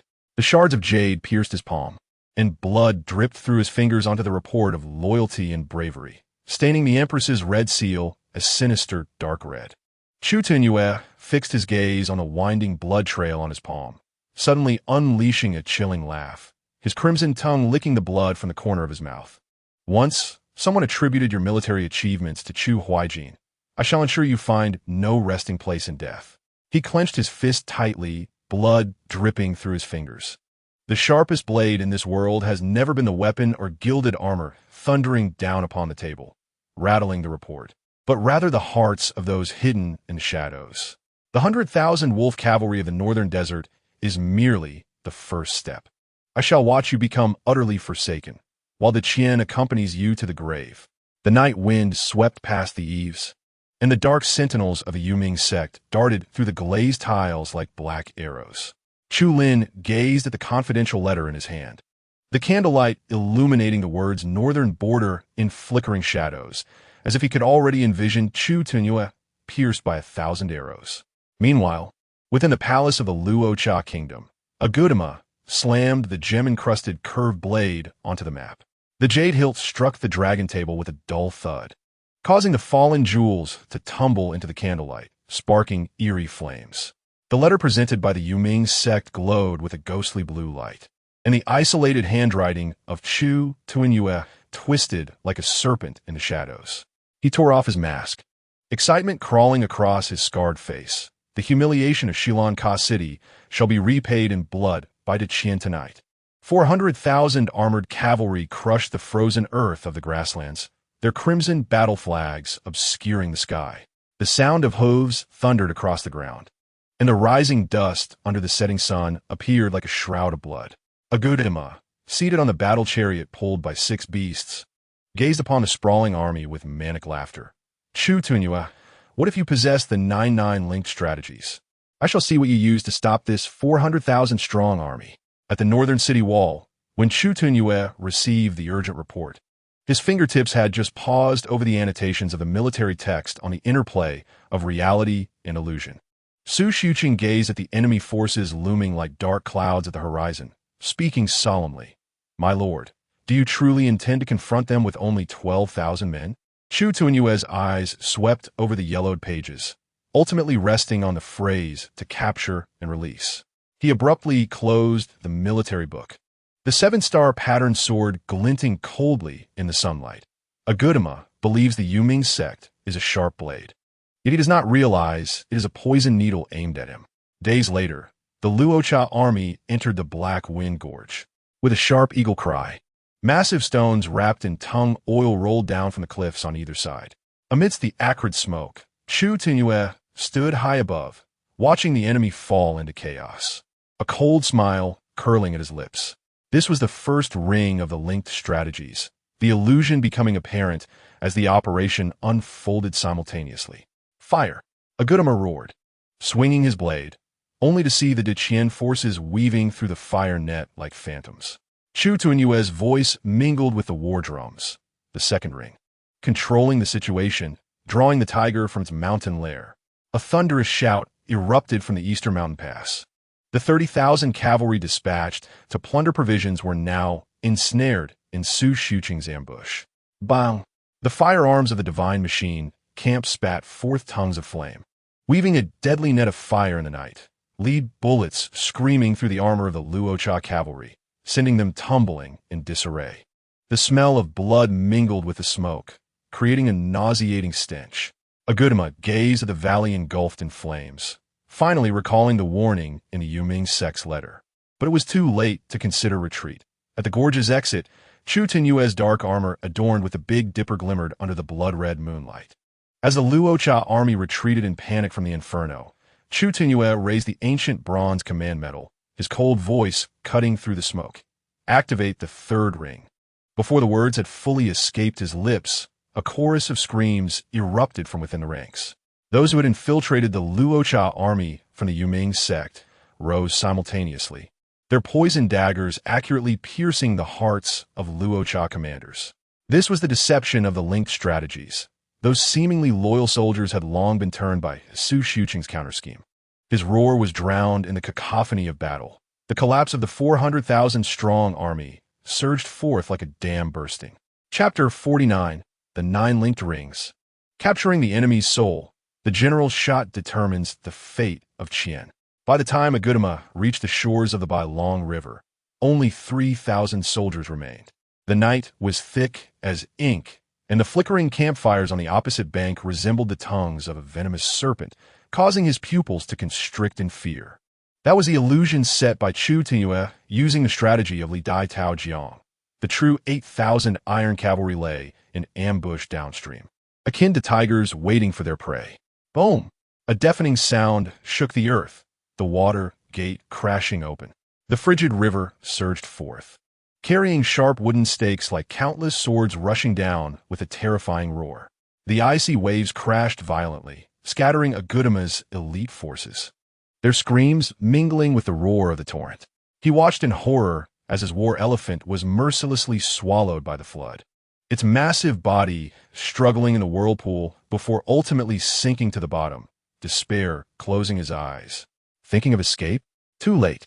A chilling voice pierced the night. Chu Tinyue charged forth alone like a specter, deliberately exposing a flaw. Madness flashed in Agudama's eyes as he roared, swinging his blade straight for Chu Tinyue's throat. In a split second, Chu Tinyue strangely retreated, employing the technique of the golden cicada, shedding its shell. The next moment, the cold light flashed like lightning, and the silver spear precisely pierced Agudama's chest. Warm blood gushed forth, and this once mighty commander of the Luocha could scarcely believe that he had fallen to an army of less than 20,000. 1,000 miles away, Chu Lin crushed the letter in his hand, cold sweat trickling down his forehead, staining the words that revealed the linked strategy's vulnerability. He stared towards the north, his nails digging deep into his palm, leaving trails of blood. Chu Tinyue, you merely employed the superficial tactics of the military text. The true killing move lies yet behind. The flickering candlelight cast a grotesque shadow on his face, intensifying the murderous intent in his eyes. As the morning light pierced the palace walls, the Empress trembled slightly as she held the triumphant report. The sheet parchment detailed how Chu Tinyue, with merely 12,000 troops, had decisively defeated the Luocha's 400,000 cavalry, slaying their leader Agudama, and besieging the capital Shilan, utterly shattering the Luocha kingdom. The vermilion characters burned in her eyes.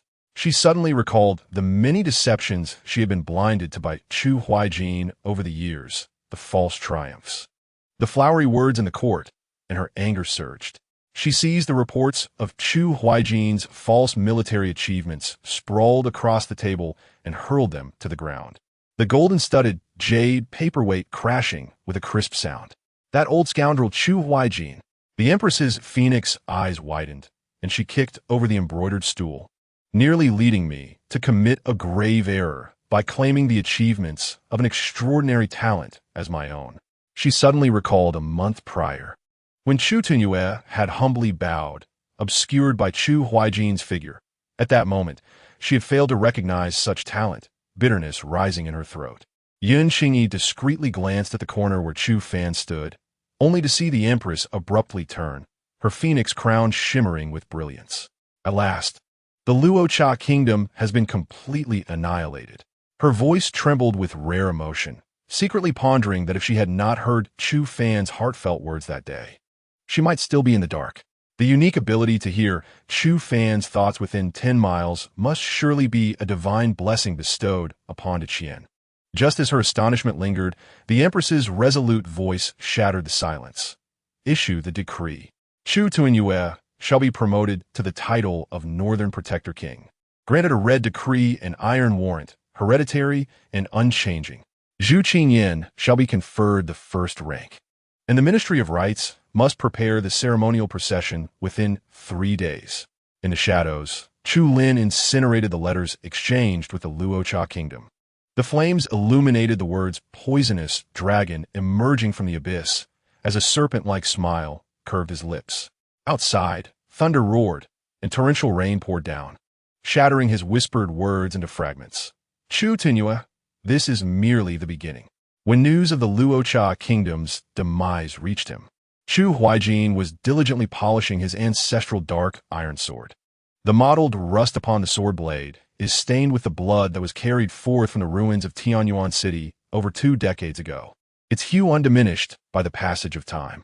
His hand, gripping the hilt, suddenly trembles as the sword tassel sweeps across the table, lifting a corner of Chu Tuinue's report of victory, the vermilion characters glaring painfully in the sunlight. In the dark compartment, a half-rolled, yellowed blueprint of a dragon robe quietly reveals a corner, its edges still bearing the creases from his repeated tracing the previous day.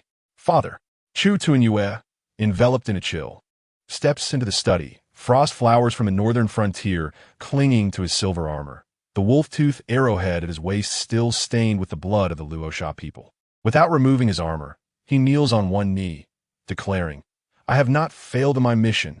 Rise, Chu Huaijin responds, turning to sheath the sword. The sound of metal clashing resounding sharply in the silence. He catches sight of the Dan Shu Tai Quan, partially concealed beneath his son's cloak, and a sudden pang of pain strikes his heart. Go see your mother. She has been praying for you in the Buddhist hall these past few days. After Chu Tiyue departs, he runs his fingers over the blueprint of the dragon robe in the dark compartment, the myriad lights outside flickering like stars, failing to illuminate the turbulent currents swirling within his eyes. The midnight drumbeat shatters the silence. A gilded wine pot crashes to the ground, the amber liquid mingling with the blood he has coughed up, winding across the sandalwood table like a river. The acrid scent of wine mixed with the metallic tang of blood rushes at him as he stumbles, grasping his son's shoulder. The python-patterned jade belt digging painfully into Chu Tuinue. Do you know why your father has grown old these years? What is at stake? Now that the Luosha have been vanquished and that Sanlong has submitted, this is a divinely bestowed opportunity. Chu Tuinue suddenly shakes off his father's hand, the sound of armor clashing startling the sparrows perched above. He gazes into his father's reddened eyes and recalls the trembling hand that once pressed a blood-stained jade pendant into his palm amidst the ruins of Tianyuan City during his childhood. At that time, his father had declared that until vengeance was exacted, he would not close his eyes. And now the yellowed edges of the charred remnants stab painfully at his sight, the fragment of the previous emperor's self-reproach edict, which his father had always kept hidden in the most personal of pouches, claiming it to be proof of the Chu family's innocence, has now become a token of treasonous obsession. Father, Chu Tuinue's voice cuts sharp as a drawn sword. The Empress is benevolent, and the people live in peace. If you raise troops, will it truly be in benevolence? Chu Huaijin seizes the wine cup and hurls it against the wall with force, shards scattering. He tears open his garment to reveal the hidden remnants of the previous emperor's self-reproach edict, exclaiming, when your grandfather died in battle in the northern frontier, the previous emperor shifted the blame to the Chu family. Now that our house holds significant military power, must we bow to a mere girl? He shakily produces the concealed dragon-patterned military talisman, a wild gleam flashing in his murky eyes. As long as you are willing to assist me, this land shall inevitably bear the name of Chu. The candlelight flickers erratically, and Chu Tuinue, observing his father's distorted visage, feels a sharp pang in his heart. He recalls the years of his father's restraint in the court, the image of him laboring over military texts late into the night. The mountain wind, laden with rain, lashes against his face, and he suddenly remembers his father's reddened eyes from the previous night. The father who once taught him that the true warrior seeks peace. When did he become ensnared by power? If these mysterious goods are indeed intended for treasonous powder, how must he choose between loyalty and filial piety? Father, you have changed. Chu Tuinue removes the Xian Tai Ling pie, a token of the northern king, and slams it down heavily upon the table. The token shatters the still wet wine stains, droplets splattering onto the dragon-patterned military talisman, blooming a patch of crimson. If you insist on this path, from henceforth, we shall be strangers. Upon exiting the general's residence, the night rain pours down in torrents. Chu Tuanyue mounts his horse, allowing the rain to wash away the tears on his face. Behind him, his father's furious roar mingles with the sound of the night watchman's clapper, dissipating into the vast darkness. His silhouette gradually merges with the shadows illuminated by flashes of lightning. The cold gleam of the sword at his waist remaining straight as ever, yet severing the bond of father and son that had endured for a lifetime. Chu Tuanyue forcefully strikes the Xian Tai Ling Pai against a stable pillar, startling the war horses into whinnies. He tosses his cloak to the steward, his sweat-soaked clothing beneath the soft armor, now chilled by the night wind. Prepare 10 swift horses and fetch my Taya boots. Before his words fully escape his lips, he has already dashed out of the general's residence like an arrow released from its bow. The sound of the clapper pierces the rainy night as Chu Tuanyue's toes touch the eaves of the drum tower. His specially made leather boots, embedded with 3 iron spikes, scraping against the blue tiles, sparking flames. He employs the lightness of the swallow's water-scooping technique, his garments swirling with raindrops as he flies over the high walls. The only sounds left in his ears being the howling wind and the thunderous beating of his own heart. 6 hours prior, a secret letter had been delivered by the Shadow Guards, revealing that General Chu Huaijin had recently been recruiting soldiers, and the number of guest officials under his command had dramatically increased. The Sirius star pierced through the cloud cover at the hour of the tiger, and Chu Tuanyue paused for breath atop a giant boulder in a mountain gorge. The metallic tang surged in his throat as he fumbled for the golden wound medicine in his pocket, hastily applying it to his bleeding palm. After 3 continuous hours of breathless running, his meridians felt as if they were ablaze. The mountain wind, mixed with the rain, struck his face as he gazed at the rising dust ahead, suddenly remembering his father's reddened eyes from the previous night. The father who had once instructed him that the true warrior seeks peace. When had he become ensnared by power? It appears that his father indeed harbors treasonous intentions. How must he choose between loyalty and filial piety? Suddenly, he notices a cloud of dust rising on a mountain path ahead, revealing the personal guard convoy of Chu Huaijin. The wheels churning through the puddles, emitting an eerie white light. Chapter 50. Such depth of scheming. Foolishness. Chu Huaijin, in a fit of rage, overturns the table. Bamboo slips, and documents flying through the air like his shattered schemes. Shards of porcelain slice into his hand, droplets of blood falling onto the yellowed secret letter. Yet he suddenly throws back his head and laughs, a chilling and deranged sound, mingling relief and resolution. Well done. No need to be a hindrance. As he bends to retrieve his sword, the heated blade burns his palm, and he gazes at the mottled blood rust upon it, murmuring, "When I hold the reins of power, this foolish loyalty." His laughter abruptly ceases. He seizes the spy dossier of Chu Lin from the table. The yellowed pages marked with glaring annotations regarding the underworld sex, tokens, and feigned paralysis. Outside, thunder crashes, lightning like silver serpents tearing through the night. As Chu Huaijin fixes his gaze on the pale face in the portrait, his nails digging deep into the paper, the sound of tearing paper echoing under the weight of his burden. The regent can protect you for a moment, but can he safeguard you for a lifetime? He tears open his garment, revealing the shimmering poisoned silver needles hidden within, speaking ominously, "As long as you die, the regent's son will be my son-in-law. And then power will be within my grasp, the throne no longer out of reach." Such depth of scheming, having feigned paralysis for so long. He must be harboring some wicked plot. The leader of the Shadow Guards, Shun Qingxuang, tightens her grip on the crescent moon blade, the blade glinting coldly in the candlelight. Itching to storm into the Chu residence and enact immediate justice, her bangs trembling slightly with her rapid breaths. The Empress's crown, adorned with the Eastern pearl, swayed with her intense breaths, reflecting shards of cold light. She snatched the golden-laid jade paperweight from a table, yet froze at the moment of impact. Outside, the torrential rain pounded down, the sound of raindrops striking the glazed tiles mixing with the distant clapper. reminding her of the first time she met Chu Fan at the regent's residence. She would forever remember that third prince, whom everyone called the fool, with his head tilted, drooling and grinning foolishly. However, at the moment their eyes met, an unmistakable voice echoed in her mind. The Empress's marriage to Chu Lin will herald her demise. Not long after their wedding, Chu Lin will have her humiliated to death. At the time, she dismissed it as an illusion, for the boy's foolish demeanor seemed entirely at odds with that cold prophecy. Before her thoughts could settle, the drenched shadow guard burst through the palace doors, flinging half a charred letter.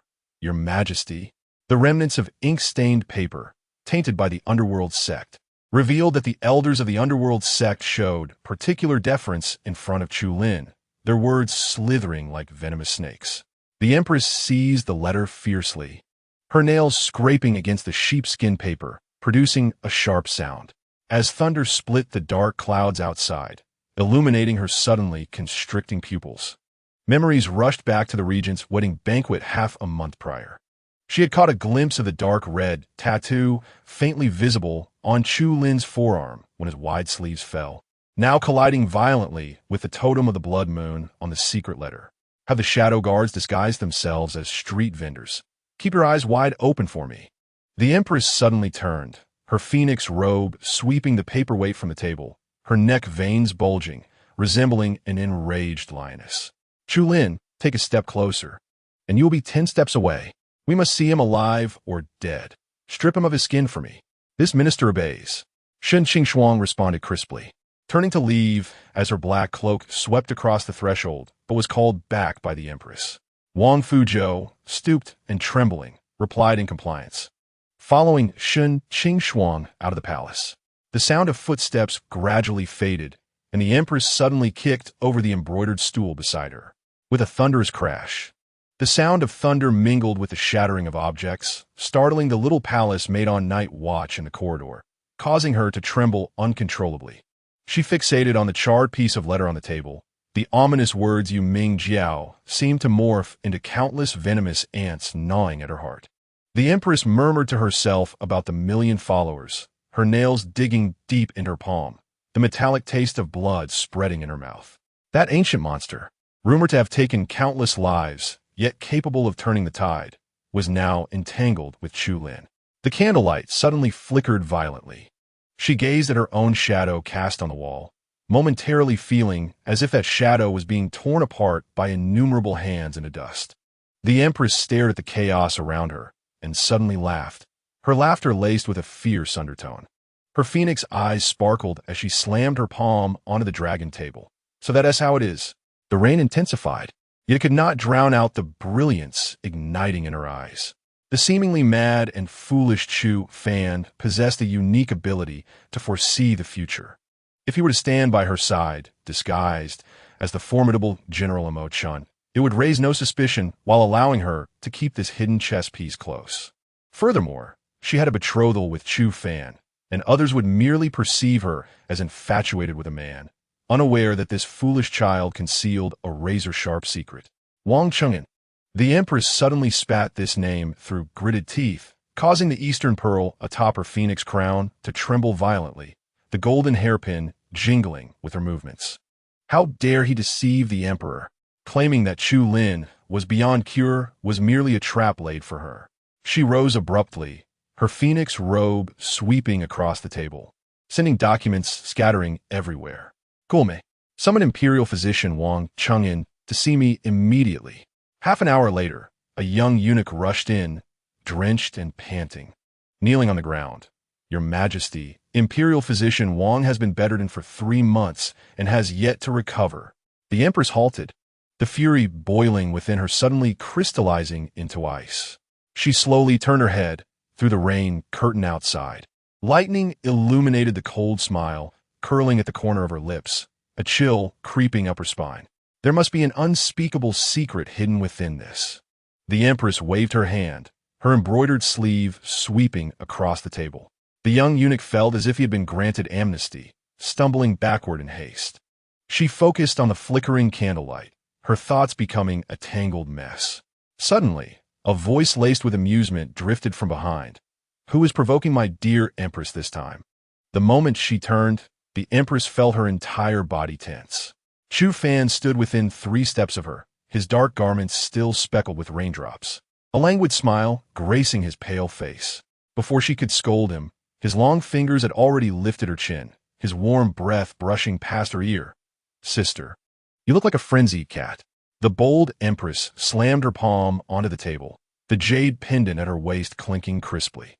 Yet, when faced with Chu Fan's half-smiling eyes, her fiery anger suddenly deflated, akin to a punctured balloon, leaving only a helpless flurry of confusion in her heart. Chapter 51.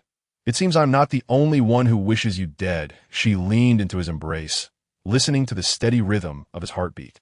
Her voice lowered to a whisper. "It concerns Wang, Chengyin, and Chu Lin. That charlatan once swore that Chu Lin was paralyzed and beyond cure, yet now it seems." She tightened her grip on Chu Fan's attire. Her dark guards reported he was lively and even consorting with Yuming Jiao. "I was just about to summon Wang Chengyin for questioning." Chu Fan raised an eyebrow, gently caressing the corner of her reddened eyes with his fingertips. "Oh, could it be that he has been harmed?" "Not exactly.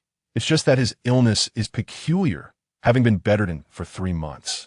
The Empress abruptly looked up, meeting his unfathomable gaze. "Tell me, how can such a coincidence exist in this world?" Her words abruptly halted.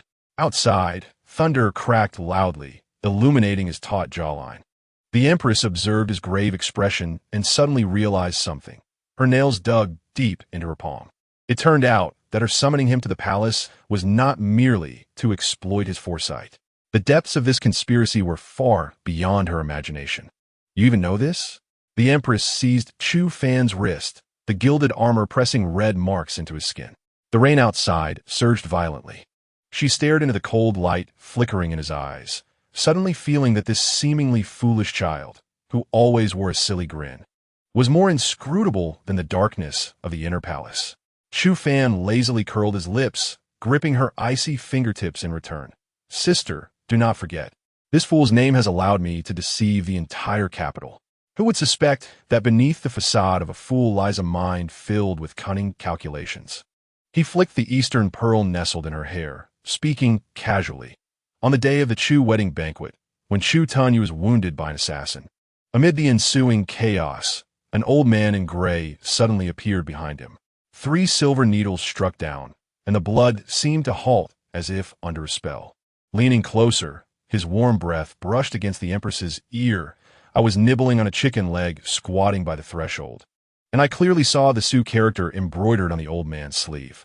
Saying this, he produced a yellowed genealogy scroll, the ink glowing dark red under the candlelight, revealing that the Shunji Wei had investigated for 3 days and nights, even uncovering the ancestral grave of the old man Su. The Empress's hand trembled as she unfurled the genealogy scroll. Neatly written characters detailed the lineage of Su Nianqi over 6 generations, from Su Chengyu to Su Zhaoheng, yet there was no mention of Su Yi. She recalled how Su Yi had confidently asserted that Chu Lin would be permanently disabled, her molars grinding painfully. What a grand deception! She suddenly burst into laughter, her laughter chilling to the bone as she slammed the genealogy onto Chu Fan's chest. "They used a false heir to draw me into their scheme, using the guise of a lifelong disability as a ruse, intending to lower my guard." Her phoenix crown shook violently as she turned, knocking over the teacup on the table, the scalding tea flowing across the blue bricks like a stream of blood. Chu Fan played with the jade pendant at his waist, speaking nonchalantly. "On the day of the wedding banquet, Chu Tunyu was stabbed. Amid the chaos, I was munching on a chicken leg by the door and saw an old man in gray flash to his back. 3 silver needles flew out, and the bleeding stopped instantly. I distinctly saw the Su character embroidered on his sleeve." He raised the yellowed genealogy scroll. "I had the Shunji Wei investigate thoroughly. This lineage of Su Nianqi over 6 generations holds many secrets." Continuing, he unfurled the genealogy, the candlelight casting flickering shadows on the text. "The 1st generation, Chengyu, signifies inheriting brilliance. The 2nd generation, Jing Huai and Yin Lin, one harbors mountains and rivers, the other aspires for peace. The 3rd generation, Yin Zhou and Lin Xiao, both possess aspirations for literary and martial excellence. The 4th generation, Each one spreads wings over mountains and rivers. The fifth generation, Su Chun, carries a hint of carefree detachment. The sixth generation, Zhao Heng, embodies both brightness and beauty. He suddenly let out a cold laugh, poking a finger at the blank space. Yet curiously, there is a mention of Su Yi, a name not found in this genealogy. Tell me, is this an oversight or a deliberately laid trap? Not only that previously, I had instructed the Dark Guards to spread rumors about Chu Lin colluding with foreign nations, yet instead of using it for profit, he concocted a tale that it was the northern king Chu Tunyu who sought rebellion. The Empress's eyes widened in fury as she slammed her palm onto the dragon table, causing the candlelight to flicker violently. Is this man so audacious? It is said he even fabricated nursery rhymes to exonerate Chu Lin. Chu Fan's temples throbbed with anger, veins bulging on his forehead. Today, I will personally confront him. Before his words could fade, he swiftly donned a dark iron mask, his demeanor shifting dramatically. The previous languor vanished, his voice deep and resonant, emanating an oppressive aura akin to 1,000 troops. Your Majesty, I, Mo Chun, am ready to lead the Shunji way to apprehend him. Wait, did you just mention nursery rhymes? Could you enlighten me on what exactly those nursery rhymes are? The Empress's gaze was sharp as an eagle, fixating intently on Mo Chun. Such audacity! The Empress leaped to her feet, her phoenix robe sweeping across the table, knocking over ink and brushes. A mere storyteller dared to openly defy my will. Mo Chun, I shall accompany you. Mo Chen's figure flashed, like a streak of black lightning, blocking the Empress's path, his hand firmly pressing on her shoulder. Your Imperial Highness. This operation carries extreme risk. That Su Yi manipulates public opinion, distorting right and wrong. The forces behind him are unfathomable. Your precious life cannot be put at risk.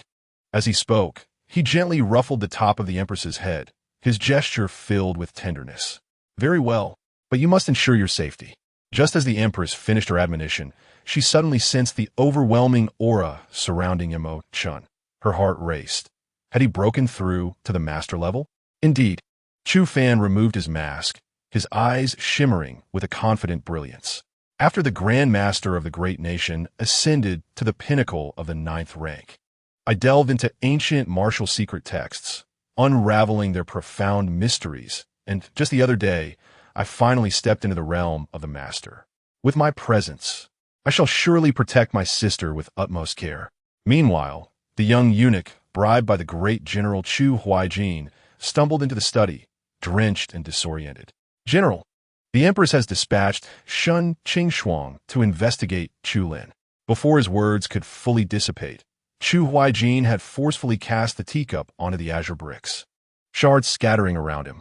As he gazed towards the distant palace, a sinister smile crept upon his lips. Chu Lin, it appears that I am not the only one who wishes for your demise. The copper mirror reflected his contorted visage, while outside, thunder erupted with a deafening roar.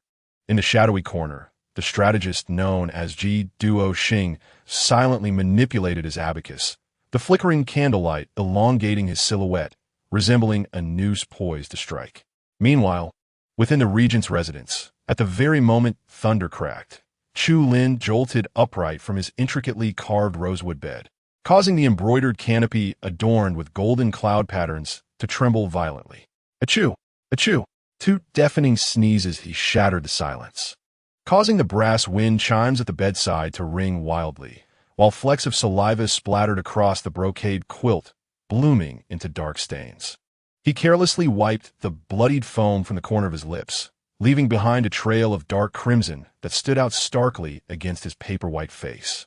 Suddenly, a peculiar red glow emanating from an iron talisman beside his pillow caught his eye. It was the emblem of the Yuming Jiao, conveying urgent messages. Now firmly pressed upon a letter seal with the wax imprint of a crescent moon, bloodied at its apex. Chu Lin's pupils constricted sharply. At the moment lightning illuminated the window frame, his hand reached for the shadow of the letter, distorted and warped, casting a fearsome silhouette upon the wall. Merging with the roiling dark clouds outside, Chu Lin's fingertips grazed the edge of the iron talisman, its icy touch sending a shiver down his spine. This was the unique method of communication employed by the carrier pigeons of the Yuming Jiao, and the red glow signified an urgent matter of utmost importance. Trembling, he tore open the wax seal, and the instant the yellowed parchment unfurled, the candlelight within the room flickered ominously. Someone was coming. The hoarse roar shattered the silence as the night watchman forcefully pushed open the intricately carved wooden door, only to find his master slumped in a zeatonwood chair, veins bulging, a hand tightly gripping a confidential letter. At the center of the parchment, 8 vermilion characters proclaimed the Empress's awareness of collusion, sending waves of darkness before his eyes. The annotations below struck his heart like a heavy hammer, indicating a lack of concrete evidence, a wary consideration of the regent, or the potential dispatch of covert assassins. The risks of mobilizing the divine mechanism guards were deemed excessively perilous and thus negligible. Achio! The third sneeze erupted suddenly, causing the bronze incense burner on the desk to crash to the ground. The ash of the dragon's saliva scattered like snowflakes, instantly obscuring the words assassination. Chu Lin fixated on the gradually blurring script, a metallic sweetness surging in his throat. A scene from half a month ago at the headquarters of the Yuming sect flashed before his eyes. The skeletal fingers of the Grand Elder, Haibu, gliding over the cracks of a tortoise shell, the intricate pattern resembling a 3-bladed noose, now eerily overlapping with Chu Huai Jin's coldly glinting Xintian sword. The menacing dragon motif on the Empress's gilded armor and the swaying red tassel on Chu Tun used silver spear. Chapter 52. A bloody chess game spanning 30 years. Prepare the palanquin. Head to the tea house in the southern part of the city. He stumbled as he grasped the fox fur coat. Yet his abrupt motion caused the medicine bowl to topple over. The bitter concoction oozed across the azure bricks, weaving an eerie pattern reminiscent of the blood moon totem of the underworld sect. Ajou! A violent sneeze caused the curtain of the carriage to rise and fall dramatically, as Chu Lin staggered to steady himself with a Xian Tai cane. The morning mist enveloped Zhuke Street like a delicate veil, and amidst the eerie silence, the bamboo curtain of the tea house on the left stirred without a breeze, while the copper bell of the rouge shop on the right suddenly emitted a piercing hum. In the instant his pupils constricted, the elderly candy seller ahead flicked his wrist, transforming the crystalline strands of sugar into shimmering silver darts, their sound slicing through the curtain of rain. CHUIJN's sycophant has indeed made progress. CHLN's lips curled into a cold smile as the inner strength of the late 8th rank erupted like a raging tide. With a resounding crash, the top of the sedan chair, made of sandalwood, shattered like paper, and the splintered wood flew through the rain, tracing sharp arcs in the air. He swung his cane, and amidst the piercing shrieks of the torn air, the silver-threaded darts shattered into fragments. Almost simultaneously, a gray-clad guest from the rouge shop sprang forth, his long sword carving out an arc of profound mystery, faintly embodying the remnants of the Li Wai and Ngn within the tea house. A scholarly figure in a blue robe lightly waved his folding fan, causing countless bamboo strips to transform into blades, intricately laced with hidden mechanisms, descending from all directions. The torrential rain washed over CHLN's pale visage, yet he laughed maniacally, his eyes ignited with a bloodthirsty glint. This long-anticipated slaughter finally unfurled its curtain. The long sword of the gray-clad guest and the folding fan of the scholar lunged at him like phantoms. CHLN's body suddenly surged with dark purple true energy, within which flickered the ethereal semblance of a blood moon, resembling a Shura awakening in the depths of hell. He lightly tapped his toes, flipping onto the eaves of a blue-tiled roof, leaving a trail of shattered tiles in his wake, with the splintered porcelain tracing fierce arcs amidst the downpour. The bamboo blade of the folding fan grazed his shoulder, instantly opening a wound that exuded a sweet metallic scent, igniting the murderous intent in his eyes. How dare an 8th-rank mid-stage adversary stand against him? Before his words could fully escape his lips, the sword tip of the gray-clad guest had already advanced menacingly towards his throat, while the scholar's folding fan simultaneously obstructed any retreat. Chu Lin did not falter, but pressed forward, his soft sword unsheathed like a venomous serpent striking, its cold gleam aimed directly at his adversary's vital points.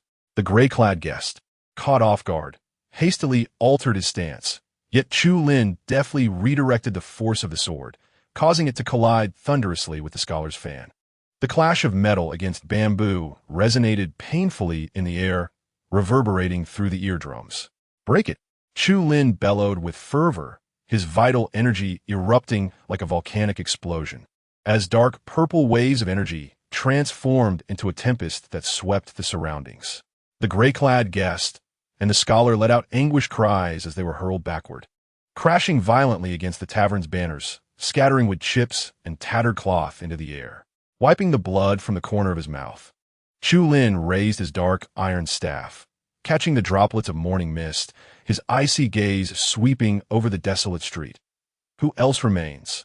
The response came from the distant alleyway, where the sound of hurried footsteps resonated, at least 7 presences infused with murderous intent swiftly approaching. Chu Lin's pupils constricted, and in an instant he thrust his soft sword into the bluestone pavement, channeling his formidable inner strength of the 8th rank, which surged forth like a raging tide. In that fleeting moment, the stone slabs of the entire street erupted violently, shards of rock shooting forth like arrows released from a bow, mingling with the screams that scattered through the morning mist. As the first rays of sunlight pierced the fog, all that remained was a scene of devastation and the hasty traces of those who fled in panic, while Chu Lin's robes billowed in the wind, resembling a blood-soaked war deity. The Grand General must be aware that the guest elder you dispatched may not be capable of vanquishing Chu Lin. The voice of Qianji Wang was hoarse, akin to sandpaper scraping against stone, suggesting that one must prepare for contingencies. Chu Huaijin slammed his hand down upon the table, causing the bronze candlesticks to tremble violently. "Old Qian, are you implying that the 8th rank expert I sent out cannot even handle that sickly Chu Lin?" His thick brows furrowed in disbelief, and his eyes brimmed with skepticism. "If this were indeed the case, do you possess any ingenious strategies, sir?" The venerable Qianji Wang slowly rose to his feet, his gaunt figure casting a formidable shadow upon the wall. He approached the altar, and his age-worn hands gently caressed the exquisite jade statue of the 1,000-hand guanyin. The gilded ornaments tinkled softly with his movements, suggesting a forthcoming spectacle. Let this serve as bait, and a splendid performance shall unfold. Chu Huaijin narrowed his eyes, stroking his chin as he scrutinized the jade Buddha. What scheme does the elder Qian intend to devise with this statue? To employ a dagger through another's hand, one must first sharpen the blade. Qianji Wang turned around, a glimmer of malevolence flickering within his murky eyes. Chu Lin, who nurtured assassins and conspired with the Yuming Jiao, relied heavily on his 30 pawnshops. Severing his financial lifeline in the capital would be tantamount to crippling him. As he spoke, his withered fingers traced heavily over the map of the capital on the wall, the 30 red dots forming a line akin to blood droplets. Chu Huaijin's gaze was intense. "I am eager to hear more. A splendid plan." Chu Huaijin clapped his hands in hearty laughter and turned to depart, only to be halted by the stern voice of Qianji Wang. "General, please stay.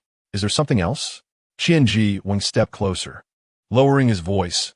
"It is not difficult to find someone to pawn the Jade Buddha, but to create trouble for Chu Lin. The involvement of the corpulent Prime Minister Lu Qingjun is essential. This is the crux of utilizing another's blade to slay." Chu Huaijin frowned. That old fox Lu Qingjun would likely be reluctant to wade into these murky waters. The general need not rush. A calculating gleam flickered in Qianji Wang's eyes. All that is required is to present the evidence of Chu Lin's collusion with the Yuming sect to him. Do you know why Lu Qingjun harbors such a profound hatred for the Yuming sect? He paused momentarily, his voice growing somber. Years ago, his former wife and young son fell victim to the sinister hands of the Yuming Jiao. It was solely to curry favor with the daughter of the former prime minister that he chose to endure in silence. This deep-seated hatred lies buried within the heart. The flickering candlelight suddenly dances, casting an even more sinister grin upon the visage of Qianji Wang, while within Chu Huaijin's eyes, a glimmer of avarice ignites. Is there such a matter? I have never heard Lu Qingjun mention it. Chu Huaijin's fingers unconsciously caress the jade pendant at his waist, the candlelight throwing quivering shadows upon his astonished countenance. The bronze incense burner on the table emits curling wisps of smoke, further thickening the air within the secret chamber with an eerie atmosphere. Qianji Wang's bony fingers grasped a half-filled cup of cold tea. The tea stains on the cup's rim resembling dark red scars, akin to unhealed wounds. That was an event from years past. His voice rasped like sandpaper rubbing against blue bricks. At that time, Lu Qingjun was but a minor official of the 7th rank, yet harbored a profound enmity against me, for it was I who orchestrated the demise of his wife and children at the hands of the Yuming sect, thus instilling in Lu Qingjun a hatred that ran deep into his bones. Suddenly, Chu Huaijin rose, sweeping the bamboo scrolls off the table with his brocade robe. "Old Qian, why do you never mention such a secret?" The candle flickered erratically, and Qianji Wang's wrinkled face was cloaked in shadow, with only the ghostly green gleam in his eyes visible. Memories from 30 years past began to unfurl with his slow narration, akin to a venomous serpent uncoiling. At that time, Lu Qingjun was merely a scholar of humble means, and it was he who, through celestial observations, predicted the man's future greatness, personally plotting his path to officialdom. When he returned after a 6-month absence due to family troubles, the once favored scholar had ascended to the 3rd rank, and the fiancée he had entrusted to care for had become the lover hidden within the golden chamber. That night, I drank wine laced with arsenic and was abandoned at the Wanzhuang Mount. Qianji Wang suddenly rolled up his sleeve, revealing the winding scars on his forearm. For it was the cunning fox that saved me. Not only did it extend my life with the essence of a 1,000-year fox, but it also imparted to me the art of Qi Min Dun Jia, thus granting me the moniker of Ji Duo Xing in the martial world. Chu Huaijin stared into the elder's eyes, which burned with a frenzied, murderous intent, a chill creeping down his neck. He finally comprehended why Qianji Wang instinctively touched the dagger at his waist whenever Lu Qingjun was mentioned. It turned out that behind Lu Qingjun's meteoric rise lay such a harrowing tale of vendetta. The cunning fox had calculated that Lu Qingjun's fate was not yet fulfilled, prompting Qianji Wang to concoct a series of deadly schemes, using Chu Huaijin's hand to dismantle the Yuming sect's private mine. When the sect's vengeance washed over the Lu household, the elderly father, the infant son, along with the lover who had betrayed him, were all turned to desolate bones in the wilderness. Over the years, I have attempted assassination 7 times. Qianji Wang's laughter mingled with his cough, causing the jade Buddha on the wall to tremble slightly. Yet that old fox had first been summoned by the former prime minister as a son-in-law, and then succeeded to the position himself, his fate as unyielding as iron. He suddenly leaned closer to Chu Huaijin, the stench of decay wafting over, but now it is different. As long as you lend me your hand to eliminate Chu Lin, we will cut off the Yuming sect's source of revenue. Thunder rumbled outside, and the gilded eyes of the jade Buddha glimmered blood red in the lightning. Chu Huaijin gazed at Qianji Wang's twisted visage, abruptly realizing that he had long been ensnared in a bloody chess game spanning 30 years, with that blood-stained copper coin merely a trivial piece upon the board. 25 years ago, one fateful day, the cunning fox entrusted Qianji Wang with the tome titled Qianji Qi Shi Er Bian Miao Lu, its cover adorned with dark patterns. Uttering with barely concealed frailty, "My time is drawing near. You must familiarize yourself with this book." 25 years later, he would serve the Grand General's estate, leveraging the enmity between Lu Qingjun and the Yuming sect to enter the fray, acting as the strategist behind the scenes, thus enabling him to exact revenge. Chapter 53. Qianji Bian's Dilemma, leading adversaries into erroneous decisions. Now, everything unfolds as the cunning fox had foretold. Although the Grand General and the Prime Minister appear to lack overt conflict, in Qianji Wang's eyes, within the court, where are their eternal foes or friends? The shifting of clouds and rain is but a fleeting exchange of strategies. Upon reflection, perhaps from the day Lu Qingjun conspired with his fiancée to bring about harm, Qianji Wang had become a mere piece upon the chessboard. He once believed the cunning fox had perished, yet unbeknownst to him, this mentor had remained concealed in the shadows, coldly observing the seemingly power-driven disputes, which, in the eyes of the cunning fox, were merely a pastime across the lengthy expanse of time. 30 years prior, everything had been quietly set in motion, with various factions believing they had made clever moves, unaware they had become puppets in another's grasp. Qianji Wang's bony fingers clutched the cool beads of the jade Buddha tightly, the gilded patterns searing into his palm. Morning rain cascaded from the eaves, shrouding the secret chamber in a veil of mist. He suddenly erupted into a fit of violent coughing, droplets of blood seeping between his fingers, falling upon the lotus pedestal of the jade Buddha, resembling blooming red plum blossoms. 30 years ago, when Lu Qingjun presented the poisoned wine before him, the embroidered twin lotus on his sleeve was still dewy, yet in the blink of an eye, those hands had embraced the woman who was rightfully his. Now, witnessing Chu Huaijin and Lu Qingjun engage in pretense within the court, he could not discern whether he was indeed seeking vengeance or had already become a blade wielded by the cunning fox upon the chessboard. The morning breeze pushed open the half-closed window, and the chill mingled with the rain, striking against his face. Qianji Wang gazed at Chu Huaijin's receding silhouette, his robe flapping in the morning rain, and for a fleeting moment, it overlapped with the image of Lu Qingjun departing 30 years prior. A metallic taste rose in his throat. He leaned against the offering table, gasping for breath, as the bronze incense burner was knocked askew, the curling smoke twisting into eerie shapes amidst the rain and fog. The lives of 9 clan members? He suddenly laughed aloud, startling the sparrows sheltering from the rain beneath the eaves. He mused to himself, the Grand General knows not that upon entering this game, even his own fate has been predetermined. Yet, this was a sentiment he never voiced, for he still needed to use Chu Huaijin's hand to eliminate Lu Qingjun. The rain fell increasingly swiftly as Qianji Wang slowly approached the window. Through the curtain of rain, the flying eaves of the Prime Minister's residence appeared hazy in the morning light, resembling Lu Qingjun's duplicitous smile. His gaze sharpened suddenly, becoming as keen as a blade, the veins in his palm bulging as he gripped the window frame, producing a creaking sound.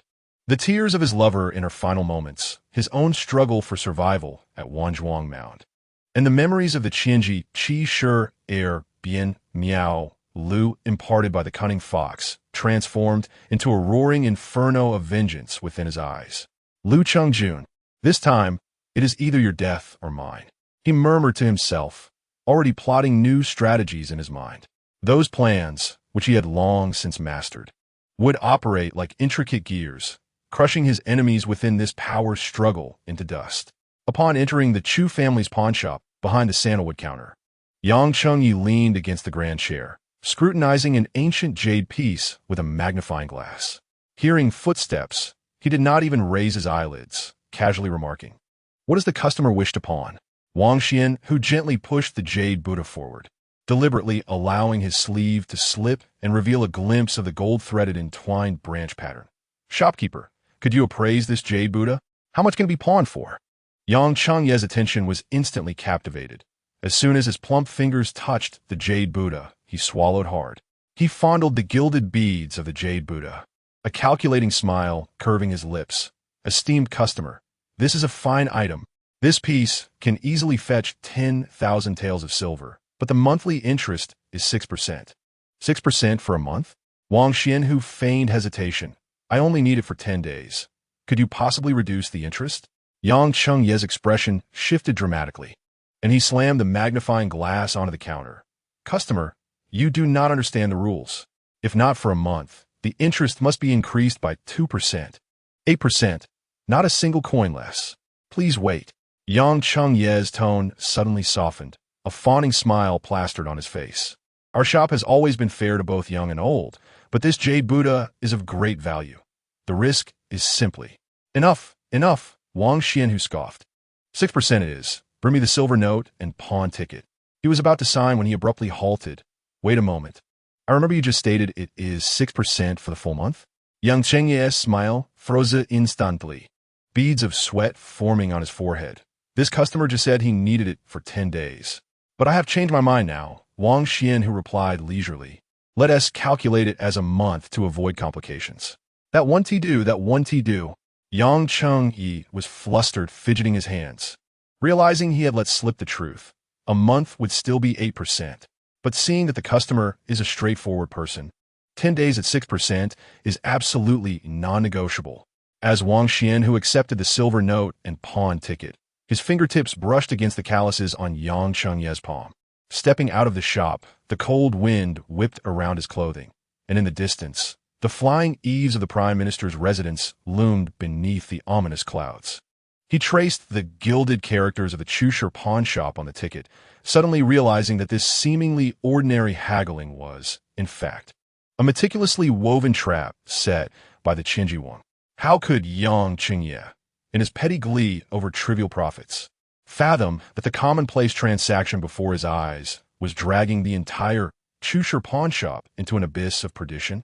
As Chu Huaijin entered the Prime Minister's residence, the copper bells at the eaves chimed softly in the morning breeze, startling the doves in the corridor into flight. Lu Changjun reclined on a carved sandalwood couch, slowly rotating a jade ring between his fingers, the verdant sheen reflecting a cold glint in his eyes. Upon catching sight of the dark golden embellishments on Chu Huaijin's python-patterned belt, he carelessly remarked, "General Chu is not at the barracks today. Has he come to visit because of that rascal Chu Lin?" Indeed, the Prime Minister's gaze was piercing. As Chu Huaijin took his seat, a gust of wind lifted the corners of the rice paper on the table. He tossed a stack of confidential letters, sealed with a menacing wolf's head in red wax, revealing that the gathering at the Western Dock was irrefutable evidence of Chu Lin's collusion with the Yuming sect. Noticing Lu Chengjuan's fingers pause momentarily as he grasped the confidential letter, Chu Huaijin produced a ledger and slammed it down heavily. The gilded characters of the Chu pawn shop glaring painfully in the morning light. The 30 pawn shops openly conducting business were, in reality, conduits for the clandestine flow of silver. When that regent's son becomes fully fledged, he deliberately paused, catching a glimpse of Lu Changjun tightening his grip on the jade ring. Why should the Prime Minister feign ignorance when he understood the situation so well? Chu Huaijin suddenly leaned forward, his low voice laced with threat. As long as you indicate for the Jingzhou Prefecture to stage a play where the pawn shop's guards accidentally kill an officer, I will ensure the censorate writes this into an ironclad case. He observed Lu Chengjuan's jawline tense momentarily, deliberately slowing his tone. By then, the Imperial Guards will seal the pawn shop with irrefutable evidence. Even if the regent himself intervenes, he won't be able to protect his wayward son. As for the remnants of the Yuming sect, he elongated his words meaningfully. How you choose to deal with them is entirely up to you. Outside, a sudden wind whipped rain against the window paper, and Lu Chengjuan's gaze was riveted on the gilded tiger talisman at Chu Huaijin's waist.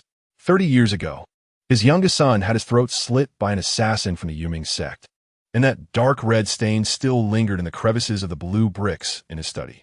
At this moment, observing Chu Huaijin's determined demeanor, Lu Chengjun recalled the report delivered in the rain by the secret guards the previous night. The words Yuming sect circled in red vermilion, gleaming ominously in the dim light. His fingers unconsciously traced the patterns on the jade ring. He finally understood why Chu Lin's merchant convoy had been able to evade inspections lately. That seemingly reckless young master was, in fact, entangled with the enemies that had killed his youngest son and ex-wife 30 years ago. The forces lurking in the shadows had quietly infiltrated the Yuming sect he loathed the most.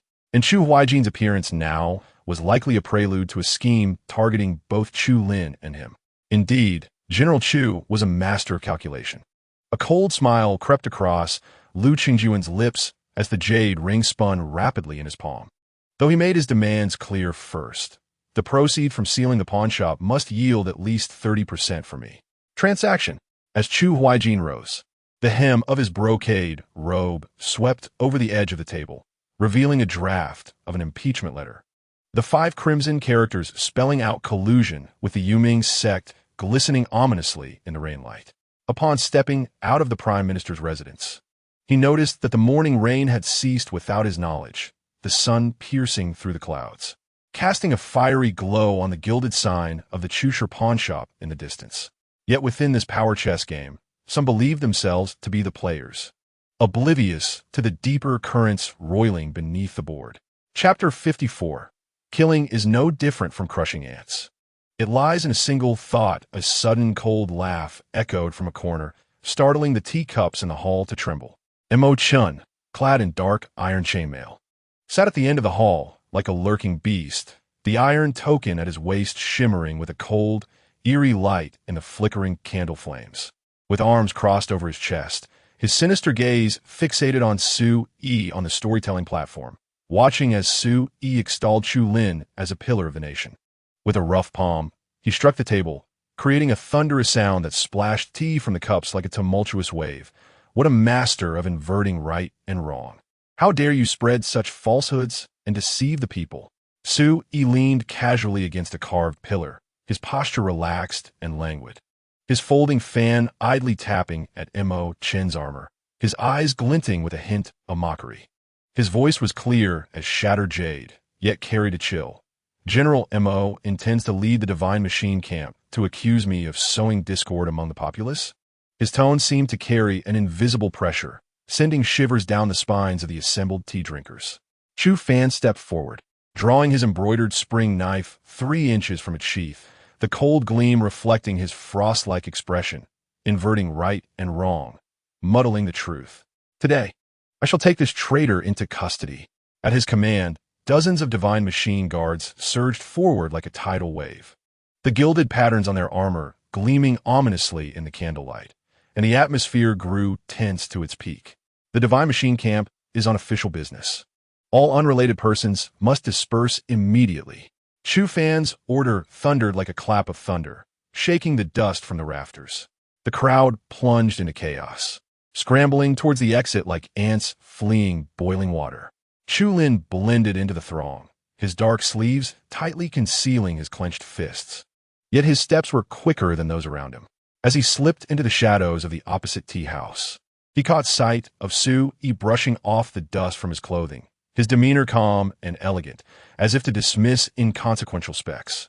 The first divine machine guard to charge at Su Yi was still half a foot away when he suddenly flew backward like a kite with a severed string, crashing through 3 intricately carved windows. Amidst the flying wood splinters, Mo Chen's pupils constricted as he realized that the armor of those men bore an uncanny dent, clearly crushed by an overwhelming internal force. Mo Chen leaped up, 3 bone-piercing nails shooting from his sleeve, slicing through the air with a sharp whoosh.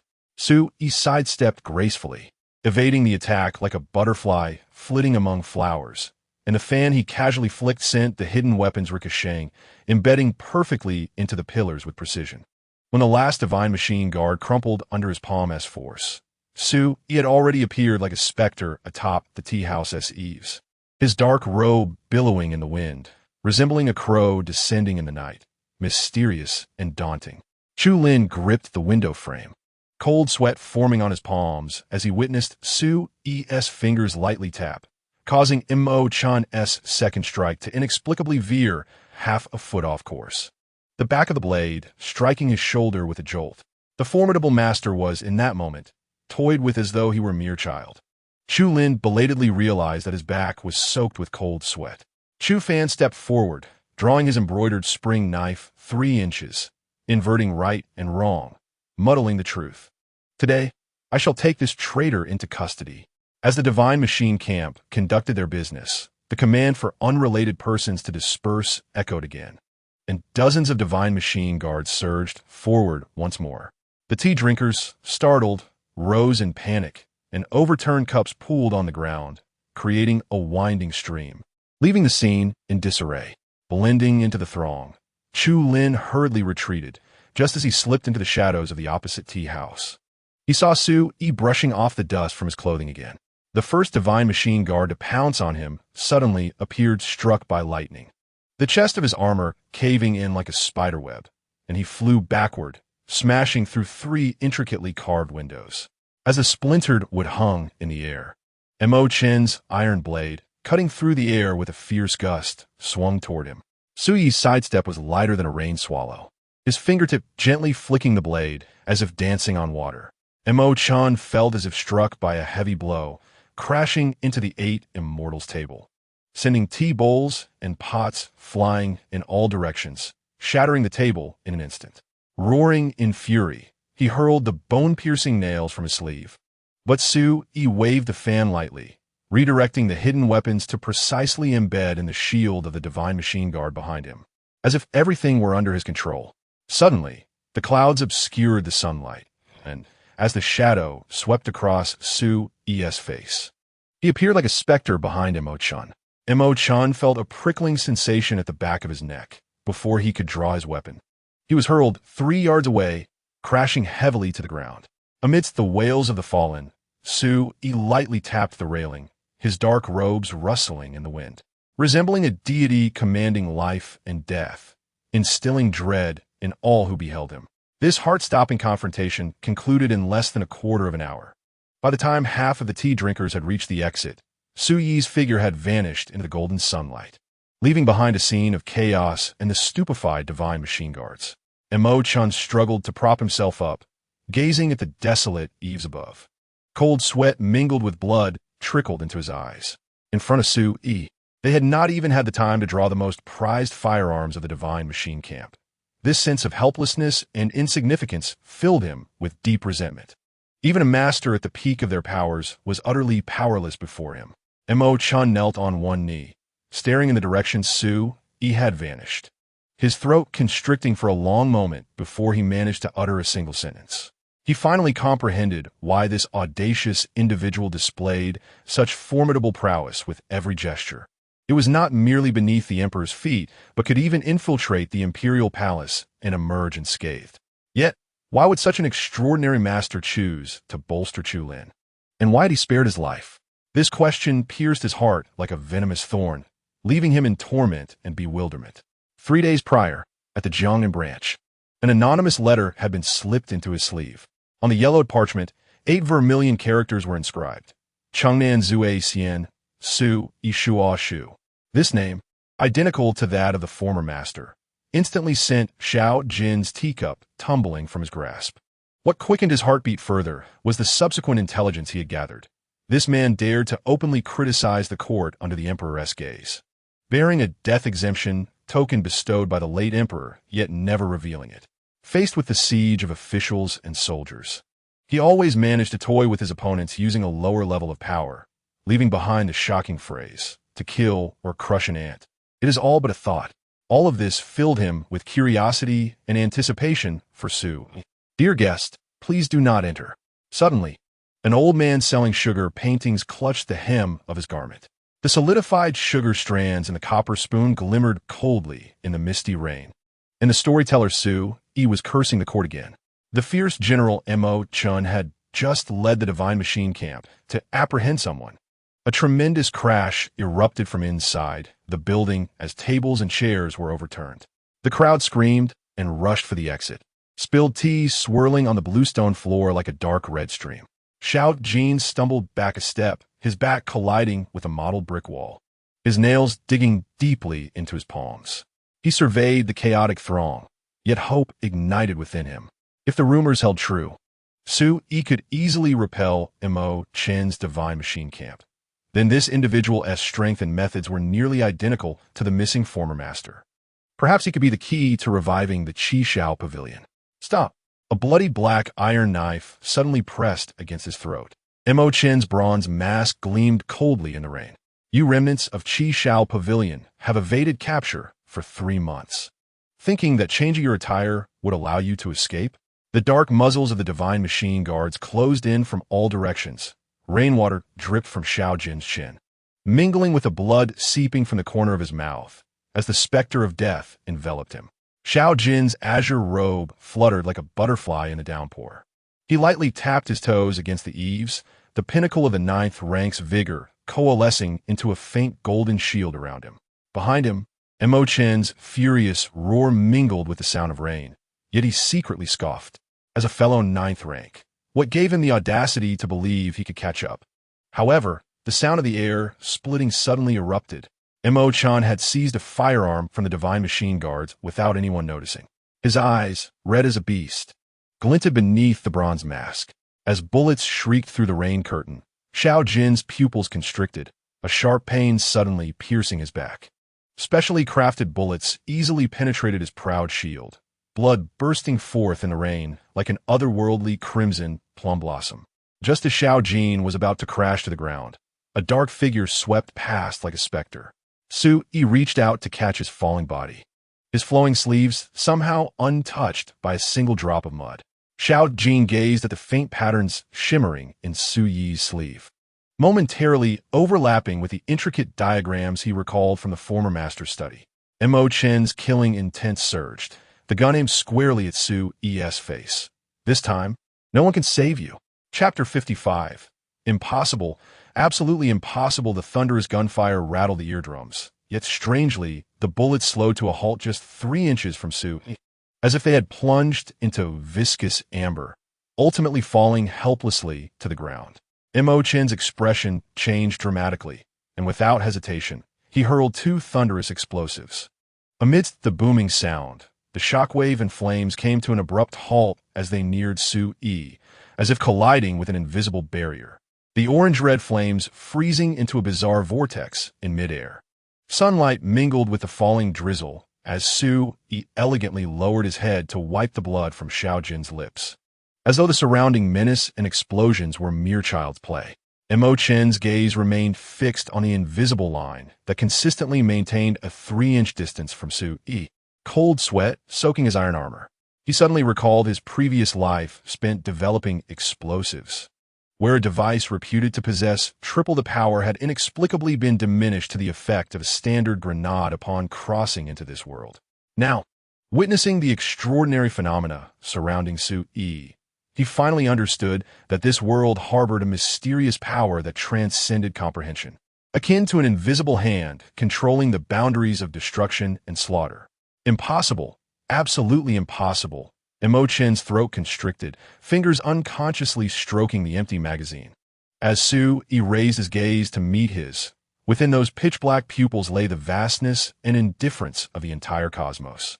In that moment, Mo Chen finally grasped that he was not facing a mere master or a transcendent being, but rather an existence that transcended the laws of the world. Su Yi cast his gaze downward at the gunpowder fragments in his palm, his wide sleeves billowing without wind, as his fingers, tainted with smoke, gently twirled to create such an exquisite object. He suddenly lifted his eyes, a knowing smile dancing within his dark pupils. It seems you are not merely a commander of the divine machine. Rather, you appear to be a pawn placed by the Tao itself. The fall of the Qi Shao pavilion surely bears your mark. Mo Chen's grip on the empty magazine tightened, the veins on his hand bulging, his breath heavy beneath the bronze mask. He stared at the invisible barrier enveloping Su Yi, a line that even bullets and explosions could not breach, a chill creeping up his neck. At this moment, a large number of divine machine guards surged forward, their armor emblazoned with the Chu Lin emblem gleaming coldly in the rain. Yet none dared to step within 3 paces of Su Yi, hand over the thunderous explosives. Mo Chen suddenly roared, startling the divine machine guards into retreating a step. He fixated on the cloud-like patterns flitting in Su Yi's sleeve, that silver thread glimmering in the rain, eerily reminiscent of the anomalies he had observed on the star chart the night before the Qi Shao pavilion's demise. For today, I will let you go. He tightened his grip on the unsealed firearm at his waist, his gaze fierce as a cornered beast. Yet the remnants of the Qi Shao pavilion would ultimately not escape the reckoning of the Tao. Su Yi observed the panicked retreat of the divine machine guards. The gunpowder at his fingertips suddenly transformed into glistening golden flecks, dissipating into the rain. He bent down to embrace the unconscious Xiao Jin, his dark robe sweeping across the scorched earth, leaving not a trace, as if he were the most ethereal being in this realm. Standing amidst the rain curtain, Su Yi seemed enveloped in an invisible barrier, the fine raindrops mysteriously halting half a foot from him, coalescing into crystalline droplets that fell, enhancing his enigmatic presence. It can be said, yet it can also be denied. His voice was as calm as a still lake, devoid of any discernible emotion. Struggled to rise, yet faltered due to exhaustion. His mind was a whirlpool of inquiries, urgently demanding, what does this mean? His gaze was ablaze with the desire for answers. The intricately carved window on the 2nd floor of the tea house was ajar, and Chu Lin leaned against the weathered wooden pillar, his eyes trailing the sporadic pedestrians on the street below. He had come seeking Su Yi's counsel on celestial matters, unwittingly becoming a witness to a breathtaking confrontation. An unsettling pang in his abdomen disrupted his thoughts. He rubbed his tight, ravenous stomach and called out, "Waiter, please bring several hot dishes and brew a pot of pre-rain longjing." Just as he was about to lift the teacup, his peripheral vision caught a glimpse of a familiar dark garment flitting downstairs, causing his fingers to clench involuntarily. The porcelain bowl clashed against the wooden table, producing a sharp sound. "Do you not intend to add another set of chopsticks?" A cool voice echoed from behind, laced with a hint of mockery. Chu Lin spun around abruptly, only to find Su casually leaning against the doorframe, his wide sleeves carelessly rolled up, a few damp leaves still clinging to his hair, starkly contrasting with the ethereal demeanor he had displayed during the confrontation. His throat constricted, and his mind exploded with disbelief. How on earth did this old rascal discover me when I was so carefully concealed? Chu Lin's fingertips dug into the table's edge, splinters falling beneath his touch. The image of Mo Chan's invisible barrier crushing the assault surged back to him. He lowered his voice. "Mr. Su, with your prowess, dispatching a formidable general is but a trivial task. Why spare his life?" No sooner had he finished speaking than Su's chopsticks, which were holding a piece of soy sauce duck, abruptly froze in mid-air, the thick sauce dripping into the jade green bowl with a crisp sound. Chu Lin's back tensed instantly, a chill racing up his spine as if an unseen hand were constricting his throat. Chapter 56. The Strategy of the Thousand Mechanisms. Tightening the trap to control the opponent I have already withdrawn, Su said slowly, wiping the corner of his mouth, his tone as flat as discussing the weather. "Unless you find yourself idle one day." He suddenly leaned forward, a glint of cold light flashing in his eyes. It was only then that Chu Lin realized that the seemingly casual movement rendered him utterly immobile. "Your brow is darkening. Within 3 days, you shall encounter bloodshed." As soon as the words left his lips, Su rose gracefully. Chu Lin instinctively took 2 steps forward, only to see Su standing at the staircase, holding 3 embroidered pouches adorned with golden threads, which had appeared in his hand unbeknownst to him. The pouches were tossed into his embrace, carrying a faint scent of sandalwood from Su. "Do not open them until you face dire straits. The order must not be mistaken. If you achieve nothing after using them, do not return and taint my tranquility." The evening breeze swept in with a few fallen leaves, and Chu Lin stood frozen in place, the pouches feeling heavy in his grasp, as though they bore the weight of the entire Jianghu. Below, Su's storytelling voice resonated, the sound of the wooden clapper echoing thunderously, while he gazed at the empty corner of the staircase, suddenly realizing that his fate may have quietly shifted its trajectory in that fleeting moment. The Empress slammed her teacup down forcefully onto the dragon table, the gilded cup clashing against the jade surface with a piercing sound. "What did you say?" Her phoenix eyes widened, the veins on her neck slightly protruding, the eastern pearl on her crown shaking violently with her fervent actions. "Is it true that Su possesses such extraordinary abilities? Can bullets and thunderous blasts be mere child's play before him?" Mo Chan raised his hand to remove his mask, revealing a face as pale as parchment. His disheveled hair clinging to his skin, his eyes filled with lingering terror. "Your Majesty, I speak no lies." His voice was hoarse, trembling with barely concealed fear. "It appears that an invisible barrier surrounds Su. Bullets halt 3 inches from him, and the explosive waves and flames are kept at bay by the barrier." He swallowed hard, recalling Su's all-seeing gaze, cold sweat trickling down his back. "Your Majesty, I cannot fathom how he knows my true identity. However, since he refers to me as a pawn of the heavenly will, he must possess some understanding of my origins and mission. I suspect that Su may have some mysterious connection to the heavenly will, or is aware of my pretense of foolishness." The Empress rubbed her throbbing temples, her brows furrowing deeply. Chu Lin colludes with the Shadow Sect, and Su aids him from the shadows. Now, another mysterious figure capable of manipulating the forces of nature has emerged. She suddenly let out a cold laugh, her voice laced with chilling disdain. "The Chu family of treacherous ministers truly dares to overstep." The Empress looked down at Mo Chan, a glimmer of contemplation flashing in her eyes. "You may rise." She resumed her seat, lifting the teacup before realizing that the tea had long since gone cold. She set the cup down heavily and said in a low voice, "As for Chu Lin, the shadow guards are already on high alert. However, Su Yi is exceedingly dangerous. We must quickly ascertain his true nature. You are to arrange this immediately. If there is any sign of disturbance, report to me at once." "I shall obey." And Mo Chun stood up, preparing to take his leave, but was halted once more by the Empress. "Wait." The Empress fixed her gaze on the explosive belt around his waist, a flicker of doubt crossing her eyes. In this operation, how many thunderous blasts were expended? How much stock remains in the divine machine camp? "I understand," the Empress interrupted him, a ruthless glint in her eyes.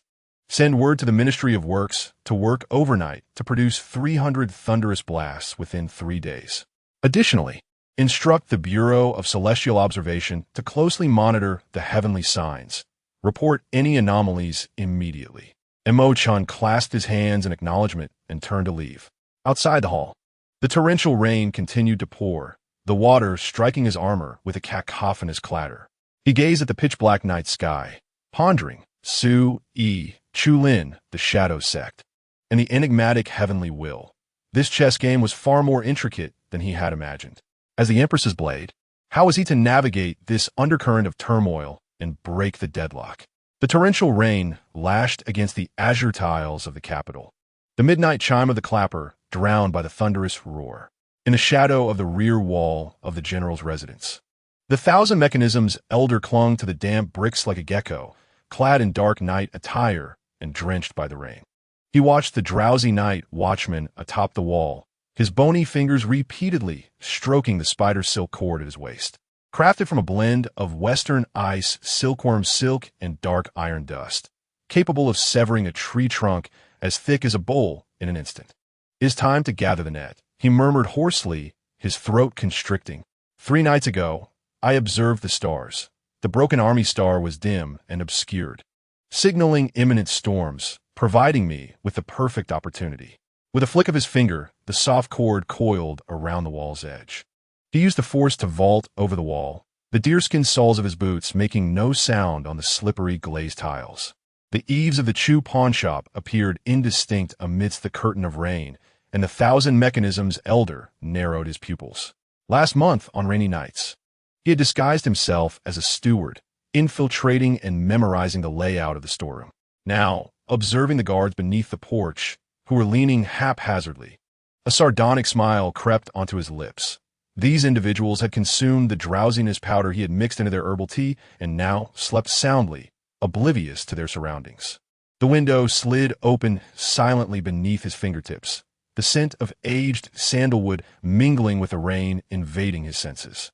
The 1,000 mechanisms elder crouched low as he slipped into the storeroom, his eyes locking onto the deeply nestled purple sandalwood box, illuminated momentarily by the lightning. Inside lay the jade Buddha statue delivered by Wang Xuanhu, rumored to be a sacred relic of the previous dynasty, its warm jade hue shimmering softly in the darkness. As I expected, the statue is indeed here. It seems it is time to gather the strings. He licked his cracked lips, his calloused fingers withdrawing a brass compass from within his robe. This was his self-made mechanism breaker, the needle trembling in rhythm with the sound of the rain, suddenly pointing towards the dark compartment in the southeast corner. With the soft click of gears turning, the hidden compartment slowly opened, the cold light of the Buddha statue illuminating his weathered face.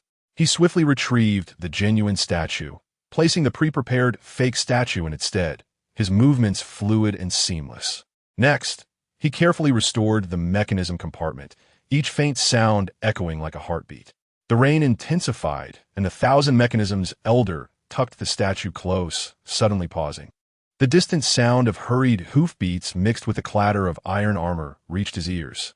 With no time to ponder, he leaped onto the windowsill. The rain poured down on his face, yet it could not extinguish the fierceness in his eyes. The statue of Buddha pressed painfully against his ribs, yet he burst into laughter. "Ha ha, a spectacular show awaits us tomorrow." A quarter of an hour later, the door of the pawn shop closed once more. In the rain, the dark figure vanished like a ghost at the alley's entrance, leaving behind a trail of footprints quickly washed away by the downpour. At the third watch of the following day, a thin mist enveloped the streets of Jingcheng like delicate silk. Wang Su Nh tightened his cloak, gazing at the coldly gleaming brass characters of cesspit ing above the pawnshop's entrance, his back teeth clenched in pain. Just yesterday at the hour of the rooster, he had personally delivered the jade Buddha statue here, and now he had to snatch it back before anyone noticed. Each step akin to walking on the edge of a knife. Scattered figures had already gathered before the carved counter. The sounds of yawning mingling with the shopkeeper's rhythmic tapping of the abacus, drifting in the morning mist. Wang Su Nh clutched the pawn ticket soaked in cold sweat, stepping cautiously on the dew-laden bluestone as he approached the empty number 3 counter. The icy brass bell slipped between his fingers, its sharp chime startling the sparrows resting beneath the eaves. Morning mist wafted through the partially opened window, wrapping around him with the scent of ink from the account books. As he fixed his gaze on the glistening forehead of the other man, his nails digging painfully into his palm. Li Shuc, I leisurely unfolded the pawn ticket, his slanted eyes suddenly widening in disbelief. 10,000 taels of pawned gold, with a monthly interest of 6 per mil. We agreed on a 10-day term, and even if today the abacus beads rattle, it sounds particularly jarring in the quiet morning. The interest is 200 taels. Do not even think about touching the jade Buddha unless you pay every last coin. Chapter 57. I have never seen such demands in my life. The heavens have turned upside down. Li Shuc eyes shout reverberated as he toppled a grand chair, dust falling from the beams above.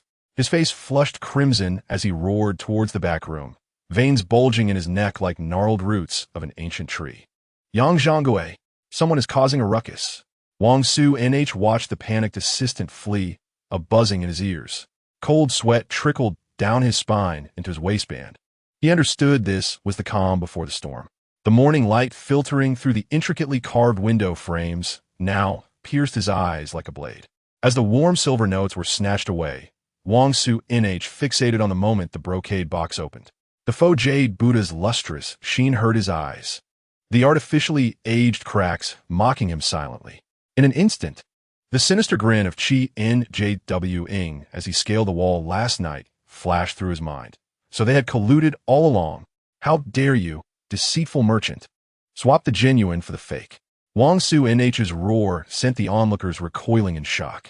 He observed Yang Ching's face freeze in disbelief, a tempest of fury swelling within him, and he swung his fist toward that hypocritical visage. Yang Ching's porcelain blue eyes instantly swelled like steamed buns as he stumbled into the counter, account books and abacus scattering across the floor. How can you be like this? Yang Ching shrieked, clutching his bloodied right eye with disbelief in his trembling voice. Try hitting me again, and see if I don't break your legs. The pre-storm thunder cracked in the sky as tears streamed from Yang Ching's swollen eyes, indistinguishable between pain and rage. Ah, it hurts so badly, his cries mixed with the murmurs of the spectators. While Wang Su Nh's gaze fixated on the hand concealed within Yang Ching's sleeve, which was quietly clutching a signaling arrow, Wang Su Nh shook his numb wrist, gazing at Yang Ching's swollen face, a mocking smile curling at the corner of his lips. Yang Zhanggue, you cannot blame me for this. You have repeatedly made things difficult for me. I am merely returning the favor. Furthermore, it was you who urged me to strike, and I have never encountered a demand as ridiculous as yours. As for scoundrels like you, every time I see one, I strike. What now? Someone in the crowd eagerly pressed. I doubt it. It must be charged according to the stipulated term, and they surely won't collect for just one day. Another voice speculated. Hearing these discussions, Wang Su Nh felt a surge of joy within, yet he feigned a more sorrowful expression. Alas, you are all mistaken. He suddenly tore open his garment, revealing a concealed pouch as if to showcase his innocence. They have produced a counterfeit that is identical to my jade Buddha. Not only are they demanding exorbitant interest, but they're also trying to deceive people. The crowd erupted in uproar. Wang Su Nh seized the opportunity, tearing open his garment to reveal the hidden compartment. Everyone look. This is the distinguishing feature of my ancestral jade Buddha. Does the CHSHD Ing think they can bully others just because they are wealthy? He grabbed a nearby bench and struck it fiercely against the sandalwood counter, splinters flying as he rampaged like a cornered beast, each impact fueled by long simmering rage. Yang Sijingi staggered to stabilize the leaning counter, his swollen eyes nearly bursting with fury. He loosened his tightly grasped collar and bellowed hoarsely towards the inner courtyard. "Where are the guards? Capture this troublemaker." The heavy bronze rod smashed onto the table, sending shards of porcelain flying into the air. "I will definitely peel your skin off. How dare you cause a ruckus at the cesspit? You should consider whether you have the ability." His bloodshot eyes bore into Wang Su-nh like a furious hound. "You insolent rascal." His blood-stained fingers nearly jabbed Wang Su-nh's nose, completely disregarding the gasps from the onlookers. At this moment, Yang Ching had cast aside his usual cunning, feeling only the fire of rage burning in his chest. This Wang was clearly intent on causing chaos and obstructing his livelihood. Little did he know, his explosive temper played right into the meticulously orchestrated scheme of Chi Njwing. Wang Su-nh's hand, concealed within his sleeve, trembled slightly. Yet he felt an inner triumph. He knew Yang Ching's Achilles heel all too well. This old man prized the CHSH's reputation above all and could not tolerate any questioning of the pawnshop's credibility. Suddenly, hurried footsteps echoed from the back courtyard, and 7 or 8 guards burst through the door, wielding juju wood clubs still glistening with morning dew. Wang Su-nh feigned panic, stumbling over a stool as he dashed toward the entrance. "Help! The unscrupulous merchant is attacking me. Quickly, alert the authorities." His cries were laced with just the right amount of terror, his tattered sleeves billowing in the wind, resembling a startled bird caught in a net. Just as the guards' clubs were about to fall, a clanking of chains resounded from outside. Dozens of officers surged in like a tide, their iron rods gleaming coldly in the morning light. Yang Ching was about to produce his regent's badge when the leading officer sneered, his hawk-like gaze sweeping over Yang Ching's bruised face. "Does being from the regent's palace exempt you from the law?" Wang Su-nh leaned against the doorframe, gasping for breath, watching Yang Ching's face turn pale in an instant, a wave of satisfaction washing over him. Njwang's words from last night echoed in his ears. "Remember, make him lose his composure first." Now, as he surveyed the chaos within the pawnshop, he finally understood that this carefully crafted performance had successfully breached the opponent's defenses. Before Yang Ching could utter a word, the leading officer barked an order. His eyes wide like brass bells, his rugged hand, veins bulging, suddenly grasped the unsheathed official blade at his waist, the iron scabbard creaking in his palm. With a sharp whoosh, the scabbard descended like a black python, striking Yang Ching's shoulder with a dull thud, followed by the sound of bones dislocating. The shopkeeper stumbled back 3 paces, colliding with a street vendor's stall. Watermelons that rolled to the ground burst open, oozing crimson juice like blood. Everyone stepped back.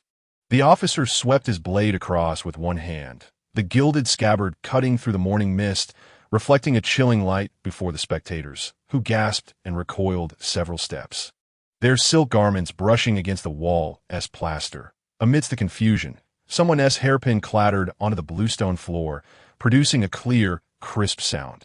The rain of scabbards fell relentlessly, and Yang Ching could only curl up on the ground, clutching his head.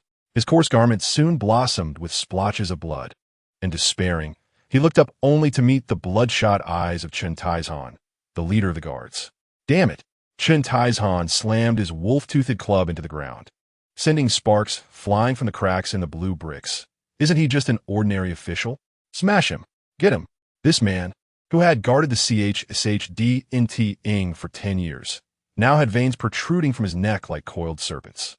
With a commanding shout from him, 7 or 8 guards pounced forward like wolves, their clubs clashing against sword sheaths, sending sparks flying. Amidst the chaos, a constable suddenly collapsed to the ground, clutching his throat. Black blood seeped from the corner of his mouth, his nails dug deeply into the crevices of the stone slab, and his convulsing legs left 3 trails of crimson on the bluestone. Rebellion! How dare they kill a constable? Zhou Lai's furious roar tore through the air. This fierce general, once a formidable presence on the battlefield under Chu Huaijin's command, now glistened with a sinister cold light from the iron beast head on his armor. His sword remained sheathed at his waist, yet the palpable aura of death he exuded froze the very air around him. This was his final opportunity to redeem himself for his past transgressions. He would not allow anyone to disrupt the grand plans of the regent's palace. The streets, still shrouded in morning mist, had been tainted by the chilling gleam of iron armor. Zhou Lai knelt beside the corpse, his fingertips stealthily sampling the dark red liquid. This simulated blood, specially concocted by Qianji Wang, was the keystone of the entire plot. As he rose, he deliberately staggered backward, hoarsely shouting, "I'm out of breath." In broad daylight, "You dare to slay our soldiers." This cry sent the onlooking citizens pale with fear and ignited the meticulously orchestrated storm. With the wave of a command flag, hundreds of soldiers surged forward like a tidal wave. The clanking of chains, the splintering of furniture, and the gasps of the populace wove together a net that ensnared the Chu family pawnshop. The crimson plaque was violently torn down, crashing onto the bluestone, the golden characters of the Chu family splattering like blood. In that moment, a glint of ruthlessness flashed in Zhou Lai's eyes. He understood that this was not merely the closure of a pawnshop, but a fatal blow struck by the regent's palace against the Chu clan. News spread like wildfire. In less than half a day, over 30 pawnshops of the Chu family in the capital were besieged. Soldiers brandished seals marked with vermilion stamps, posting notices declaring the Chu family as market bullies and murderers of officials all over the red gates. The shopkeeper in the mule and horse market sat slumped on the ground, clutching his ledger, while the guards at Dong Si Pai Lu trembled, gripping their clubs. All of this was orchestrated within the schemes of Qianji Wang's Qianji Qi Shi Erbian. First, he used diversionary tactics to incite chaos, provoking Yang Changyi into revealing vulnerabilities. Then, he employed a feigned death ruse to stir conflict between officials and civilians, luring Zhou Lai to frame the Chu family in his pursuit of redemption. Finally, he executed the strategy of uniting forces, collaborating with the regent's palace and the government to obliterate the Chu family's enterprises. Chapter 58. The strategy of uniting forces at this moment. The intricately carved windows of a tea house in the western part of the city filtered in the faint morning light. Gian Yivenk, fanning himself with a Xiang Fei bamboo fan, smiled as his silvery beard quivered with mirth. He gazed at the throng of soldiers assembling on the street like a swarm of ants, his eyes gleaming with the satisfaction of strategic planning. The ripples in the gilded teacup reflected the brilliance in his eyes. The essence of this unifying strategy lay in leveraging the hands of others to achieve his goals, exploiting the regent's palace's ambition to eliminate rivals under the guise of the government's impartial enforcement of the law, thereby uprooting the Chu family's foundation in commerce with minimal cost to initiate a shift in power. As fragrant wisps of smoke rose from the gilded beast-head incense burner, the urgent report delivered by Zhou Lai on horseback was heating in Lu Qingjun's palm.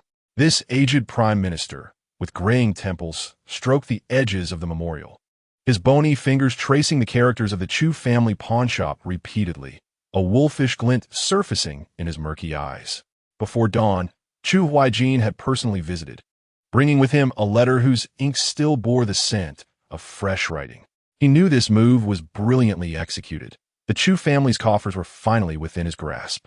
Outside the imperial study, as dawn broke and cicadas began to chirp, the hurried footsteps of a young eunuch startled the white doves perched under the eaves.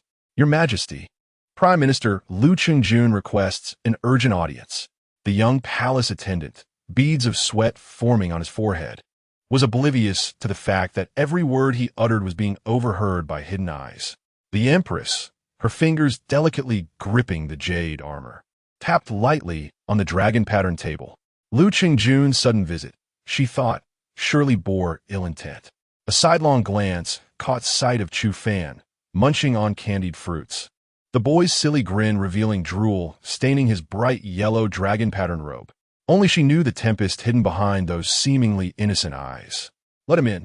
The Empress narrowed her phoenix eyes, signaling for Chu Fan to continue feigning ignorance.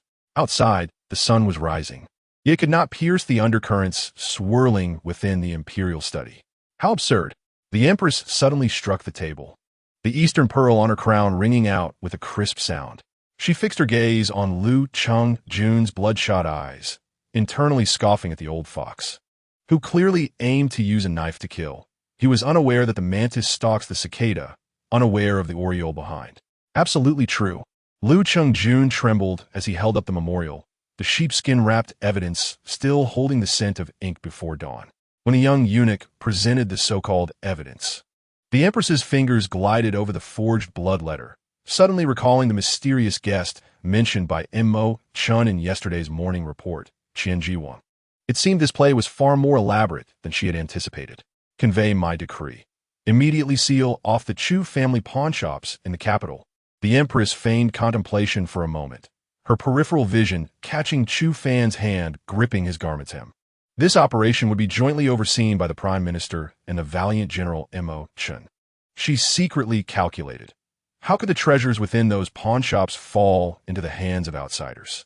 Chu Fan, donning Mo Chun's bronze mask, would both reap benefits and test Lu Cheng-jun's limits. Prime Minister, you may withdraw for now. The Empress lifted her teacup for a sip, observing Lu Cheng-jun as he exited the hall, his gaze lingering on Chu Fan for a moment longer.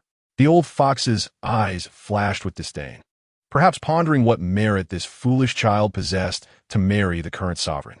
Little did he know that the very boy he underestimated was imprinting every nuance of his expression deep into his heart while licking the candied fruit with his tongue. The young eunuch swallowed hard, stealing glances at the Empress's icy demeanor, a cold sweat breaking out on his back. This capricious sovereign, at this moment, was particularly indulgent towards the foolish child. He dare not ponder further, hastily bowing, I obey your command. I want candy. Chu Fan suddenly flopped down beside the coiling dragon pillar, stubbornly kicking his embroidered shoes. The young eunuch's heart leaped to his throat, trembling as he pulled out an oil paper bag containing the osmanthus candy specially prepared that morning, still warm from his body. He forced a smile, coaxing, young master, please have some now. When you wake up, I will prepare a full table for you. Yet he caught a glimpse of the Empress's knowing gaze, causing his back to stiffen further. Chu Fan held the sticky candy in his mouth, emitting a muffled hum. As the sweetness melted on his tongue, he lowered his gaze to conceal the cold light in his eyes. This ruse had deceived many, even Lu Cheng-jun. How could this young eunuch before him possibly see through it? He deliberately staggered, grasping the other's garment, his fingertips exerting pressure to crumple the fabric, allowing the young eunuch to half-drag him out of the hall. As they passed the gilded screen, he inadvertently locked eyes with the Empress for a fleeting moment. That glance felt like a silent pact. Chu Fan tilted his head, grinning foolishly, drool nearly dripping onto his clothes. But his eyes concealed a spark of understanding only they could comprehend.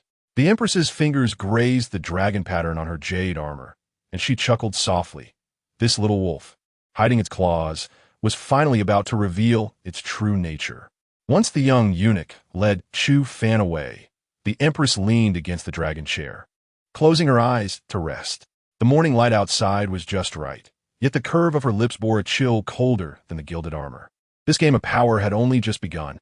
Chu Fan, swaying in his brocade robe, stained with candied fruit, stepped into the sleeping chamber. The morning light slanting through the window, causing the gilded palace lanterns to appear dim. His gaze suddenly turned as cold as iron as he regarded the foolish child's face in the bronze mirror. His fingertips brushed against the concealed soft sword at his waist, and the contemptuous gaze from Lu Cheng-jun in the imperial study ignited a flame within his heart. Young master should rest now. The young eunuch's high-pitched voice echoed from the corridor.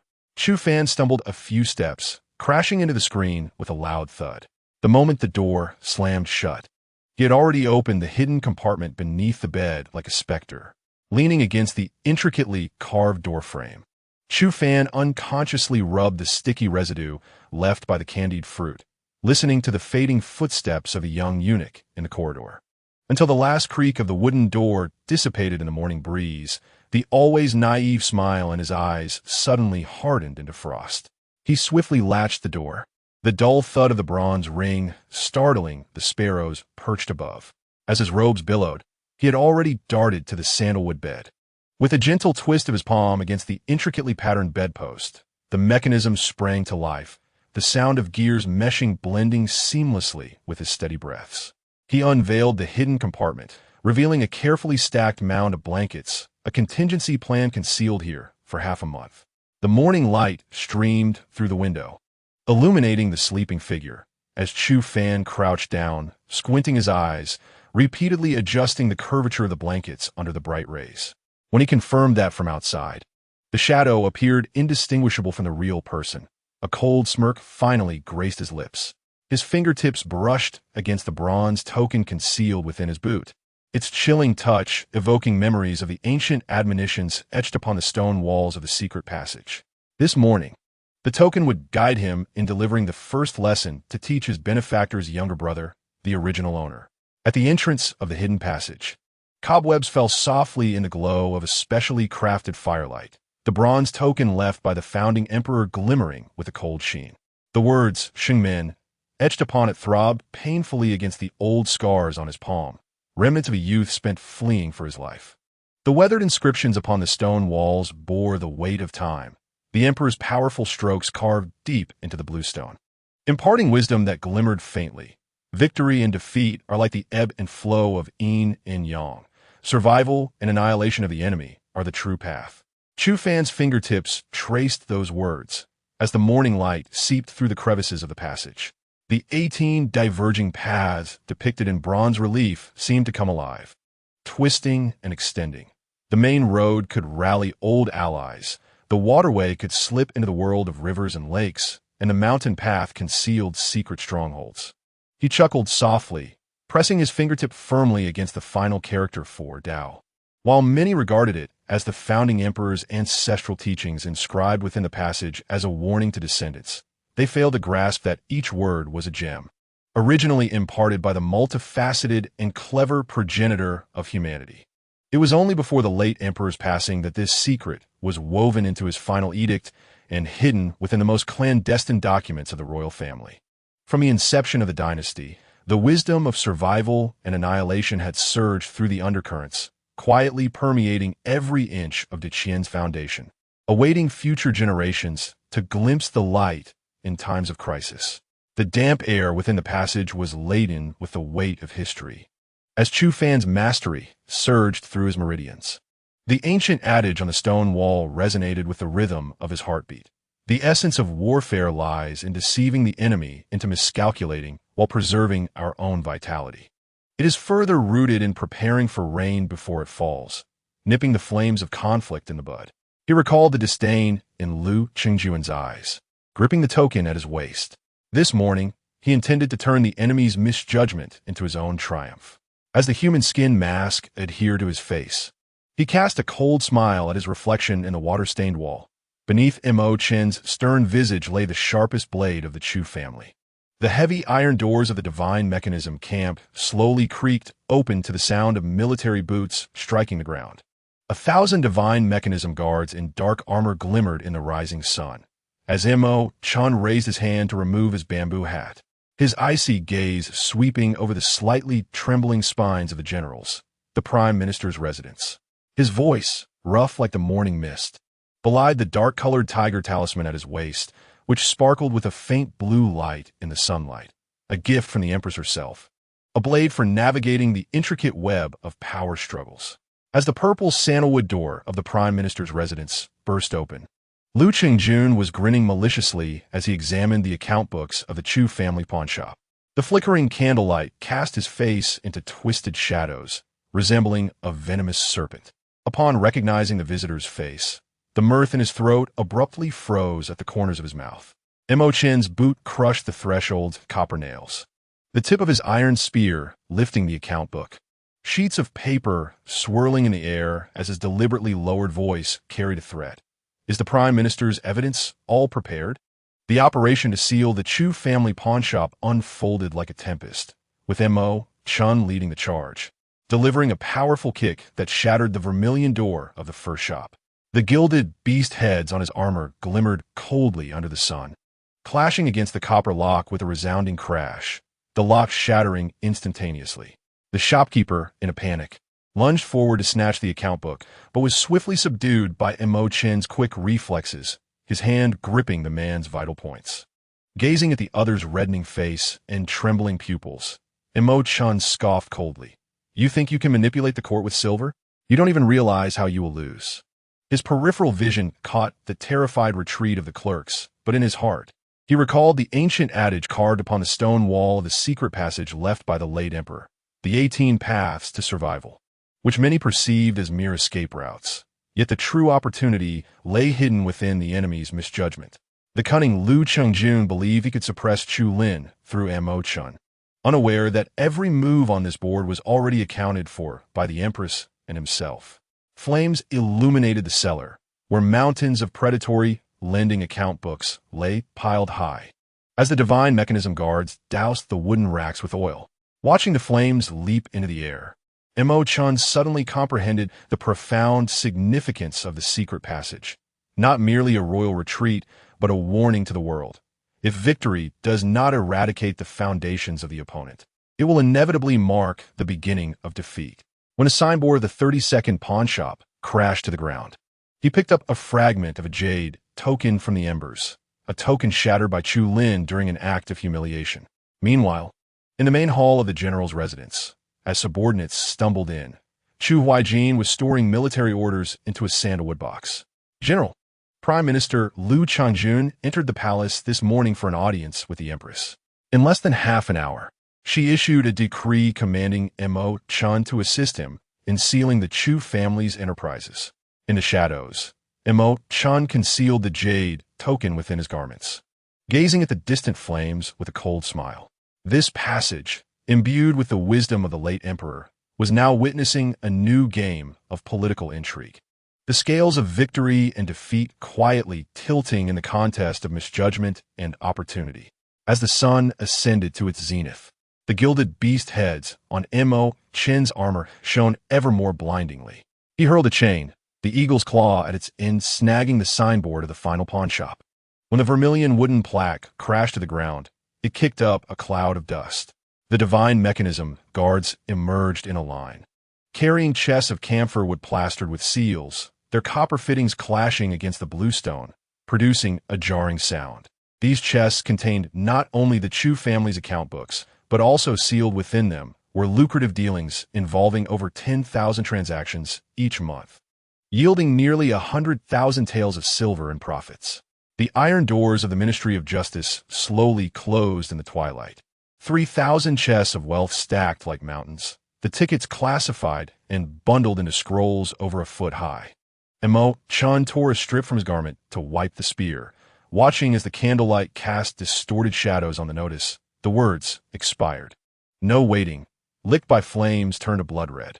He calculated the Chu family's current liquidity exceeding 800,000 taels, a fortune capable of destabilizing the nation, now quietly resting beneath the seals. Between the eaves of the palace, the sound of dripping copper mingled with footsteps. Lu Chengjun adjusted his official attire, the secret missive in his sleeve damp with cold sweat. He had thought to leverage Mo Chun to topple Chu Lin, but did not expect the Empress had already seen through his schemes. As the palace doors swung open, he caught a glimpse of a faint smile at the corner of Chu Huaijin's mouth, a chill suddenly creeping along his nape. The Empress's fingers glided over the piled account books on the gilded table, the vermilion armor leaving faint scratches on the yellowed pages. As Mo Chun concluded his report and retreated to the corner of the hall, he caught sight of Lu Chengjun's throat convulsing violently. The discount on the 800,000 taels of silver was merely the tip of the iceberg. The true mountains of gold and silver lay in the Ministry of Justice, awaiting thorough reckoning. Lu Chengjun's beard trembled incessantly, yet his back beneath the official garment was taut as a bowstring. He knew full well that the Chu family's wealth far exceeded what had been reported. The Empress's gaze during their meeting had pierced through every clandestine letter exchange between him and Chu Lin. General, be cautious with your words. He strained to maintain his official authority, the secret missive in his sleeve now wrinkled from dampness. The Empress's intent was inscrutable, and if he did not act swiftly, it would be too late. In fact, even before Mo Chun set off for the Prime Minister's residence, he had already entrusted a secret letter to his shadow guards. The delicate sound of the Empress tapping her jade cup resonated at an opportune moment, ripples forming in the amber tea. Lu Chengjun staggered back 3 steps. the hem of his python-patterned gown sweeping across the countless sword scars on the floor, his disheveled figure fragmenting into a patchwork of shadows under the palace lanterns. Meanwhile, Chu Huaijin continued to fixate on his trembling back, his nails digging deep into his palm. This meticulously orchestrated scheme had ultimately been torn apart by Lu Qingjuan's greed and cowardice, leaving an irreparable rift. Amidst the eaves of the palace, the cloud patterns exhaled by the gilded beast heads were stained crimson by the twilight. The Empress's fingers caressed the secret report from the shadow guards, pausing for a long time at the words, sealing the Chu family. As the eunuch on duty called out in a high-pitched voice through the pearl curtains, "Your Majesty, General Chu Huaijin requests an audience." How fortuitous! The Empress chuckled softly, the sound of bamboo slips striking the table resonating abruptly. She gazed at the prostrate Chu Huaijin, observing the beads of sweat clinging to his forehead from his arduous journey. Intentionally, she nudged the confidential report closer to the candlelight. Having heard that the illustrious strategist from the general's residence possessed great wisdom, she wondered if he could unravel this predicament. "May I inquire, Your Majesty, the urgent matter for which I have been summoned?" Chu Huaijin suddenly raised his head, a chill running down his spine. He caught sight of the dragon-patterned wax seal at the edge of the report and recalled the words of the strategist, who had mentioned the possibility of leveraging Lu Qingjun's influence. Yet, the winds of fortune seemed to have shifted unexpectedly. As the words escaped his lips, he heard the roughness in his own voice. The Empress held tightly to the secret letter from Mo Chun, her vermilion armor repeatedly rubbing against the words Chu Lin written in bold on the report. The fragrance of dragon's saliva incense wafted through the hall, enveloping the already dimmed report from the shadow guards. She gazed down at the upright Chu Huaijin, suddenly letting out a soft laugh. The jade bracelet on her wrist clinking against the table startled a dove perched above. "Do you know, General, that there are 36 protectors of the Chu family whose whereabouts remain unknown?" Chu Huaijin tensed immediately. Outside the hall, the rain poured violently, cascading from the dragon head carvings. Yet he felt a heat more oppressive than the dog days of summer. The strategy of using another's weapon against them, proposed by the strategist just a day prior, now made him feel as though he had become that very weapon. "I am willing to share your Majesty's burdens." Before his words could fully settle, the Empress had already cast the secret edict at his feet. The words Chu Lin on the bright yellow scroll pierced his eyes painfully. On the outskirts of the city, Chu Huaijin's whip cracked against the bluestone pavement. Upon entering the bamboo cottage where the strategist resided, he witnessed the elderly man manipulating game pieces with calculating precision. 3 black stones surrounding the white ones with no escape. "Do you know, sir, that the Empress has commanded me to apprehend the remnants of the Chu family and to thoroughly investigate Chu Lin?" He kicked over a low stool, realizing this was a direct challenge against the Regent's residence. What was he to do? Chapter 60. The brilliant scheme of interlocking strategies. His thin fingers brushed across the bamboo slips, tracing the words deceptive strategy as the flickering candlelight cast eerie shadows on his wrinkled face. The Empress merely wished to use your hand to create an enemy. If so, why not turn the tables? Spread the rumor that the remnants of the Chu family conspired with the Prime Minister's assassins, and let our spies make subtle insinuations near the Regent's residence. You mean to employ the dark maneuver strategy to redirect the blame? Chu Huaijin's voice tightened involuntarily, the jade pendant at his waist clinking against the table edge, producing a sharp sound as if issuing a warning. Precisely. The strategist abruptly swept his sleeve, scattering the game pieces, which clattered on the blue bricks, startling the swallows nesting above. Furthermore, by employing a psychological attack strategy, we could circulate rumors that Lu Qingjun seeks to monopolize the Chu family's assets. A glimmer of clarity flashed in the elderly man's murky eyes. When 2 tigers contend, the general need only remain still to reap the benefits. A gust of night wind swept through, rustling the bamboo slips scattered across the board. Chu Huaijin looked out at the starry sky, suddenly recalling the unspoken implications in Mo Chun's letter. He stared at the scattered game pieces, the candlelight casting alternating shadows across his face, his rising fury gradually subsiding, transforming into a cold calculation. As he bent to pick up a game piece, the edge of the sandalwood pressed painfully into his palm. In that moment, He finally comprehended the cruelty of this intricate web. In the realm of power and intrigue, everyone believed themselves to be the players. Unaware, they had already become pawns in another's game.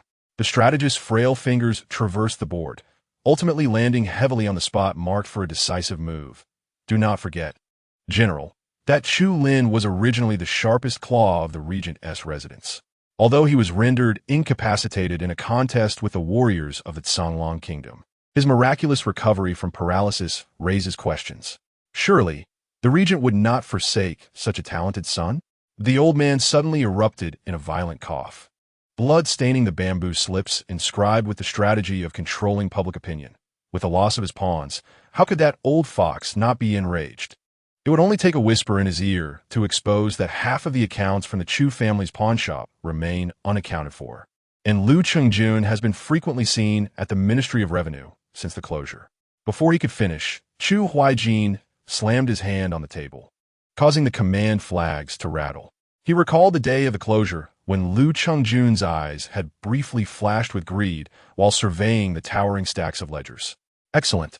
The Chu family's unsavory dealings would indeed need to be settled through the Ministry of Revenue. A predatory gleam flickered in his eyes. Thus, the regent would undoubtedly suspect Lu Chengjun of attempting to usurp the ill-gotten gains of the Chu family. This would necessitate the use of the public opinion control strategy. The strategist produced a weathered map, carefully unfolding it on the table. Under the candlelight, the mark of the Yulai Tea House in the western part of the city was circled in vermilion, a hub of diverse individuals. News spread faster than the wind. It would suffice to deploy a few silver-tongued spies disguised as merchants from afar. Chu Huijin laughed heartily, startling the night owl outside the window. Suddenly, he ceased his mirth, his gaze sharp as a blade. How should the escaped protectors of the Chu family be dealt with? Surely, this general cannot be seen chasing them throughout the city. The strategist revealed a knowing smile, his aged voice tinged with malice. Naturally, we will employ the hand of another. You may command your assassins to masquerade as servants of the Prime Minister's residence, deliberately driving those protectors into the territory of the regent. Thus, the regent will believe it to be Lu Chengjun's intentional provocation, and the old grudges will be settled. As night deepened, the candlelight in the bamboo cottage flickered erratically. Chu Huijin regarded the reconfigured chessboard. Although the white pieces seemed cornered, a hidden opportunity lay within. He gently placed a white piece in the position of the deceptive maneuver, a cold smile gracing his lips. Mo Chun, do you think that by pushing this general into the abyss, you can rest easy? Let us see who will emerge as the ultimate victor. 3 days later, the copper bell at the Yulai Tea House chimed as the wooden door swung open. A man dressed in coarse cloth slammed a tea bowl onto the table, splattering tea onto a scholar's scroll beside him. Have you heard? Those desperate remnants of the Chu family all went to the regent's private mine last night. Behind the intricately carved window on the second floor, the strategist half closed his eyes, listening to the gasps of astonishment from below. Dipping his fingertip in tea, he sketched the character Lu on the sandalwood table, then carelessly erased it as the first whispers of rumors spread like a plague. All that was left was to await the panic's fermentation. At that very moment, the bronze door knocker of the regent's residence resounded thunderously. The old steward lifted the golden-threaded curtain, confronting several fierce protectors. The leader's jade pendant faintly engraved with the Prime Minister's emblem. Surrender the remnants of the Chu family. The leading man kicked open a side door, his boots crushing the moss between the blue bricks. Prime Minister Lu has long been aware of your clandestine dealings. Inside the study, the regent's grip tightened around the jade ring. The ink on the report before him was still wet. The Deputy Minister of Revenue had indeed frequented the Prime Minister's residence that morning. He gazed at the loyalty plaque bestowed by the late emperor on the wall, a cold laugh echoing that rattled the porcelain vases on the shelves. That old rogue Lu Chengjun dares to meddle in my Chu family's affairs?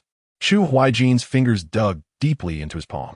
Outside, thunder rumbled, and torrential rain poured, washing away the bloodstains that had yet to dry beneath the eaves. He finally understood the strategist's warning to leave a few flaws.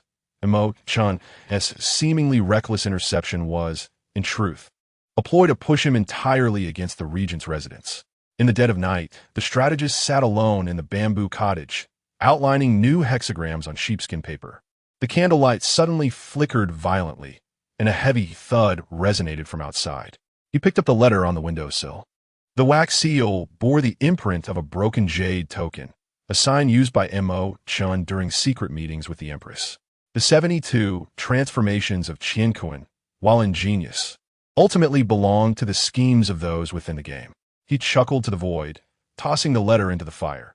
However, should someone have already stepped beyond the board? The flames licked at the words aftermath strategy, the ashes swirling into the night sky like dark butterflies. At that moment within the palace, the Empress held the confidential report as she approached the stargazing platform. Beneath the vast expanse of stars, an even grander game was unfolding. Within the regal confines of the regent's palace, the atmosphere weighed heavily, as dense as lead. Chu Lin found himself in a secret chamber, leisurely turning a gilded incense burner. The walls of the chamber were adorned with intricate schematics, while in the corner, a sandalwood box contained a pouch embroidered with silver-threaded cloud patterns, softly glowing in the candlelight. This was one of the 3 pouches previously entrusted to him by Su Yi. At this moment, he opened the one bearing a single character elegantly stitched on its surface. Reflecting on this, a smile crept across Chu Lin's lips, his admiration for Su Yi reaching unprecedented heights. Simultaneously, the southern docks of the city blazed like a sea of fire. Mo Chun, wielding a gun, pried open the last chest of account books, only to find the bottom lined with straw, with a tattered pawn ticket resting in the center. His fingertips brushed against the singed edges of the ticket, and his pupils constricted sharply. This was the most clandestine black certificate of the Chu pawn shop, capable of mobilizing the hidden forces spread across 7 provinces. The torrential rain washed over the white marble steps of the regent's palace. However, Lu Qingjuan's forces abruptly halted before the palace gates. Over a dozen figures clad in black leaped down from the rooftops, their bloodshot eyes visible beneath their masks, long knives dripping with blood in their hands. We are the sworn guardians of the Chu family, acting on the orders of the second young master, seeking justice from the prime minister. The leader tore open his clothing, revealing fresh whip marks crisscrossing his chest, blood oozing from the wounds and mingling with the rain, forming a bizarre crimson line. He stamped his foot, sending splashes of water mixed with blood onto the azure bricks. Oh no, we have been deceived. Lu Qingjuan's heart raced anxiously as he abruptly lifted the curtain of the carriage. Before him stood the wide-open gates of the regent's palace, where the regent leaned on his dragon-headed cane, firmly positioned at the top of the steps. Behind him, 300 armored soldiers stood in formation, their spears gleaming coldly in the rain, exuding an imposing aura. The regent's piercing gaze scrutinized Lu Qingjuan, his voice frigid as he questioned, "Prime Minister Lu, is it your intent to rebel by surrounding my estate in the dead of night?" He paused, his tone chillingly laced with menace. "How fortuitous! For I have just received word that your assassins are ruthlessly pursuing the Chu clan." Chapter 61. The Clam and the Snipe Struggle. The fisherman gains at the moment a thunderclap echoed. Chu Lin tightened his dark cloak, merging into the frightened throng of refugees as they surged through the city gates. The rain washed away the grime from his face, the inferno within the city casting a blood-red hue in his eyes. Leaning against the crumbling city bricks, he unfurled the pouch as the rainwater trickled along the 4 characters in Du Chun Song, forming a stream. In the distance, the sudden sound of galloping hooves startled him. 20 swift horses, laden with gold and silver, rushed past, the sound of crushed gravel echoing starkly in the rainy night. What a clever ruse to divert the tiger from its mountain lair. Chu Lin's fingertips grazed the still-drying vermilion seal on the pouch, a cold smirk shaking off the raindrops from his eyelashes, while all eyes were focused on the waterway defenses. Su Yi had already concealed the secret letter within the wool of the caravan. At this moment, on the northern grasslands, private troops disguised as Western merchants were burying their iron armor in the sand, waiting for a signal. Before the regent's palace, Lu Qingjuan's legs trembled beneath his robe. The long spears of the 300 armored soldiers coalesced into a chilling gleam amidst the rain, the regent's murky eyes swirling with predatory coldness. Just as he struggled to muster a defense, a flash of indigo fabric darted through the crowd. The shoe tips, embroidered with golden cloud patterns, were unmistakably the favorite style of his third steward. Cold sweat trickled down his spine, soaking the inner silk lining of his robe. As he finally grasped that this scheme had been meticulously crafted by one of his own, Lu Qingjuan's throat constricted violently, and the cold sweat beneath his robe instantly drenched him. The third steward's clothing flickered in and out of view through the curtain of rain, colliding with the recent report from Spy that Chu Huaijin had recently recruited a new guest who was adept at intricate schemes. He gazed upon the regiment of armored soldiers arrayed menacingly behind the regent, finally discerning the insidious plot of this rain-soaked siege. The cunning Qi master intended not only to use the regent's blade to strike him down, but also to nail the entire Lu family to the pillar of shame with the charge of treason. The beams of the dilapidated temple in the western part of the city creaked ominously under the downpour, as Chu Lin brought the pouch close to the flickering candlelight. The four characters sound east, strike west curling slightly in the flames. The sound of hooves trampled through the puddles outside. He abruptly raised his hand and overturned the offering table, the ash and candle tears splattering upon the mottled Shan He Tuesday, when the pursuers kicked open the decaying wooden door amidst the chaos. A blood-stained jade pendant lay half-buried in the ashes, emanating a ghostly glow. This warm, sheep-fat white jade was unmistakably a personal item of Mo Chun, often kept within his dark armor's lining. Absurd. Within the general's estate, Chu Huaijin's teacup shattered upon the blue bricks. An undercover agent presented an oil paper package containing the drenched jade pendant, alongside an image of a swollen corpse. The Qi master chuckled softly, his frail fingers lifting a black obsidian chess piece. "General, have you heard of the golden cicada plan from 72 transformations of Qi?" The piece struck heavily against the edge of the board, causing the military talisman on Chu Huaijin's desk to tremble slightly. Chu Lin had severed the thread of investigation with a scapegoat, and even more splendidly, a glint of cunning flickered in the elder's murky eyes. This jade pendant would transform Mo Chun into a co-conspirator in the eyes of the regent's palace. Deep within the palace, the fragrant dragon, saliva rising from the gilded beast incense burner, danced around the fingertips of the empress. She lowered her gaze, fixating on the words jade pendant revealed in the confidential report, her fair fingers unconsciously tracing the edge of the letter, before suddenly emitting a light laugh, startling the copper bells hanging from the eaves into chimes. The candlelight flickered between the pearl tassels of her phoenix crown, illuminating her Danfeng eyes as if they concealed the entire cosmos. Before the regent's palace, Lu Qingjuan's legs had grown numb, as cold sweat trickled down the golden-threaded patterns of his robe, staining the blue bricks beneath him. Straining to maintain his posture, the flowing cloud patterns on his robe twisted and contorted with his trembling shoulders. "Your Highness, do not be deceived by treacherous men. I harbor no such intentions." Before his words could fully escape his lips, the regent's dragon-headed cane crashed heavily against the white marble steps, sending sprays of water splashing forth. Lu Qingjun, anger ignited in the elder's murky eyes. "The news of your assassins slaughtering the Chu clan is now spreading through the capital like a plague." 300 armored soldiers simultaneously pointed their long spears forward, their chilling gleam piercing through the rain, casting ominous shadows upon Lu Qingjuan's face.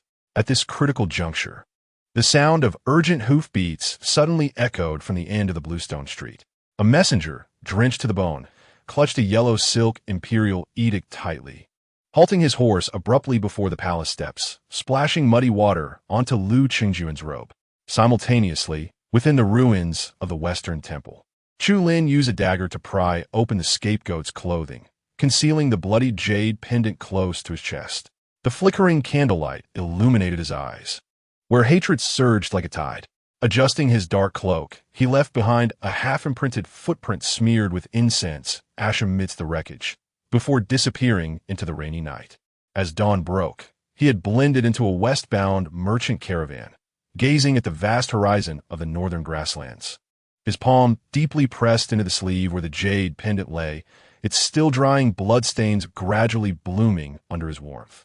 In the study of the general's estate, Chu Huaijin slammed the confidential report onto the sandalwood table, causing the maps beneath the paperweight to quiver slightly. The red candle on the desk burst into a flower of flames, illuminating his tightly furrowed brow. The Qi master, however, remained composed as he placed a piece on the chessboard, the crisp sound of the impact resonating clearly in the silence. The general need not worry. The elder's frail fingers traced the intertwined lines of the Chu River and Han border on the board.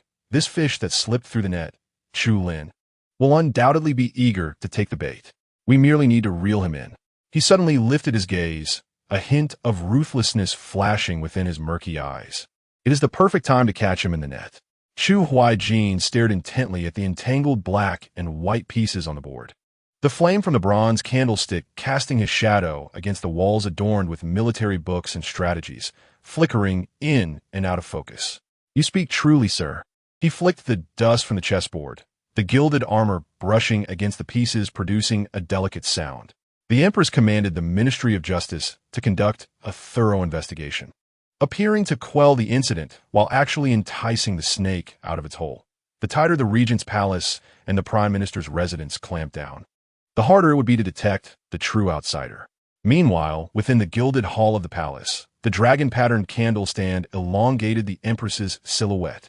Her fingertips tapped rhythmically against the armrest of the dragon throne, the gilded armor clashing with the mahogany, producing a crisp sound.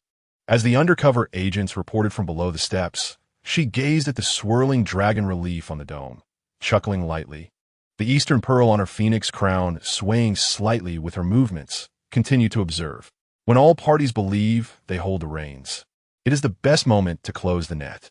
3 days later, the bronze bell in the grand hall of the Ministry of Justice tolled, startling the doves resting beneath the eaves.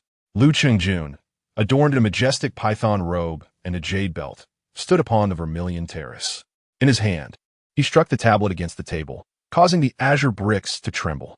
The so-called evidence is nothing but a frame-up. Does the prince intend to condemn me to death based solely on a few hearsay remarks? The regent opposite leaned on his dragon-head staff, a cold smile gracing his lips. The veins on the back of his aged hand bulged prominently as he hurled a blood-stained ledger onto the blue bricks. Is it truly the remnants of the Chu clan that attended the nocturnal assembly at Lord Lu's residence? Chuij stood with arms crossed among the ranks of civil officials, the jade pendant at his waist swaying gently with each breath. He cast a cold glance at the two engaged in heated debate. Yet his peripheral vision caught the corner of his eye where the Deputy Minister of Justice frequently wiped the cold sweat from his brow, a clandestine agent placed in the court by Qi NJW just the day before. A secret missive in his sleeve radiated warmth, inscribed with the news that CHLN had already raised the banner of a trading caravan in the northern frontier, where he had long since established a network of informants along the trade routes of the northern desert. On the grasslands of the northern frontier, a fierce western wind swept in, carrying clouds of yellow sand. CHLN caressed the cold, gleaming curvature of his curved sword, surveying the ranks of private soldiers clad in chainmail before him, while behind him, SY unfurled a sheepskin map, its markings of the northern tribes heavily circled in vermilion. The dragon robe of LCH the abacus of CHUIJN, the phoenix crown of the Empress. He suddenly drew his blade from its sheath, the edge slicing through the twilight, destined to become the offerings for my vengeance. That night, dozens of swift steeds galloped into the capital, cloaked in darkness. Within 3 days, new rumors began to circulate among the tea houses and taverns. Have you heard? The spies of the Grand General's mansion are diligently gathering evidence of the crimes committed by the Regency Prince's residence. These rumors spread like wildfire, swiftly igniting an already tense situation. 3 days later, Lu Qingjuan's hand trembled slightly as he clutched the anonymous report. The handwriting on the parchment was crooked and hasty, yet each word pierced like a dagger. Chu Huaijin has secretly forged 1,000 sets of armor at Songtao Manor in the west of the city, harboring sinister intentions. He abruptly thrust open the window, casting a cold smile towards the direction of the palace. The hem of his python robe swept across the desk, causing the pages of the Pingluan suit to flutter noisily. That night, as he knelt before the Empress's imperial desk, beads of fine sweat had already formed on his forehead. Your servant is willing to lead 3,000 Yulin guards to immediately investigate and seize the lair of the traitors. The Empress leaned against the golden dragon pillar, her gilded armor gently tapping against the armrest. Observing Lu Chengjuan's anxious demeanor, a subtle smile graced her lips, and her phoenix eyes sparkled with an all-seeing light. Permission granted. Once Lu Chengjun expressed his gratitude and departed, she abruptly placed the teacup down upon the desk. The clash of the azure porcelain against the gilded tray resonating sharply conveyed the decree, commanding the Xinjiawai to covertly monitor the performances of our dynasty. They must not falter. As dusk enveloped the sky, the vermilion gates of Songtao Manor burst open under Lu Chengjuan's forceful kick. Amidst the swirling wood shavings, he rushed into the empty hall, torch in hand, illuminating the walls draped in cobwebs, yet revealing not a single weapon. This is dire. As soon as the words left his mouth, countless torches suddenly illuminated the surrounding hills. Chu Huaijin emerged from the shadows, mounted on a magnificent steed, his dark cloak billowing in the night breeze. Has Chancellor Lu come to pay a late-night visit to enliven this general's estate? Lu Qingjuan's ceremonial robe was instantly drenched in cold sweat. Yet he still mustered the strength to raise the imperial edict, exclaiming, "Chu Huaijin, recruiting soldiers and hoarding weapons is a grave act of treason. Today marks your demise." Before his words had fully escaped his lips, the distant sound of synchronized hoofbeats resonated. The personal guards of the Empress, clad in resplendent yellow regalia, burst forth, while the armor of the Jinwu Guard glimmered coldly beneath the moonlight. Chapter 62. Harnessing the flames of war, the setting sun bled crimson, casting a dark red hue upon the palace's eaves.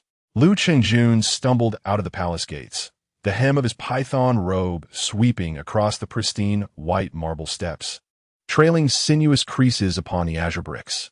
Behind him, Chu Huaijin stood erect as a spear, his hands clasped in salute. The gilded beast heads upon his armor exhaling the last rays of the sun, their cold gleam piercing directly toward Lu Qingjuan's back. As the two figures brushed past each other, their garments collided, producing a sound reminiscent of tearing silk.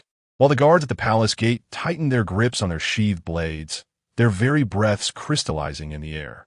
Within the study of the Grand General's residence, a copper candlestick suddenly erupted with sparks, casting flickering shadows upon the walls adorned with maps.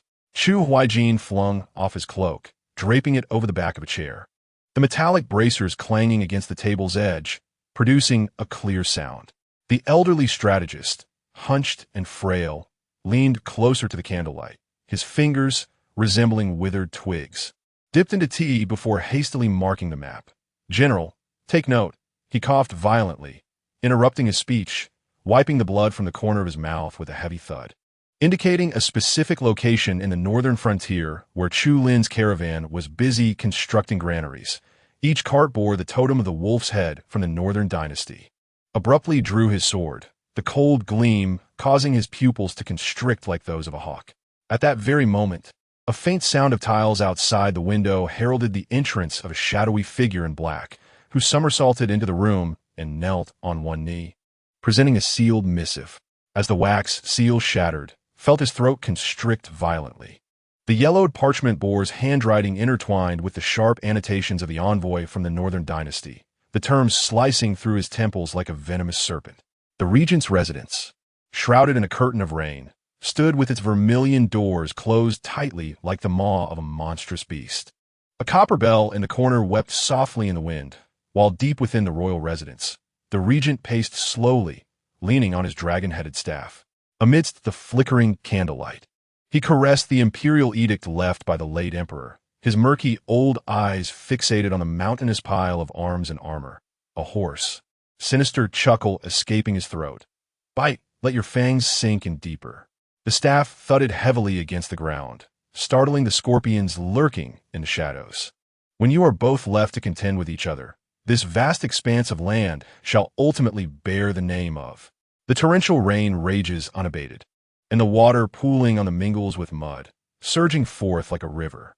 The night in the capital is thick as ink, with various forces lurking in the depths of darkness, akin to unsheathed blades awaiting the thunderous roar that will shatter the sky.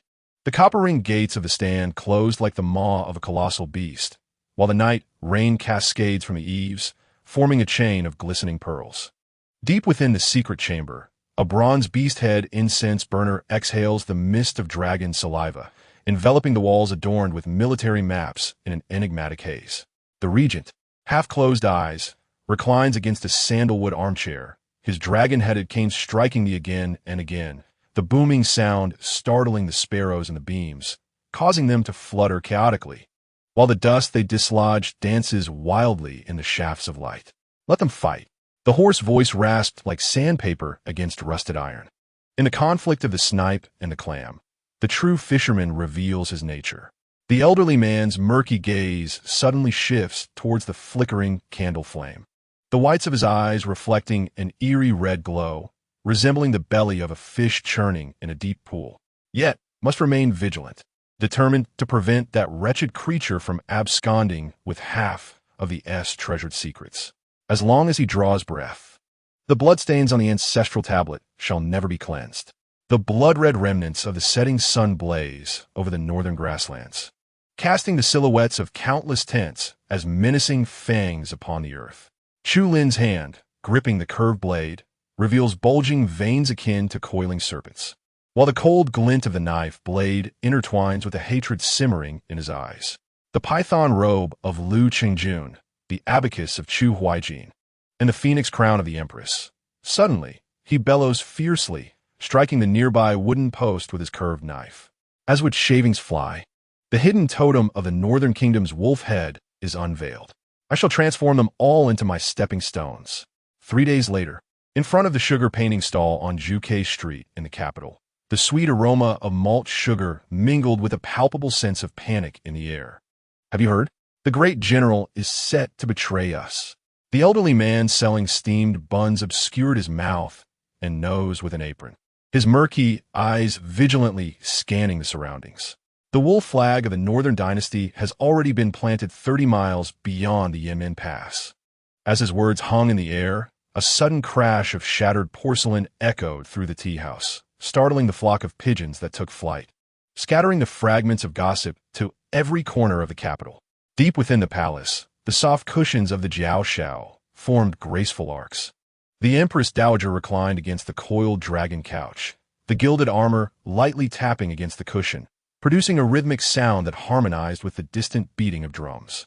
As the hidden guards reported on their knees, she was preoccupied with adorning her hair in front of a bronze mirror, her fingertips causing the East pearl tassels to sway. In the mirror's reflection, the characters for treason on the memorial were viciously circled in red ink. How intriguing! A light laugh escaped her lips, the glimmer in her phoenix eyes colder than the gilded armor, instructing the Ministry of Justice to ensure their vigilance exceeded that of the brightest mirror. The red ink heavily marked the rice paper, blooming like a vibrant vermilion plum blossom. Yet, the first to falter would be the first pawn sacrificed on the chessboard. The following day in the court, as Lu Qingjun forcefully slammed the ironclad evidence of treason onto the crimson dais, the clash of the jade tablet against the azure bricks silenced the breath of all officials. Chu Huaijin had colluded with the northern kingdom, intending to subvert the imperial authority. His voice resonated like a mighty bell, and his eyes sparkled with a triumphant gleam. Indeed, 3 days later, urgent reports poured into the palace like a flurry of snowflakes. The banner of the northern kingdom blots out the sun, and the iron cavalry crushes the morning frost at the border. In the court, Lu Qingjun's dragon robe billows as he anxiously declares, "Your Majesty, we must immediately dispatch 200,000 troops to catch them off guard." However, Chu Huaijin steadies his sword at his waist and replies in a deep voice, "Hold on. The northern kingdom's actions are suspicious. There must be a deception at play." The regent, leaning on his dragon-headed cane, steps forward slowly, the candlelight illuminating the calculations hidden within his wrinkles. "Your Majesty, I believe General Chu speaks wisely.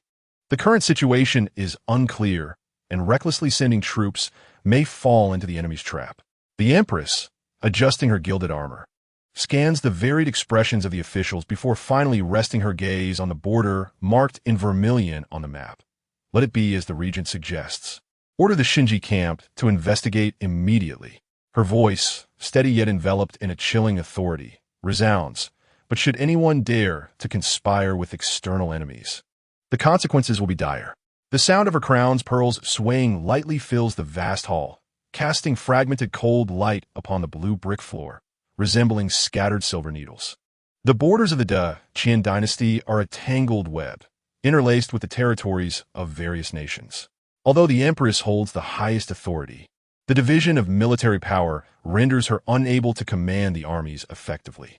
In the far north, Chu Tunyu is renowned as a military genius, unpredictable in warfare. However, transferring him to the northern kingdom would not only be a long journey, risking the timing of the battle, but could also leave the northern defense line vulnerable to change. In contrast, while Chu Huaijin may not excel in battlefield strategy, he possesses the enigmatic strategist Qin Wang, who orchestrates plans from behind the scenes, alongside renowned generals who support him. For the empress, understanding the art of utilizing talents proves far more stabilizing for the court than personally leading troops into battle. When the blood-stained report arrives at the imperial desk, the empress's gilded armor sinks deeply into the soft mat beneath. The candlelight flickers between the pearls of her crown, reflecting the icy glint in her eyes, akin to a poisoned dagger. The vermilion brush strikes heavily upon the map at Shuofang Pass, the glaring red resembling spilt blood. Chu Lin, you truly are a schemer. A cold smile graces her lips, if that is the case. I shall play along with your game. Chapter 63. The Strategy of Deception and the Heart's Betrayal as night descends upon the capital. The cold light of Chu Huaijin's armor glimmers under the moon. He stands on the training ground, rallying his troops. The armor of 100,000 soldiers forming a silver-gray wave, their banners blocking the sun. Meanwhile, Lu Chengjun hosts a grand banquet at the Prime Minister's residence, drunkenly boasting to the guests. Her Majesty has seen through the Northern Kingdom's ruse. Soon, we shall crush the grasslands with thunderous force. The news spreads through the streets of the capital like a bat taking flight. The chilling wind from the north sweeps sand into the tent, and Chu Lin's cloak flutters ominously in the candlelight. The northern envoy suddenly shatters his wine cup, kicking the stool with a creak. The agreed time has come. Yet the court remains silent. Are you playing us for fools? His curved blade slides half an inch from its sheath, its cold light reflecting the swaying wolf banner outside the tent. Chu Lin caresses the report detailing the troop shortage at Shuofang Pass, a low chuckle escaping his lips. The candlelight casts his shadow upon the leather tent, resembling a ferocious beast ready to pounce. The empress believes herself clever. His fingernail digs into the sheepskin map, leaving 5 blood-red marks at Shuofang Pass. The more she attempts to guard, the more I shall attack. The blood-stained order slams down upon the table, commanding the mobilization of 30,000 iron cavalry for a midnight assault on Shuofang Pass. Once this pass is breached, we can reach the capital in 3 days. Outside the tent, the neighing of war horses rises, and the northern envoy gazes into Chu Lin's eyes, which burn with the resolve of elite warriors, their fierce battle spirit instilling fear. In the distance, countless torches snake across the grasslands like a crimson serpent, merging with the blood-red remnants of the setting sun, heralding an impending storm of blood and gore. 7 days later, the beacon tower at Shuofang Pass erupts with 3 pillars of wolf smoke, the crimson flames piercing through the leaden clouds. Clad in heavy black iron armor, Chu Lin's curved blade arcs sharply in his palm, its edge reflecting the fluttering wolf banner before the northern kingdom's tent. Qin Wang, do you believe you can see through my hidden strategy? He muses, gazing at the distant mountain passes, a low laugh escaping his throat, unaware that this is merely the prelude to my surprise attack scheme. Before the military sand table at the Grand General's residence, Qin Wang violently coughs, scattering a handful of red sand. Chu Lin's mobilization of 50,000 cavalry at the border is merely a decoy. The true elite forces lie hidden in the Haifeng Gorge to the west of Shuofang Pass. That treacherous terrain, if attacked under the cover of night, would leave our army surrounded. His emaciated finger traces the raised peaks on the sand table, yet he cannot fathom that I have already set the thunder array to ensnare him. As soon as the words leave his lips, Chu Huaijin seizes the tiger talisman, Immediately issue orders for the Xuanjiao army to take a detour to Baichengzi and intercept the enemy's supply lines. Ensure absolute silence. Do not alert the snake in the grass. Simultaneously, in the imperial study of the capital, the Empress leans closer to the candlelight, illuminating the report detailing Chu Lin leading elite warriors against Shuao Pass. A light laugh escapes her lips as her gilded armor traces the mark of Baichengzi on the map. Chu Lin employs openly repairing the road while stealthily crossing the storehouse. Yet he is unaware that I have already instructed the Shinji camp to set the thunder array in Hafen Gorge. He believes victory is assured, yet he has unknowingly walked into my trap.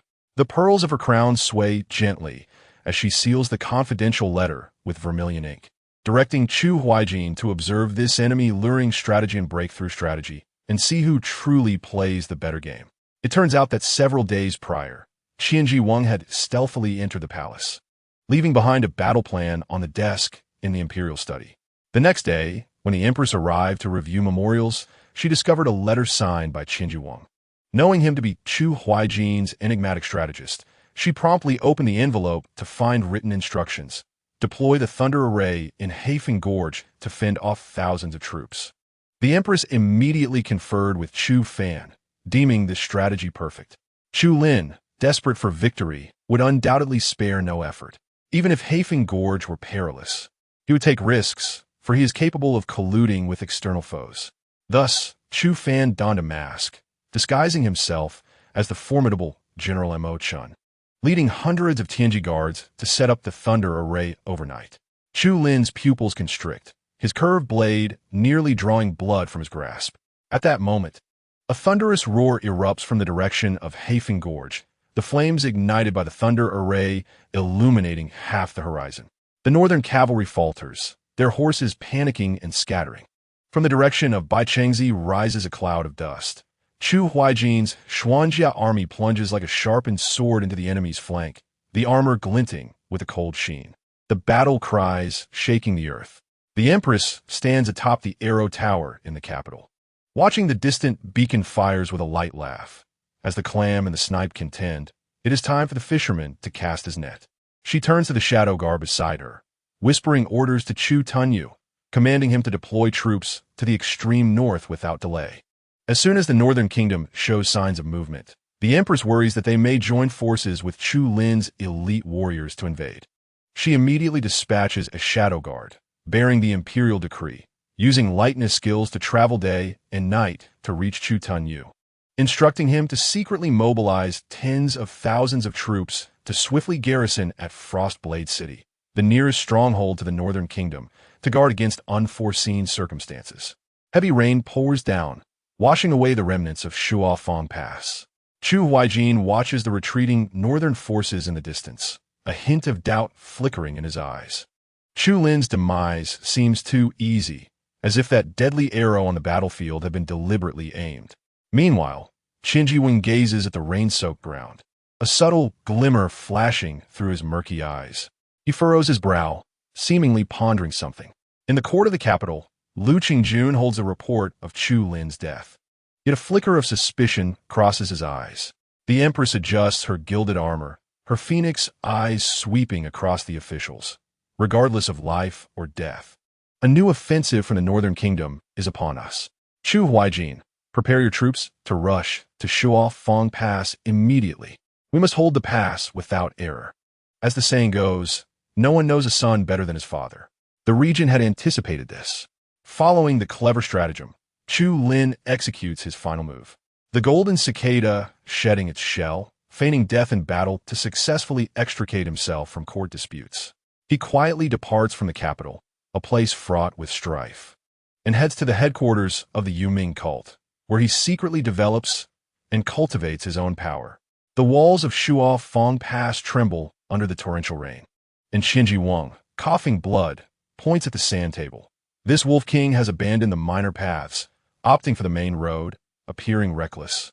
Yet his bony finger suddenly halts at the Inmar River on the map.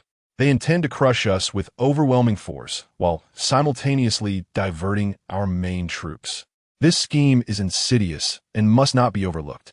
In the midst of the tumultuous battlefield, Chu Huaiqin's capable deputy, Mo Zhanxiao, fixated on the crimson markers upon the sand table.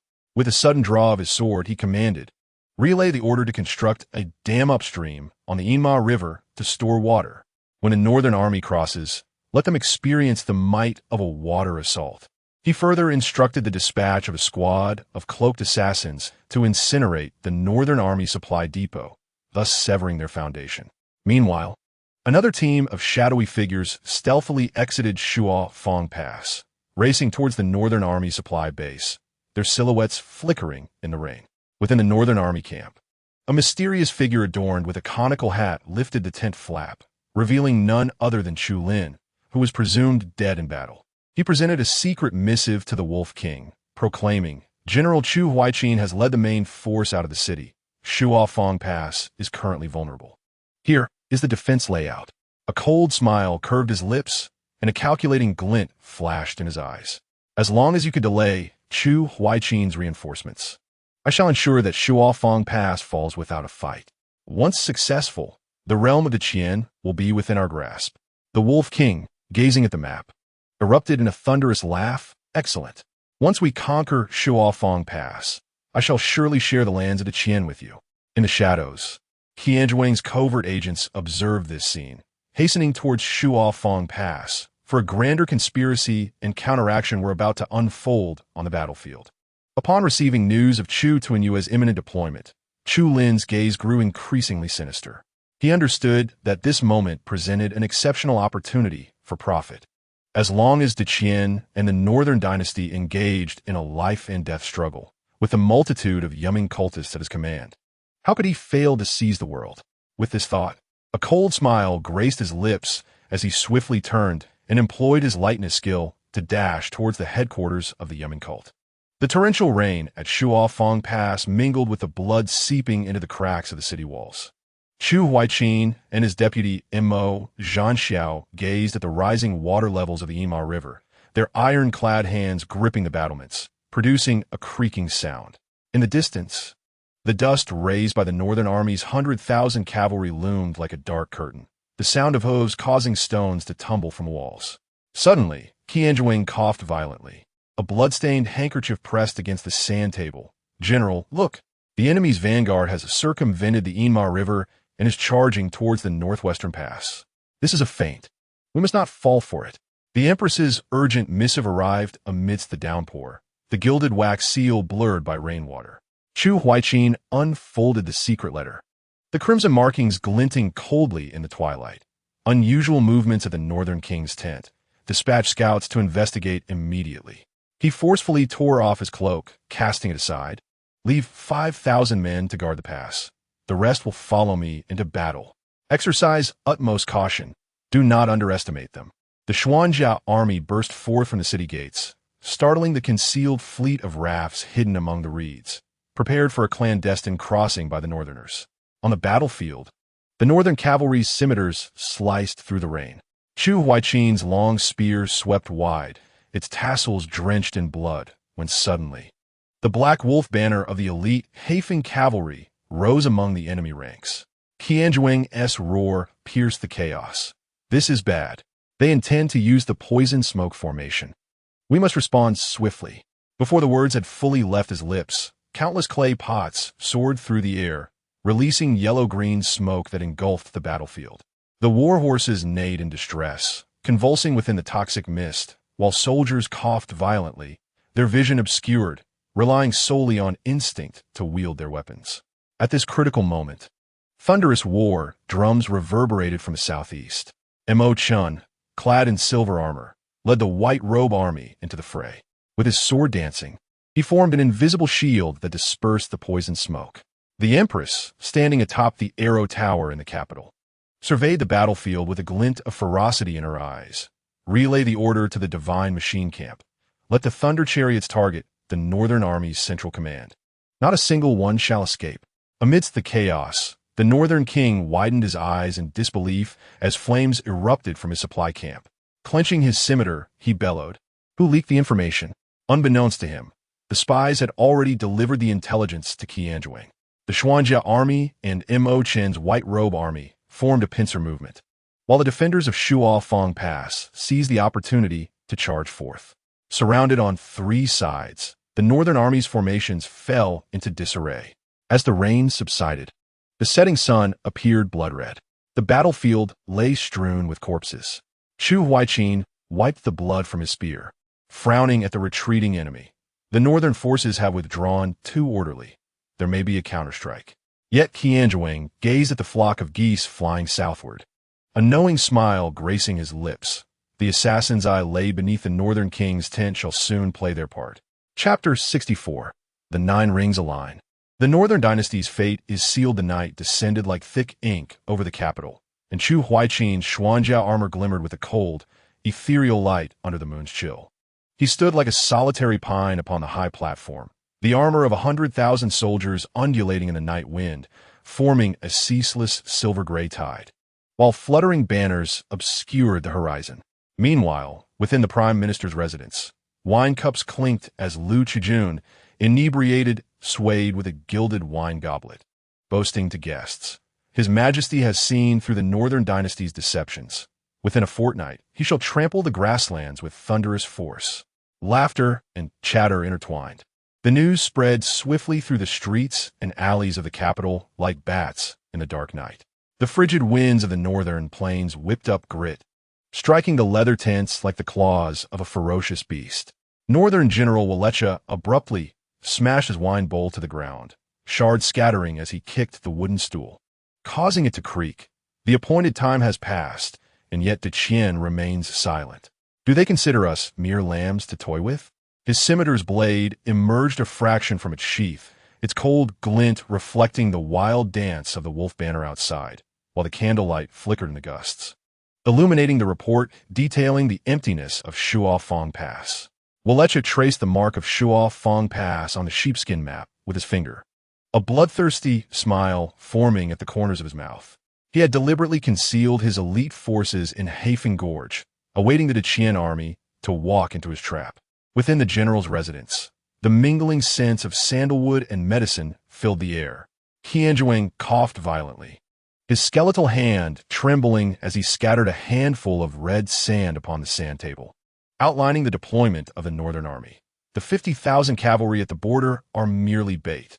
The true elite are hidden in Hafen Gorge to the west of Shuofeng Pass. That terrain is treacherous, easy to defend yet hard to assault. Should they launch a night raid, our forces will be caught between a rock and a hard place. His bloodshot eyes sparkled with cunning.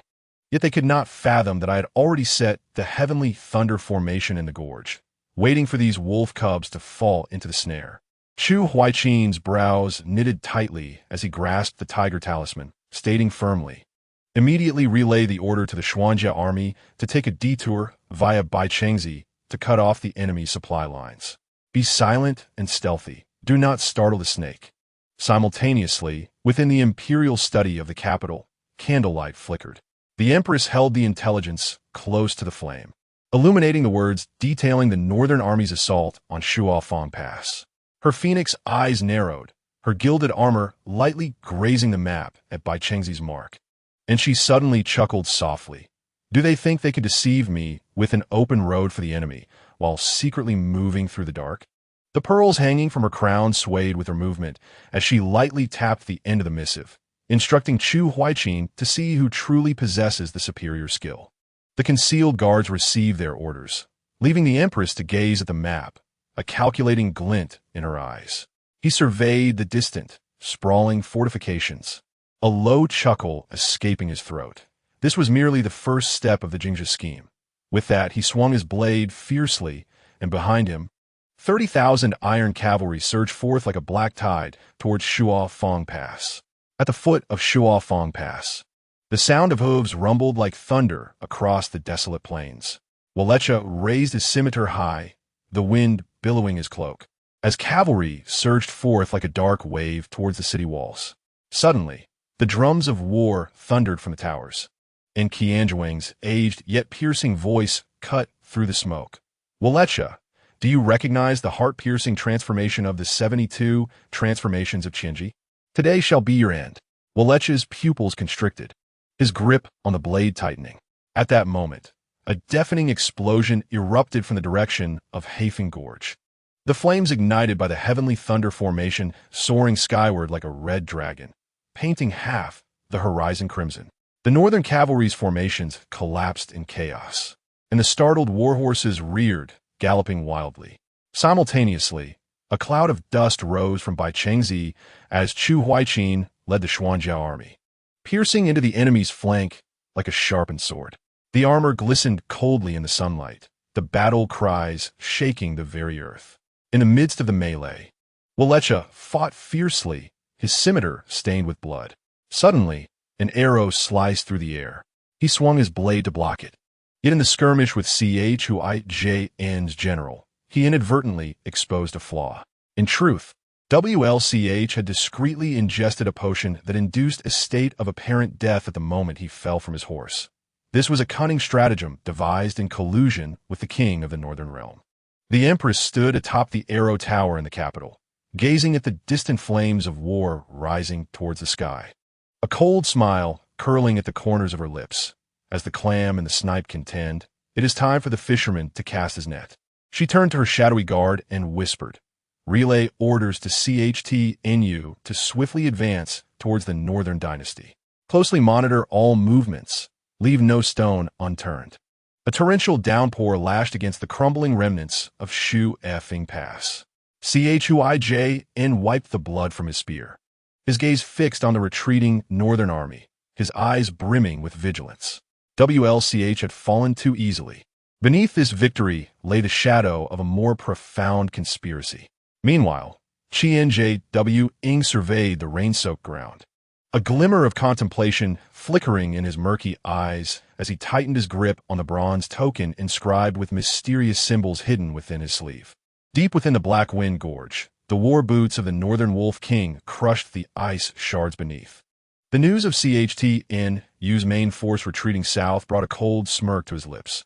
The Han people are accustomed to the tactic of making a feint to the east while attacking in the west. He commanded the entire army to launch a surprise assault on Shu Fing Pass under the cover of night.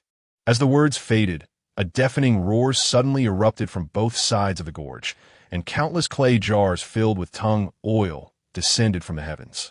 The flames, propelled by the wind, instantly transformed the narrow gorge into a hellish inferno, executing the ingenious fire and wind strategies of CHTNU's fourth ring battlefield. Amidst the chilling cries of agony, the iron hooves of the Northern cavalry struggled within the inferno, their once formidable formation collapsing into scattered sparks. The air was thick with the acrid scent of charred flesh, mingling with the heavy stench of gunpowder, rendering it suffocating. Within the imperial palace of the capital, the Empress leaned closer to the flickering candlelight, hastily scrutinizing the urgent battle report. Upon discovering that CHTNU had employed the borrowing a corpse to resurrect a sole strategy to support the former Northern Lord AGT in claiming kingship, the gilded armor on the table emitted a sharp sound. A soft chuckle escaped her lips. What a clever maneuver to control the situation in the second ring, severing the northern reinforcements while sowing the seeds of internal strife. Her gaze shifted to a marked location on the map, where she emphatically circled the granary on the outskirts of the city with crimson ink, informed CHTNU that the psychological game in the third ring must commence. The candlelight danced in the depths of her phoenix-like eyes, casting shadows that revealed the intricate dark engravings of the mystical bird totem on her gilded armor, as if signaling her dominion over this intricate game. Gently caressing the confidential letter on the table, her fingernails left delicate crescent-shaped impressions on the sheepskin parchment as she contemplated how to manipulate the various factions at her fingertips. 3 days later, rumors surged through the northern military camp. Initially, poisonous insects were discovered within the military rations, followed by the shaman's proclamation that the Wolf King had angered the deities.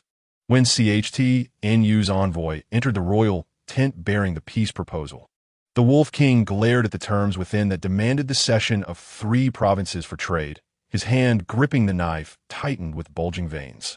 Outside the tent, his most trusted deputy had already accepted CHTNU's Tiger Talisman, a harbinger of the psychological stratagems of the third ring, designed for treachery and hidden blades. As the night wind swept through the camp, It distorted the wet ink on the sheepskin map, as if the fate of a northern dynasty was unraveling in that very moment. When the torrential rain once again swept across the battlefield, CHTNU, clad in dark armor, stood at a vantage point. Observing the northern troops engaged in mutual slaughter, he issued the ninth secret command. As the Empress's crimson inscription blurred in the rain, swiftly employed the removing the fuel from the fire strategy to sever their supplies. Your ninth ring must close before the full moon. The downpour at Chu Fing Pass washed over the scorched earth, as CHTNU's dark-armored troops advanced like a black torrent towards the northern camp of last rations. He raised his hand in signal, and the craftsmen behind him immediately wrapped oil-soaked hemp ropes around the specially designed fire dragon cart, an improved siege engine that combined fire and earth attack strategies. The soldiers in the tunnels had already filled them with sulfur, awaiting the command. Blood mingled with rainwater surging through the ravines, while the iron wheels of the fire dragon cart ground through the mud with a sound that sent shivers down the spine, reminiscent of the footsteps of death approaching. The soldiers wore taut expressions, sweat mingling with rain cascading down their faces, hands gripping their weapons tightly, poised for their general's final command. At that moment, a report. The Wolf King of the North led his personal guard to break through and ventured towards the northwest. As soon as the scout's words fell, Chu Tunyu gazed at the three glowing Kongming lanterns that abruptly illuminated the tent, a cold smile curling at the corners of his mouth. He unfurled the secret letter from his sleeve, the Empress's vermilion seal flickering in the rain. Their forces covertly mobilizing troops swiftly unite the Jiuhuan. The bronze burned in his palm. He abruptly waved his sleeve, abandon the camp and pursue the enemy, proceed according to the seventh ring's directives. His gaze was as sharp as that of a hawk, swiftly replaying the plan in his mind. The rain-soaked cloak billowed in the wind, resembling a black battle flag. Meanwhile, outside the granary on the outskirts of the capital, MCHN's white-robed troops had long since laid in ambush.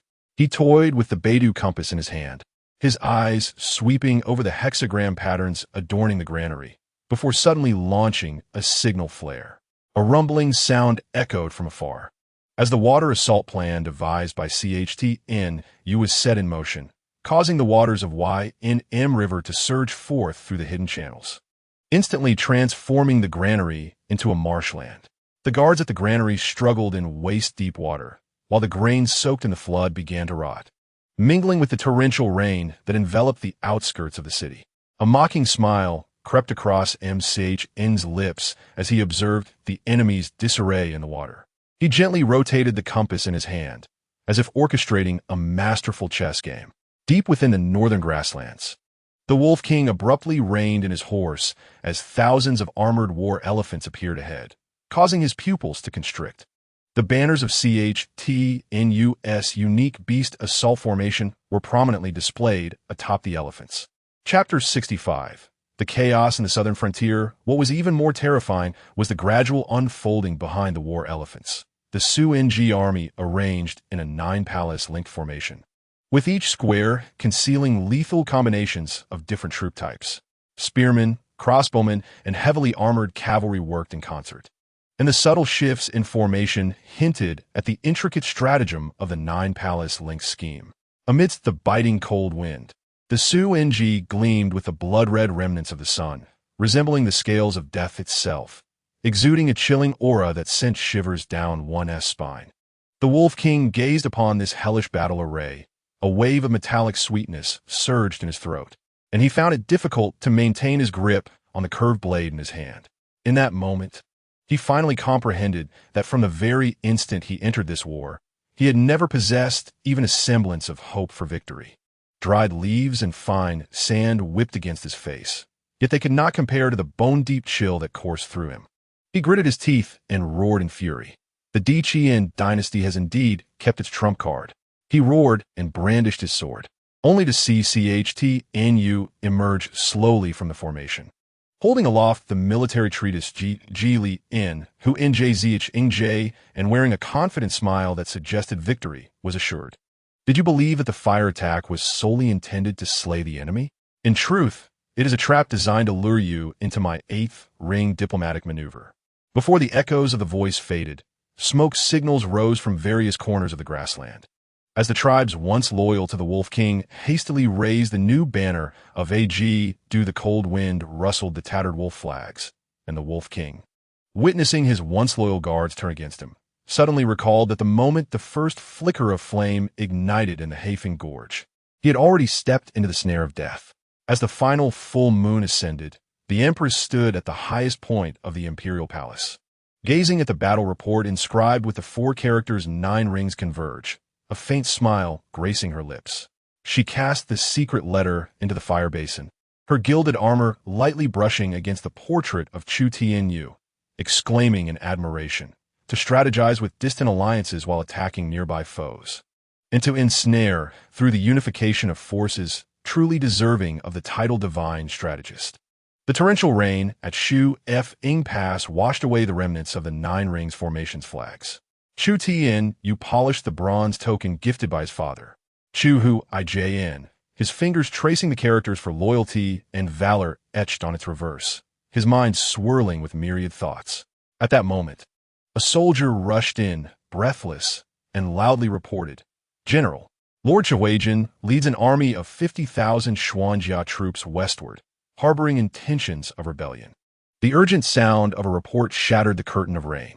The sand table within the tent collapsed with a thunderous crash, and the pages of Chu Lin, Huan Zhong, fluttered in the downpour. Chu Tunyu seized the bloodstained banner, his gaze resolute as he proclaimed, "Activate the Qixing Beidou formation to seal the pass."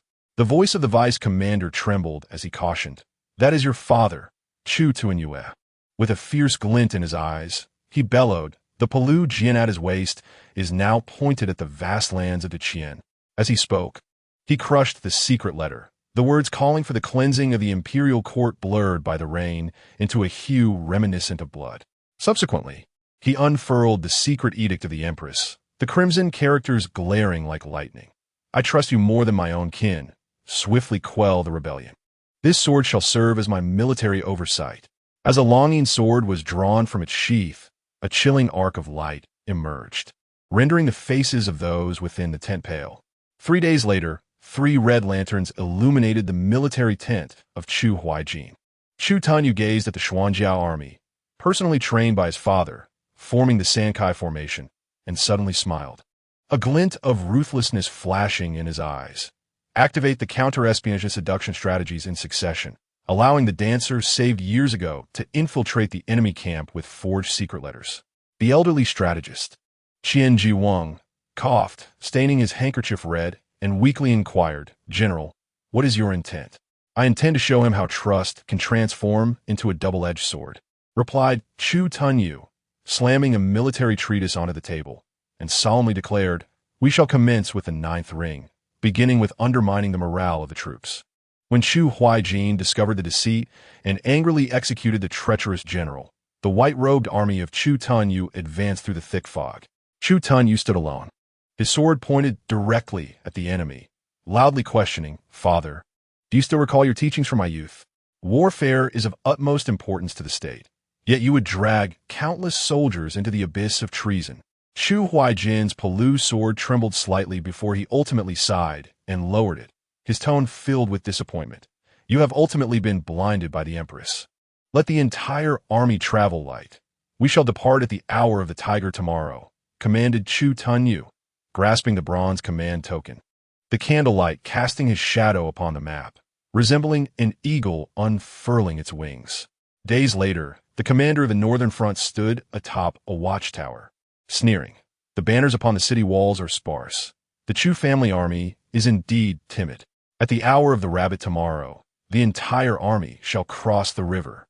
Unbeknownst to him, the 10,000 elite soldiers of Chu Tun were quietly maneuvering across the frozen river, stealthily encircling the enemy in the depths of the ice plains. The biting wind howled, frost forming upon his cloak like armor. As dawn broke, when the northern army had crossed halfway, a sudden howl of wolves echoed from the depths of the ice plains. 1,000 battle wolves, carrying torches, surged forth, followed closely by cavalry clad in ice armor.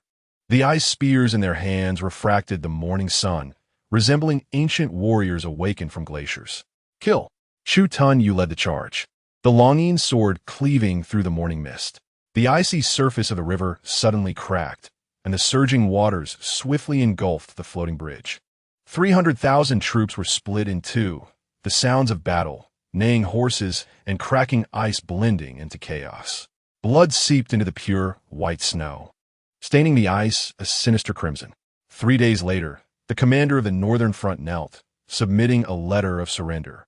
Glancing at the scattered ice shields and broken swords with lingering trepidation, the general defeated my 300,000 with but 10,000 soldiers.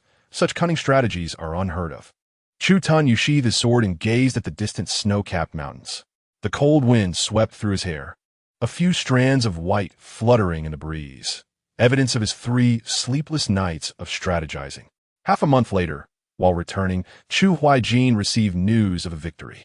The old general gazed at the southward flying wild geese, gently caressing his Palu sword at his waist, and sighed, "My son has indeed surpassed me in military affairs." The setting sun elongated his shadow. The dried blood between the armor seems bearing witness to the silent conclusion of this father-son confrontation. "Your Majesty." General Chu has arrived outside the Xianzheng Hall, whispered a shadow guard.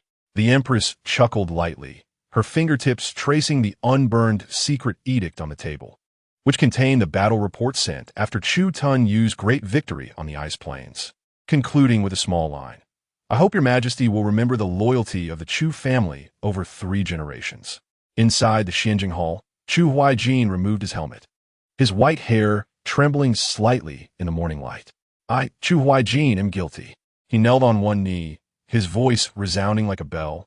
"Though I sought to clear the court of traitors, I lacked the wisdom to discern loyalty from treachery." The officials below were in an uproar. Lu Chengjun gripping the tablet tightly, his nails nearly digging into the jade veins. He cowered behind the officials of the censorate, listening to the rising tide of discussions within the hall, cold sweat beading on his forehead. It was indeed his whispers of the Empress intending to dispose of Chu Huaijin that had sown discord in the heart of the general wielding heavy troops. Now, with the situation spiraling out of control, he found himself in a precarious position. The Empress rose, her phoenix crown swaying gently. "Do you know why I have not punished you for treason, Chu Qing?" She descended the jade steps, her red skirt sweeping across the cold blue bricks. The words in the battle report from Chu Tun, "Use great victory on the ice plains protect you." Suddenly, she raised her hand, and Chu Huaijin instinctively tensed, only to find the gilded armor gently lifting his chin. But the state has its laws. At that moment, the sound of hooves echoed outside, and Mo Chun, in blood-stained white, burst into the hall, cradling the unconscious Qianji Wang. "Your Majesty." The remnants of the Northern Front have colluded with the Southern region's witchcraft sect to launch a surprise attack on the southwestern border. He pulled back the sleeve of Qianji Wang, causing gasps to ripple through the crowd. The old man's arm was covered in purple-black patterns, resembling a coiling serpent. The Empress's pupils constricted, and as she turned, a pearl from her phoenix crown fell, rolling on the ground. "Chu Huaijin, you are ordered to lead 30,000 Xuanjia soldiers to aid the southwest immediately. Should there be any further errors," she paused, glancing at the pale face of Qianji Wang, her phoenix eyes growing cold, "bring the head to me." "Impedio ofici sian su," the Empress commanded loudly. Chu Huaijin accepted the order and departed, the atmosphere within the hall thick enough to wring water from it. The Empress stared at Qianji Wang's arm, riddled with purple-black patterns, her eyes glinting with cold light. She understood that this was no ordinary witchcraft. A grand conspiracy was undoubtedly brewing behind it. "Summon the leader of the Shadow Guards." The Empress spoke in a chilling tone, laden with undeniable authority. Moments later, the leader of the Shadow Guards appeared like a specter, kneeling on one knee, awaiting orders. Immediately ascertained the details of the remnants of the Northern Front's collusion with the Southern witchcraft sect, particularly whether there are other forces involved behind the scenes.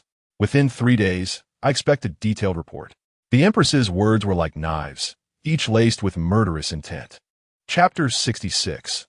The elusive truth. The leader of the Shadow Guards departed, his figure vanishing almost instantly from the hall. The Empress's gaze then fell upon the unconscious Qianji Wang on the bed, her heart heavy with worry. Though Qianji Wang was a guest strategist of Chu Huaijin, He had repeatedly achieved remarkable feats in quelling the rebellion of Chu Lin and resisting the Northern Dynasty's military operations. For the Empress, he was not only a capable strategist, but also an indispensable right-hand man in safeguarding the Qian. Now, with Qianji Wang incapacitated while attempting to break the witchcraft formation, a heavy stone weighed upon the Empress's heart. Meanwhile, the fires of war raged on the southwestern border. Chu Huaijin led the Xuanjia army, hastening day and night. Finally arriving at the battlefield, the devastation before him was shocking. Villages lay in ruins, and amidst the broken walls, the populace was displaced, cries of anguish echoing. The bizarre sorcery of the southern witchcraft sect was particularly insidious, with many soldiers afflicted by poison, writhing in agony, suffering worse than death. Furrowing his brow, Chu Huaijin understood all too well that the enemy he faced this time was unlike any he had encountered before. The witchcraft was elusive and unpredictable. A moment's carelessness could lead to irreversible consequences. He made a swift decision, urgently gathering the generals to discuss strategies for breaking the enemy. "General, the witchcraft sect's sorcery is exceedingly sinister," a young general exclaimed, his face filled with anxiety, eyes brimming with fear and despair. "Our brothers have no means to cope. The casualties are catastrophic." After a moment of contemplation, Chu Huaijin spoke solemnly. "Dispatch orders to have the soldiers fumigate the tents with sulfur to prevent the intrusion of witchcraft insects. Additionally, we must immediately find locals familiar with the terrain to uncover the witchcraft sect's lair. We will take the initiative to strike." His gaze was resolute, exuding an unwavering determination to triumph over the enemy, as if proclaiming to all that no matter the hardships ahead, he would forge ahead without retreat. As Chu Huaijin was deploying the battle plan, urgent reports were swiftly delivered to Chu Tanyu. The cold wind whipped dust against his face as he gazed at the overcast sky in the extreme north, his thoughts a whirlwind. Although his father led the 30,000 Xuanjia troops in a battle, the witchcraft sect sorcery was unpredictable, making it difficult to foresee the outcome of this conflict. Gripping the hilt of the Longyin sword, he exerted such force that a faint crack echoed from his bones, and then he suddenly swung the sword, severing a nearby dead branch. "Dispatch orders. The entire army shall regroup and set off immediately to aid the southwest." Military orders were like mountains, and the soldiers swiftly packed their belongings, the sound of hooves thundering as they galloped towards the southwest. Meanwhile, in a hidden valley at the border between the northern and southern regions, perpetual mist enveloped the jagged stones. A mysterious figure clad in a black robe sat majestically upon a massive basalt stone, surrounded by an ethereal black mist. This figure formed a peculiar, triangular standoff with the leader of the remnants of the Northern Territory and the master of the Southern region's witchcraft sect. The internal strife within the Qian presented us with an exquisite opportunity to overthrow its regime. The voice of the black-robed figure was deep and hoarse, each word seemingly resonating from the depths of the underworld, carrying a chilling coldness. Chu Huaijin and his father, Chu Tanyu, split their forces, taking advantage of the Empress's weakened military presence. "If we intensify our efforts, we can surely plunge the Qian into irreversible chaos." The leader of the Northern Territory stroked the curved blade at his waist, embedded with wolf teeth, while the master of the Southern region toyed with a writhing bloodworm in his hand. Their eyes met, flashing with a bloodthirsty ferocity. "What shall we do?" the leader of the Northern Territory inquired eagerly. The black-robed figure rose slowly, his wide sleeves sweeping across the ground, startling a swarm of venomous insects that glimmered with a ghostly blue light. The sinister laughter within the valley had yet to dissipate, and the gilded beast furnace in the imperial study of the capital had begun to emit a bitter scent of dragon saliva. The flickering candlelight reflected in her eyes, and the vermilion stamps on the documents before her appeared drenched in blood. The bloodworm's heart-eating warning written by the Qianji old man before his fainting, along with the hidden gold's 8 characters, intertwined frantically in her mind, crashing together as if to unveil a shocking conspiracy. "Summon M.O. Chun to the palace," she suddenly exclaimed, slamming her palm on the table.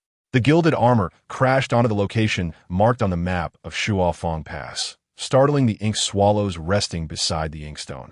As footsteps approached, the moment Mo Chun lifted the beaded curtain, he was seized by the gravity of the Empress's expression. "Your Majesty, has there been a change in the situation in the southwest?"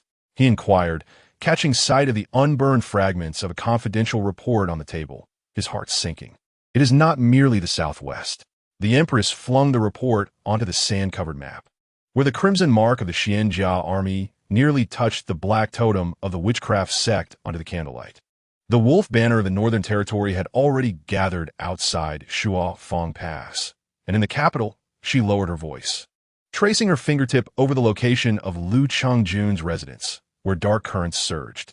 "I command you to select experts from the Shunji camp immediately to covertly protect crucial locations throughout the capital, especially the treasury and the armory. Additionally, keep a close watch on the movements of the court. Every word and action of officials above the third rank must be reported in detail." Meanwhile, hundreds of miles away in the desolate plains of Bai Chengzi, withered grass groaned under the pounding of hooves. Chu Tun, you caught the confidential letter handed to him by the scout, the wolf head emblem on the wax seal still stained with fresh blood. As he unfolded the letter, his pupils constricted in shock. The allied forces of the Northern Territory and Southern region had split into 3 routes.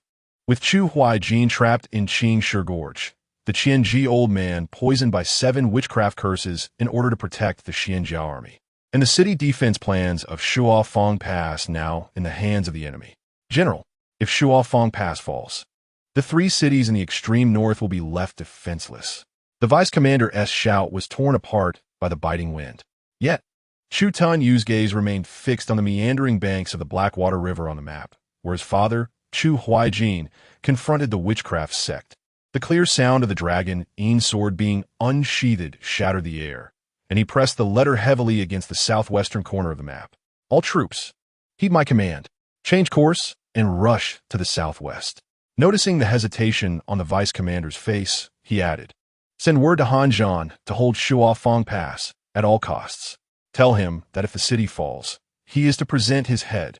As dusk descended, Chu Tun Yu looked upon the blood-red sunset scorched by the flames of war.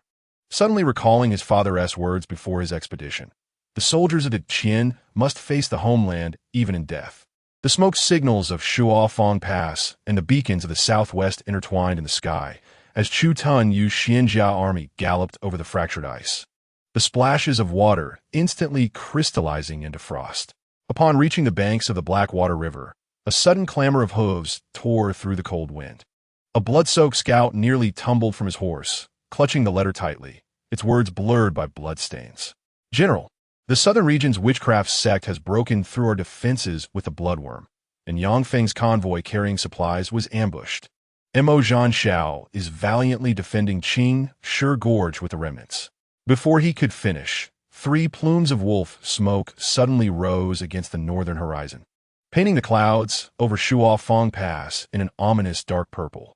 Chu Tun Yu crushed the bronze command token in his grasp, the sharp shards slicing into his palm. Blood dripping onto the map beside the Blackwater River, merging with the vermilion mark indicating Qingshi Gorge. The military command was thunderous, yet it could not conceal the tremor in his voice. However, the wheels of fate did not cease their turning. As the hoofbeats thundered over the icy river, a letter bound with a black ribbon suddenly appeared in Chu Tun Yu's tent. The half-blood-stained tiger talisman within glimmered coldly, a personal item of Mo Zhanxiao. And a note attached bore the painful revelation of Yang Feng colluding with the witchcraft sect over military supplies. Chu Tun Yu recalled his father's smile when speaking of Yang Feng 2 weeks prior. That lad counts supplies meticulously, even picking out the stones mixed in with the grains. Yet now, rumors spread like a plague within the army. "General, urgent report from Shuafang Pass." The urgent shout of his personal guard broke through the tent, and Deputy Lin Song-Wu opened the city gates, allowing the enemy forces to enter. Chu Tun Yu violently overturned the table, the map fluttering in the wind, and he trembled as he picked up the last fragment of his father's letter. "Do not trust anyone." The dark red words and the bloodstains on his palm overlapped, as if his father's warning transcended time, detonating in his ears. The cold wind swept in with withered leaves, and Chu Tun Yu gazed at the overcast sky, distant rumblings of thunder echoing. Order the entire army to set up camp on the spot. He clutched the bloodied fragment tightly in his palm, the metallic taste mingling with the scent of rust rising in his throat. The pain of his nails digging deep into his palm could not compare to the stabbing ache in his heart. Traitors, rumors, the distorted truth, each clue coiled around him like a venomous snake, while the hidden enemy seemed to have calculated every step. As night enveloped the camp, a dim yellow candlelight flickered to life within Chu Tunyu's tent. He spread out the crumpled map, marking the southwest, Shuafang, and the extreme north with deep strokes of vermilion, the tip of the brush piercing the paper, leaving deep bloodstains in its wake. Just then, footsteps approached from outside, and Lin Li hurried in, his face etched with suppressed anxiety. "General, we know Yang Feng's character well, and Deputy Lin Song-Wu would never betray the nation." Chu Tunyu stared at the distorted lines on the map, as if gazing into an abyss. "I do not believe it either." His voice was low, carrying the calm before a storm, yet the reality was difficult to discern. "You are to select 20 elite dark guards immediately, disguise yourselves, and head to Shuafang Pass in the southwest. Remember, should you be exposed." He tightened his grip on the dragon Yin's sword, its blade reflecting his crimson eyes. "I would rather die than allow intelligence to fall into enemy hands." Chapter 67. The Dark Battle of Good and Evil. The cold wind wrapped around shards of ice, crashing into the tent, as Chu Tunyu's gaze locked onto the blood-stained words of the letter. When his fingertips brushed against his father's distinctive strokes, a sudden taste of rust filled his throat, just like the pungent sweetness of his father's bloodied cloak 3 days prior. He staggered to support himself on the table, the overturned vermilion pot splattering sinister red across the map, perfectly overlapping the word trap from the letter. "General." The wolf smoke from Shuafang Pass. The report from the personal guard was cut short. Chu Tunyu darted out of the tent like an arrow, and amidst the thunderous crash of collapsing columns, he gazed at the swirling sandstorm, as if he could see his father's bloodied silver spear atop the walls of Shuafang Pass. "All troops pack up immediately. Target, Shuafang Pass." The clear sound of the dragon Yin's sword being unsheathed shattered the ice hanging in front of the tent, and he turned to the messenger, shouting, "Tell Lin Li that we will not retreat an inch from the southwest defense line. Those who defy orders will be executed." As the night swallowed the dust raised by the Xianjia army, an eerie glow seeped from the secret chamber of Lu Chengjun's residence. The bronze oil lamp cast the shadow of the black-robed figure over the map, the distorted outline resembling a coiled serpent. Chu Tunyu has indeed taken the bait. The black-robed figure's bony fingers traced over the 3 cities in the extreme north, a hissing laugh escaping from beneath the veil like a serpent's flickering tongue. When a rain of arrows from Shuafang Pass stains the ice river red, the underground fire of Tianyuan City shall awaken as well. Chun Ming Jie tightened his grip on the wolf-headed ring, the veins in his palm bulging. But there are still 50,000 Xianjia troops under Chu Huaijin in the southwest. Before he could finish, the black-robed figure suddenly tossed out half of a jade pendant. The jade visage, radiant and ethereal, shimmered with a chilling luminescence, adorned with the vividly lifelike pattern of a phoenix. Yet, the crucial feather of its tail was conspicuously missing, an emblem of the Empress that she never revealed, now glimmering with an eerie light in the hands of the cloaked figure. Chun Mingjie cast his gaze downward, concealing the flicker of calculation that passed through his eyes. It was widely recognized that he was the most favored disciple of Lu Chengjun, having been assigned to assist General Lu Xianzhou of the Southwest due to his profound understanding of military strategy. Upon hearing of the impending crisis in the capital, he volunteered to lead 30,000 elite soldiers in a swift night march to provide aid. However, unbeknownst to all, this seemingly loyal act of service was merely a move in the intricate game devised by the cloaked figure long ago. From a moment, he entered Lu Chengjun's tutelage. Every promotion and every order had been a meticulously planned maneuver on the chessboard. The 9-loop formation devised by Chu Tunyu was, in essence, a strategy one had prepared as a cryptic offering for the Empress. The cloaked figure chuckled softly as he tossed the jade pendant into the air. The sharp sound of its fall startled the venomous spiders lurking in the corners, causing them to scurry away. By the time Chu Tunyu was exhausted at Shuafang Pass, The blood silkworm formation of the southern barbarians would ensure that Chu Huaijin would have no chance to call for help. Deep within the secret chamber, the sound of dragging iron chains mingled with their sinister laughter, echoing like the tolling of a funeral bell from the depths of hell. On the walls of Shuafang Pass, Mo Zhanxiao's spear had long since lost its edge, the spearhead caked with dried blood. He gazed into the distance, where billowing clouds of dust rose ominously, and suddenly coughed up a mouthful of dark blood, the metallic sweetness spreading across his palate, as if heralding the despair that loomed ahead. The remaining 100 soldiers, bloodied and battered, joined their obsidian armors to form a final barrier. The clashing sound of their armor was a resounding testament to their last vow. He grasped the wrist of the messenger, exerting all his strength to declare that even if they fought to the last man, the flagpole of Shuafang Pass would never fall. Before his words could fully escape his lips, a new barrage of arrows sliced through the air, and a soldier lunged forward to intercept a fatal blow. Warm blood splattering across his face, mingling with his own. Within the confines of the Sinan Qingshi Gorge, a mist of blood surged and churned as Chu Huaijin brandished his weapon, cleaving through the approaching goo insects, their dark purple venom staining his battle armor. Just as he was about to issue the command to ignite the flames, a specter clad in white suddenly descended from the mists. A dark silk ribbon swirling with the fragrance of dragon's brain incense rushing towards him. Mr. Su. Chu Huaijin's pupils contracted sharply, and he positioned his spear defensively across his chest.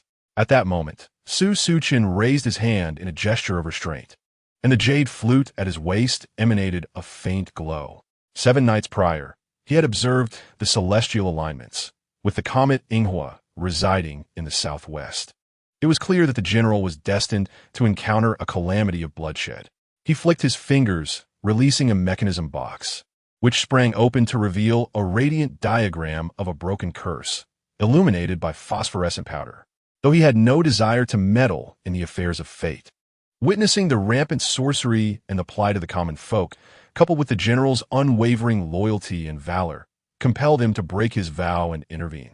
As his words faded, Su Suqin gently caressed the jade flute, and the ethereal melody transformed into tangible waves of energy, causing stones to tumble from the canyon walls. When the blood silkworm encounters fire, it goes mad. It must be guided by the formation of righteous energy. I shall use the melody of the zither to restrain the swarm of goo. General, swiftly arrange the Tiangang Zhengqi formation as per the diagram. In the fleeting moment when Chu Huaijin caught the mechanism box, he glimpsed the familiar annotations penned in a distinctive style, reminiscent of Su Suqin's instruction to Chu Tanyue. A resounding shock coursed through his heart. As the Xuanjiao army swiftly formed ranks, Chu Huaijin abruptly tucked the scroll into his breastplate, gazing upon the writhing blood silkworms that blanketed the mountains. These insects shimmered with an eerie luminescence under the moonlight, resembling countless pairs of watchful eyes. With a powerful thrust, the long spear plunged into the earth as Chu Tanyue raised his arm and called out, "Warriors, ignite the sulfur torch, and let these malevolent beings witness the fury of the Xianjia army." Amidst the howling mountain winds, his furious roar and the thunderous war drums reverberated through the heavens, startling the skeletal banners atop the Wugu cult's altar into frenzied fluttering, as if trembling before this imminent eruption of power. As the first sulphurous flames surged skyward, Su Suqin's flute melody soared to its crescendo. Under the dual suppression of righteous energy and scorching firelight, the swarm of goo insects finally let out piercing shrieks, retreating like a receding tide of darkness. The sulfur flames and radiant pillars of righteousness intertwined into a lethal net. The blood silkworm goo shrieked wretchedly in the scorching heat and fierce winds, dissolving into a foul black ash that scattered through the air. Chu Huaijin turned to express his gratitude, only to see Su Suqin already perched atop the blazing altar, his dark silk sash whipping through the mountain gale like an inky shadow. "Guard the southwest, and watch over Tunyu for me." The clear and melodious voice, mingled with the lingering echoes of the jade flute, dissipated into the night sky. The figure of Su Suqin vanished into the mist in the blink of an eye, leaving only the chaotic traces of spiritual energy at the cliff's edge. The deputy commander gazed at the fleeting silhouette clad in white and murmured, 10 years ago, mister. Su had already stepped halfway into the realm of saints. Now, his skill and lightness, leaving no trace upon the snow, is truly remarkable. Chu Huaijin tightened his grip on the tattered diagram of the goo poison, still redolent with the scent of dragon's brain incense, suddenly feeling a warmth at his fingertips. The crooked annotations mirrored the calligraphy he had practiced under Chu Tunyu's guidance 2 decades ago. The rain of arrows from Shuo Fang Pass intertwined with the goo mist from the southwest, weaving a web of death in the nocturnal gloom. As the land of the Qin cried out in anguish. Meanwhile, Chu Tunyu sat alone in the tent, his gaze fixed upon the flickering candle flame, suddenly perceiving that the dancing fire seemed to reflect the precarious fate of the dynasty. Flickering, it could extinguish at any moment. His fingertips unconsciously caressed the tattered pages of the 9-9 chain of schemes, where the words psychological game of the third ring were stained with blood. The candlelight flickered upon the phrase counterintelligence, as if hinting at something, or perhaps mocking him silently. Outside the tent, the cold wind howled like a knife, whipping up grit that lashed against the leather canopy, producing a mournful wail. Chu Tunyu suddenly seized the blood-stained tiger talisman and hurled it fiercely onto the sand-covered map. With a clang, the talisman traced a path across the markers of Qingshi Gorge, Shuofang Pass, and the capital city. The dark red trajectory, winding like a serpent under the candlelight, forming a bizarre triangle that resembled a deadly trap meticulously woven by the enemy, with each corner aimed at the vital points of Deqian. "Come here," summoned Deputy Linley.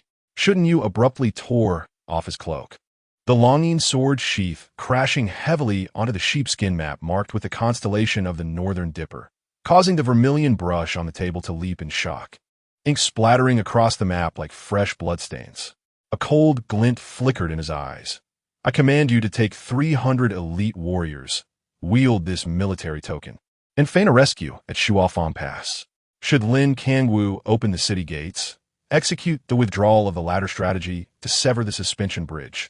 If you encounter resistance, immediately invoke the deception strategy and claim that Mo Zhanxiao has delivered a secret missive to the Empress, accusing Lin Kangwu of collusion with the enemy." Having spoken, he clenched his fist, the nails digging deeply into his palm, as if to condense all his fury and resolve within this command. Military orders are as unyielding as iron, and outside the tent, the sound of hurried footsteps suddenly erupted. Chu Tunyu fixed his gaze upon the dark red triangle on the sand table, his hand resting upon the longing sword, gently caressing its hilt. The icy touch of the scabbard gradually calmed him. This game of life and death might have been a trap laid by the enemy from the very beginning. He must become the one to break the deadlock.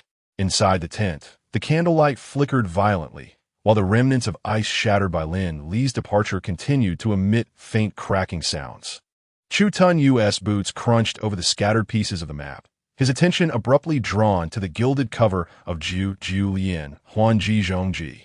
Between the yellowed pages lay a note annotated by his mentor, Su Chun, the ink glimmering slightly in the candlelight. The crucial phrase regarding breaking the deadlock, to discern the true from the false, suddenly pierced his eyes with a sharp pain. He reached out to turn the page. But the moment his fingertips grazed the corner of the counter-strategy, a chilling draft swept through the tent, extinguishing the candlelight. In the darkness, a shadow flitted past the tent's drapery like a wraith. The cold gleam of the longing sword, drawn from its sheath, instantly illuminated the entire tent. The sword's tip merely half an inch from the intruder's throat when a familiar voice, heavy with breathlessness, broke the silence. "General, it is I." Under the silvery glow of the moonlight, Chu Tunyu beheld a figure before him, with 3 broken arrows protruding from his back. Blood-soaked garments continuously oozed a dark purple toxin, revealing him to be none other than the personal guard of Mo Zhanxiao. The guard nearly stumbled into the tent, his knees crashing heavily onto the disheveled map spread across the ground. Trembling, he extended a bamboo tube, his voice barely a whisper, strained and fragile. "General Mo is defending the last gate of Shuo Fangwan, but someone has forged his orders to relocate the elite forces." Before he could finish his words, the guard's pupils suddenly glazed over, his body leaning forward as dark crimson droplets trickle from the bamboo tube onto the sheepskin map, marking Shuo Fangguan with a twisted symbol, resembling an unfinished blood letter. Simultaneously, at the southwestern frontier within the Qingshi Gorge, Emo Zhanxiao was drenched in blood, with droplets seeping from the crevices of his armor, mingling with the bizarre poisonous mist of the witchcraft sect, shimmering with a ghostly purple under the moonlight. As the long spear sent the last disciple of the Wugujio soaring, the hooked tip snagged the bloodworm pouch at the opponent's waist, unleashing a torrent of writhing insects that cascaded over the scorched earth like a tide of darkness. He gazed at the squirming abominations littering the ground, and suddenly recalled the resourceful strategy of waste utilization in the fifth ring of Jiujiu Lian, Huanji Zhongji. A cold smile crept upon his lips. Seize the enemy's banner. Emo Zhanxiao wielded his blade to sever the skull flag of the Wugujio in the southern region. The putrid blood on the fabric dripped into his palm, scorching him enough to furrow his brow. He soaked these malevolent objects in tongue oil, waiting for the wind to shift. Just as he spoke, a bloodied scout staggered in, dark liquid still dripping from the secret letter clutched in his arms. General, the grain transport under Lord Yang Feng's escort conceals a wolf-head secret from the northern region. Chapter 68. The art of the nine rings lies not in the chain, but in the breaking of it. The wind in the canyon suddenly surged with the scent of sweet blood, and Emo Zhanxiao clenched his spear tightly. He recalled the jest of Chu Tinyue as he patted Yang Feng's shoulder. That lad meticulously inspected the grain, even removing the pebbles mixed in with the corn. Yet, at this moment, as he lifted the floorboard of the grain cart, the half-rolled, blood-stained wolf-head secret revealed that the uneven scratches on the inner side of the cart shaft were glaring scars. The force behind those distortions was entirely different from Yang Feng's meticulous nature, who would have insisted on arranging the grains in perfect order. Furthermore, how could a logistics officer, who rarely studied military texts, possibly depict the diagram for breaking the nine rings formation? When the deputy general stumbled in, brandishing the secret order, Emo Zhanxiao already sensed ill omens. Lin had arrived with reinforcements, brandishing Chu Tuinyue's counterintelligence decree. It stated that Emo Zhanxiao had brought a secret letter to accuse you of collusion. Tell them that this defense map was personally altered by Chu Huaijin. He swung his sword, severing the thick ropes suspending the bridge. As the black banners adorned with the northern region's totems suddenly rose from the battlements, with a sharp blast of the horn, a volley of arrows was loosed from the city walls, raining down like locusts upon the outside, startling the crows that obscured half the sky, while the madness roiling in his eyes was more chilling than the rain of arrows. 1,000 miles away in the capital, the Empress traced her fingertips over the military text's eighth ring of diplomatic maneuvering, her gilded armor abruptly halting at the vermilion annotations regarding the false path to attack Gua. The secret report presented by the Dark Guards still bore the chill of the night dew, and the name, Chun Mingjia, pierced the Empress's pupils.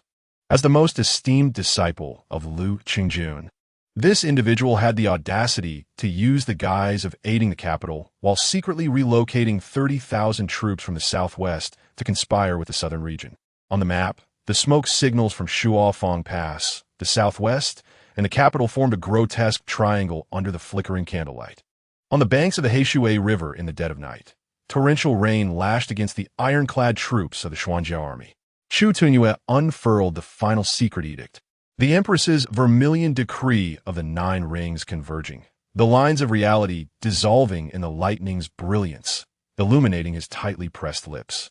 When the first horn shattered the curtain of rain, he cast the waterlogged military text into the flames. The Longyin sword aimed directly at Shuofang Pass. The nine rings have formed. It is time to dismantle the formation. The Xuanjiao army, like phantoms, split into 9 small squads, treading through the mud and blending into the night, leaving only shattered bronze tokens reflecting a cold light in the water. Meanwhile, in the secret chamber of the northern region's royal court, the candlelight was swept into an ethereal blue by the draft. A mysterious figure removed his hood, revealing the scarred visage of Alicia, the left sage of the northern region who had perished in battle. His calloused fingers traced every pass of the Qian on the map, murmuring to the southern region's Wugujio leader beside him. Chu Tinyue believes he has unraveled the the 9 rings. Yet he is unaware that the true lethal strike lies beyond the 9 rings. Outside the window, torrential rain poured down, and at the moment the thunder cracked, dark red stains began to seep from the grand map of Deqian on the wall. Beneath Shuofeng Pass, Lin Li's death warriors brandished the bloodied counterintelligence decree as they approached the city gates, the witchcraft runes atop the battlements suddenly glowing with an eerie purple light. Arrows whizzed past, grazing heads but abruptly changing direction 3 zhang from the city walls, the barbed arrowheads slicing through a death warrior's throat. Lin Kangwu stood atop the walls, the bronze compass in his hand spinning rapidly, the art of Chimen Duanjia reversing not only the rain of arrows, but also staining the entire sky a sinister crimson. Tell Chu Tinyue that if he wishes to save his father, he must come alone with the Jiu Lin Huan Ji Zhongji. His frenzied roar, mingling with the distinctive shrieks of witchcraft, startled the circling crows into a plummet, their wings oozing with black-purple venom. At the same moment, the oil fire array in the southwest Qingshi Gorge erupted violently, and from the blood-red flames surged countless moths wrapped in insects. Mo Zhanxiao swept his spear in a wide arc, ensnaring one of the moths. But as he discerned the patterns on its wings, his pupils constricted. On the cliff of the gorge, Lu Chengjuan's disciple Song Mingyuan donned the robes of an imperial censor, commanding hundreds of death warriors to connect the Wugujio altar with the grain transport. He tore a strip from his garment to bind the continuously bleeding wound at his waist, and in the flickering light, hastily inscribed, "The enemy's strengths and weaknesses have been revealed. Swiftly employ the strategy of capturing the thief by capturing the king." Before the ink had dried, a bloodied pigeon soared into the sky, vanishing into the stormy night. Under Shuofeng Pass, Lin Kangwu's frenzied roar, entwined with the piercing cries of witchcraft, still lingered, and a new storm was brewing in the palace of the capital 1,000 miles away. The Empress cast the final secret edict into the bronze furnace, the gilded armor gleaming coldly in the flickering flames, much like the frost and snow crystallizing in her eyes. Proclaim an edict to open the national treasury and send the Tianlei Pai Li Che design by the Shunji camp, as per the letter from Chu Tinyue days prior, to Shuofeng Pass. She raised her hand, brushing over the marked northern region royal court on the map, her phoenix-like gaze sweeping past the flickering shadows of the coiling dragon pillars. Chun Mingjie thought he could use Song Mingyuan's hand to attack Gua through a false path. Then let them experience what it means to attack with one's own spear against one's own shield. Simultaneously, at the banks of the Heishui River, Chu Tuanyue's Xuanjia armor had been thoroughly soaked in mud. He reined in his horse, gazing at the walls of Shuofeng Pass. At the moment the lightning cleaved the clouds, the wolf-head totem on the black banner atop the battlements seemed to grin maliciously. The Jiu Lin Huan Ji Zhongji in his arms was drenched by the rain. Yet the annotations from his mentor Su Shuqing became increasingly clear. The brilliance of the 9 rings lies not in the chain, but in the breaking of it. Just as the Taoist of swift movement once told Su Shuqing, those who can establish and create rules are not the most fearsome. These rules are often products of accumulated experience over time. What truly commands respect are those who not only comprehend the rules and navigate through them with ease, but also dare to shatter them. They propel change with fearless courage, reshaping entirely new systems of rules. This is not merely a trait of the strong, but the core force driving progress. The art of war, strategy, and political maneuvering are no different. Only through continuous refinement and flexible application, based on actual circumstances, can one achieve the greatest efficacy at minimal cost, attaining victory in every battle. Suddenly, the urgent sound of hooves approached from behind, and a blood-soaked Yang Feng abruptly reined his reins, the mud splattering onto Chu Tuanyue's blood-stained heartguard.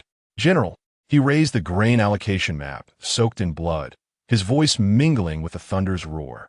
"I feigned affection to uncover their Big Dipper 7 stars formation's flaw. For these past days, I intentionally left traces to mislead the enemy into thinking I had been subverted." Chu Tuanyue gazed at the familiar Xuanjia army badge at the other's waist, a token he had gifted 3 years prior, and the warmth surging in his throat nearly burst from his chest. The thunderous sound of the Shuofeng Pass gates crashing open shattered the downpour. As a leech's war elephants thundered forward, the fragments of Xuanjia armor hanging from their tusks glinting dark red in the lightning. Chu Tunyue chuckled coldly, the longing sword pointing towards the swirling storm clouds. Release. In an instant, hundreds of oil-wrapped Tian Lei, Pai Li Che, surged forth from the dense forest. Colossal stones infused with sulfur slicing through the curtain of rain like meteors, exploding with blinding light amidst the herd of war elephants. Simultaneously, Lin Li's death warriors infiltrated the city through the tunnels, their muddied strategy taking effect, the deafening sound of the city defense chains breaking mingling with screams, startling the crows circling above the walls. Zhu Dui, do you believe this is the end? Alich's war elephants trampled the scorched earth, their trunks unleashing gusts that toppled several Xuanjia soldiers. However, when he beheld the 9 lanterns of Kongming rising behind Tina, his pupils constricted sharply. That was the ultimate form of the 9 rings formation. The leader of the southern region's Wugujio frantically urged the insects, only to be horrified as countless bloodworms suddenly reversed direction, the throngs of insects surging back like a tide of darkness.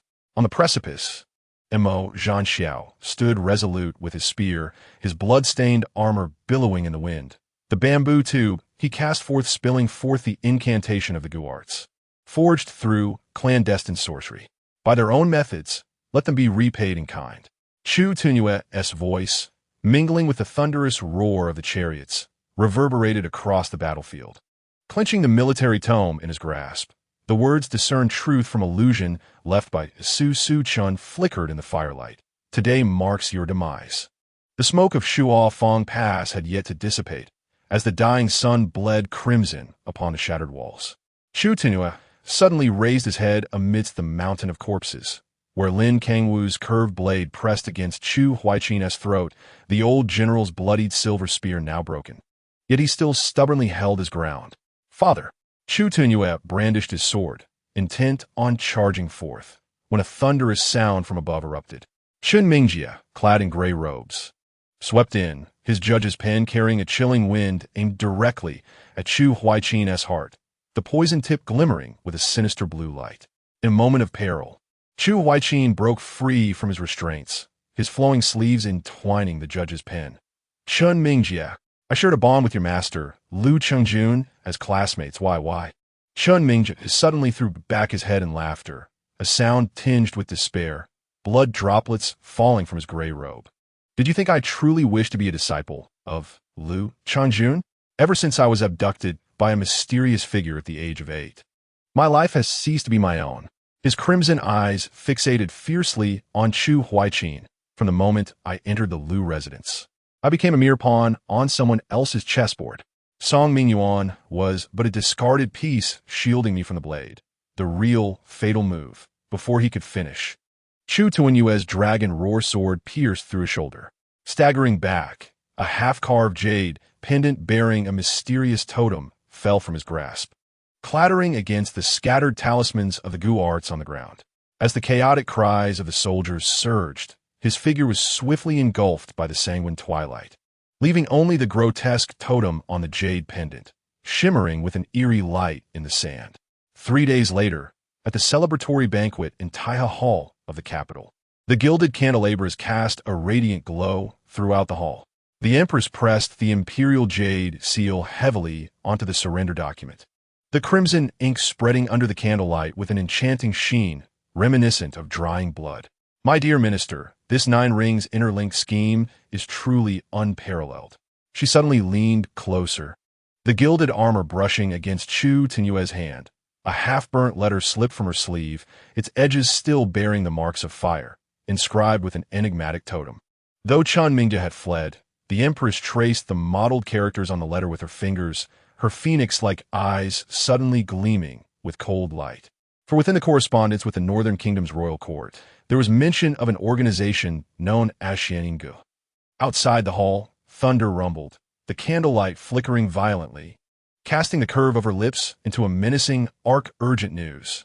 A sharp report sliced through the clamor of the hall.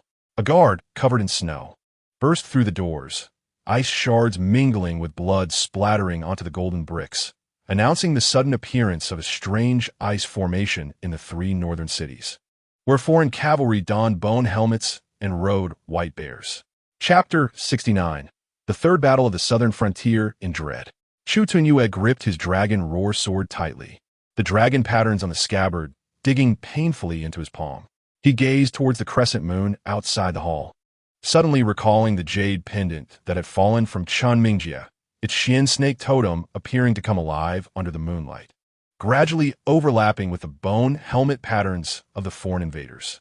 As Chu Tunyue led the Xianjia army to the extreme northern ice plains, a masked figure in gray robes stood at the center of the icy formation.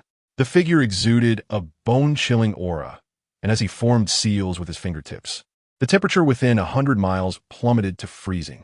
Just as Chu Tunyue was about to command his troops to break the formation, he saw Mo Chan emerge from the remnants of the burning altar, the flames illuminating his eyes filled with boundless hatred.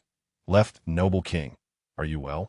The black mask shattered, revealing Alicia, whose scarred face had been presumed dead beneath Shuafeng Pass, now standing alive amidst the icy fog. "You are the fierce general promoted by the Deqian Empress?" Alicia scoffed, silver needles concealed in his sleeve shot towards Mo Chun's throat. But he sidestepped and deflected them with his blade, the collision of metal sparking brilliantly. "Today, I shall see if you truly possess any remarkable skills." Mo Chen's eyes, glinting with cold light beneath his mask, drew a sharp arc with his blade in the night. "Then allow me to demonstrate whether the Deqian sons have blades sharp enough." Boom! The roar of artillery thundered like a clap of thunder, and almost simultaneously, the keen sound of long spears tearing through the air followed. Just as Alicia prepared to activate the secret technique of the ice formation, the dark muzzle of the firearm was already pressed against his brow. His pupils constricted, and before he could react, Chu Huaiqin's spear, imbued with fierce momentum, pierced through his throat in an instant. Warm blood sprayed upon the cold ice surface, instantly solidifying into a grotesque array of crimson plum blossoms. Meanwhile, from the distant Xianbing city, the crimson-gold dragon flag fluttered in the howling wind, its rustling sound proclaiming the fall of the Northern Kingdom's formidable hero, Alicia. Deep within the icy mist, a figure wearing a mask adorned with the Xian Yinggu totem flickered in and out of view, the melody emitted by the jade flute resembling a venomous serpent's tongue, causing the ice layer to crack where it passed.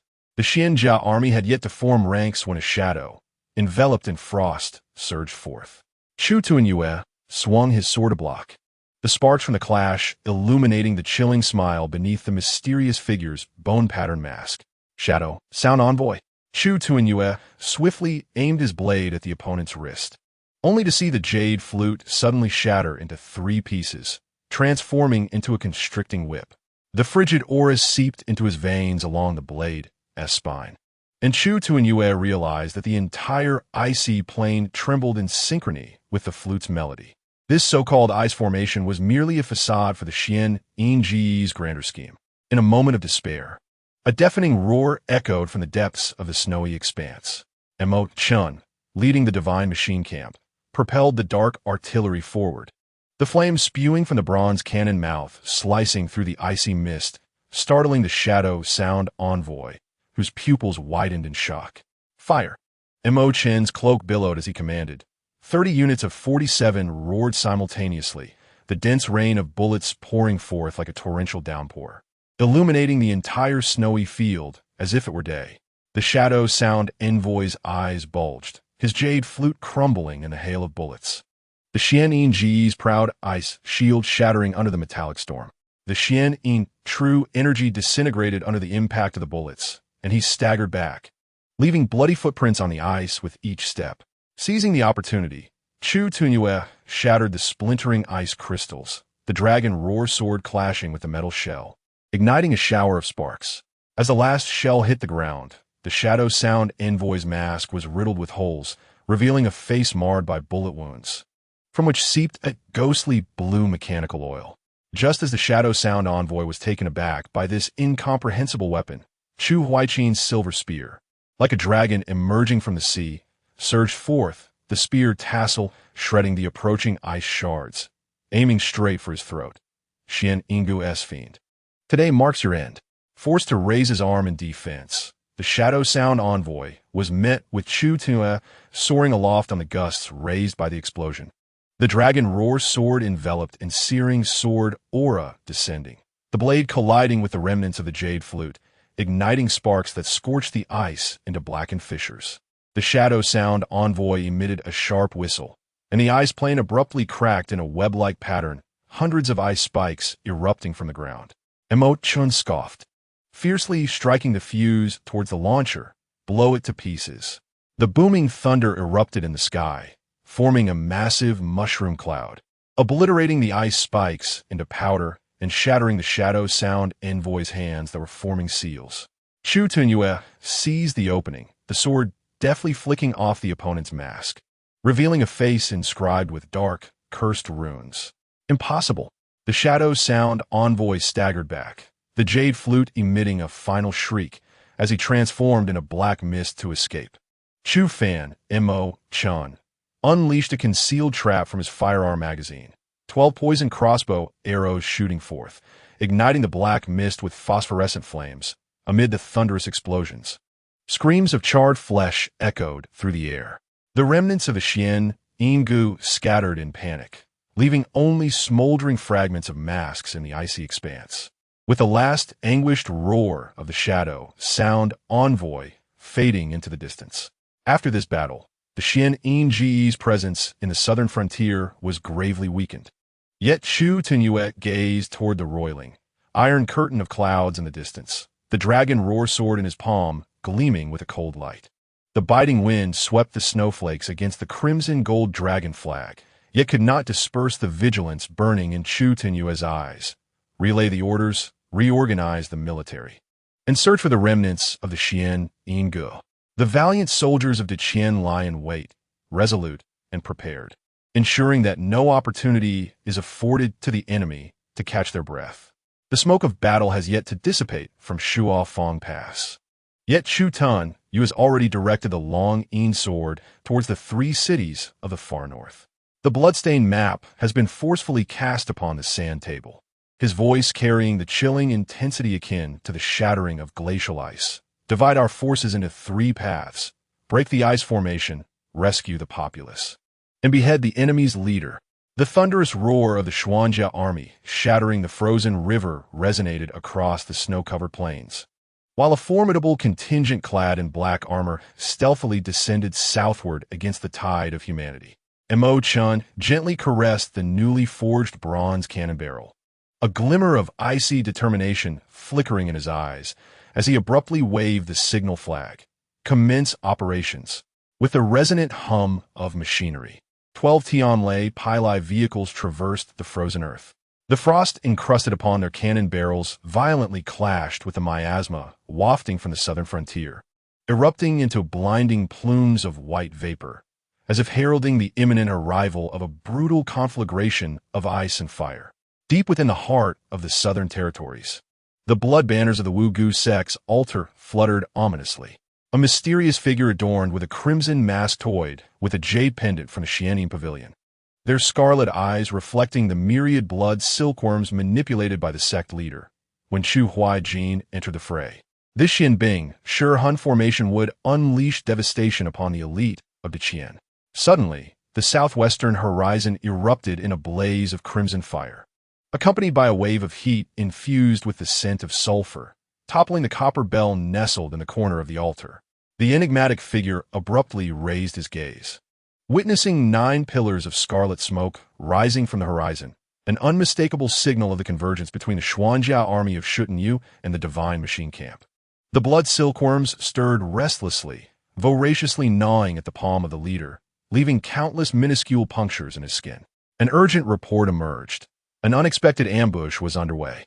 The voice of the devotee was shattered by the thunderous roar of the war chariot.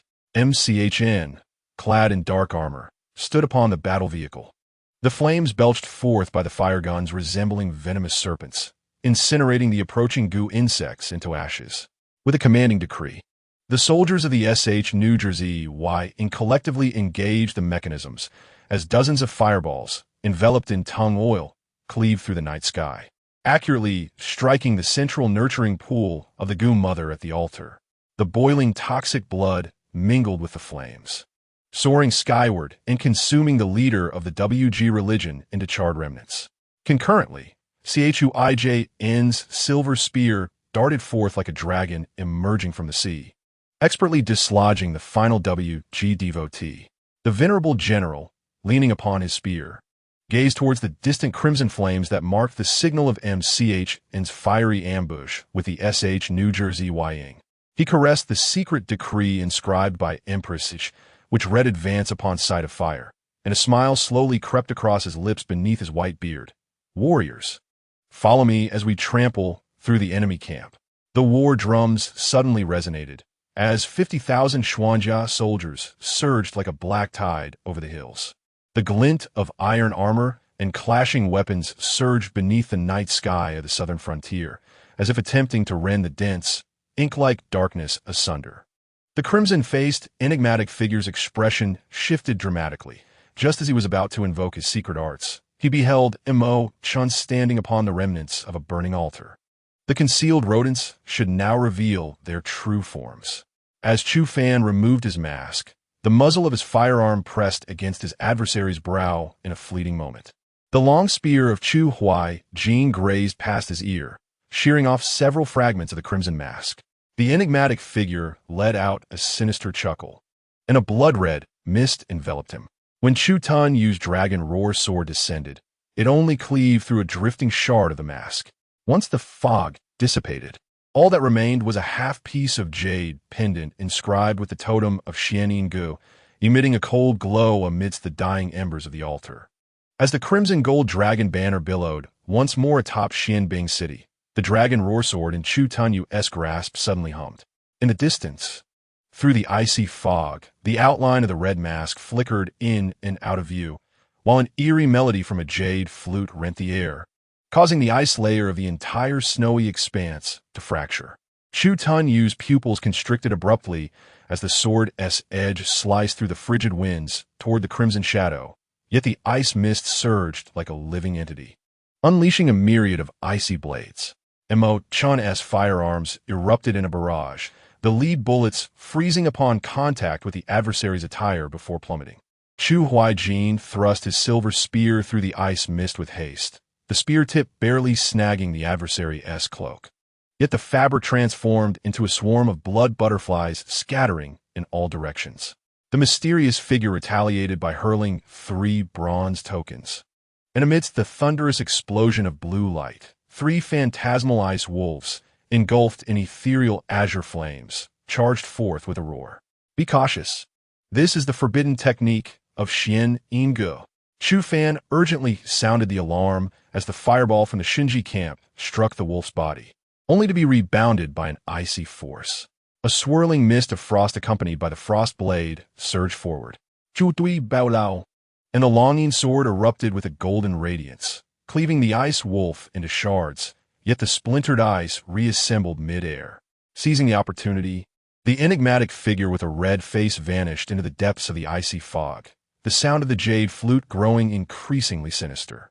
The entire snowfield trembled violently, cracks in the ice spreading like a spider's web, while skeletal remains erupted from the earth below. Amidst the swirling ice mist, Chu Fan's pupils suddenly constricted as he recognized the flickering patterns of mechanisms, unmistakably the long-lost Baba locking solar ray of the Chenji old man. In the swirling, icy mist, Chu Fan's pupils suddenly constricted. The shimmering patterns of the mechanisms were unmistakably the long-lost Baba locking solar ray of Chenji Wang. General, this is a trap.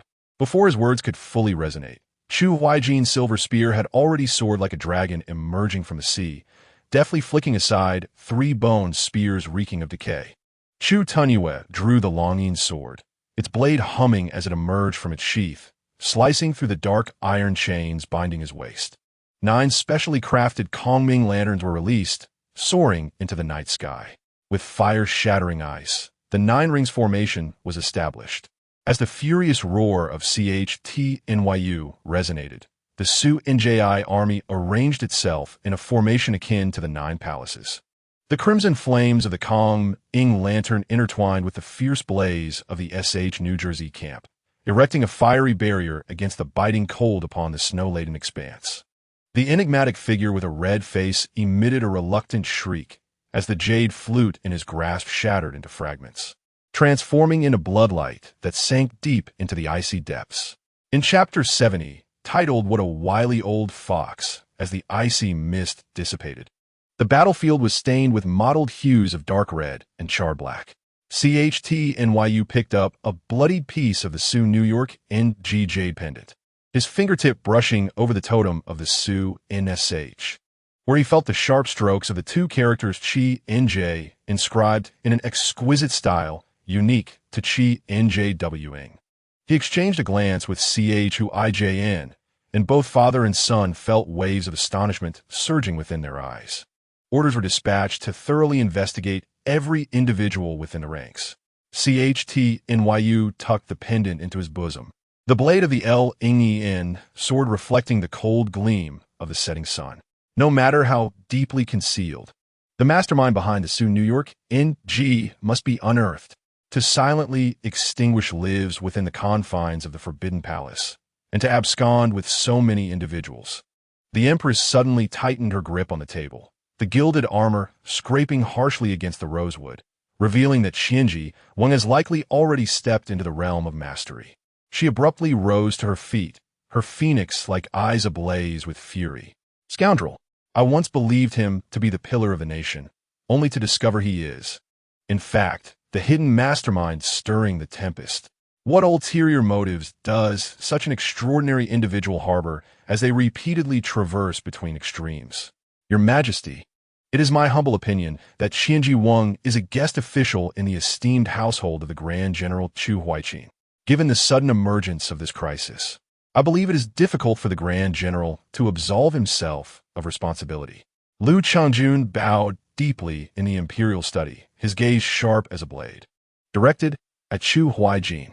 The Empress, her eyes like the coldest of phoenixes, tightened her grip on the gilded armrest of the dragon throne, the Zeton wood creaking softly beneath her. Chu Huaijin, how do you intend to explain yourself? Do you still harbor ulterior motives? Your Majesty possesses keen insight. Although Qianji Wang serves as a ministerial guest, he has consistently maintained a stance of both proximity and distance. On several occasions, I endeavored to bring him under my command. Yet he, like Chu Huaijin, averted his gaze from the sharp brilliance of the Empress, his fingers absently caressing the dark iron talisman at his waist. His voice suddenly dropping to a husky murmur. What exactly was said? Speak the truth at once. The Empress's palm struck the table, causing the bamboo slips upon it to tremble and rattle. He candidly declared that his role as a minister and guest was not one of seeking refuge, but rather one of collaboration with the minister. Chu Huaijin suddenly lifted his gaze to meet Lu Chengjun's, revealing that he merely sought to utilize the minister's influence to settle old grievances with the prime minister. Absurd. Lu Chengjun's fingers suddenly clenched tightly around the prayer beads hidden in his sleeve, the veins in his neck slightly bulging as he glared with wide eyes.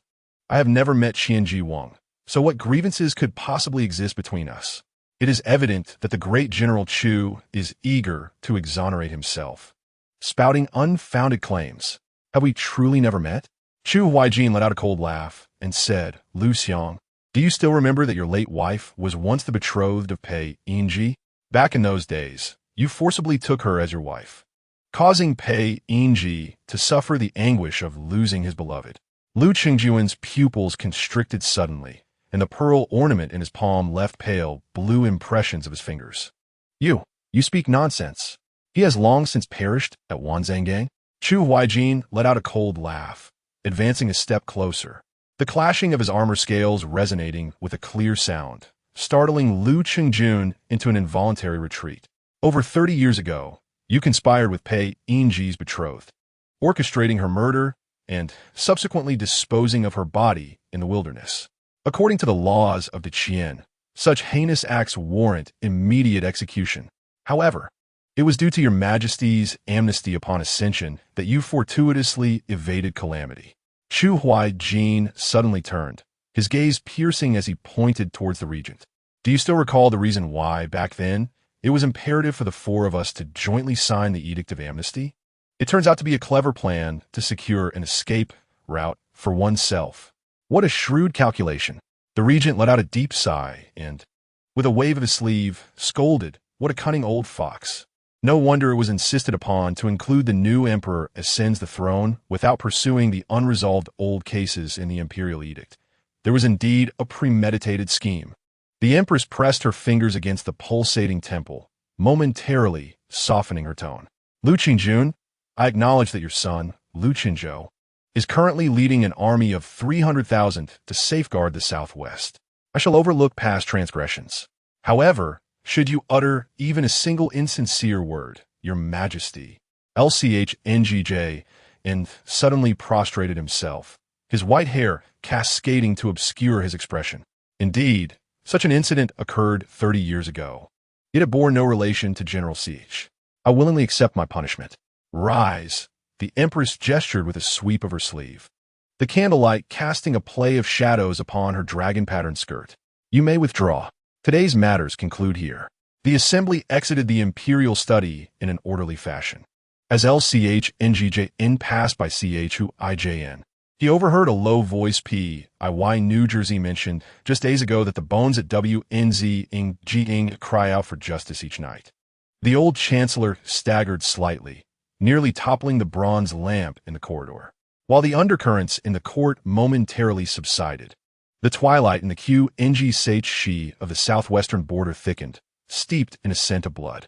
SXCHN, clad in white stained with crimson, leaned against the cliff, having just engaged in a fierce confrontation with the enigmatic red-faced figure, his breath now erratic. The wound on his left shoulder was adorned with delicate frost patterns, each breath akin to icy needles piercing his lungs. "To have remained unscathed under my stealthy approach."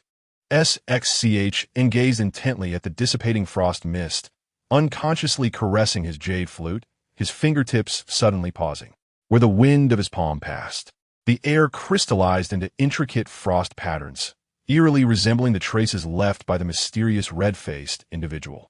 Having reached the pinnacle of mastery a decade ago, he now found himself on the brink of transformation, yet he was compelled to retreat slightly by this adversary. SXCH pressed his tongue against his molars, his gaze cold and piercing in the direction whence the red-faced figure had vanished. An opponent capable of contending with him must at least be at the threshold of transformation. When did such a formidable and concealed figure emerge in this world? On the following day, at the hour of the rooster, a spectral blue phosphorescence rose from the chaotic burial grounds on the western outskirts of the capital. Mo Chun led the Shunji camp, crushing the decayed leaves as they approached the new grave.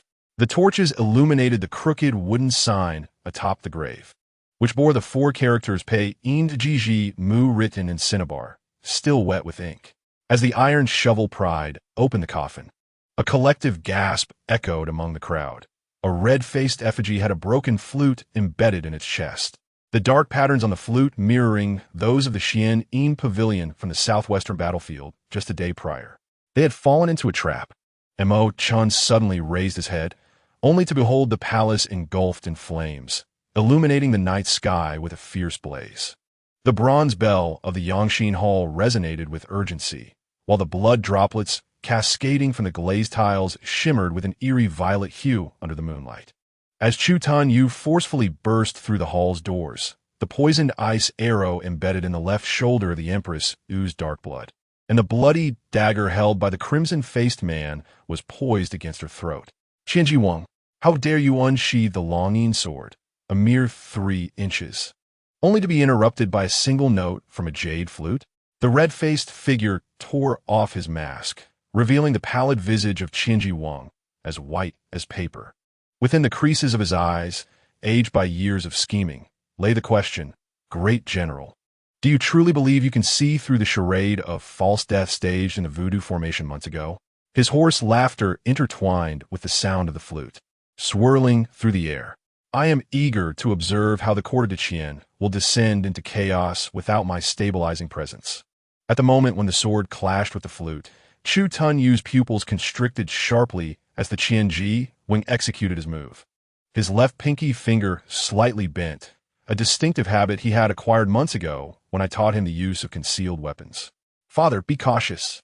The warning of Chu Yu was abruptly shattered by the sound of the wind. As 3 poisoned ice arrows grazed past Chu Huaijin's ear and embedded themselves into the dragon column, causing icy crystals to instantly cover the intricate dragon carvings. The master of 1,000 mechanisms seized the opportunity to escape amidst the smoke, but Chu Yu pursued him to the corner of Zhuke Street, where he could only recover a bronze token inscribed with the character Xian. Under the moonlight, the patterns on the token were found to align perfectly with those of the Xian snake jade pendant. The Empress caressed the token, suddenly recalling the blood-soaked words penned by the master of 1,000 mechanisms during his unconscious state. The blood silkworm devours the heart. The internal saboteur hides the golden secret. She abruptly tore open the layers of the map, revealing the distribution diagram of the Xian Pavilion's influence, which prominently displayed the shipping routes of Jiangnan, the cavalry grounds in the northwest, and the iron mines in the southwest, completely coinciding with the strategic reports submitted by the master of 1,000 mechanisms over the past few months. As the dying sun cast a blood-red hue over Shualfang Pass, Chu Yu found himself entranced by the winding bloodstains beneath the ice. Suddenly, the long-Yin sword emitted a mournful cry, amidst the swirling ice fog in the distance. A fleeting red figure stood holding a flute. The totem of the Xian Pavilion illuminated sequentially upon the ice wall, as the raspy laughter of the master of 1,000 mechanisms mingled with the flute's melody. "General, this performance has only just begun. Form a shield." Chu Huaijin's silver spear sliced through the piercing cold wind, as the Xuanjia army swiftly formed an impenetrable wall. At the moment the ice wall shattered, the goo worms, enveloped in icy blades, descended like a torrential downpour, their foul stench mingling with the biting chill that assailed the senses. Emotion abruptly hurled 3 thunderous bombs, their resounding blast shattering the icy mist. Yet beneath the crimson remnants of the setting sun, only the fleeting silhouette of the red-masked figure was cast upon the ice. Half of a Xianxi jade pendant, stained with eerie blue blood, emitted a sinister, cold luminescence. Sound a retreat. CHTNU tucked the jade pendant into his bosom, the sheath of the longing sword striking heavily against the saddle, sending forth a shower of sparks. The crimson gold dragon banner fluttered with a resonant sound, unnoticed by anyone as a shadow flitted by. As night descended, the flickering candlelight within CHTNU's tent danced like will-o'-the-wisps. He placed the Xian jade pendant upon the bronze mirror, whereupon cracks revealed half a line of seal script. Just as he leaned in to discern the inscription, hurried footsteps echoed from outside the tent. "General." Linley lifted the curtain and entered, clutching a shattered jade flute entwined with dark red silk threads, frosty crystals still clinging to the holes. The sentinels on the periphery noticed this object, and before the words had fully escaped their lips, Chu Yu had seized the jade flute. A piercing chill permeated through his palm as he forcefully smashed it against the bluestone floor. In that instant of shattering, paper as fine as hair cascaded forth, the 9 rings easily untangled, yet the intricate knots of the heart remained unbroken, glimmering in the candlelight with a vermilion hue. Suddenly, 3 scarlet flares erupted in the northern sky, casting a sanguine light upon the Xuanjia army outside the tents, as if they were drenched in blood.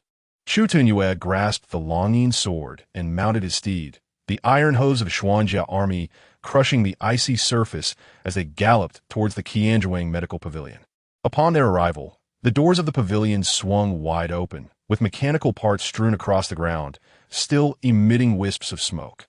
On the fainting couch lay a bloodied shard of ice blade, and the bloodstains on the table from the vermilion talismans had not yet dried, revealing the totem of the soul-calling array of the voodoo cult from the southwestern frontier. Chu Yu picked up a fragment of a red mask from the corner, as the distant wailing of the jade flute mingled with the icy musk unique to the Xian Pavilion, and he gazed at the bloodstains within the array, suddenly recalling the words of his mentor, Su Xuqing, who often said, "The sharpest blade is always concealed within the warmest sheath." Chapter 71. The mummy of the Xian corpse wail amidst the remnants of the capital city, where the smoke of battle had yet to disperse. Chu Tuanyue had crushed the 7th urgent battle report.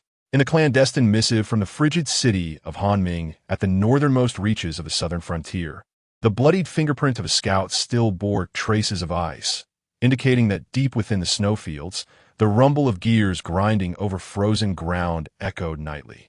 Meanwhile, the carrier pigeon correspondence from the heart of the southern region, originating from the city of Bingshang, bore freshly inscribed vermilion characters, depicting the voodoo cult forging sword from the flesh and blood of the living, their bronze mechanisms serving as bones, as the corpse puppets wreaked havoc along the borders.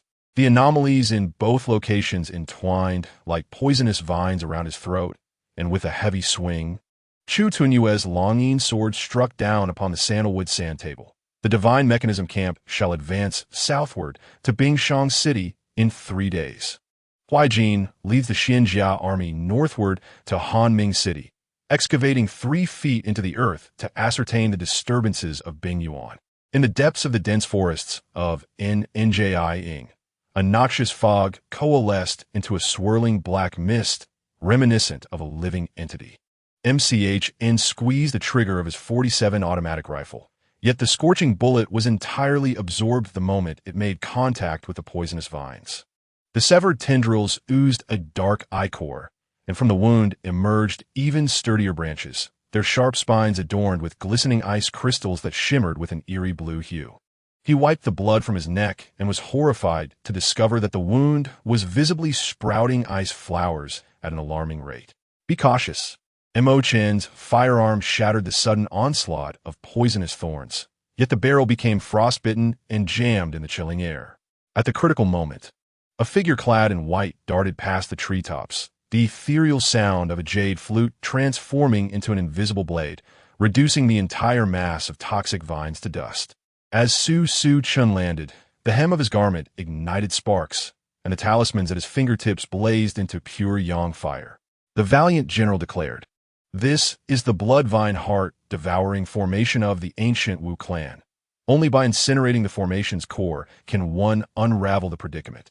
He gazed toward the depths of the dense forest, where a bronze altar flickered in and out of view, and suddenly the bloodstains on the flute's body became scorching hot. "We must go. Someone is awaiting our arrival." Meanwhile, Chu Huaijin's Xianjia army encountered a bizarre ice wall in Hanming City.